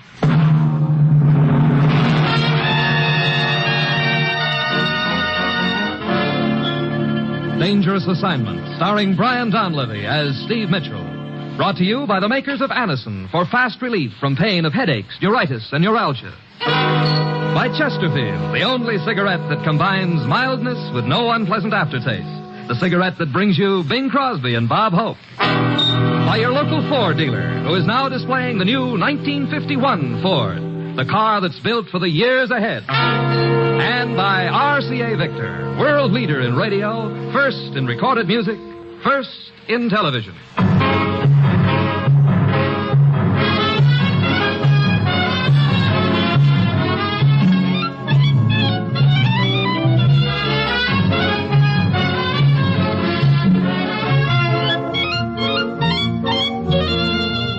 Yeah, danger is my assignment. I get sent to a lot of places I can't even pronounce. They all spell the same thing, though, trouble. But when I walk into the commissioner's office, I don't realize this assignment's going to involve a worthless scrap of paper, which almost turns out to be my own death warrant.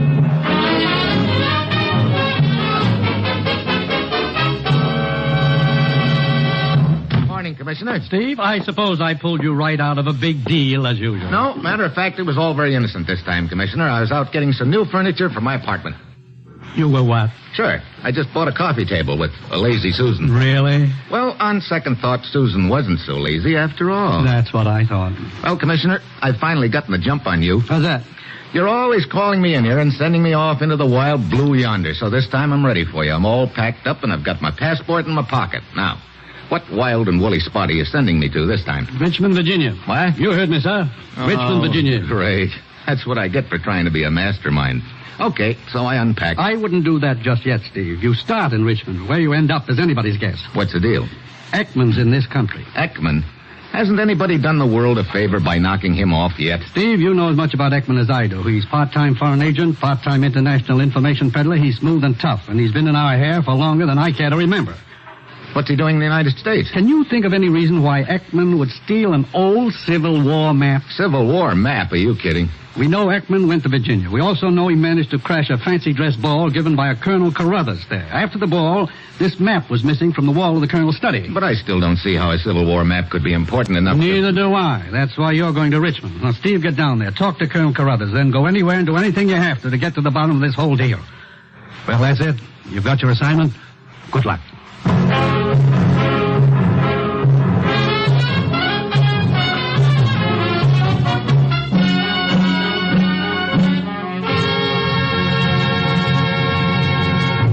You're listening to Dangerous Assignment, starring Brian Donlevy in the role of Steve Mitchell, colorful two-fisted government agent. At all those places of the world where danger and intrigue walk hand in hand, there you will find Steve Mitchell on another Dangerous Assignment.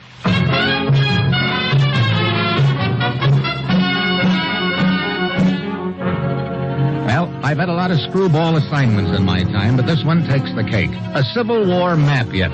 I suppose the next thing I'll find out is that I'm up against a plot to blow up Chesapeake Bay.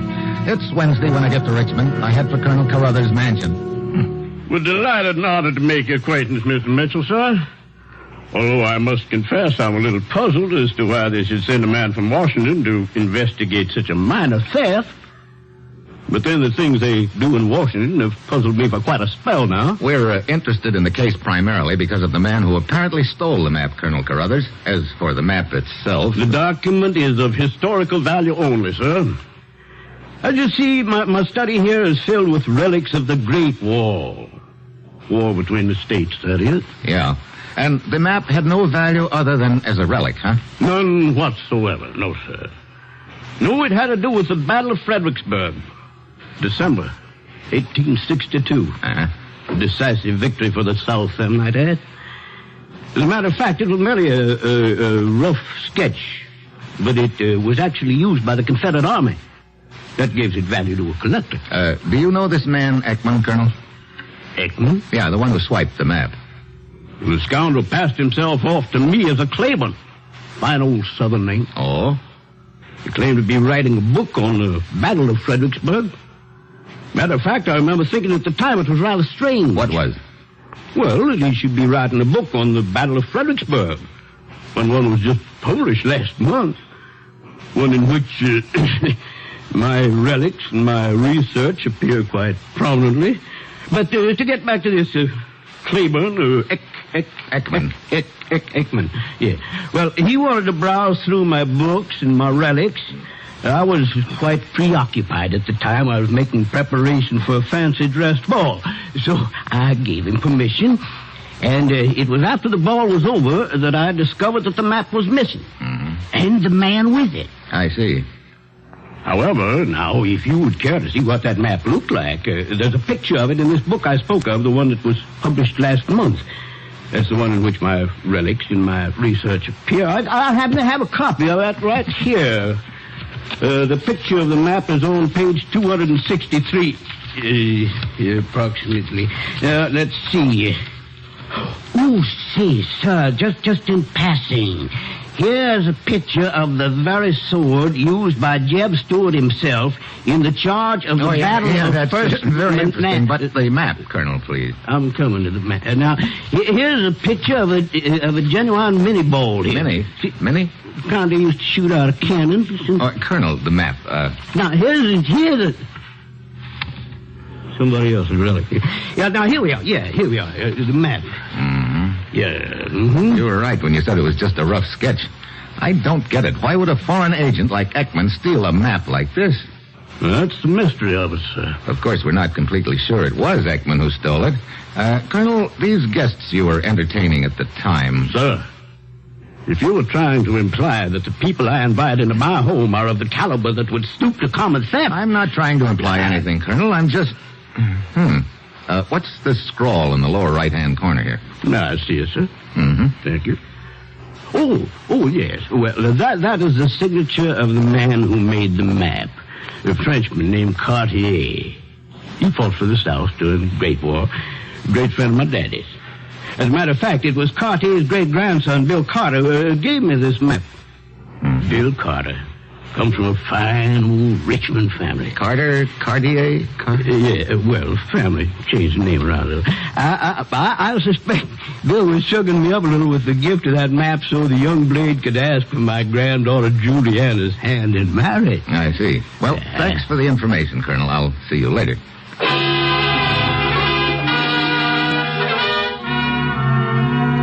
I leave Colonel Carruthers' house still as much in the dark as when I came.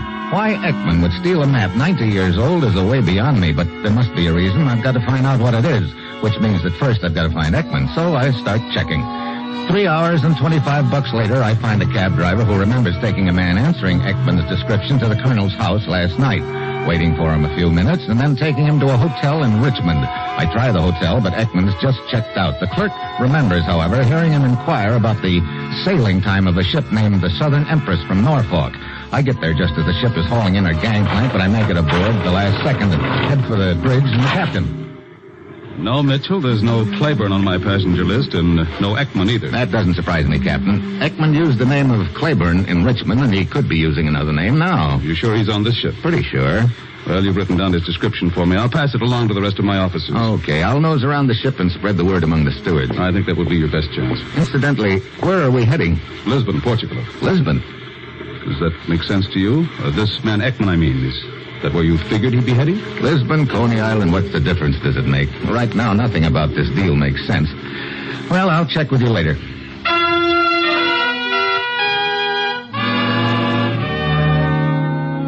I nose around the ship all day, but I don't spot Ekman. None of the stewards I talk to remember noticing him either. By now, I'm beginning to wonder if he's even on the ship. This is going to look just great in an official report. Steve Mitchell, government agent on a wild goose chase across the Atlantic after a Civil War map. Well, towards evening, I head for the bar. Then I spot the girl. When I first notice her, she's 3 stools away. The next time I look, she's 2 stools away. Then, all of a sudden, she's right beside me. Howdy. Hello.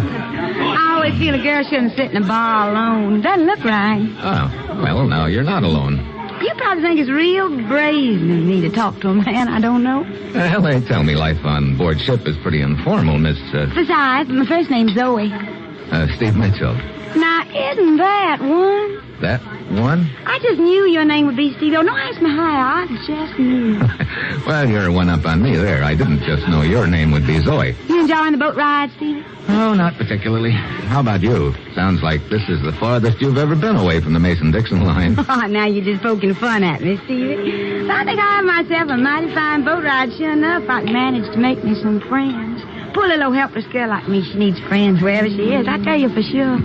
You don't look very helpless to me, the way you've been downing those straight shots. Oh, those are just to give me some courage, Stevie. I'm naturally such a shy little old person. Yeah, I can see that. You on a vacation, Zoe? Uh-huh. How'd you happen to pick Lisbon? Now, isn't that one? I couldn't in all the world tell you why, Stevie. I just stuck a pen in a map and it said Lisbon. I see. You know, this life aboard the boat, it's all so new to me. Sometimes I wish I'd stayed right at home. Body gets to feeling so helpless. So now we're back on that helpless routine? Oh, but I really am, Stevie. Why, you wouldn't believe it, but I can't even get that little old door on my stateroom lock. 35B, that is. That lock just won't seem to work right. Isn't that awful? Well... As a matter of fact, I think I ought to go try it again. I just know I won't be able to make it work right. Maybe sooner or later I'll find me some nice person who can help me. I don't doubt it. I'll see you later. You never can tell. That's quite a number, friend. Huh? I say, the little lady, she's quite a looker, isn't she? Well, she's looking all right. Cully's the name, friend. John J. Cully. Mitchell's mine. How are you? Oh, well, I've had a little bout with my stomach right after we put to sea, but I'm feeling much better now. See, this is my first boat trip. I've ridden every railroad in the United States in my time, but never out on the Bridie. Yes, it's quite an experience, yes, sir. You travel a lot? Oh, yes, sure do. Here's my card, friend. John J. Cully, Acme Button Company. Well, you sell buttons? Well, I don't give them away. Oh. Yes, I figure I've sold an average of 2/3 a button to every man, woman, and child of the United States. Quite a record. But what good's 2/3 a button? Oh, say, you're mighty quick on the uptake there. Yeah, I'm a car. You ought to be shuffled and cut. Oh, fine. You know, you and I speak the same language, friend. Thanks. Yes, I've sold buttons in every state there is. Now I'm going over to do the same thing in Europe. The zipper doesn't have you scared, huh? Well, sir, that used to be a dirty word to me. But the way I've got it figured out now is this is a big world, friend. There's room in it for the zipper and the button. Well, that's reassuring. You know, our president said to me not a week ago, he called me into his office, he did, plunked me down in the chair, and then old S.H. says, S.H., that's our president, says to me, J.J., that's you. Right, yes. Says to me, go out, J.J., go out and button up the world.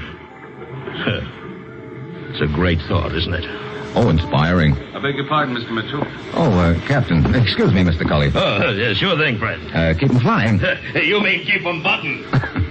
What is it, Captain? You know that particular passenger you're looking for? Ekman? Now, there's a man in 31B who answers the general description, but his name is Pettibone. Thanks, Captain. I'll pay him a little visit.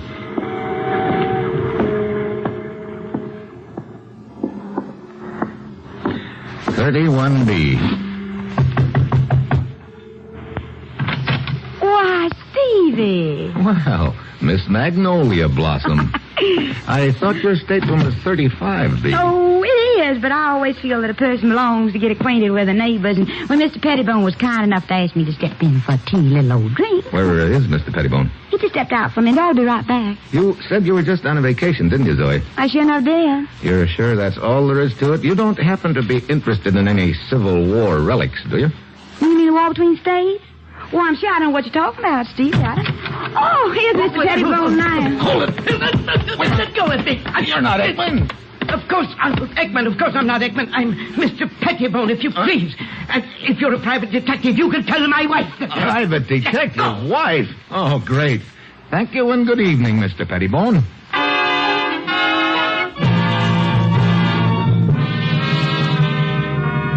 I go back on deck and I realize I'm getting nowhere fast. The old feeling that this whole thing is some kind of a gag starts gnawing away at me again. Then the captain sends word to me that the mate has spotted another passenger who answers Ekman's description, a man in 42B. So I head below again, probably another wild goose chase, but I've got to follow it up. I knock. No answer.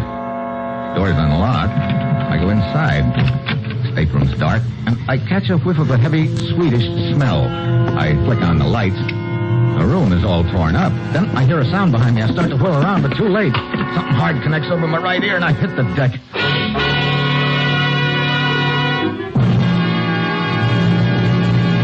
When I come out of it, I know I've finally found Ekman, but I still don't know why he swiped the Civil War map.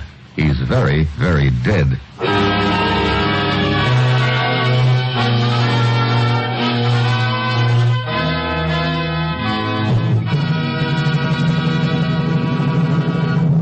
Have you ever wondered what Hope says to Crosby? Let's listen and find out.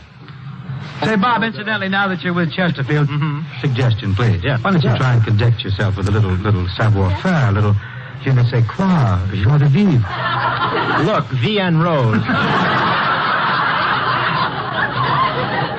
Don't try to dazzle me with that stale French of yours. I could dazzle you with English, Bob.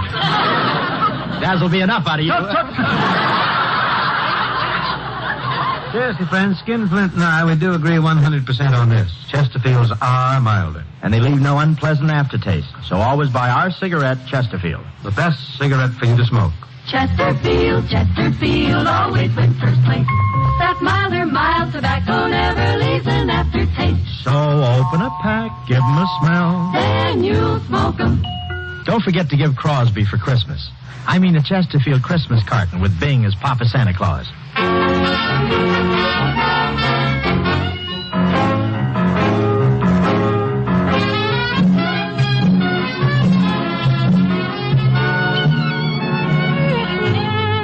Now back to Dangerous Assignment and Brian Donlevy as Steve Mitchell.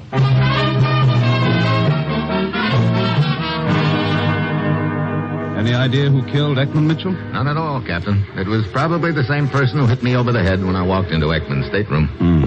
Well, whoever it was couldn't have gotten very far from Ekman's room. What do you mean? Well, I came down the passageway just about a minute after you went into the stateroom. There was no one in sight. Let's see. Who are some of the passengers whose staterooms are near Ekman's on B deck? Well, Ekman's stateroom was 42B. There's a Miss Forsyth in 35B. Yeah, the Southern Fried Chicken. And a Mr. Pettibone in 31B. Yeah, I've already met Mr. Pettibone, too. I believe that most of the rest of the passengers from that area were up on deck when it happened. Well, so now I'm worse off than ever before. Now I don't know who's got the map. I wouldn't say that. What do you mean, Captain? You have the map. I have the... Now, look. Take a look in this envelope.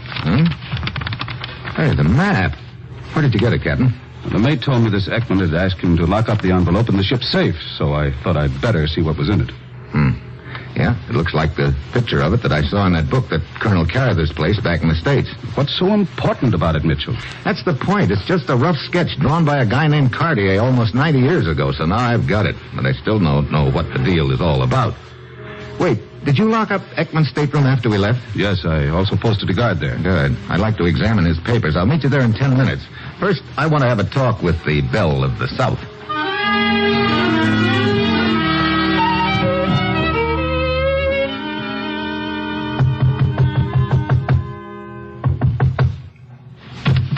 Well, I say. Hello, Zoe.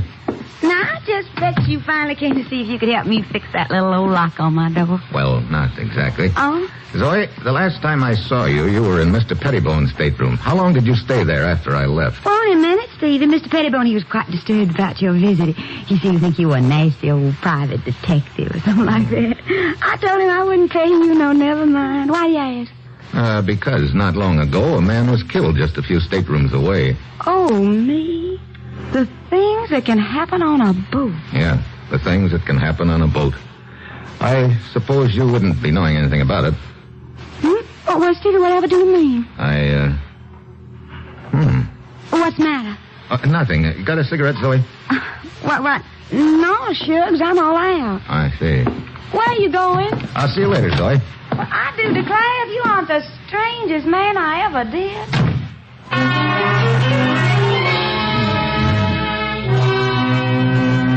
I leave Zoe's stateroom and go up on deck for a smoke. Now I know the trail is heating up. I caught a whiff of the same aroma in Zoe's room that I'd noticed in Ekman's room, and now I've got the smell pegged. It's Turkish tobacco. So, at this point, it looks like Zoe's tied up in the deal. But before I do anything about her, I've got to find out what the deal is. I head for Ekman's stateroom to meet the captain. On the way, I pass the bar. Cully the Button King flashes me a big grin and waves me to come over, but I've got no desire to talk buttons at this moment, so I keep walking. The captain and I go over all of Ekman's papers carefully, and finally, I find something. What is it, Mitchell? A letter, Captain. Written by a guy named Corelli in Lisbon, and addressed to Ekman. It refers to certain interests who are willing to pay for proof. Proof of what? It doesn't say. It also mentions an Ortigue family in Lisbon and says they're willing to add a big bundle of money, too. You think that the Civil War map is somehow connected with all of this? I think it is. It could be the proof this Corelli talks about in that letter, but proof of what? I don't even have a glimmer right now. When do we dock in Lisbon? Tomorrow morning. You know, I got a hunch that shortly after we dock, this Corelli's going to receive a visit from Ekman's partner. But Ekman's dead. I know. That's why his partner has to carry on with the deal. But do you know who this partner is? Yeah. Who? Me.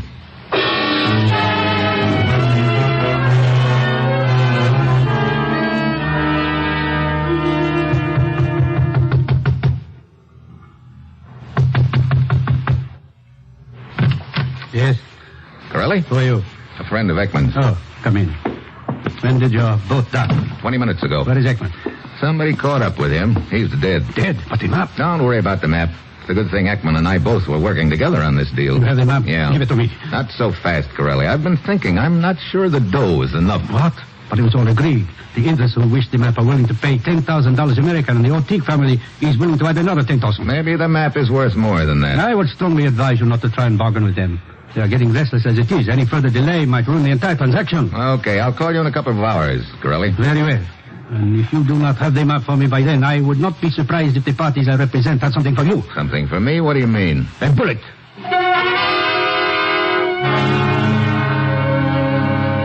So, now I've made the contact, but I still don't know why the map's so valuable. But I do know I can't stall Corelli very long. I've got to get a line on the Ortigue family and how they figure in the deal, so I head for the American Embassy. The Ortigue family? Well, sure, they've been a thorn in our side for quite a while, Mitchell. At least Mrs. Ortigue has. What about them? That's just what I'd like to know, Woods. What about them? Well, Mrs. Ortigue owns some land in the Middle East with a chromite mine on it. You know, the stuff that's used in steel manufacture. Yeah. She's leased the mine to the interests on the other side of the fence. We like the lease because we need all the chromite we can get. Her husband's willing to go along with us, but she says no soap. And it's her land, so there we are. How'd this Mrs. Ortigue get the land in the first place? Well, we've got a pretty big file on it. She inherited the land from her grandfather. He was the only living relative of his uncle. There'd been a son, but he was lost at sea on the way to America. So the upshot is, old man Cartier leaves the land to his nephew, who in turn leaves it to his granddaughter, Mrs. Ortigue. And... Wait a minute. Did you say Cartier? Yeah, Mrs. Ortigue's maiden name. Why, does the name ring a bell? A fire alarm. Let me check those files. I think this whole deal just fell into place. I go through the files, and 10 minutes later, I've got the answer. I go out and get into my car. And as I'm pulling away from the curb, I smell a very familiar aroma. The same Turkish tobacco I'd noticed in Ekman's room at the time of his murder and later in Zoe's room. But before I can turn my head around, there's a gun barrel pressing against the back of my neck. Well, hello, Zoe. I can't say I'm too surprised to find you in my back seat. I'm afraid you've got the wrong party, friend. Cully? Yes, just call me J.J. Now keep your eyes straight ahead, friend. So the world's leading button salesman turns out to be the big boy in this deal. Right you are, friend. Now there's only one thing more I have to button up. What's that? You. And I can do that very nicely with just one slug.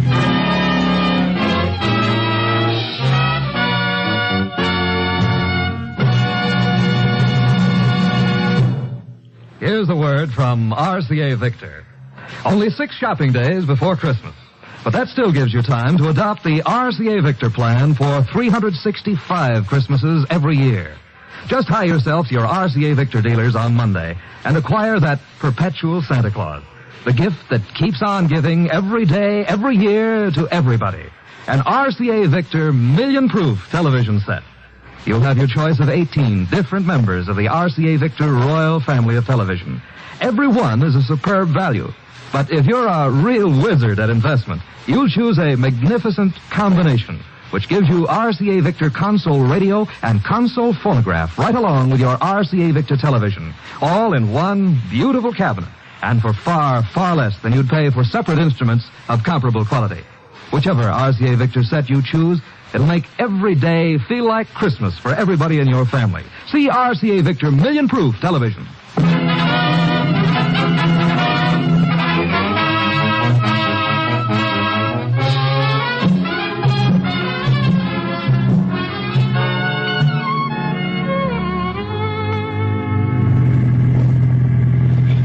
Straight ahead, friend.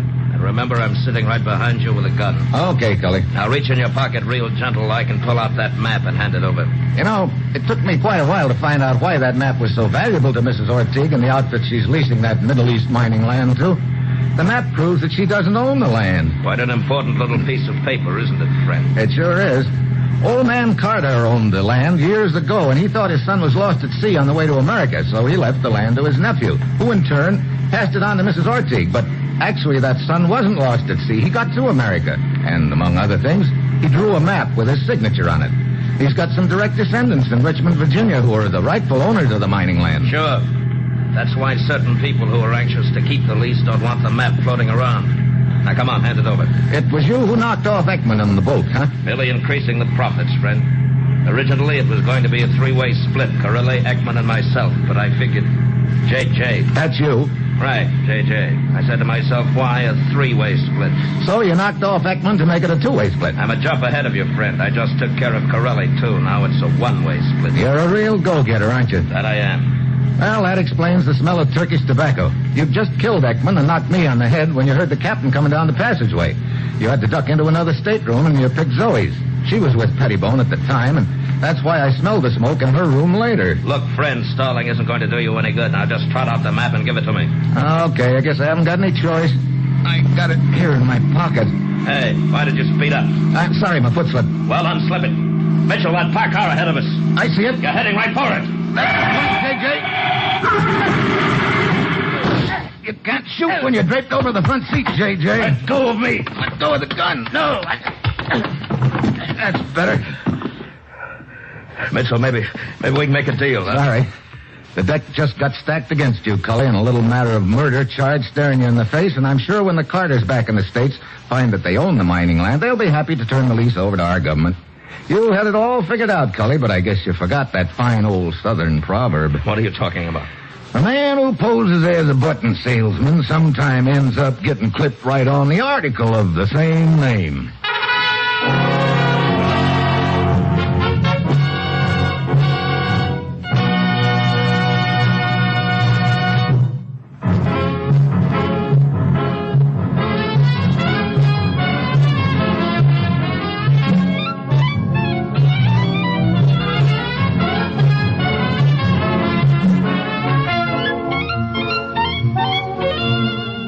Dangerous Assignment, starring Brian Donlevy as Steve Mitchell, is written by Bob Reif and Adrian Jondo, with music by Robert Armbruster, and is produced and directed by Bill Karn. Be with us next week at this same time when Brian Donlevy, starring in the role of Steve Mitchell, will embark on another dangerous assignment.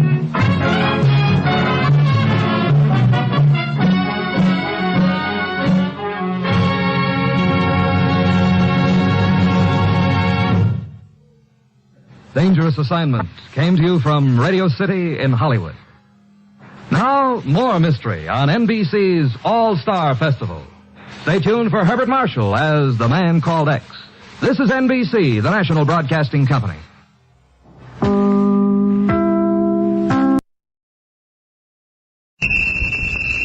Now, in cooperation with police and federal law enforcement departments throughout the United States, the only national program that brings you authentic police case history. Gangbusters.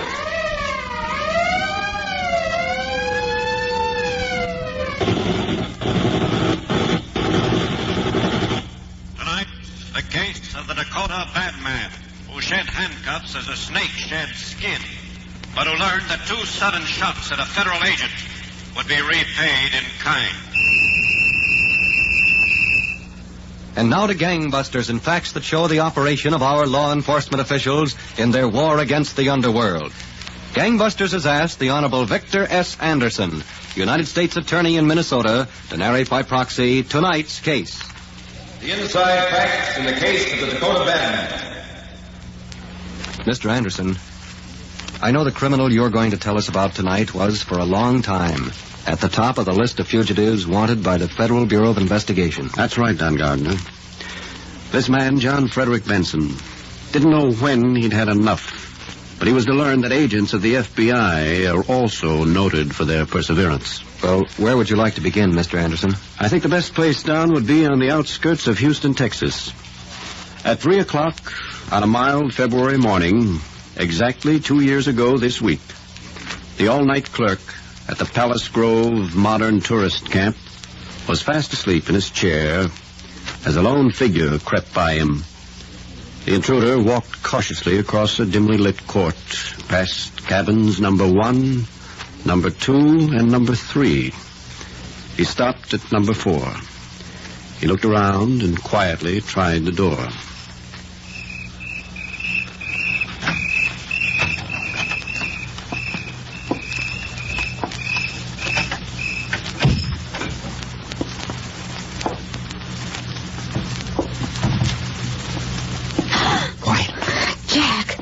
Me. What happened? How did you get out? They were taking me to the federal building for questioning this afternoon. I broke away. They couldn't shoot any kind of the people. Oh, you shouldn't have tried it. They might have killed you. Well, it'd be better than rotting the rest of my life in jail. This afternoon? Yeah, I was lucky. I made for the freight yards. I've been laying out in a freight car for 12 hours. You sure they don't know you're here? I'm pretty sure. I guess they don't. They would have been around. You must be starved, Jack. I'll get up. Don't turn on any lights. Oh. Okay. I got a job for you. What? These. Oh, Jack. I don't see yet how I made it. Not with these handcuffs on. I was lucky they let me wear a top coat over my shoulders. I used it to cover them. But how do you get them off? It's no problem with a hacksaw. First thing in the morning, walk to a hardware store and get a hacksaw. Wish I didn't have to wait that long. My wrists are practically cut to ribbons. Maybe I could use a hairpin or something. Maybe I can get them off. I'm too tired right now to try. I need some sleep. Get that hacksaw in the morning and we'll go to work on the cuffs.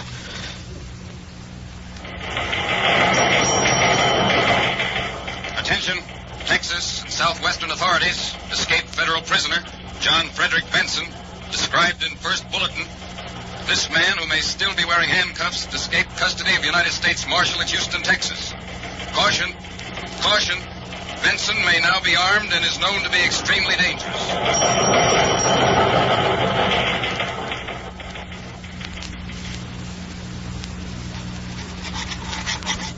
Come on, kitty baby. Come on, a little more. All right, Jack. I'm trying. A little more. It's almost through. There.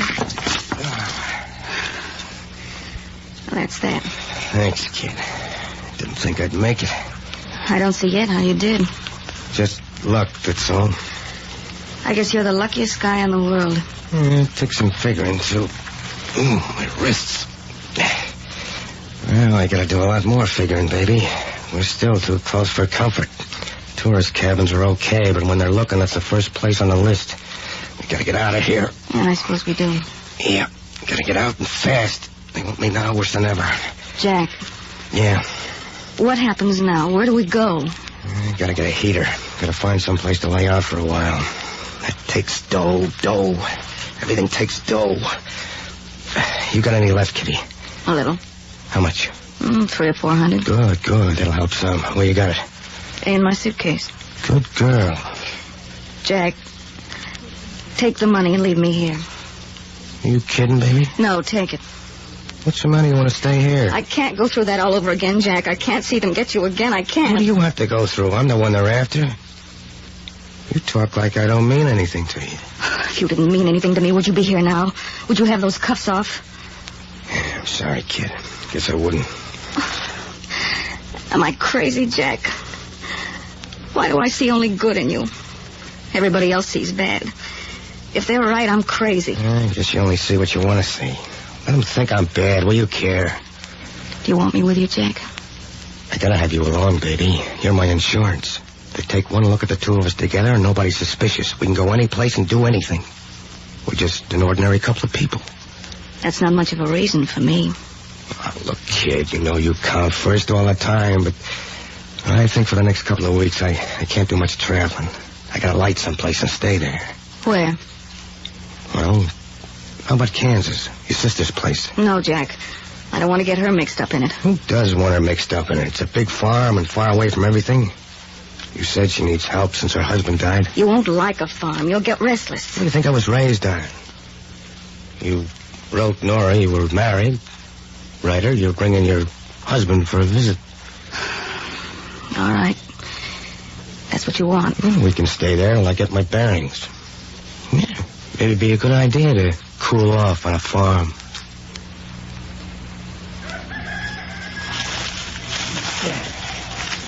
Yeah, rotten stuff. Hay. Who needs it? Jack, Yeah? I brought you back some cigarettes from town. Thanks. Wish you might have let me know you were going. I've been having a wonderful time here pitching hay. Well, you were still sleeping, and I didn't want to wake you. You got in so late. All right, Kitty, so I got in late. Besides, with Nora and the kids, there would have been room in the car. Nora and the kids are making me sick.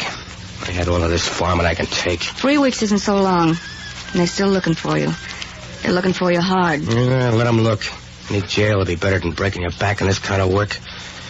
Where'd you go last night? What do you care? Well, you didn't get in till so late. Okay, I didn't get in till late. I went to mail a letter. Oh, I see. It's to Harry Porter in Omaha. Want him to line up somebody for me. Good gunman. Then we're leaving here? Haven't you had enough? I guess you have. There's big news in town, Jack. Yeah? The state bank at Cackley was broken into last night. Oh, what do you want me to do about it? You promised, Jack. You promised you'd lay low and stay out of things. I don't go in for safe crackings. I'm a gunman. How did you know the safe was cracked? I didn't say it.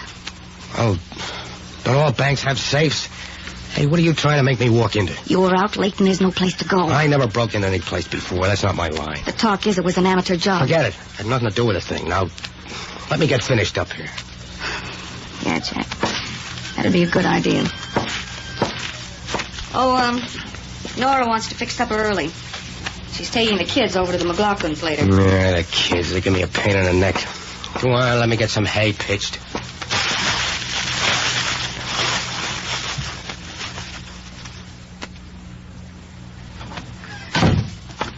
Hello, Sheriff. Oh, Haynes. Anything new? Sheriff, this is Special Agent Dyer, also of the FBI. He was sent down from the Kansas City field office to help out in the investigation, Sheriff Blaney. How are you, Sheriff? Glad to have you, Dyer. We need all the help we can get. Have you been able to turn up anything, Sheriff? Well, like you suggested, it could have been somebody local. I had my deputies checking up with the people around here. Anybody suspicious? You know how it is. We know most everybody in the county. Known them for years. There's a few people we might check into, though. Oh? For instance, out at Lem's garage on the Topeka Road. Lem took on a new mechanic, a stranger, a week or 10 days ago. Might talk to him. We could? And then there's that new couple out at the Widow Emmett's, Jack Rogers and his wife. She's Nora Emmett's sister. Been there about 3 weeks. Haven't seen much of him, but she's been around with Nora and the kids. Was there anything suspicious about this Jack Rogers? Well, no, can't say there is. Got a car and seems to have money. The Emmets are good people. We'll have a look at them, too. And there's 3 or 4 others. I've got them listed here. All right, Sheriff. We'll check on everybody beginning tomorrow, just to play safe.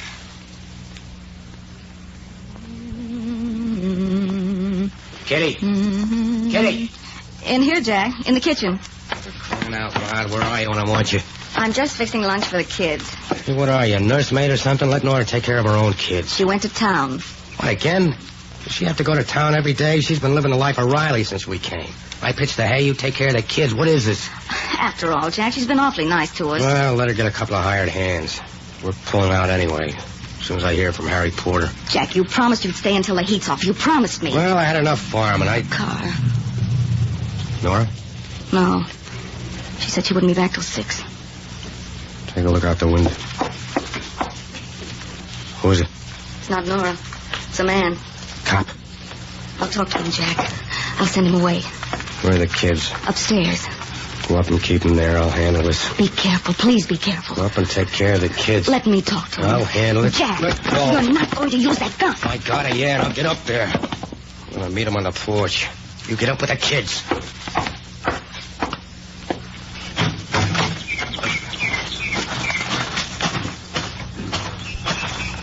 Yeah, mister? What can I do for you? I want to talk to Jack Rogers. I'm Jack Rogers. Oh, my name's Dyer. I'm a special agent of the Federal Bureau of Investigation. That's so. I understand you... You understand too much. Watch it.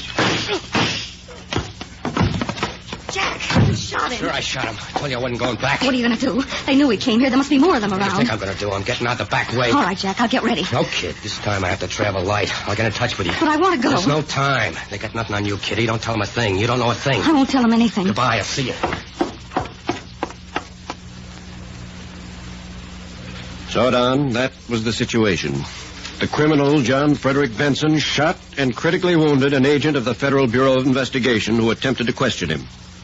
Benson fled the scene and left the girl, Kitty, alone to face the other law enforcement officers. When Sheriff Laney and Special Agent Haynes arrived, they placed Kitty in custody and rushed Special Agent Dyer to a hospital. Later, at the sheriff's office, the girl was being questioned by the officers in their attempt to get a lead on the whereabouts of Benson. I'm telling you, I don't know where he is. I don't. You traveled all over the country with Benson. You were at the farm together 3 weeks.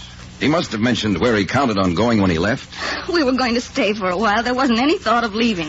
The FBI agent he shot might die. I know. I'm sorry. Being sorry doesn't help much. If you want to help, tell us where he went. I don't know. He must have given some indication. I don't know where he went. Please believe me, I don't. All right, miss. That's all. You mean I can go? Yes, you can go. Now? Yes. As much as we'd like to hold you, there's no charge we can place against you. I see. Have you got any place to go? Back to the farm, I guess. For a while.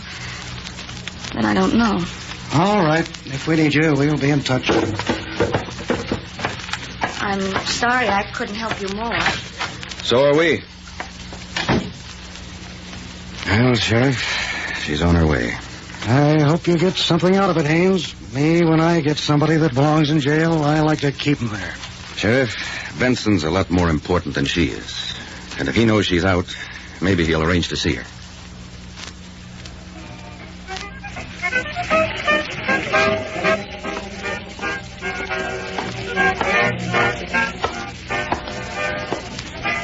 Hi.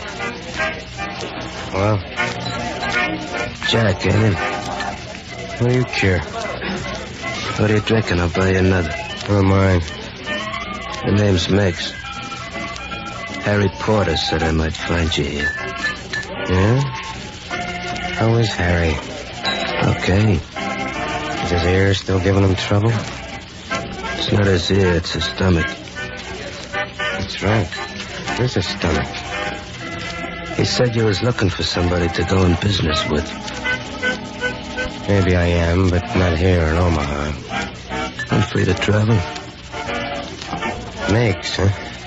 That's it. Gun boy? Nothing else. Okay, I'll think about it. I gotta think about it too, Jack. You're a pretty hot customer. There's not many who shoot up G-men and are walking on the street to talk about it. I never talk about it, especially in bars. It's a nice, quiet place. Let's go for a ride. There's not so many years in automobiles. Come on.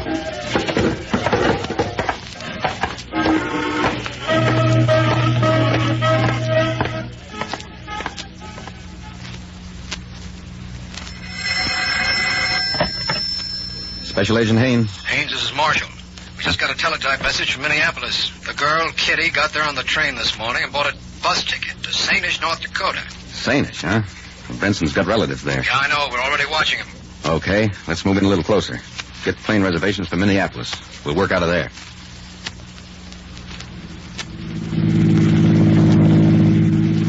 Okay, Meigs, you'll do. Thanks, Coach. I never thought I'd make it. Look, if there's one thing I don't like, it's wise guys. Take it easy on the cracks and take it easy on the talking. What's eating you, Jack? If a guy's got no sense of humor, he's got nothing. I got nothing to laugh about. It's strictly business, Meigs, and remember that. Okay. Well, when do we get started? Ever worked the Dakotas? Dakotas? What's up there? Plenty. You know where to find it? Why take such a trip? I've got a way of operating, Meigs. It includes having a girl along. Make things look good. The girl I want along is up there. Ah, yeah, that's not a bad idea. I got a girl, too. One's enough. Yeah, one's enough. As long as she's yours. If you don't want it my way, Meigs, you can get out right here. Okay, all right. You got a traveling companion. Don't get excited.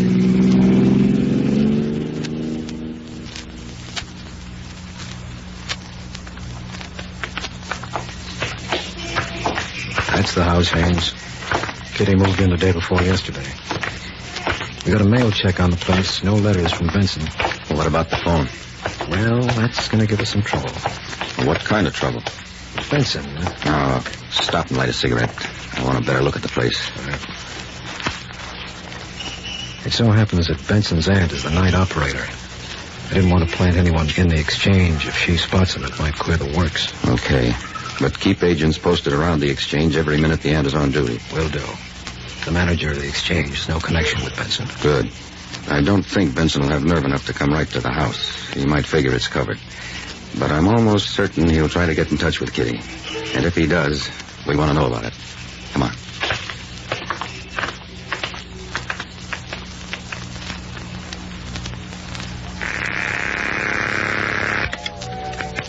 Hello? Kitty? Jack. I want to make this short and sweet, baby. I'm close. I'm going to come by for you. Jack, maybe you oughtn't to. It'll work. Is my aunt home? No. She went to see a friend before work. Okay, I'll get in touch with her when I get in. She'll tell you where to meet me. Be careful, Jack. Be careful. Don't worry about me. I'll be all right. I want to get off this line. So long. Goodbye.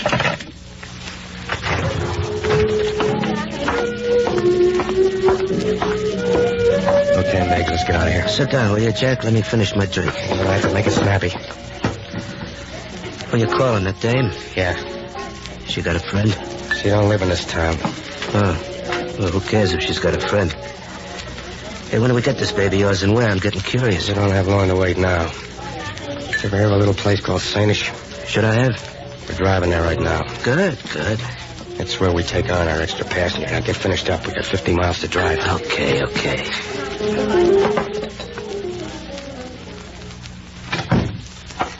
Haynes? Yes? Manager of the local telephone exchange just got in touch with me. Oh? There was a call to Kitty. It came through from Bismarck. From Benson? He doesn't know. He just saw the ticket. He happened to go by the office, and the ticket had just been filed. Is Benson's aunt on duty at the board? No, she's not scheduled to come out for another hour. Okay. We'll get in touch with the police at Bismarck to be on the lookout for Benson there. And we'll keep a double watch here in town all night. Crossman and Gould on the house, you and I at the telephone exchange where we can cover any more calls.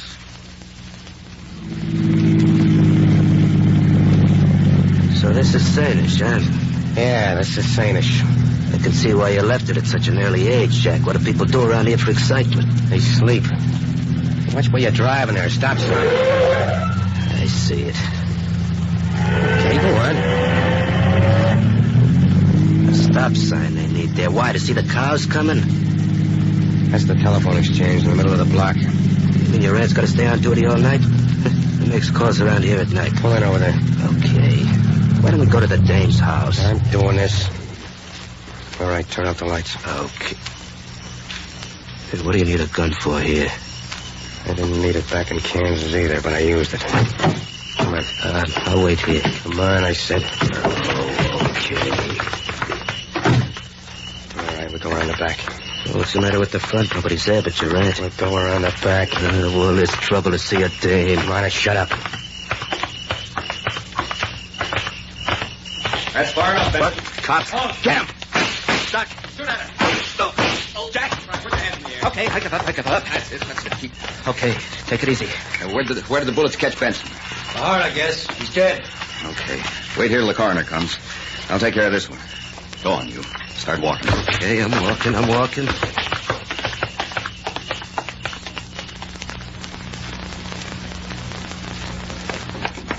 Just a minute. I'm coming. Oh, Hello, Kitty. he's not here. I swear he isn't. I know he isn't. 2 a.m. and you're all dressed. You weren't expecting to go out. I was up reading. Oh, I thought you might be going out to meet Benson. That's not so. It is so, Kitty. And you know it. What do you want? You can't come in here. Can't I? I came to tell you, Kitty. Benson's dead. Oh, no. He tried to fight us. All right, you better come along with me. He wasn't bad. Not really. He was good to me, honest he was. He was good to me. I don't doubt it, Kitty. But being good to you wasn't enough. Not nearly enough. He wasn't very good to his victims, nor to the FBI agent he shot. Come on, let's go. That, Don, was the end of one of the most intensive manhunts in recent years. John Frederick Benson died by the gun, the way he expected to thrive. And the same finish faces any man who thinks he's bigger than the law which governs all of us. Thank you very much, United States Attorney Anderson, for this pointed case history. And gangbusters, congratulations to all the law enforcement officers who participated in the investigation leading to the conclusion of this case.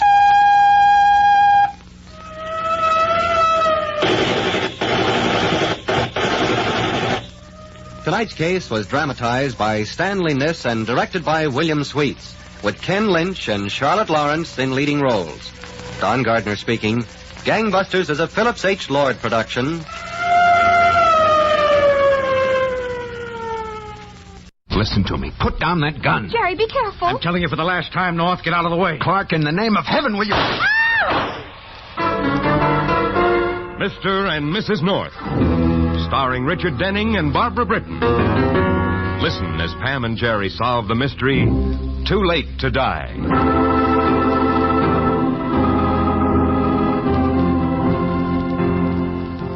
A man sits at a microphone in a radio studio in Midtown Manhattan. His name is Clint Conroy, and his voice is being heard in thousands of homes throughout New York. In the apartment of Mr. and Mrs. North. And now, ladies and gentlemen, I want to wind up tonight's broadcast with another open letter to Wally Clark. I hope you're listening, Wally, wherever you are. I hope you're listening hard. And in the Fifth Avenue penthouse of one Victor Bailey. Dave Largo's in town, Wally. You know Largo, and you know why Vic Bailey and the syndicate brought him in from Chicago. That's how badly Vic Bailey wants you, Wally. He's brought in the #1 gun of the syndicate to get you, to find you, Wally, and to kill you. And in a cheap hotel in Chelsea Square. You can't go on hiding forever, Wally. If Vic Bailey and Dave Largo don't get you, the police will. So listen to me, Wally. Give yourself up. Go to the district attorney. Tell him all you know about Bailey's financial setup. Give him the records you took from Bailey's office. Listen, Wally. The district attorney will protect you. Play it smart, Wally. Get Vic Bailey before he gets out.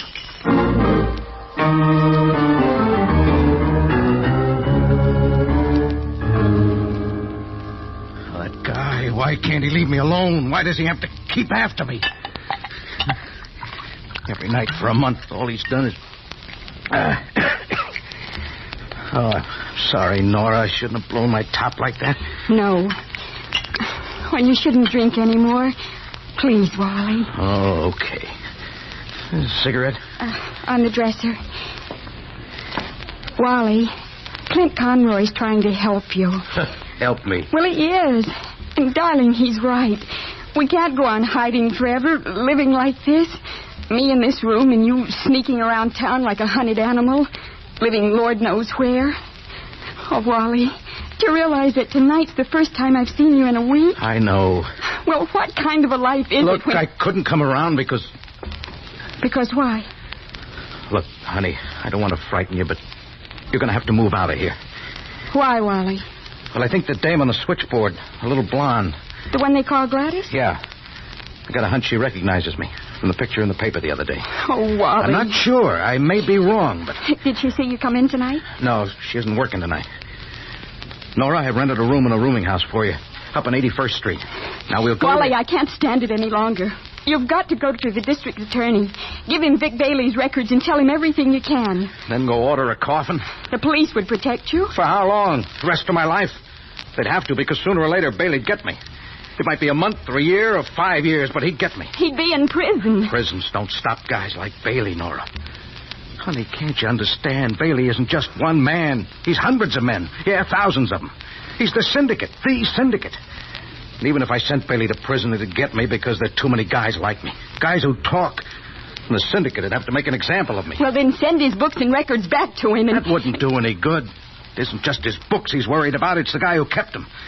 When the grand jury hung that subpoena on me, it was my death warrant as far as Bailey was concerned. Oh, Nora, honey, listen. We won't go on like this much longer. If I can just scrape together some money, we'll... We'll what? Go somewhere else and hide? And what happens when the baby comes? Baby? Yes, baby. Nora, I'm going to have a baby. Oh, why didn't you tell me? You've had other things on your mind. But, Nora, Don't, Wally, please. Please don't. Leave me alone. I'm through. Nora. With you and with living like this.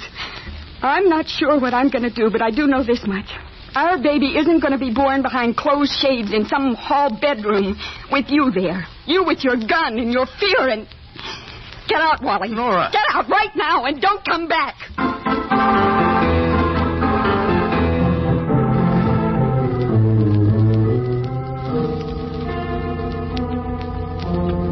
Well, here's the elevator, Pam.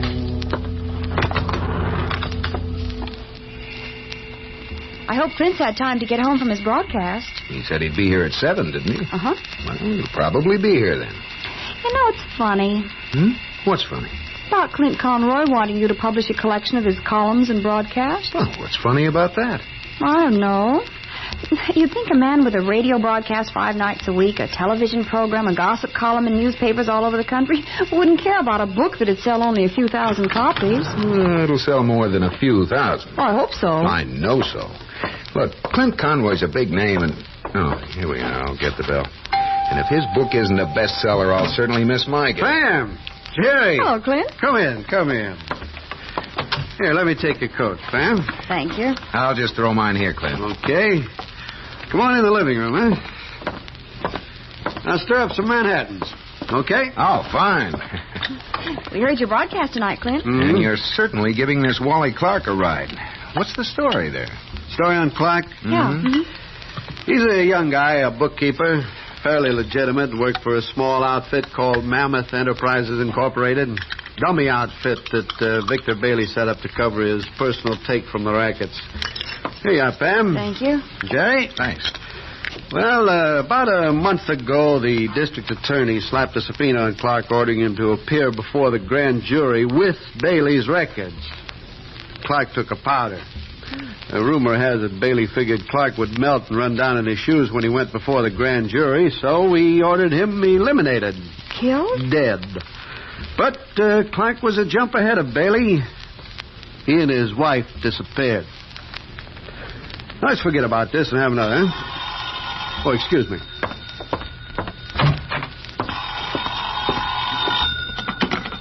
Hello? Clint Conroy? Yeah? Wally Clark. Clark. Listen, Conroy, I want to... Hold it.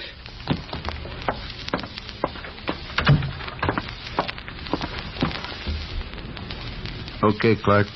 Look, I got a proposition for you, Conroy. I'm willing to give myself up to you. Go on. I'll tell you everything I know about Bailey. Let you take a look at the books I have, the works. What about the district attorney? I'll talk to him any time you say. After I get $5,000. 5,000. Cash. The story I can give you is worth twice that much. I'll have to think it over. Okay. Take an hour. Where can I call you? You can't. But I'll call you. Clark. In 1 hour.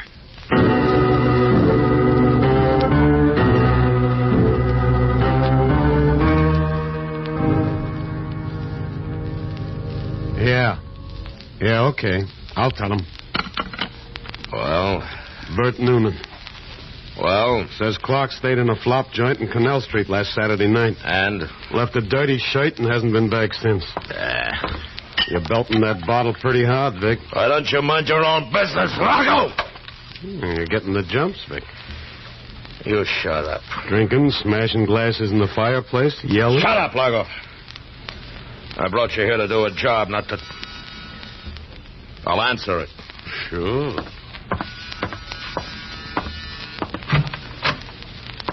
Hi. I'm Gladys Myers. So? Is Mr. Bailey in? Who is it, Dave? Something wearing a skirt. What do you want, lady? I want to see Mr. Bailey. What about? Wally Clark. Wally Cook? Come in. Thanks. In here. Thanks. Hi. What does she want? She mentioned Wally Clark. Who is she? Oh, my name's Gladys. Gladys Myers. What about Wally Clark? Well, you're looking for him, ain't you? And what if he is? Well, I can tell you where you can find him. At least where you can find his wife. Where? Well? Well, worth anything to you? Maybe. Talk. Say maybe $500? Talk. Well, is it or ain't it? Tell me what you know and I'll see. Who are you? Well, if I tell you that, you'll know where Mrs. Clark is. So? Who are you? Oh, $500 ain't nothing to a man like you, Mr. Bailey. What's stolen? When I see some money. Listen, you stupid little tramp. If you know something, you spill it. Now, talk. Take it easy, Vic. I'll handle this. No, you little... Let go of me. You got no right here. Ow! Now, where's Clark's wife? Talk. You hear me? Now, talk. All right. Pontiac Hotel. Chelsea Square. Okay. Now, you heard her, Largo. Yeah. I'll get going. What about her? Give her $10 and throw her out of here. I hate stool pigeons.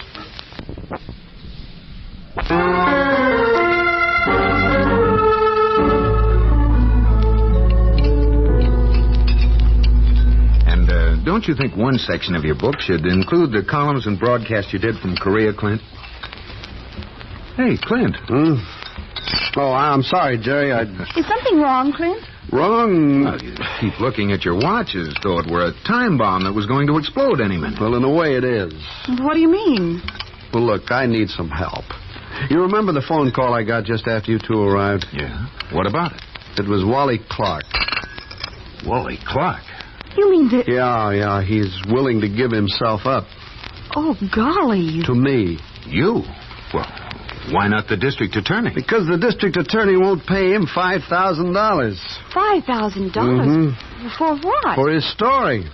For the first look at Vic Bailey's books. After that, he'll go to the DA. Well, what did you tell him? I stalled. But I'm going to go for the deal. An exclusive on the story Clark can tell is worth $5,000. But look, I need your help. How? Ever since I started this campaign to have Clark give himself up, Vic Bailey's had me followed. Now, Clark will be calling back any minute. He'll tell me where to meet him. Maybe I could shake whoever's been following me, maybe not. So, I want you two to meet him for me and take him to your place. How about it, huh? I don't like it. Well, I think it'd be safe, Jerry. Well, safe enough, maybe, but... Well, the first person Clark should talk to is the district attorney. But he won't talk to the DA first, Jerry. He wants money. And if he doesn't sell his story to me, he'll sell it to some other newsman. That's right, Jerry. That's Clark. Jerry? Clint, Look. If I call this friend of yours on the force, this, Bill Wagon? Yeah. If I have him at your apartment while I talk to Clark, would you help me out then? Oh, darling, let's do it. Jerry, I've got to answer that phone. Okay, Clint. Answer it. We'll meet Clark.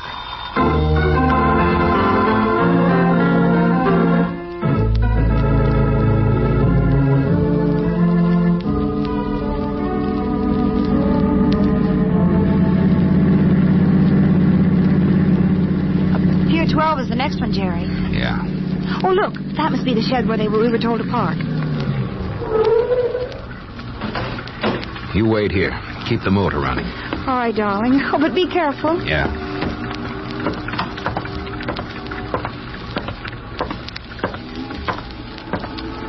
North? Yes? No, don't turn around. Don't move. I don't have a gun, Clark. Okay. Who's that in your car? My wife. Clint Conroy told you she'd be with me. I'm just checking. All right, let's go.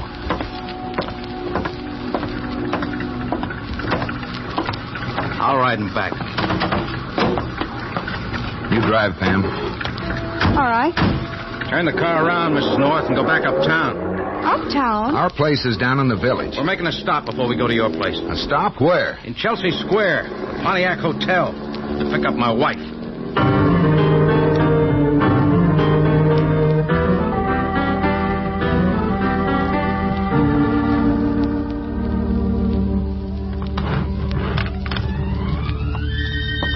All right, this way. What's your wife got to do with this, Clark? Everything. What does that mean? Here. I'm doing this for her. She gets the money and protection from Vic Bailey, or there's no deal. Nora. Nora! She isn't here. She must be. Nora! Well, the door's unlocked. Nora! Nora, where are you? She isn't here. And look at this room. It looks as if there's been a Bailey. fire. What? Vic Bailey's got her. What would he want with your wife? He's going to use her to smoke me out. In that case, this has gone far enough. I was a fool to listen to Clint Conroy in the first place. Hey, who you calling? The police. Put that telephone down. Jerry. Now, just a minute. Put it down or I'll use this gun on you. I mean it. Do as he says, Jerry. Okay. Now get over there. Don't move, either of you. Who are you calling? Vic Bailey.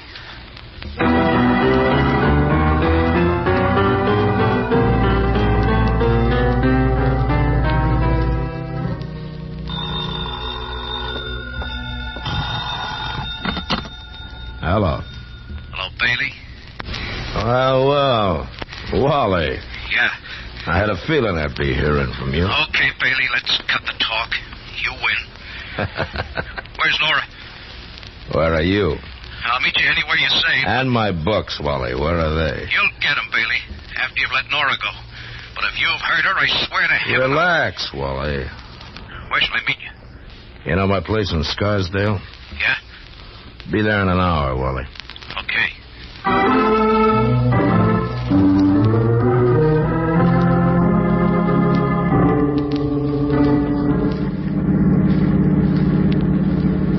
You're a fool, Clark. You should have let us call the police. If Victor Bailey's holding your wife in his house here in Scarsdale, the police He didn't could... say Nora was there. Well, then how do you know she's all right? You can't trust a man like Bailey. I don't. That's why you two are along.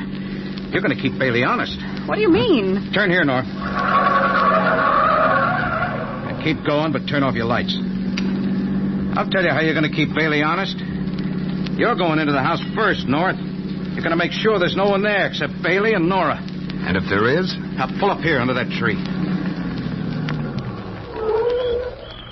If there is, they get out. They leave by the front door so I can see them go.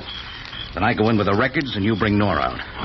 What about you? I'll stay there with Bailey until I know Nora's safe. Then Bailey can have his books and I'll leave. Oh, listen to me, Clark. Let me call the police. Bailey wants you almost as badly as he does those records of his. I know that. So how do you know some of his gunmen won't be waiting for you outside when you try to leave? I don't. They'll kill you. That's my worry. Now get going, North. Oh, Clark. Get going. And North. Well? Don't try any tricks to get the police here. I'm protecting my wife. You protect yours.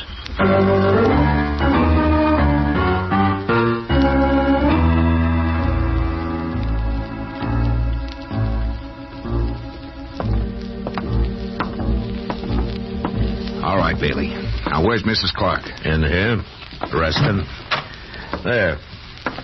What's the matter with her? Not a thing. I smell chloroform. Do you? She's been chloroformed, hasn't she? Has she? Come on. Well, you've looked over the whole house, North, except for a broom closet or two. Are you satisfied? No.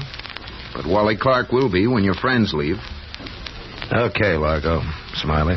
Blow. What a sap you're letting Clark play you for. Beat it. I know what I'm doing. Look. How do you know the cops ain't waiting outside? Beat it. Okay, sucker. Come on, Smiley. All right, North, get Wally Clark in here. Raise the shade on the front window. Sure. I'm going in and try to wake Mrs. Clark. Just one thing, North. You're probably figuring on going to the police after you get Mrs. Clark out of here. That's right. Won't do you any good. Kidnapping is a pretty serious offense, Bailey. Kidnapping? Who's been kidnapped? Mrs. Clark? She isn't going to complain. We'll see. Yeah, sure, North. Okay, we will see. We'll see. Hello, Wally. Get inside, Miss North. Jerry, where's my husband? And getting Mrs. Clark. You don't need the gun, Wally. All I want's my records. I'll put them on this table when Mr. and Mrs. North get Nora out of here. Mr. Clark, don't give him those books. Shut up. You don't have to. You've got the gun. We could take the books and your wife. Maybe you ought to listen to her, Wally, in a way she's making sense. Oh, sure. We all walk out of here and let Dave Largo and Smiley chop us down, You huh? saw Dave and Smiley drive away, didn't you? They drove away, and they could have driven right back. Oh, no, Bailey, I'm not being suckered like that. I stay here with this gun on you till I know Nora's safe. North. Yeah? Hurry it up. Come on. I'm coming. Jerry, where's Mrs. Clark? Still in the bedroom. We'll get her out here. It's no use. No use? Why not? You were right, Bailey. Mrs. Clark isn't going to complain. She can't. She's dead.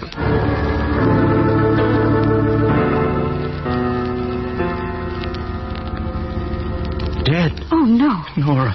Sorry, Clark. Nora. Don't go in there, Clark. How did she die? Bailey's friends must have used too much chloroform. You're crazy, North.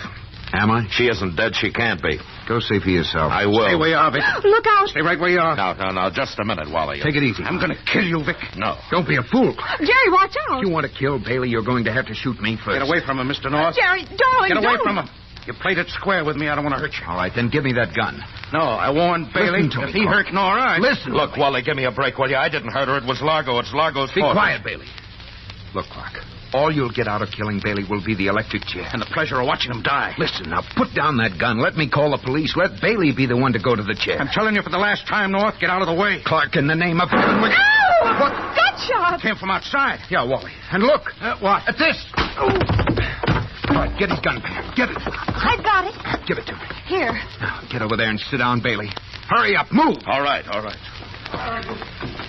turn off the lights, Pam. Okay, Donahue, bring him over here. Jerry, that sounds like... Jerry, it is. Bill Wyden. Come on. Look. A police car. Bill. Pam, Jerry, are you all right? Yeah. Where the devil did you come What from? was all that shooting out there? Now, one question at a time. Let's get inside. Clint Conroy and Sergeant Donahue and I followed you from the Pontiac Hotel. Oh, Clint's here, too? Yeah. Well, hello, Bailey. Who are you? Lieutenant Wagon, homicide. Oh, there's Wally Clark, Bill. Oh, what happened to him? Well, I slugged him to get his gun away from him. What was that shooting about, Bill? We saw a couple of Bailey's men moving in on the house, Dave Largo and another guy, and they tried to make a break for it when we stopped them. But how did you get here? How did you know we were at the Pontiac Hotel? A woman named Gladys Myers, the switchboard operator at the Pontiac, called Conroy and told him Mrs. Clark was there, and we'd better get her before Vic Bailey did. Well, we got there just as you and Pam drove off in your car with Clark, and we followed you. We waited outside until we saw Largo, and then we... Wally. What? Wally. Who's that? Oh, Mrs. Clark. Come on. Mrs. Clark? Yeah. But you said she was dead. What? You did, Bill. Well, here she is. Wally. Jerry North, why did you say she was dead? Well, I figured it was the only way to keep Wally Clark from turning those books and records over to Vic Bailey.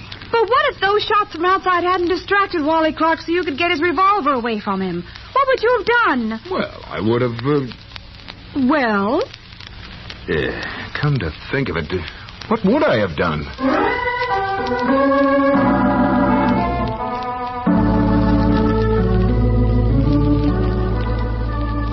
Hello? Hello, Miss Pennington? Yeah, Mr. North. Look, Miss Pennington, I won't be into work today. No, I'm going to stay home and do nothing but relax. My appointments? Well, cancel them. Oh, and I don't want to take any calls here at home, understand? I'm going to do absolutely nothing but relax. Jerry? Yes, dear? Who are you talking to on the telephone? The office. I called Miss Pennington and told her that I was going to... Oh, I'll answer it. Hello? Oh, hello, Sylvia. What? Today? Oh, I'd love to, Sylvia, but I simply couldn't. I have a million things to do today. Jerry and I are having a dinner party tonight. I have to go to the butcher, the grocer, the florist, cook, clean house from top to bottom, and... What? Don't I have anyone to help? Gollies, I wish I did, but I haven't. All right, Sylvia. Some other time. Goodbye. Sylvia Blaine wanted me to have lunch with her. I'm sorry, dear. What were you saying? Saying? Oh, you started to say you called the office to tell Miss Pennington that you were going to something. Going to... Oh, yeah. I called to say I was going to, be a few minutes late getting to work, but that I'd be there. That I'd very definitely be there.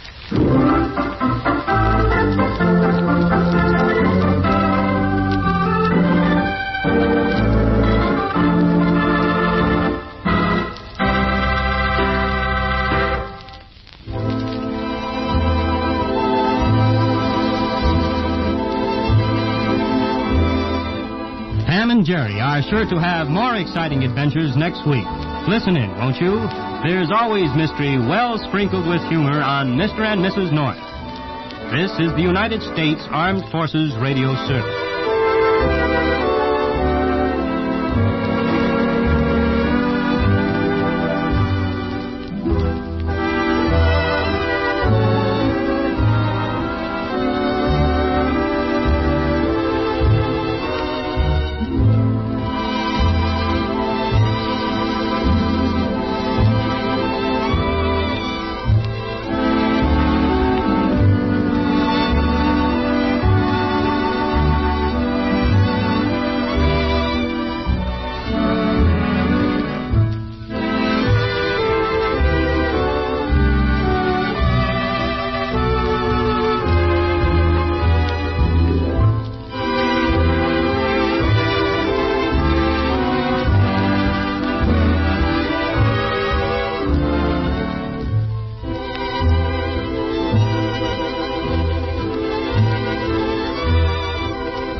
At the first sign of a cold, take Rexall antihistamine. Bottle of 15 tablets, only 39 cents at Rexall drugstores everywhere. And now listen while the makers of Rexall drug products and 10,000 independent Rexall family druggists bring you Dick Powell as Richard Diamond, private detective.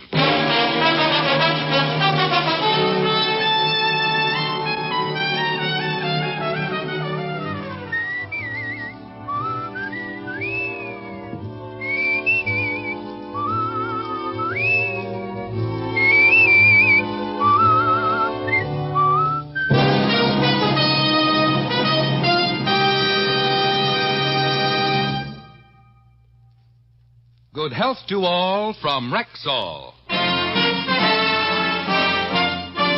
Now, your Rexall family druggist brings you a transcribed half hour with Richard Diamond, private detective, starring Dick Powell.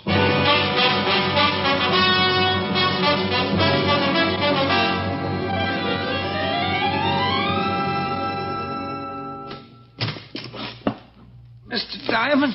Yeah? What's the matter? You got to do something for me. Hey, you're hurt. Yeah. Hey, now take it easy. Sit down. Oh, sit no, down. you got to listen to me. You're bleeding all over the place. I'll call the doctor. No, please wait. But look, I've been knifed bad. I don't think I've got much time. Here, take this. They're right behind me. I'm going to call the doctor. No, listen. Listen. Key or west. Get envelope to the... Oh. Hey, you. Oh, no. The man, whoever he was, had toppled over on his face and was very dead. He handed me a plain white envelope, sealed with no address on it. I went over to my desk to put in the called homicide when I heard someone moving around in the hall. I turned and saw the shadow of a man silhouetted against the glass section of my office door. I grabbed a pen and hurriedly scribbled the address of Lieutenant Walter Levinson, 5th Precinct Homicide, on the envelope, stuck a stamp on it, then headed for the hallway. I was about to open the door when the shadow was joined by another one. They opened it for me. Excuse me, gentlemen. Wait a minute. We want to ask you... Later. I got to mail a letter. Hey, stop him. Don't let him mail that thing. They were both big men and could run. I beat them to the mail chute by a split second and dropped the envelope. They made a dive for it, and when they missed, they forgot it and started concentrating on me.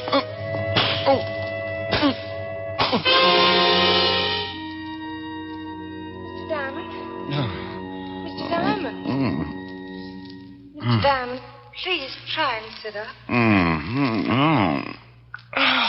What in the world happened to you? Oh, where are your wings, honey? You look as though someone had beaten you up. No, don't be silly. It's the latest thing. Hey, I'm back in my office. I found you lying here. You want me to call a doctor? No, call homicide. Is someone dead? Certainly. That guy right over... What guy? Oh, dandy. Well, honey, there was a guy. In fact, he was lying just about where I'm lying, and he was dead. Look, you can see the blood. I thought that was your blood. Oh. Well, rather than try and convince you, maybe you'd like to tell me why you came up to see me. Well, my name's Nancy Lang. I want to hire you. To do what? I'm giving a big party tonight, some very wealthy guests. I just want someone around to keep an eye on things. Well, I'd like to help you, but I've got a bit of a problem with a missing body. Oh, well, that's too bad. I was prepared to pay you $500 for the evening. $500? Well, so a body gets lost. Who wants to hunt a corpse when he can attend a perfectly good party?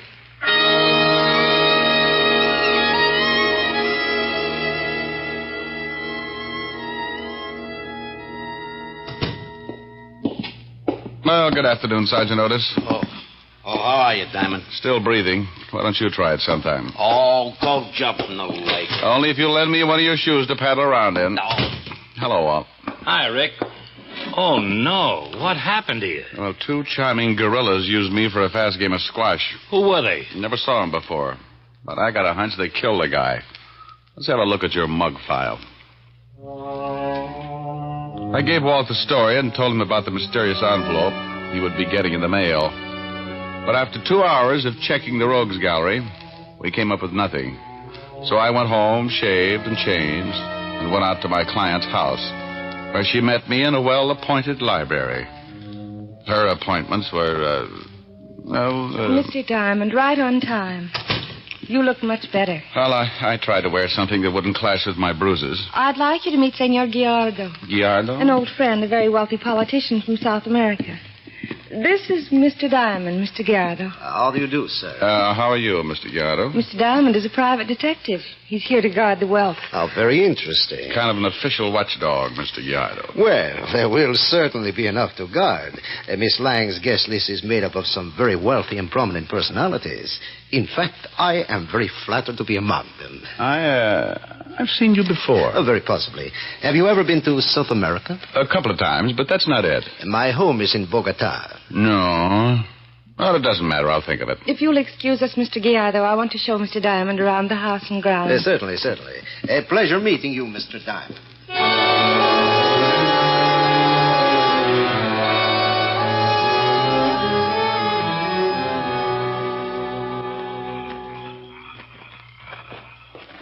house was my father's. He died several years ago. He used to love this garden. It's beautiful. Smell the jasmine? Yes. What made you become a private detective? Oh, I don't know. I make a pretty good living. My own boss. I was a cop for a long time. I like the work. And that's quite a fountain. Trying to give Rockefeller Center competition? It looks beautiful with the lights on. There. Yes, it certainly does. You're not the type to be a private detective. Oh, I'm definitely the type. Sure, like everything else, it gets dull sometimes, but when things start popping, it can get pretty interesting. Like this afternoon? Getting beaten up? The man you said was killed in your office? Well, he wasn't killed there. He just died there. Besides, how many guys can wake up lying on their office floor and have a beautiful girl offer them $500 to come to a party? I see what you mean. Don't you think you'd better get back? Your guests are probably arriving. Yes, I'll switch off the fountain light. Why don't you leave them on? Your guests would love it. My father used to sit and watch it for hours. I don't like to show it to everyone. Kind of like a part of the garden died. You certainly are a strange man. Never noticed myself. Well, I have. I like you. Where did you meet Mr. Gallardo? In South America. He was a good friend of my father's. Wealthy politician, huh? That's right. Mr. Diamond. It's Rick. Rick. Yeah? Oh. I think we'd better go back to the party.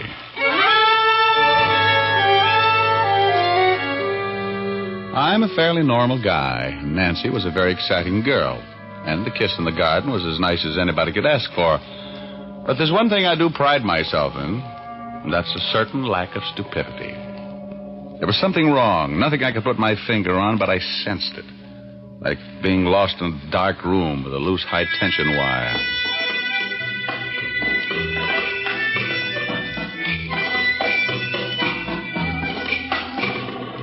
I circulated around, and nothing out of the ordinary happened. By 3 o'clock, the party broke up, and Senor Gallardo and Nancy were the only ones left. A most enjoyable party, Miss Lang. Oh, thank you. It was nice of you to come, Senor Gallardo. Well, I must say good night. Have you remembered where you have seen me before, Mr. Diamond? Well, not yet, Mr. Gallardo. Oh, it's too bad. Thank you again for a charming evening, Miss Lang. Good night, Mr. Diamond. Good night. Good night. Oh, I'm exhausted. A little beat myself.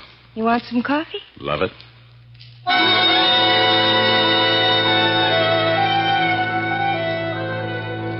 We had some coffee, and Nancy drove me home. I kissed her goodnight and left with a promise to call. As I reached my floor, I could hear my phone ringing. I opened the door and stumbled into the biggest mess I'd seen in a long time. My room was a wreck. Someone had torn it to pieces. Yeah? Diamond? It's 3:45 in the morning. What do you want, Fatty? We fished a body out of the river about an hour ago. Died from a knife wound in the back. Did he fit the description of the guy who died in my office? This one didn't fit any description. Someone was very careful to fix his face so we couldn't identify him. Check his fingerprints? You're playing around with some pretty gory individuals. They amputated his fingers. Oh. Somebody's given my room a good going over. Really took it apart. It's an odds-on bet they were after that envelope. Now, when you get it tomorrow morning, give me a call. It might tell us everything we want to know. Okay. Walt, you ever heard of a man named Gallardo? South American, supposed to be mixed up in politics? No. Why? Nothing. I met him at the party tonight, and Hey, what's the racket? You met this guy at a party, and what? Rick, what's the matter? Rick! Who is this? This is Lieutenant Levinson. Who is this? Mr. Diamond is unconscious. What? And if you ever want to see him alive again, listen carefully. Okay, go ahead. From Mr. Diamond's conversation, I understand you are to receive the envelope. When you do, go directly to the Staten Island ferry. Ride on it, all day if necessary. A man will meet you and pick up the envelope. Be alone. Do not notify the police, or Mr. Diamond will surely die.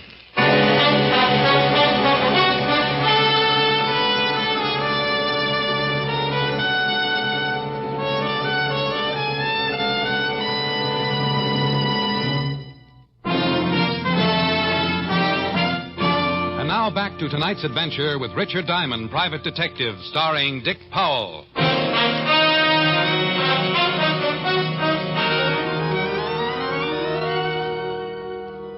Someone had sapped me good.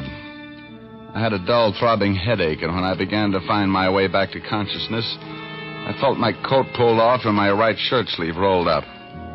There was a sharp pain in my upper arm, and several seconds later, my headache disappeared in a surge of heat that spread out over my back and shoulders. I tried to fight it, but it was like being on a sinking ship, trying to crawl back up the slanting deck. The ship dragged me down, and I swallowed up in the black water.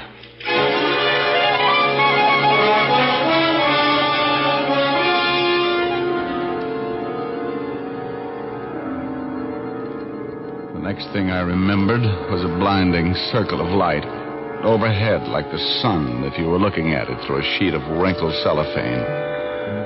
I shut my eyes, and I could hear voices, far off, hollow, not making much sense. The light hurt my eyes, but I couldn't seem to shut it out. So I tried to relax and wait, give the drug time to wear off.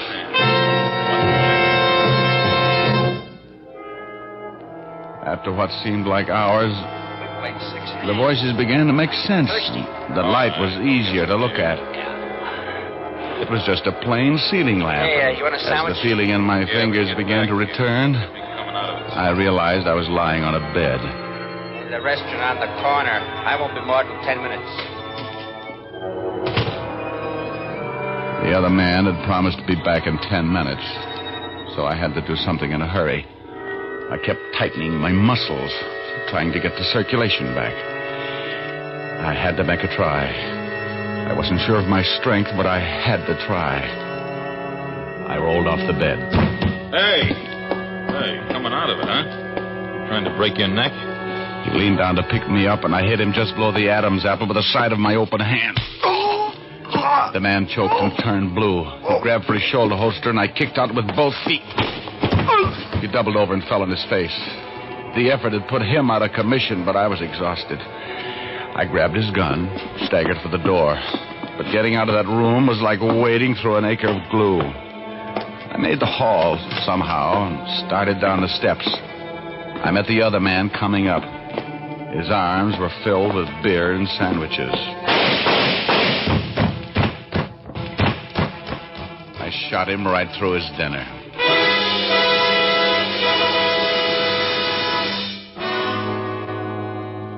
Feel better? Yeah, Walt. A little more coffee, huh? You really had a rough time. They pumped you full of this stuff. Yeah, I'm amazed. I was out nearly 14 hours, huh? Yeah, you lost a whole day. How you managed to get down here, I don't know. I guess I'll never know. Drink your coffee. Yeah. And, you gave them the envelope, huh? Yeah, about an hour before you staggered into the station. I rode that ferry all day. 5 o'clock, a man came up to me, and I gave him the envelope. Oh, I was smart. I had 3 men on the ferry and 3 men at each landing to tail him. He was a little smarter. He took the envelope, stuck it in a waterproof case, and jumped overboard. Fast speedboat picked him up. No identification on the guy I shot? No record, nothing on him by the time we got there. What did the other guy look like? I was so punchy I couldn't tell much. You'll have a sore throat for a long time. But they were the ones who beat you up yesterday at your office. They were. When you feel like it, I want you to take a look at that guy we dragged out of the river. See if you recognize his clothes or anything. He just might be the one who died in your office. All right. Now, what was in that envelope? Well, I had a photostat made before I took it to the ferry. Looks like part of a map. Here. So this is what's caused all the trouble. Boy, it must be worth a lot. Can you make anything out of it? Water, section of land, and here's a longitude reading, but no latitude reading. Probably on the other half. I wouldn't doubt it. Well, I've got a hunch about this. I want you to send Otis over to pick up Nancy Lang, then take me over to the newspaper office and help me look at the files for something on a man named Guiardo.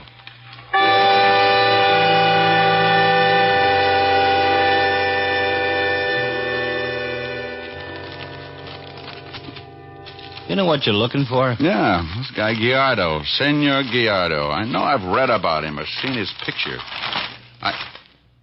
Hey, Walt. You find something? Yeah, here he is. But his real name isn't Gallardo, it's Ortiz. Yeah, look at those headlines. Julio Ortiz assassinated. Rebel leader killed after plot to take over government fails. Yeah, listen to this. Ortiz was expecting a large amount of American dollars to finance his army. Although the rumor is not confirmed, it was reported that Ortiz shipped $1 million in gold bullion to someone in the United States. The plane was supposed to have crashed, and it is interesting to note that the recent plane crash in which 2 American pilots escaped, John Bishop and Bernard Combs, were found floating off Key West. Key West? Holy smoke, that's what the guy in my office tried to tell me. He said Key West before he died. Huh. Walt, don't you see? Ortiz is still alive. Maybe those 2 pilots double-crossed him. He hid the gold. That's what that map is all about. I'll lay 8 to 5 that man you've got down in the morgue is one of those pilots. John Bishop or Bernard Combs. I'll have the FBI send us the files on both those guys. If one of them is John Bishop or Bernard Combs, we won't need fingerprints nor a face. We'll check their dental records, birthmarks. Let's get back and see if Otis has got the lovely Nancy Lang.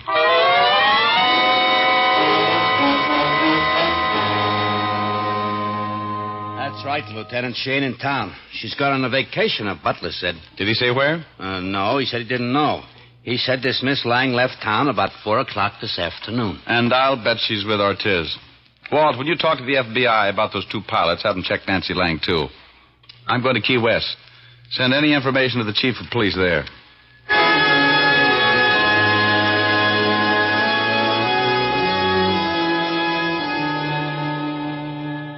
Well, I'm glad to know you, Diamond.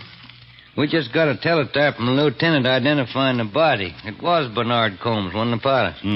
Well, here's the half of the map. Tell me, does that look like any section of coastline around here?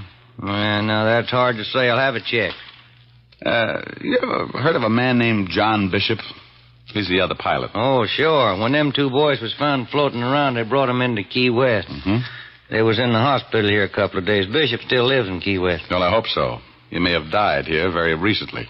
And you think this here Ortiz is in Key West, too? I'll bet on it. He wants the other half of that map and may have it by now. He's got to go after that gold. You'll need a boat and some diving equipment. Well, what makes you think the gold's in the water? This map's got a shoreline, too. Well, those 2 pilots couldn't carry $1 million in gold bullion. It either went down with the plane or they dumped it and then bailed out and let the plane crash. Well, I'll get Bishop's address. We'll go over there and have a talk with him.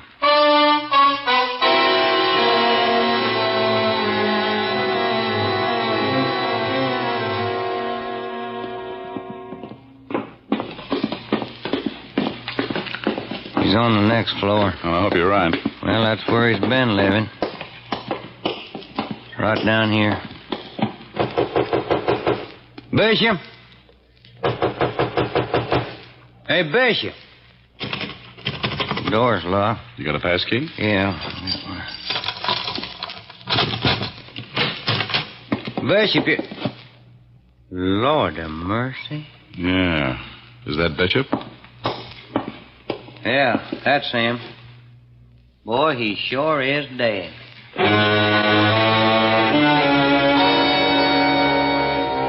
Well, that accounted for the 2 pilots. So now all we had to do was find Julio Ortiz. It figured he now had both sections of the map, and his next move would be to hire a boat and diving equipment. There weren't many places in Key West where a man could rent a boat and diving equipment. So the chief rounded up his men, and we all started checking. It didn't take long. No, Captain. Party hiding my ship ain't come back yet. We ain't due to sail for now. What did the party look like? Pretty girl. Can't figure what she wants to go diving for, but I just ran 'em and keep my mouth shut. Probably Nancy Lang. Ortiz is staying undercover until the last minute. Well, I'll spread my boys around. We'll keep out of sight. And when they show up, Skipper, you don't say nothing about us. Sure. I just ran 'em and keep my mouth shut.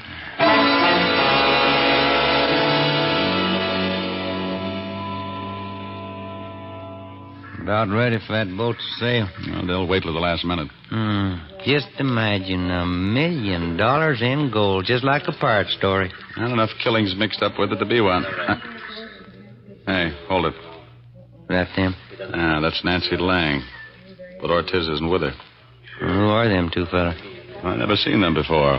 Some of Ortiz's men. They're probably checking to see if everything's clear before Ortiz comes aboard.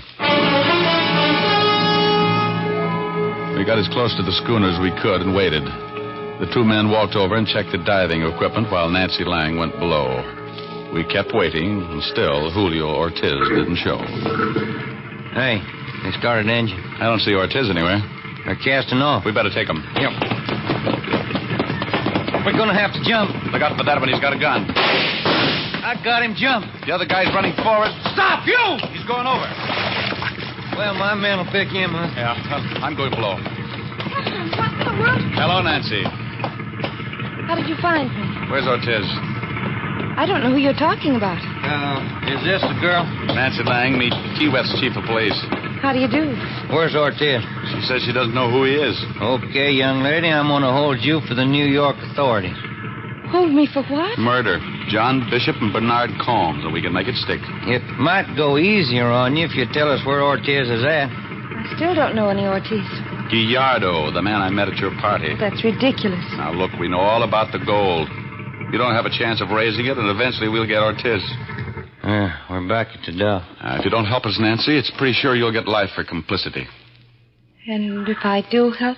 I can't promise a thing, but it will make a difference with the court.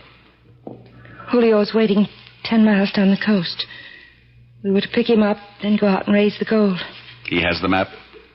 Yes. I'll tell the skipper to shove off again. We'll sail that 10 miles and grab Ortiz. What's your connection with Ortiz, Nancy? He's my husband. A dozen police officers came aboard and hid below decks. The skipper put out to sea and sailed parallel to the coast. Nancy told me all about her husband and his history as a rebel leader in South America. I was stranded in South America with a show that folded. I married Ortiz. After the gold was lost, he faked assassination and came to the United States. We located the two pilots. My husband was suspicious, so I played up to the one who came to your office. I got him drunk one night, and he told me about the gold and his half of the map. We've gone to 10 miles. I'm glad it's over with. I see a man standing on the beach.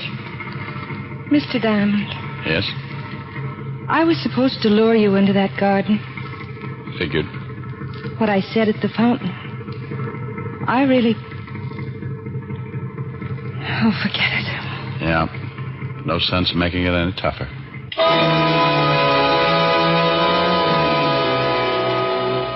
We pulled into a cove and got as close to shore as possible. Then we swung a dinghy over the side. The chief and I climbed in behind Nancy. We kept our hats down over our faces and hoped Ortiz wouldn't notice until it was too late. We both rowed and kept our backs to him. Nancy sat in the stern facing us. Rick, Yeah? We headed right. I don't want to turn around. you're headed all right. Rick, my husband has always been good to me. I'm glad he was good to somebody. He sure made a mess out of a couple of guys I can think of. But he was good to me. Hey, we're nearly there. Hello, darling. Hello. Julio. Yes? The police are with me. Why, you stupid little... He's running for it. Stay with the girl. Let him go. My men will pick him up. I got a score to settle. Ortiz, stop. Okay. Well, that makes the assassination permanent.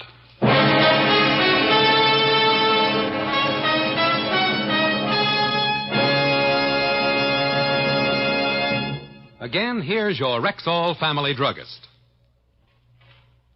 Good health to all from Rexall.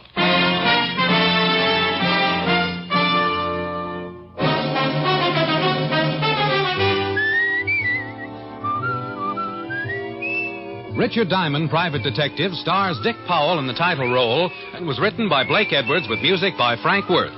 Dick Powell may currently be seen in the Metro-Goldwyn-Mayer production, Right Cross, in which he co-stars with June Allison and Ricardo Montalban.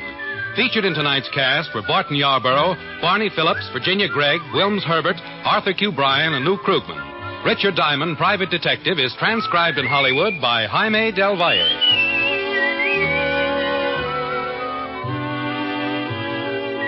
This is Bill Foreman inviting you to join us next week at this time when we will again bring you Dick Powell as Richard Diamond, private detective.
Egypt, the end of the 16th dynasty in the year 1600 BC. Ahmose has been told that he is Queen Sathora's son and the rightful heir to the throne. Caught in an ambush by Peten-Ra, he's been closed up in his mother's tomb with the Lady Nefertari, and the stone doors have been sealed. We present the last episode of Shadow of the Pharaoh. Out of the Shadow. Almost. I'm frightened. The torch will soon be out. We'll be left in the dark. We'll find a way out, Nefertari. I promise you. There's no way out. We can scream and beat at the walls, but no one will hear us. Nefertari. In that marble sarcophagus there, my mother sleeps. We never knew each other. When she sees me for the first time, shall I let her see that her son is frightened of death? There is nothing to fear. The gods are good. We are royal, Nefertari. We must show ourselves worthy of our blood. Somewhere in these walls we shall find the way to escape. If we're to prevent the Pharaoh's death, my father's death, we must get out of here. And again. And again. Well, Hammerbody? He shoots perfectly. He hits the target every time. I never miss, Lord Peten-Ra. Assassination is my profession. But if you do miss, you will die. If he misses, we will all die. You are Syrian? Yes. You remember your instructions? The High Priestess makes a speech. Then you, my lord, make a speech. And then? Then the Pharaoh. Wearing the crocodile mask of Sobek. Yes. He makes a speech. I wait until he has finished. That is most important. The people must hear all his words. When he shouts out, "Long live the Hyksos," I shoot. One arrow. That is all. That is all I'll need. How will you hide? In a crowd, there is no need to hide. Why, Hammerbody, should he hide? Someone may be looking for him. Who? Please, do not be so anxious. I shall be blind. A blind man cannot shoot a pharaoh. I shall sit on the marble steps leading to the crocodile pool. From there, I shall have a perfect target. Good. May I go now, my lord? Thebes will be crowded, and I must make sure of a good place. Go, then. And do not fail. How can I fail?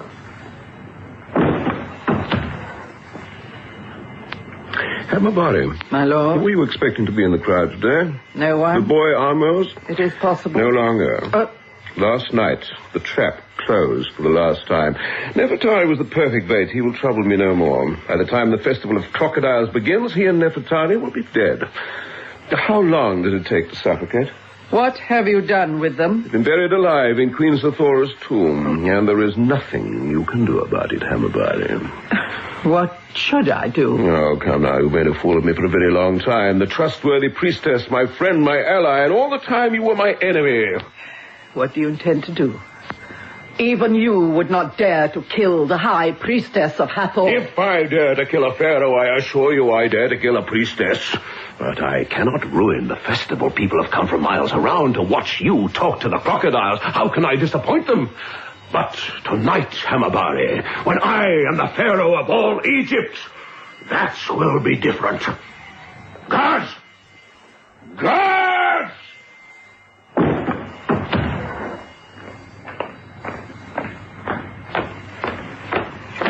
Follow. Make sure that the high priestess of Hathor sees no one and talks to no one. There will be no rescue this time. I shall see you at the ceremony.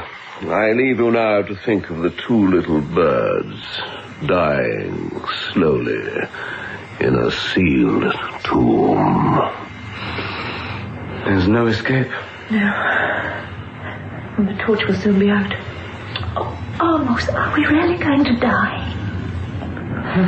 What are you looking at? My father told me that a person's life is painted on their tomb so that the gods may look and know them. And here, Nefertari, is my birth. Look, the pharaoh's holding me.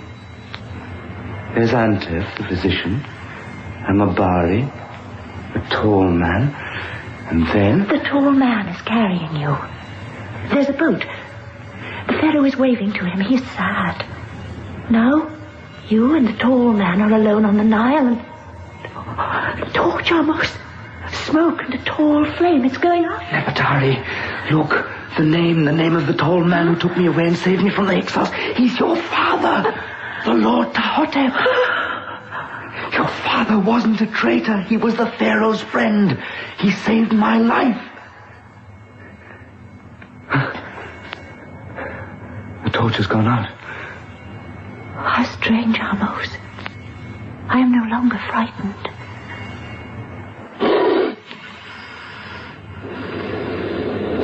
That's for you.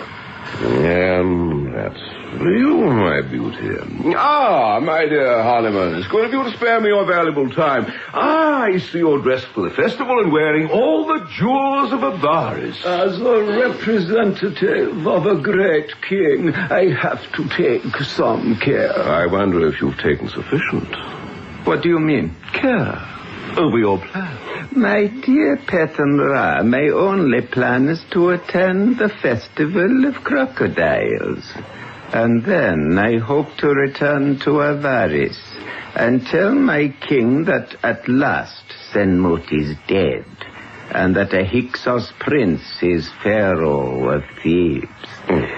There is still no sign of such an event, but I assure you there will be great cause for celebration in Avaris when the Pope announces that the whole of Egypt is in Hyksos' hands. By tonight it will be. Good. I have received a most surprising message from Dendera. You look quite green, Harleman. Perhaps it's the heat or the subdued light. Yes, a very strange report. 50 Hyksos chariots sinking in the Nile mud. A Hyksos army routed. But they were routed by a band of outlaws who mistakenly believed they were helping Egypt. Instead, of course, they were helping me. When I have the power of Egypt fighting for me. Fighting for Nefertari? No, Honeyman, for me. The Lady Nefertari will not be here to share my throne. No? No. Senmut will die a traitor. You will be accused of Nefertari's death. Egypt will rise at my command to rid the land of your fat king. I shall deny. That little army of yours was meant for me, Honeyman.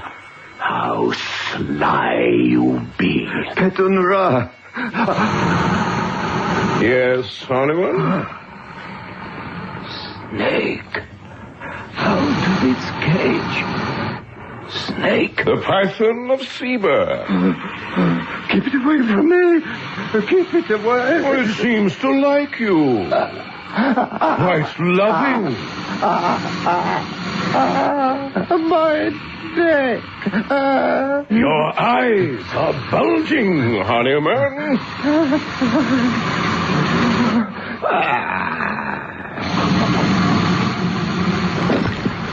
All that finery, honeyman. And you'll miss the festival. Nefertari. It's difficult to breathe. So hot. Like this. Is that what death is, almost? This lightness? Do you remember when I thought I was rescuing you? I was hungry.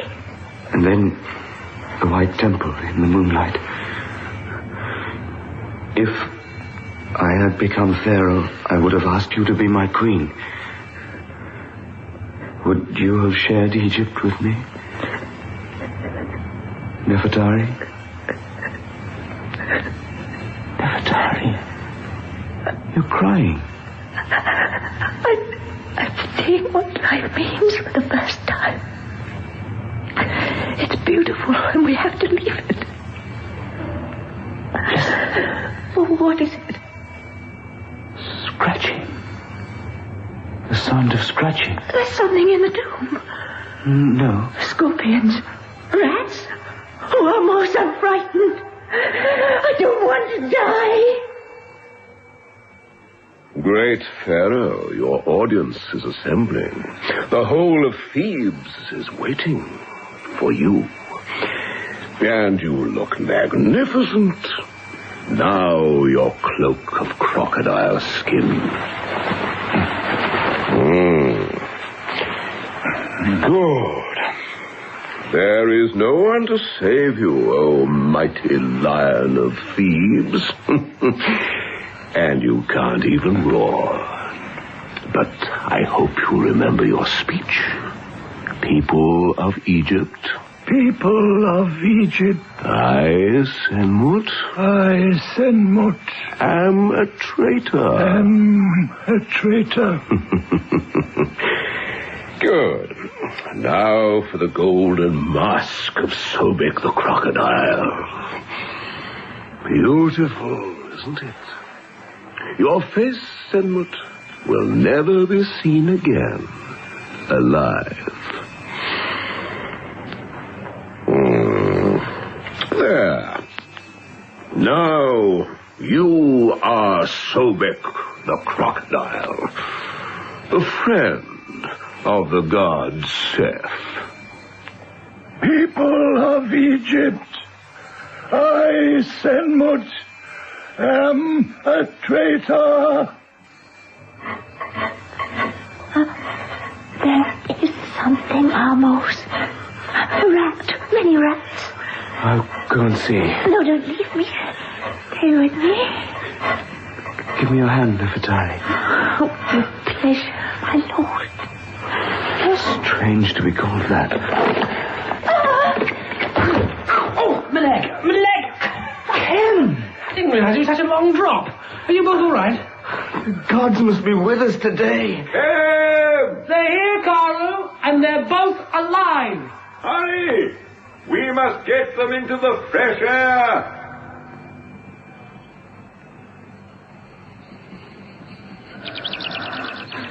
I'd forgotten how good it was.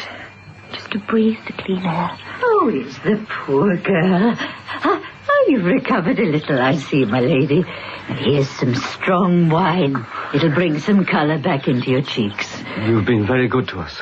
If you're friends of Cairo, why shouldn't I be? Has the festival begun yet? No, not yet, don't you worry. The young lady as well. It's fortunate for both of you that I'm a tomb robber, and that I know my way through the tunnels that connect the palace tombs. How did you know we were in my mother's tomb? Have you forgotten it connects with the Black Tomb of Osiris? The priests there are loyal to the pharaoh. And are you quite recovered, young lady? If you had not come when you did, it would have been too late. We were already in the presence of death. Cairo, my father... The procession will soon be leaving the palace. The only way we can save your father now is out in the open in front of his own people. Betan Ra would not dare to challenge the crowd. Here are the weapons, Karu. Ah, good. A bow and arrow for you, Amos. Kem tells me he's seen you shoot the head off a single reed. Once an accident. But, Carl, how are we going to save my father? Find the assassin. We don't know what he looks like. We know he's a Syrian marksman. The Festival of Crocodiles attracts great crowds. There'll be all nationalities in the streets, and everywhere you look, there'll be Syrians. It makes it even more difficult to find him. Can't we get near enough to the Pharaoh to warn him? How can you warn a man in a trance? I know, I saw him. Besides, Peten Ra would have made certain that he's securely guarded. Well, what are we going to do? Get me some of those stones. Yes. What's that music? The priests of Sobek on their way to the crocodile pool. We have little time left. Now, here is the palace where the procession begins. It'll move slowly as the Pharaoh will be walking under the ceremonial canopy. They pass between the Temple of Horus and the Temple of Nephthys, down the Street of 100 Rams, around the Lake of the Blue Lotuses, to the sacred crocodile pool on the edge of the Nile. You and I, Amos, will cover our heads like the holy men from Mitanni. We'll have to follow the procession all the way. Look, and I can... You, Kem, I'm sorry to say, will have to stay here and look after the Lady Nefertari. I'm not staying here. Nefertari. Whatever happens, you must not be seen. You'll be recognized immediately. Don't leave this house. Is the Pharaoh ready? Yes, my lord. He is unwell, but wishing to set an example to us all, he will attend the ceremony. Escort the Pharaoh to the great canopy. Yes, great and noble one. And do not disturb him with speech. My lord. Ah, the High Priestess of Hathor. You seem excited, my lord. Oh, I am. Hemabari, you and I are walking with the Pharaoh under his golden canopy. That is hardly customary. But more friendly, don't you think? Besides, I have no intention of allowing either of you out of my sight. And, dear Hamabari, I am surrounded by my guards. No harm can come to me.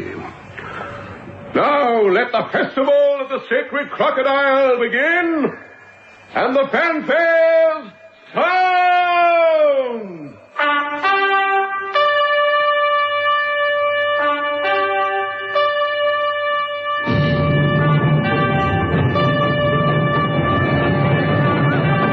Still loves her Pharaoh. Is that my father? In that strange mask? Today he is Sobek, the crocodile. At every festival, the Pharaoh becomes the god to whom the festival is dedicated. Peten Ra's walking with him? And Hamabari.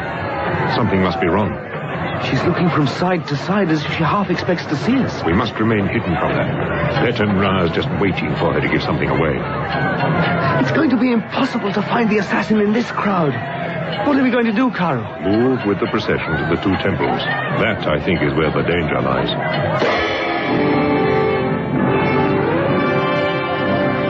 Do I detect a look of desperation in your face, Hamabari? No. Not looking your usual cool, collected self. It delights me to see that the High Priestess of Hathor can be ruffled. Are you thinking of a way to save the Pharaoh? I see you have recovered your good humor. It is written in the stars that this is my day. When you learn to read the stars as I have done, you will find there are many interpretations of what is written there. Traitor! Do you see, my Lord Pharaoh? Your citizens are waiting for you to speak to them. Ah, the two temples.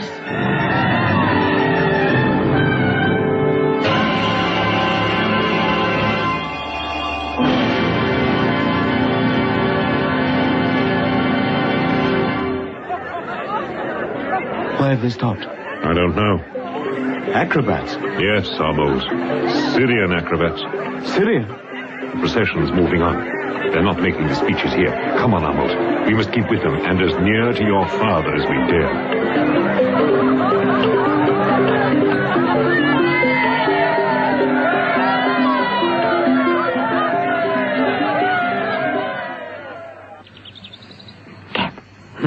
We can't stay here, Ken. We can't. We have to obey Caro's orders. Yes, I know. But he's right. If you were recognized, they would arrest That's you. exactly what I was going to say, Cam. Caro has overlooked the fact that Peten Ra will be surrounded by his guards. We must get those guards away from him. Impossible. No one can do that. I can. You? By being recognized. Cam, it's a good idea, really. I don't like disobeying Caro's orders. Peten Ra may use his guards to kill the Pharaoh if the assassination should fail. Oh, come, please, Cam. Ah, the crocodile pool, Hamabari. Pity we're not going to offer human sacrifices today. Your powers extend to calming 100 hungry crocodiles in a very small pool. Hold on to the Pharaoh. He's beginning to stagger. They've arrived, sacred crocodiles. The assassin must be here somewhere. Sir, spare a piece of bread for a blind man. I have no bread. Anything? Nothing, I'm sorry. Is the Pharaoh approaching? Yes. Come on, Amos. I shall never see him. Never see the Pharaoh. Spare a piece of bread for a blind man. A man cursed by the gods. We'll stay here. Who are all those men in black? The priests of Sobek.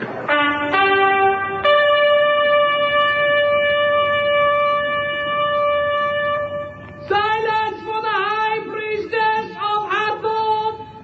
Great Sobek, God of crocodiles, we salute you.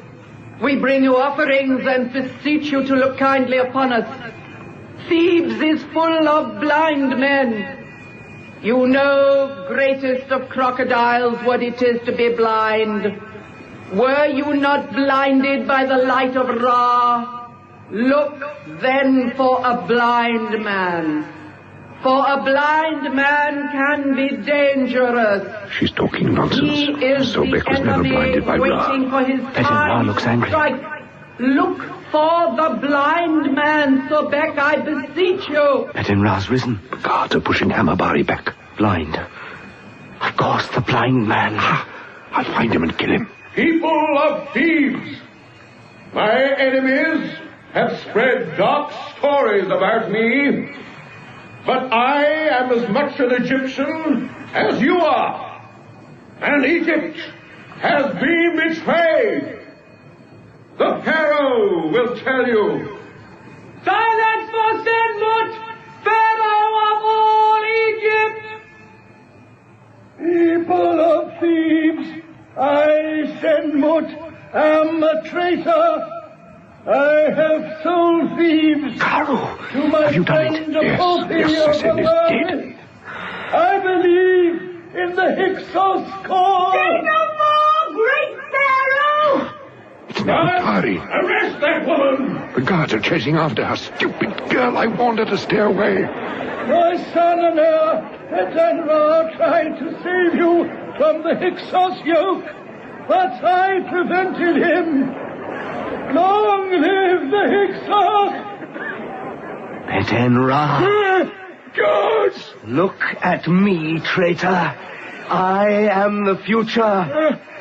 People of Thebes, it is Petin Ra who is the traitor.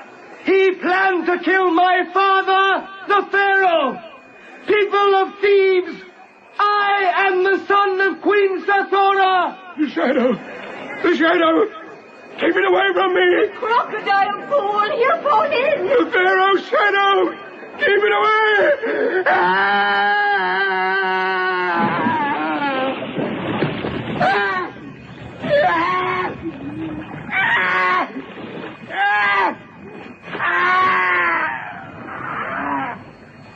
How is the Pharaoh, Hamabari?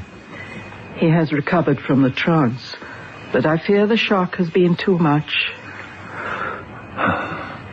Amos, my son, let me look at you. Father? Will he not make a splendid Pharaoh, Nefertari? Yes, my lord. With Nefertari at my side, with Kem as my general, Karo as my chief counselor, and Hamabari. As the high priestess of Hathor, I shall continue to be the most powerful woman in Egypt, next to the queen. Amos, is this your friend, Kem? Yes, Father. Great Pharaoh. Kem, a man who at his death can say, I have a lifelong friend, can die a happy man. I can say it, and I know that my son will be able to say it. Karo. Tahotep, my dear friend. Tahotep? But great Pharaoh, this is Karo, the tomb robber. No, Nefertari, this is my lifelong friend, Tahotep. Your father. I disobeyed your orders. You did. But then the gods did follow you, and that helped. Father? Senmut, I have brought the cloak and crown of Amun-Ra. Put them on, my son.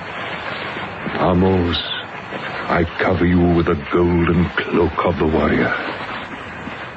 And on your head, I place the true crown of Egypt. May you wear it with wisdom. A golden king indeed. Go, my son. The people of Thebes await their new pharaoh.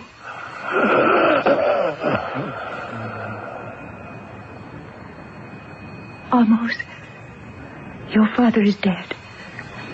You are pharaoh.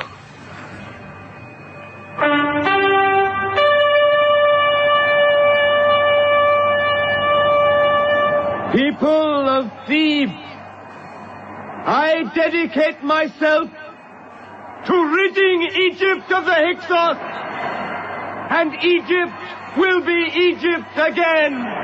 Long live Amos, Pharaoh of all Egypt.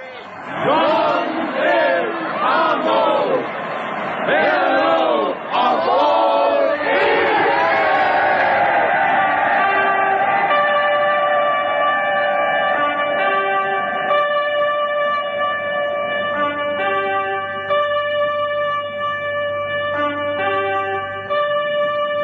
The Hyksos were driven from the land of the pharaohs, and Amos and his queen Nefertari founded the 17th dynasty. This dynasty included some of the greatest pharaohs of all, and among them, the boy king, Tutankhamun.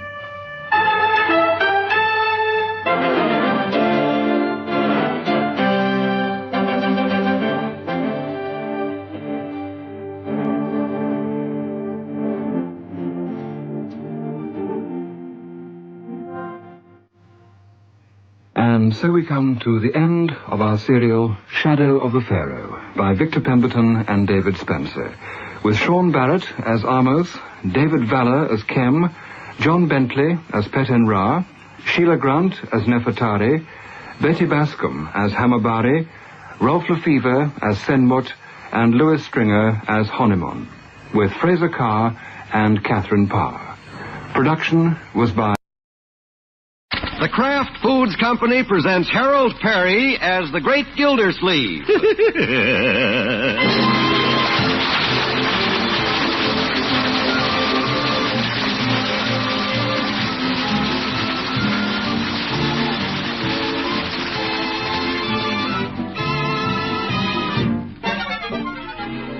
The Great Gildersleeve is brought to you by the Kraft Foods Company, makers of the famous cheese food Velveeta. Everybody goes for Velveeta's rich yet mild cheddar cheese flavor in snacks, in sandwiches, and in hot dishes. And hidden in that swell cheese flavor are important nutrients from milk. That's why smart homemakers keep Velveeta on hand regularly to spread or slice and to melt for grand economical main dishes. Tomorrow, get Velveeta, the cheese food of Kraft quality.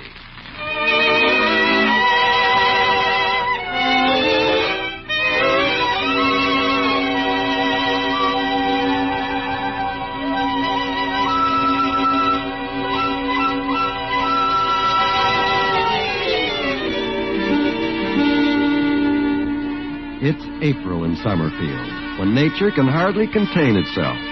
Tiny green blades are shooting through the sod. Fragrant buds are blossoming on the trees.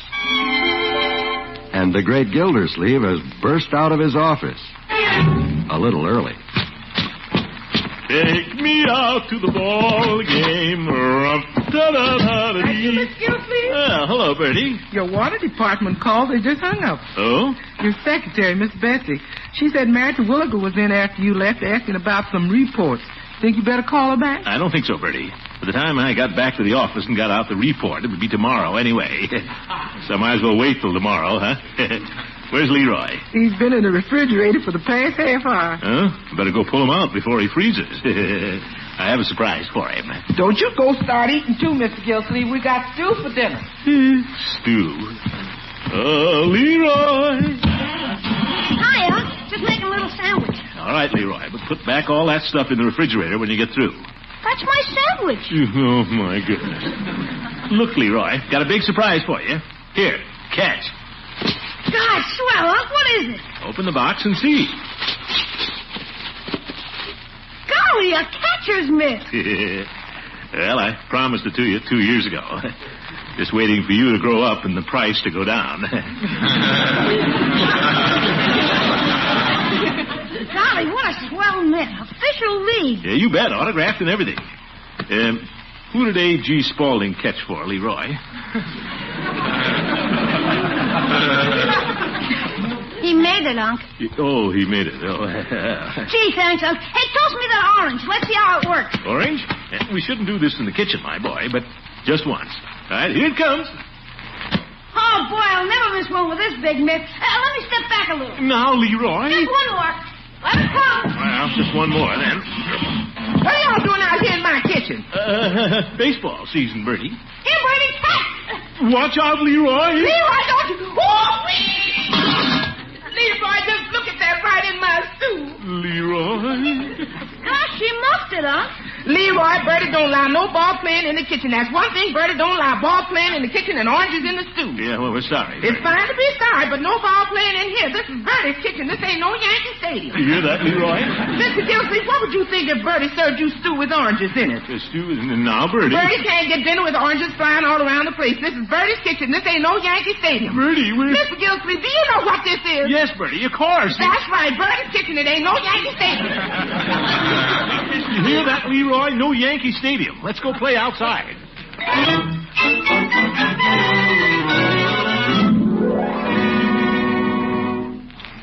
Leroy, let me catch one with the mitt. You're too little, Craig. Here comes the curve, Leroy. Hold it, Unc. Here comes Piggy with his bat. I get the bat, then. I'm first up, Piggy. Hey, look, Pig. No mitt. Come on, Piggy, get in the game. We need a bat. Oh, Mr. Gildersleeve. Hey, keen mitt, Leroy. Let me catch a few. Now, Piggy, it's my turn. But gosh, Unc, I just got it. Well, who bought it for you? Come on. All right, you shouldn't be playing in the streets anyway. Break it up. Go home, fellas. Let's all go home. Okay, here's the mitt. Well, I'll just catch a couple if you want me to. I get the bat, then. Here's the bat, Leroy. Hop pitch. Hey, Leroy, I'm up first. You up first. One, you can't hit anything, Craig. I'm up. I'll tell my father, bat hog. Now, Craigie. Go tell your father. Now, Leroy. I want a bat, bat hog. Now, Craig, let Leroy bat. He gave up his mitt, didn't he? You have to be a good sport and give something up, too. Okay, I'll catch then. You will not. Pitch it across, Piggy. I want to catch. If you don't let me catch, I'll cry. Ah! All right, catch. Here, Leroy, give me the bat. Why, for corn's sake? Step up to the plate, Mr. Gildersleeve. Plate? Where is it? Right there, the manhole cover. Oh, standing on it. Gotta go on a diet. Let her come, Piggy. Okay. Hey, wait a minute. Here comes the car around the corner. Oh, don't hit it. How do you like that? A home run? Oh! Yeah, right through the windshield. Gosh, he's getting out of his car, Unc. Come on. Leroy, stay with me and face the music. Well, Commissioner Gildersleeve. Oh, Mayor Terwilliger, we should have run, Leroy. Oh, hello, Mr. Mayor. Oh, this is the way you get your reports in. What do you have to say for yourself, Gildersleeve? Gildersleeve, this is an outrage. Out here with the boys breaking windshields. Why, I nearly lost control of my car. You encourage these boys to play baseball in the streets? Oh, no, Mr. Mayor. As a matter of fact, I was just telling them they shouldn't be playing in the streets. I said, break it up, didn't I, Leroy? But gosh, there's no place else to play. What's this? That's right, Mr. Mayor. We don't have any place else to play. I mean, they don't. Nonsense, Gildersleeve. The city provides parks for recreation. Why, we build a number of baseball diamonds. They're always full. Oh? Yeah, the city leagues are always using the parks. Yeah, the big guys. Well, looks like the big guys monopolize the city streets, too. What are we going to do about this, Gildersleeve? do about it? Well, I'll pay for the windshield, Mr. Mayor. Well, I know that. You'll get the bill. Yeah. But what are we going to do about these kids playing in the street? It's a deplorable condition. I quite agree with you. Good. Why don't you do something about it? Me? You're the one city commissioner who seems to have time for this sort of thing, so let's see some results. I didn't see any around your office this afternoon, Gildersleeve. Well, I considered this a more deplorable condition, like you said, Your Honor. Mr. Mayor, we have to get a ball diamond for the boys. Well, Commissioner? Well, I'll get it. Fine. Let's get it done, Gildersleeve. Oh, depend on me. And Mr. Mayor? Yes? When you get in the car, would you mind throwing our ball back?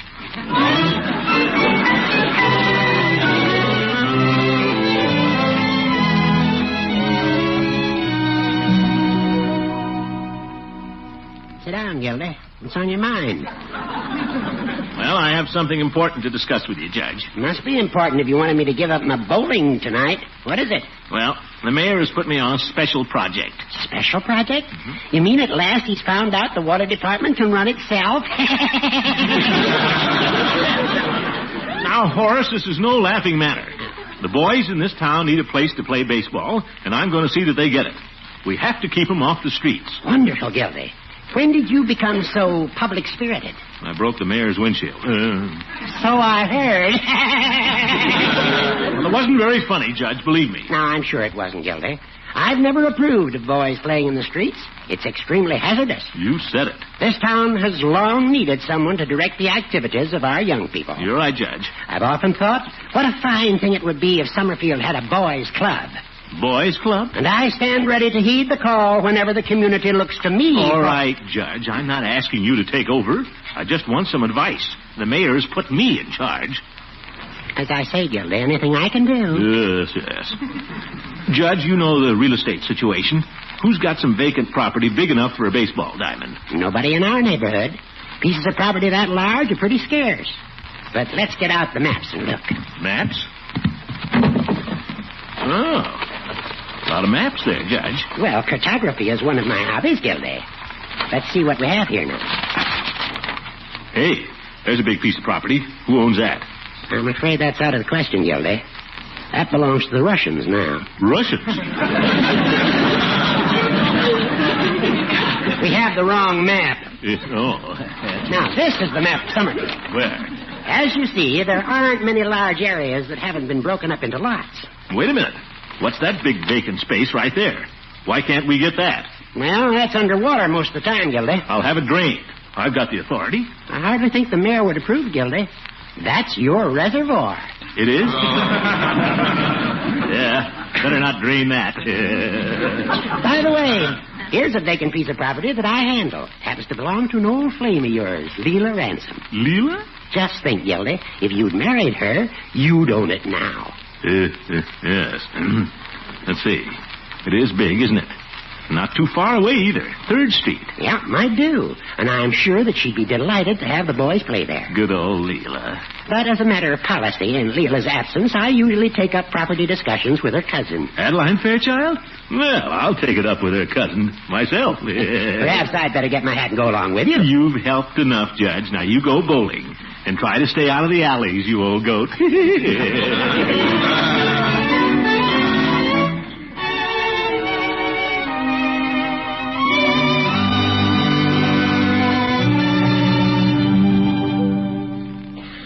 Throckmorton. Hello, Adeline. Oh, what an excruciating pleasure. Come in. Oh, thank you. I was just sitting here thinking about you. Well, I've been thinking about you. How nice. Come on into the parlor and we'll sit down and think together.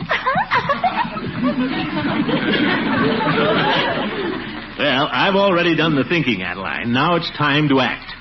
Gracious, you sound so serious. Oh, this is serious. But nothing the two of us can't work out together.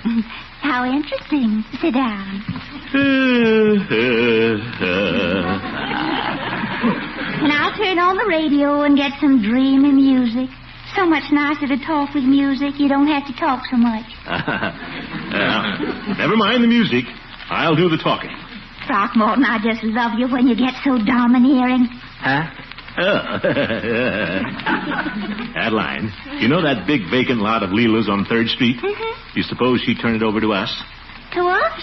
Mercy? Mm-hmm. It's a wonderful lot for kids, Adeline. Just what we need.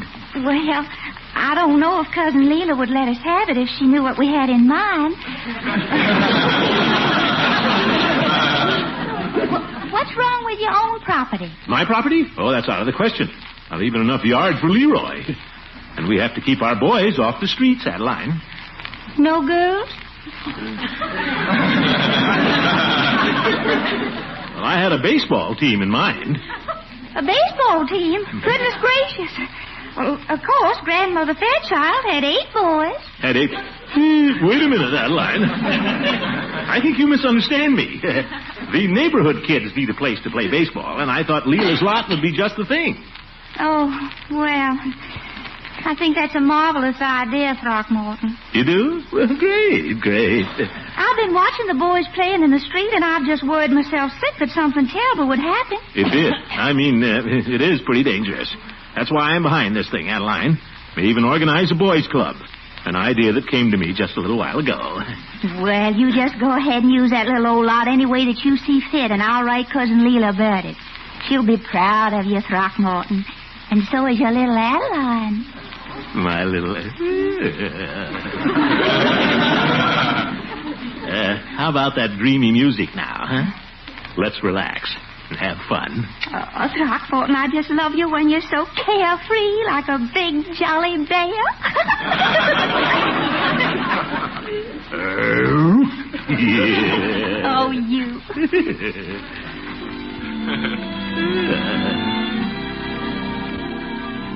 Nice music. Lovely. Mm-hmm. You know, it was funny how I misunderstood you. It is a silly thought. You and me and a baseball team of our own. I don't know a thing about baseball. You don't? Well, I'll be glad to teach you. We could make quite a game of it. Oh? Well, what's the first thing you do? Well, let me see. The first thing to do is to try to get to first base. Oh, you. Yeah.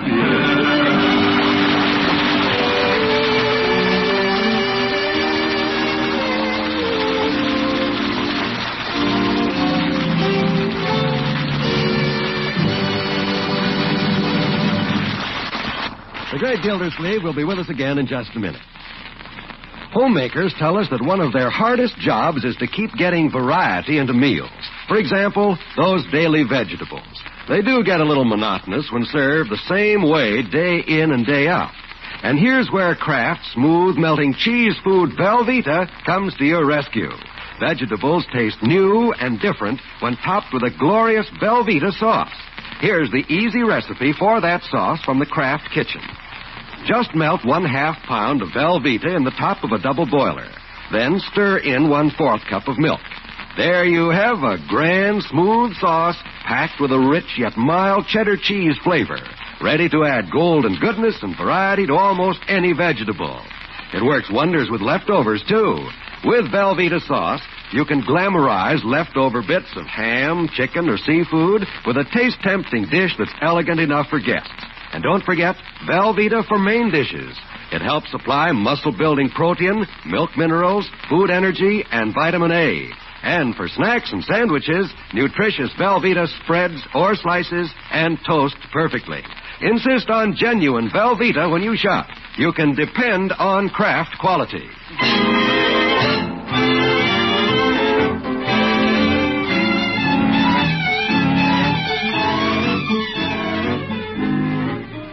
Now let's get back to things in Summerfield. Ever since the mayor lit a match under the great Gildersleeve, he's been rushing around town like a ball of fire, promoting his project to keep the boys off the streets. Hello, Bessie. Commissioner Gildersleeve. I won't be back to the office this afternoon, Bessie. Working on my boys' club. Now you call Uncle Charlie down at the reservoir and have him take the city weed cutter over to that big vacant lot on 3rd Street and cut those weeds. No, that's all, Bessie. Any mail? A bill for the mayor's windshield. Goodbye. Probably when the mayor sees what a good job I'm doing, he won't want me to pay for it.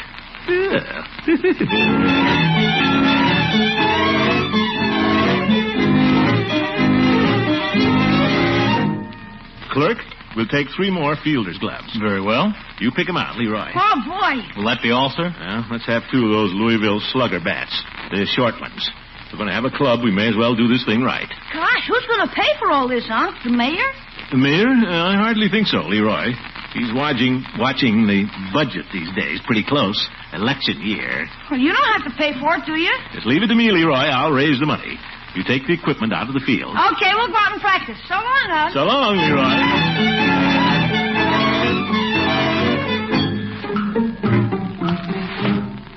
Let's see. 1850. Well, local merchants have been kicking in pretty well. Just need a little more now. Hello, Peavy. Well, hello, Mr. Gildersleeve. What can I do for you this afternoon? You can give me a donation of $5, Peavy. $5? Just a minute. I'll go out back and see if Mr. Peavy is in. You're in, Peavy. And I need the money for a very worthy cause. Buy baseball equipment for a boys' club I'm organizing. Well, that sounds worthy. You bet. Nobody has turned me down, Peavy, and your $5 will help. Well, I've already made my bank deposit today. But let's see what we have in the cash register. No sale. Business hasn't been exactly rushing today. Not a stampede, if you know what I mean. Yes, I understand, Peavy. But I'll give you what I have. Yeah? And here's $2 I got from Mrs. Clark this morning for that marked-down hot water bottle. 50, 75, 1, 25, 30, I better sit 31, 32, 33, 34. $3.34. Were you planning on buying anything, Mr. Gildersleeve? Me? Well, you might give me some cigars, Peavy. What the heck? Fill out the $5 with El Lobos. The El Lobos? Think you have room in your pockets for that many? You better make it good Havanas, Peavy. The mayor's coming out this afternoon to pitch the first ball. Oh, you're having a game this afternoon, Mr. Gildersleeve? Oh, sure. The first one. The kids are going to choose up sides, and we're going to officially open the field. Yeah, I see that. Well, say, we need an umpire. Why don't you come on out? Well, we need somebody who can call him impartially, Peavy, and I've never known anybody more impartial than you. Thank you, Mr. Gildersleeve, but I don't think I should close the store. You don't have to close the store. Have Mrs. Peavy come down and run it. She's done it before. No, business always seems to drop off a little when I leave Mrs. Peavy in charge. Oh? She has a habit of standing in the door and looking out, which isn't quite the way to get customers in. Well, Peavy, we'll miss you out there. Well, that's nice of you to say so, Mr. Gildersleeve. But you should get a great deal of satisfaction out of knowing you've helped put this thing over. That's very true. You bet, Peavy, because this is one of the most worthy causes you could ever support. You're perfectly right there, Mr. Gildersleeve. And believe me, you'll never miss that $5. No, I wouldn't say that.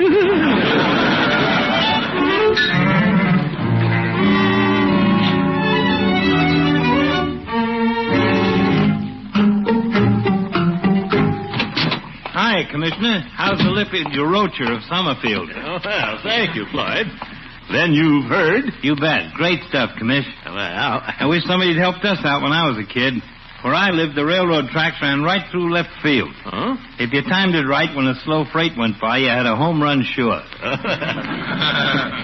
Now, things are just about as bad here in Summerfield, Floyd. Yeah, I guess you could have used a freight about the time you broke the mayor's windshield, Commish? Now, Floyd. But you're doing a great job, Commish. Well, it's really too big a job for one man, though, Floyd. All of us businessmen have to get behind it. Oh, I get it. How much you want? Well, Peavy gave his all. Another $5 will just about make it. Equipment and things. There you are. But if Lovey ever asks how much I contributed, it was 10. 10? The cards wasn't running so good last night. Yeah, thanks, Floyd. Now I'd better get out to the field. Want to be there before the mayor arrives. Hey, you may even get a raise out of this, Commish. The mayor might even name the diamond Gildersleeve Field. Oh, well, if the mayor should see fit to it. Hey, Unc, I've been looking all over for you. Leroy, what are you doing here? You've been crying. I have not been crying. What's the matter, kid? Those dirty guys. Leroy, what guys? Those dirty guys down there on 3rd Street. They chased us off our ball diamond. What, the new field? They say that's where they play ball, the dirty guys. Well, we'll see about that. Come along with me, Leroy. Okay. Hey, Commish, I'll go with you. I've been looking for a reason to close up shop all afternoon. Never mind, Floyd. I can handle this. Why did you let them chase you off, Leroy? They were great big guys. Oh, well, come along, Floyd.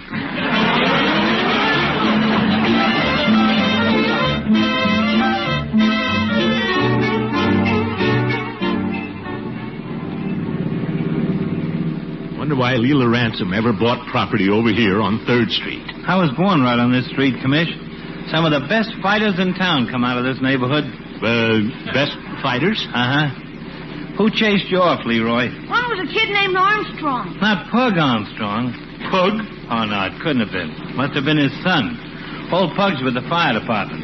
See? There they are, Unc, and our diamond. They chased all us kids across the street. I see. Well, we'll soon take care of this. They can't steal our diamond after all I've put into this. Yeah, I got $5 in it myself. Go get your boys, Leroy. We're taking over. Okay, Unc.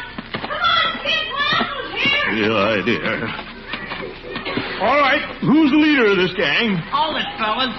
What'd you say, mister? What's the idea of you boys taking over this lot? What's your name? Well, it's Armstrong. But look, mister. You're just the boy I want to talk to.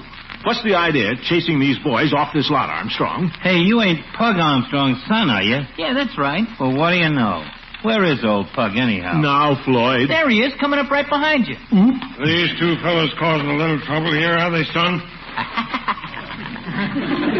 You remember me, don't you, Pug? Huh? Floyd Munson? I cut your hair many's a time. Oh, sure. I didn't recognize you out of the barber shop. Who's your talky friend? What's your trouble, laughing boy? Well, you see, Mr. Armstrong, I'm the water commissioner. Throckmorton P. Water Commissioner. I mean, Gildersleeve. I've gone to a lot of work to line up this diamond for our boys. Mayor's orders. Yeah, Pug, the commish done a great job. Yes, sir.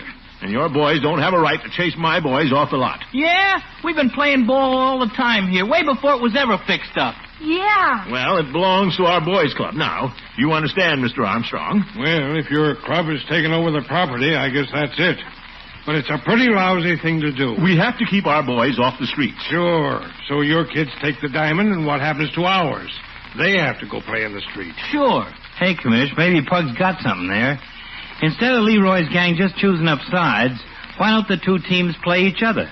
Well... Sure. What's wrong with that? Have a real game. That'll keep all the kids off the street. Well, that's a good idea, but I was just getting around to it, Floyd.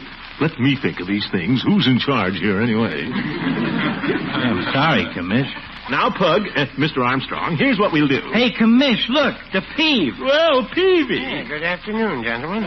So you did decide to come out after all. Well, the more I thought about it, the more I didn't want to miss the game. Good to see you, Peeve. I closed up, too. I didn't completely close, Floyd. I left Mrs. Peavy standing in the door. Great. You're just in time to umpire, though, Peavy. Hey, wait a minute. What's that? Huh?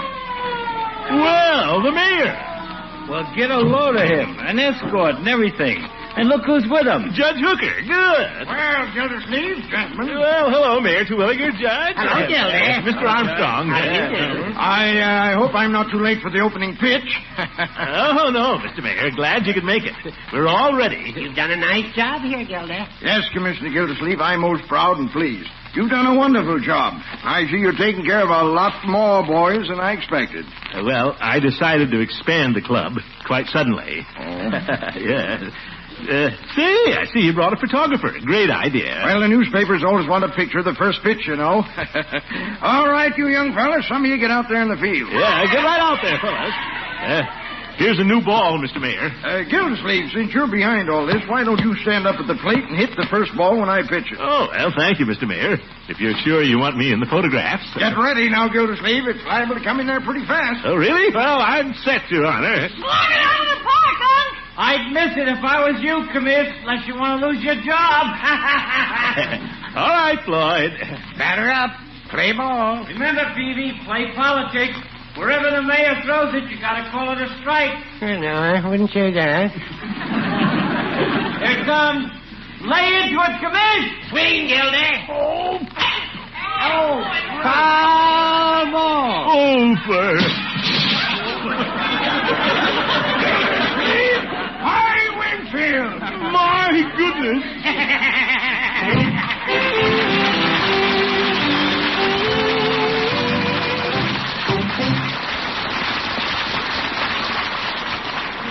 We'll hear from the great Gildersleeve again very shortly. When the gang at your house asks for a handout, your smartest move, Mother, is just to set out some bread and Velveeta. Let them fix their own snacks with Kraft's nutritious, good-eating cheese food. Let them spread or slice the Velveeta thick. Toast it to a bubbling gold if they like. You can stand back and smile, for although you're being an indulgent mother, you're being very wise, too. That delicious Velveeta is rich in valuable milk nutrients, digestible as milk itself. So keep stocked with packages or the 2-pound loaf. Get genuine Velveeta tomorrow.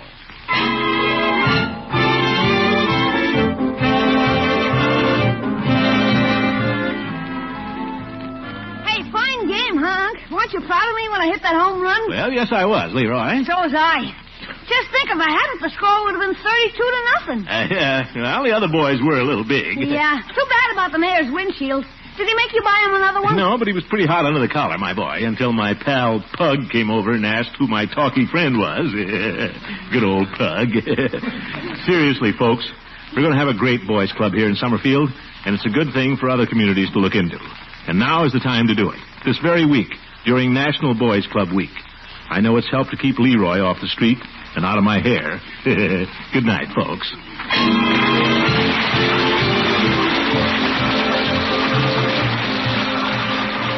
The Great Gildersleeve is played by Harold Curry. Adeline Fairchild by Miss Eula Merkel. The show was written by John Elliott and Andy White with music by Jack Meakin. Included in the cast are Walter Tetley, Lillian Randolph, Earl Ross, Richard LeGrand, and Arthur Q. Bryan. This is John Wall saying goodnight for the Kraft Foods Company, makers of the famous line of Kraft quality food products. Be sure to listen in next Wednesday and every Wednesday for the further adventures of the Great Gildersleeve. Good night.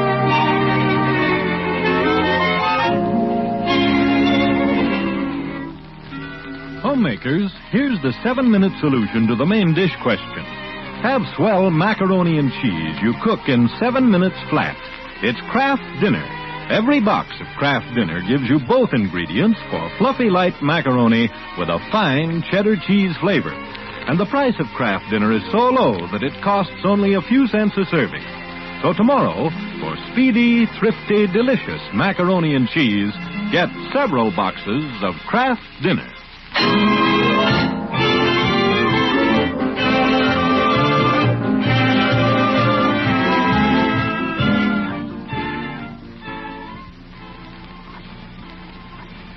This is NBC, the National Broadcasting Company.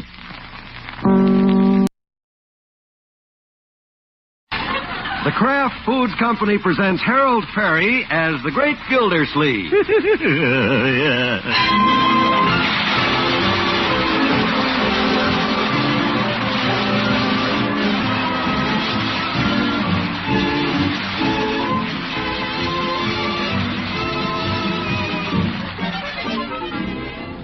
The Great Gildersleeve is brought to you by the Kraft Foods Company, makers of the famous cheese food Velveeta.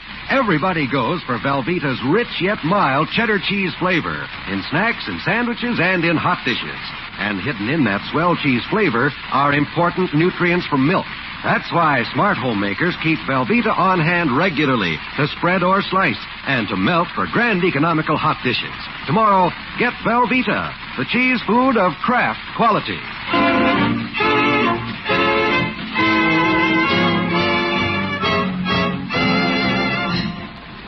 It's seldom you find the Great Gildersleeve sitting in a movie, unless there's an added attraction. This evening, the added attraction is sitting in the seat right next to him. Comfy, Adeline? Oh, yes, and we're just in time. It's starting.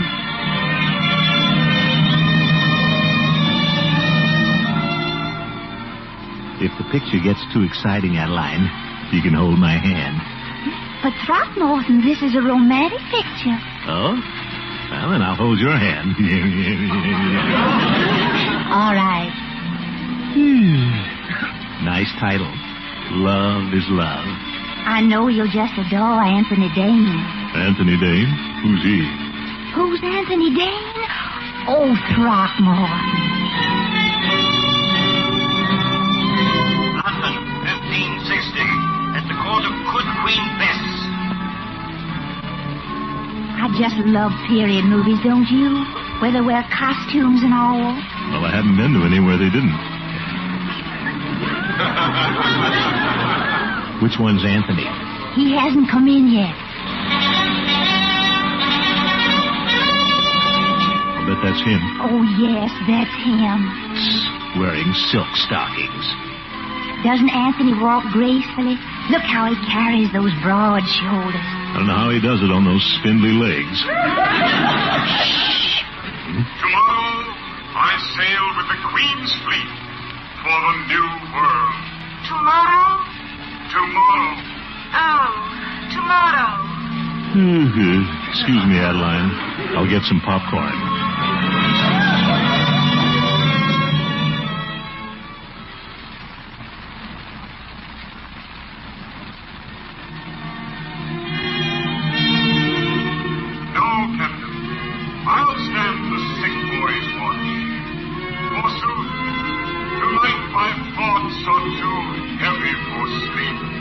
This is the void scene that I've been waiting for, Throckmorton.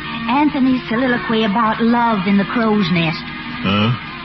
Excuse me, I'll get some more popcorn.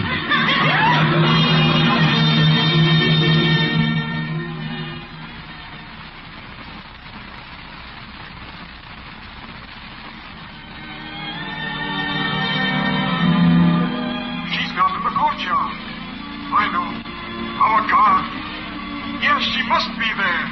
By the fountain. Isn't Anthony wonderful? It seems a little crooked. My beloved, I'm back. You came back, my lord. You came back after 3 long years. 3 long years. 3 very long years. I had to come back to hold you again, like this, because love is love. Oh, my goodness.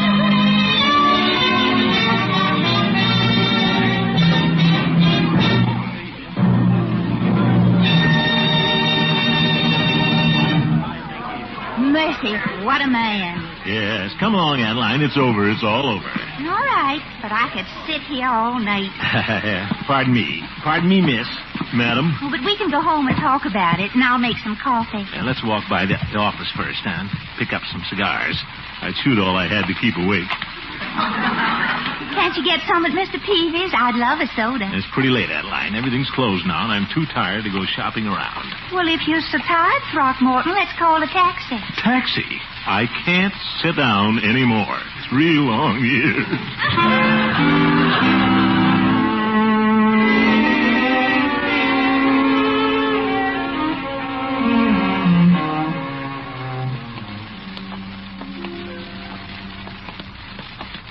You know, Throckmorton, I really shouldn't be coming up to a man's office at this hour. Why not?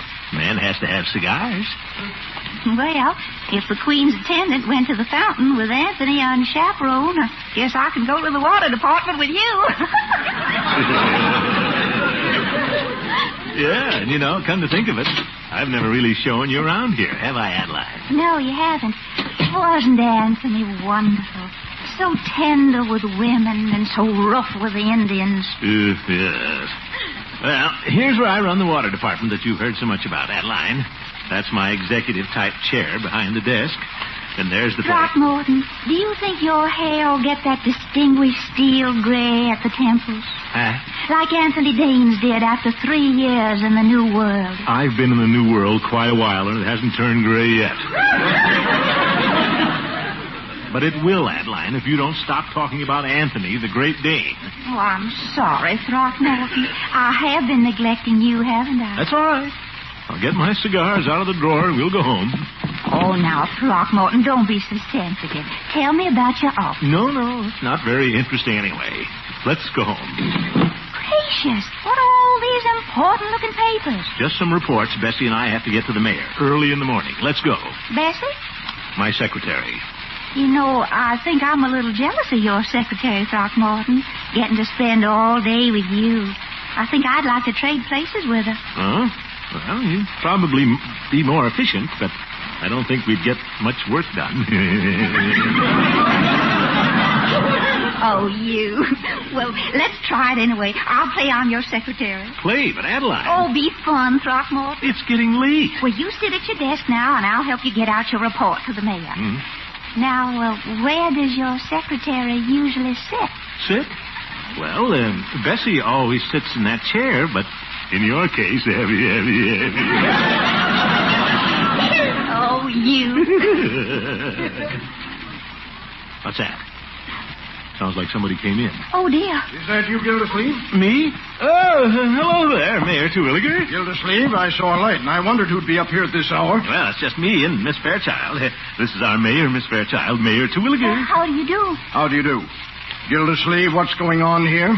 Huh? Now, Mr. Mayor. You're a city official, and this is the city hall, and it's nearly midnight. Start explaining. Explaining? Well, it's nothing to get upset about, Mr. Mayor. We were just working on your report. My report? Weren't we, Miss Fairchild? Well, yes, we were. Oh, well, then I apologize, Gildersleeve. I didn't suspect you'd be working late. As a matter of fact, I didn't even know you had a new secretary. New secretary? Oh, yes.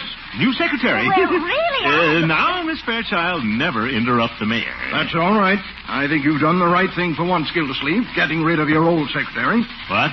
There have been lots of mistakes coming out of your office, and I knew you couldn't be making all of them. Well, I try to do my part. I mean, Bessie makes a few mistakes, but she's not a bad secretary. Nonsense, Gildersleeve. She was grossly incompetent, you know it. But I know you hated to let her go, but an executive has to be hard at times for the good of the city. Oh, yes, for the good of the city. Why, I wouldn't even hesitate to fire you, Gildersleeve, for the good of the city. Oh, yeah, well, we wouldn't want that to happen. But Mayor Terwilliger... Oh, with me, Miss Fairchild. Well, I'll say good night now and stop by in the morning when you're not so busy. In the morning? I always like to get acquainted with our new employees. Don't work too late. Good night. Oh, no, we won't work. Good night. You see, I told you this would be fun. How do I get out of this?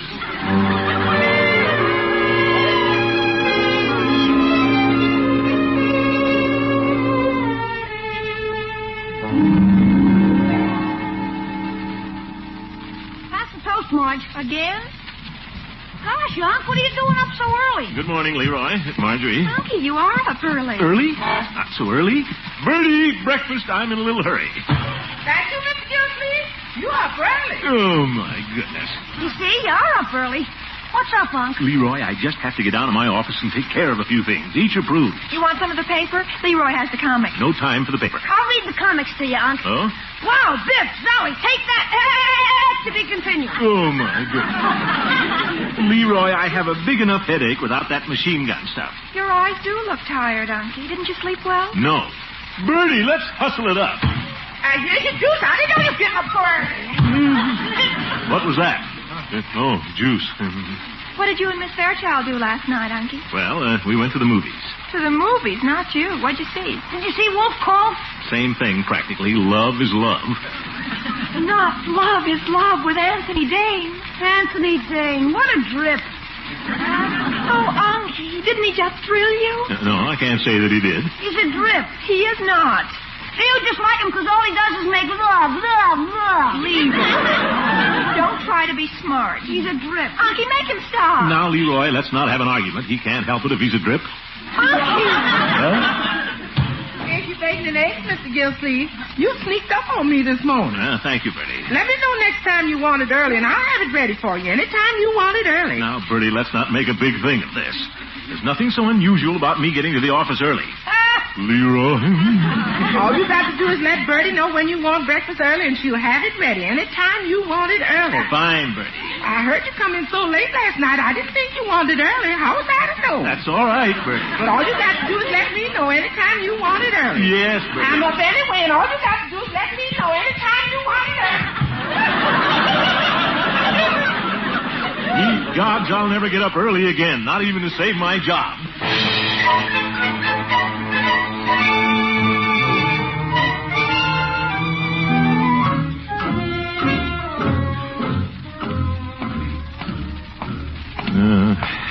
Adeline thought last night was all a big joke. Why did I ever let her play secretary? Now, if I don't get Bessie out of here before the mayor shows up... She's not here yet. 9 o'clock. What a secretary. Probably the mayor's right. Maybe I should fire Bessie. No, I haven't the heart. She'd never get a job anywhere else. Besides, it was my fault. No, it was the mayor's fault for snooping around.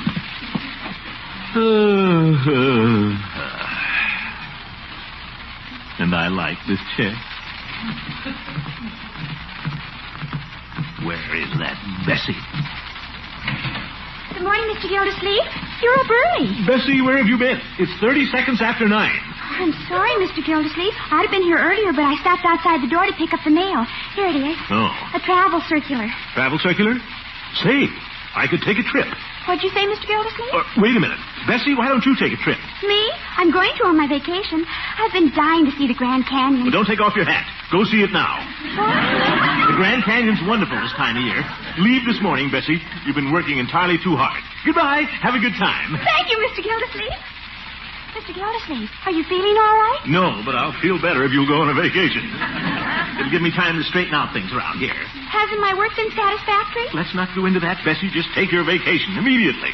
But, Mr. Gildersleeve... Please, Bessie, don't argue. Vacate. Mr. Gildersleeve, this isn't your nice way of telling me I'm through, is it? No, Bessie. When you come back, everything will be the same. Oh, I'm so glad, because a terrible thing happened to my girlfriend when she went on vacation. Yes. When she came back, her boss had been fired. Get going, Bessie. Here, I'll open the door. Come on. And you know what I told them, huh? What, Mr. Mayor? Zeke. It's the mayor. Quick, Bessie, hide in the broom closet. But, Mr. Gildersleeve, what about the Grand Canyon? Don't argue, Bessie. The Grand Canyon will wait. It always has. Hop in there. What? Don't listen to a word we say. Gildersleeve, you here? Yes, I am. Good morning, Mayor Terwilliger. Good morning, Commissioner. And Judge, what are you doing here? I just had to come over, Gildy. The mayor tells me you have a new secretary. Yes, where is she, Gildersleeve? Well, she's in the broom closet. I mean the Grand Canyon. She's out at the moment. Oh. She sounds like a busy little girl. Oh, she is. We were just discussing vacations. That's why I mentioned... I hear she's very attractive, Gildy. A blonde. A blonde. Yes. I'm sorry she isn't here, but I must get to my office. Tell Miss, what's her name, Gildersleeve? Well, Fairchild, wasn't that it? Not Adeline Fairchild. Your secretary? Shut up, you old goat. What's this? Nothing. Goodbye, Mr. Mayor. Drop in again sometime. Thank you, Gildersleeve. In fact, I'll drop back right after lunch at 1 o'clock. 1 o'clock? The girl's new. I think I should familiarize her with municipal operations. Well, she's been familiar. She might be out to lunch at 1 o'clock. Well, have her here, Gildersleeve. If she doesn't mind working until midnight, she won't mind being in the office at 1 o'clock. Well, Gildy, this is a juicy bit of gossip. It seems the water commissioner has a skeleton in his closet. I have not. Come out of the closet, Bessie. What? Oh, Mr. Gildersleeve. Where? Bessie. I heard everything. You're going to fire me. No, I'm not, Bessie. Let me explain. I'm going home. Great idea, Bessie. Stay home till I call you. And stop crying. Yes, stop crying, Bessie, because if you heard everything, he doesn't dare fire you ever. Oh, I think I'll go to the Grand Canyon and jump in.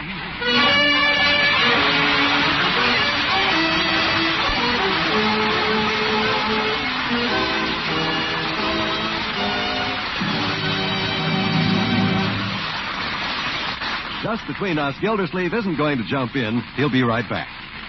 If the folks at your house go for late evening snacks, you naturally welcome ideas for tasty yet easy-to-digest sandwich fixins. Kraft's nutritious cheese food Velveeta is a natural for such light bedtime suppers. Its rich yet mild cheddar cheese flavor hits the spot at any hour. And you can let the folks slice its golden goodness thick, for Velveeta is as digestible as milk itself. And it's wonderfully nutritious, too. But Velveeta is more than just a snack time treat. It's a boon for main dishes, too. For instance, rich, satin-smooth Velveeta sauce adds a tantalizing glow to leftovers, seafood, vegetables, and egg dishes. And to make that sauce is as easy as ABC. Simply melt 1/2 pound of Velveeta in the top of your double boiler. Then stir in 1/4 cup of milk and season to taste. There you have it, a lickin' good cheese sauce that makes the simplest dish extra appetizing. Get in several packages of Velveeta tomorrow, or buy the big economical 2-pound loaf. For top flavor, for top cooking quality, for fine food value, get genuine Velveeta, the cheese food of famous Kraft quality.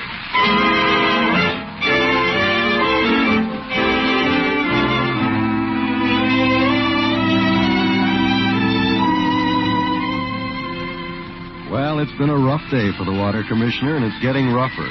The great man has sent Bessie home until he figures out his secretary problems, and he's working on them right now, under a hot towel in Floyd's barber shop. I could have Bessie dye her hair blonde like Adelaide's. The mayor would see through that. What you mumbling about, Commish? Speak up. I'm getting lonesome. Just thinking, Floyd. I'll say you are. Got something on your mind, ain't you? How do you know? Barber works pretty close to the brain. He can tell.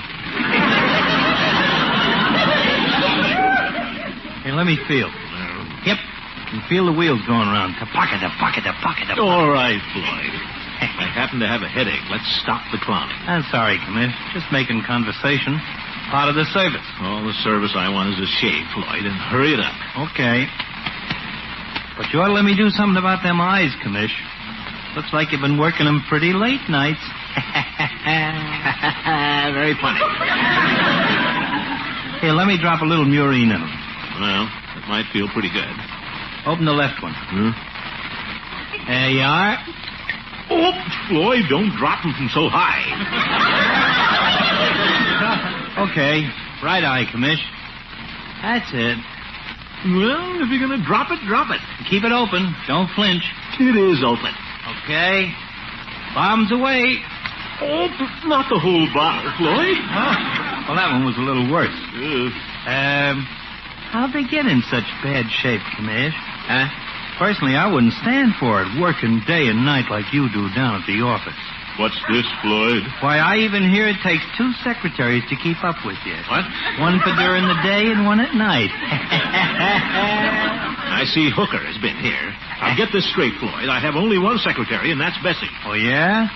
Then who was that the mayor caught you with up at the water department last night? A mermaid from your reservoir?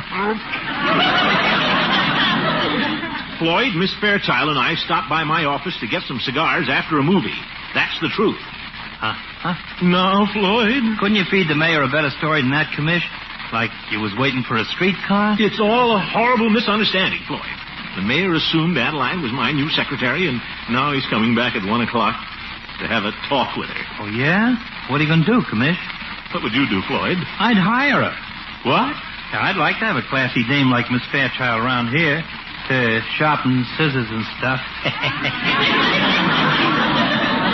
That's silly, Floyd. I can't let Bessie go.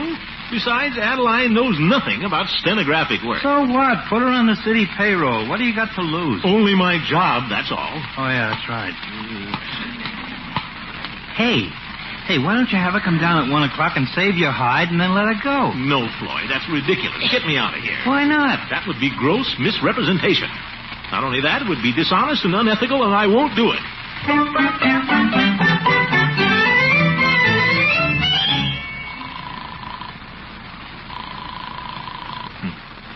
Adeline doesn't answer.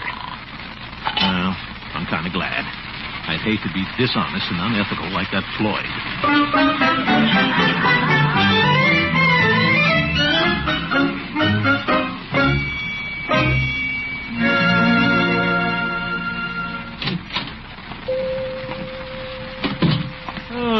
Hello, Peavy. Hello, Mr. Gildersleeve. How are things with you today? I have a splitting headache. Oh? Everything's been going wrong today, Peavy, from the time I got up this morning. Oh, I'm sorry to hear that. I woke up quite pleasantly this morning. The scent of lilacs coming in through the window. I didn't sleep well. I didn't feel like eating breakfast. I'm very fond of lilacs. Everything went wrong at the office. And so is Mrs. Peavy. What? Fond of lilacs. Oh, my goodness, Peavy, we're not talking about lilacs. I am. All right. Go ahead and talk about them. I've been talking about them. Peavy, I came in here with a headache, and it's getting no better fast. Well, that's too bad, Mr. Gildersleeve. Why didn't you say so? I did. But you were too busy talking about lilacs. Well, I happen to like lilacs. Yes. And so did Mrs. Peavy. So you told me. Give me an aspirin, Peavy, and a glass of water. Make it 2 aspirin. Well, you are upset. You'd be upset, too, Peavy, if you had my troubles. You're lucky you don't have the mayor to contend with. Yes, you're right there, Mr. Gildersleeve. You bet. You're lucky you never have secretary trouble. No, I didn't say that. Sometimes I get a little envious when I hear about you fellows and your secretaries. Oh? What have you heard, Peavy? Well, druggists don't repeat everything they hear, Mr. Gildersleeve. Code of ethics, you know. Code of ethics. Well, no matter what you heard, I can explain it. You don't have to explain anything to me, Mr. Gildersleeve. Judge has been in here telling about the trouble I'm in, hasn't he? Well, I can't say that he has. He has, Peavy, and you know it. Yes, I know it, but I can't say it.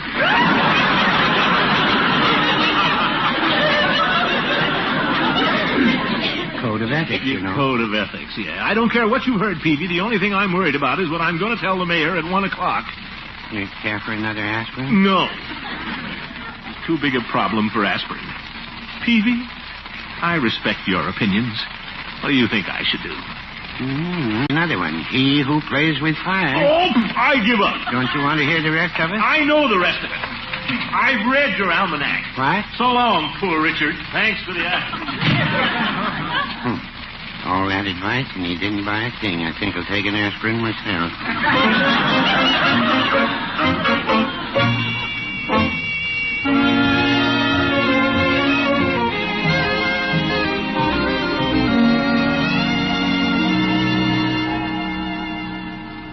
Judge, what do you mean by spreading this stuff all over town? Now, Gildy, calm down. You wouldn't be in any trouble at all if you had told the mayor the truth last night when you should have. Well, I tried to, but he gave me such a good excuse I couldn't pass it up. Now then, my advice to you, Gildy, is to go back and tell the mayor exactly what happened. That you stepped up to the office for a cigar after the show. But you know the mayor, he's very excitable, Judge. He's liable to fire me right on the spot. Well, you'll have to take that chance. And if you really want to make an impression, don't wait for the mayor to come to you. You go to him. What? March right into his office like a little soldier and say your piece. Beard the lion in his den. I don't like the way you put it, Judge, but I'll do it.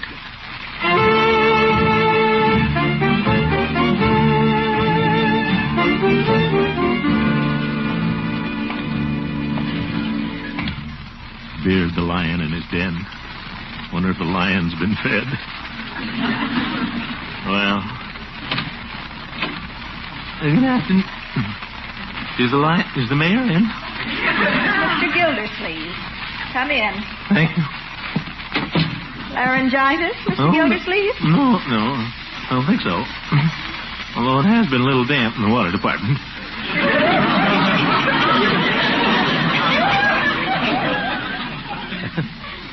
Is the mayor in? I expect him back shortly. He went to lunch a little late. The mayor was very busy this morning, cleaning house. Cleaning house? He's on quite a rampage. I'm afraid we're losing some of our personnel. Who? He's due at your office at 1 o'clock. Well, yes, but I... Well, Gildersleeve, there you are. Yes, Mr. Mayor, here I am. Well, it saves me the trouble of going to your office to tell you what I have to say. Well, I've found out a few things since I talked to you last. You have? Well, if it has anything to do with my new secretary... It has everything to do with your new secretary. And Gildersleeve, this calls for a change in the water department. I will not tolerate people who are undependable, frivolous, and who shirk their responsibilities. That's me.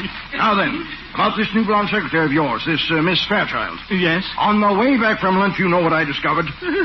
She was going into a movie on city time. To a movie? Some ridiculous picture called Love is Love. Gildersleeve, you have to let her go. Fire. Fire? Well, if you say so, Mr. Mayor. What are you laughing at, Gildersleeve? Nothing. Good old Anthony Dane.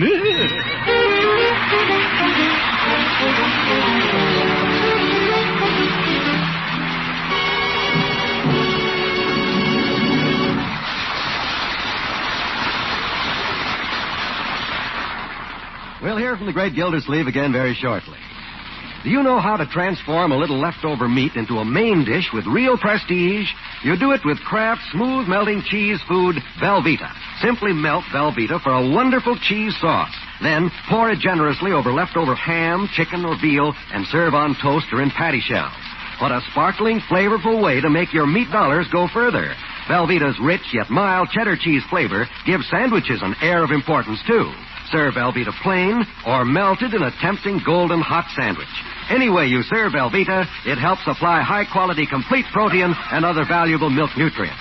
Get Velveeta in a big economical 2-pound loaf so you'll have plenty for snacks, sandwiches, and main dishes.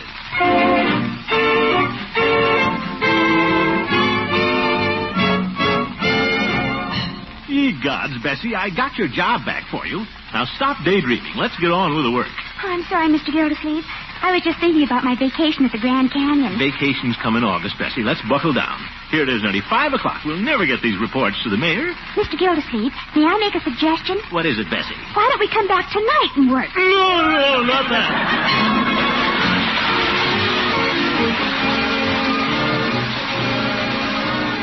The Great Gildersleeve is played by Harold Perry. Adeline Fairchild by Miss Una Merkel. The show was written by John Elliott and Andy White with music by Jack Meakin. Included in the cast are Walter Tetley, Louise Erickson, Lillian Randolph, Earl Ross, and Richard LeGrand. Excuse me a second, John. I'd just like to remind everyone that United States government security bonds are a mighty good investment, both for our country's future and for your future. You get $4 back for every 3 you put in. Folks, buy those bonds regularly. Thank you, Hal. This is John Wald saying goodnight for the Kraft Foods Company, makers of the famous line of Kraft quality food products. And me too. Be sure to listen in next Wednesday and every Wednesday for the further adventures of the Great Gildersleeve.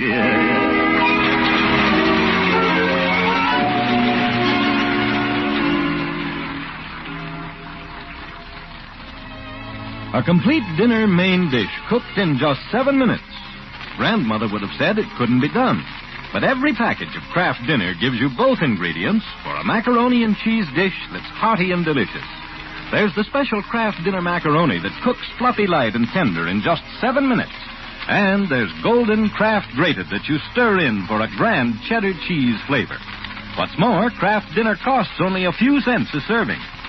So for quick, economical macaroni and cheese dishes with a distinctive goodness, get Kraft Dinner from your food store tomorrow.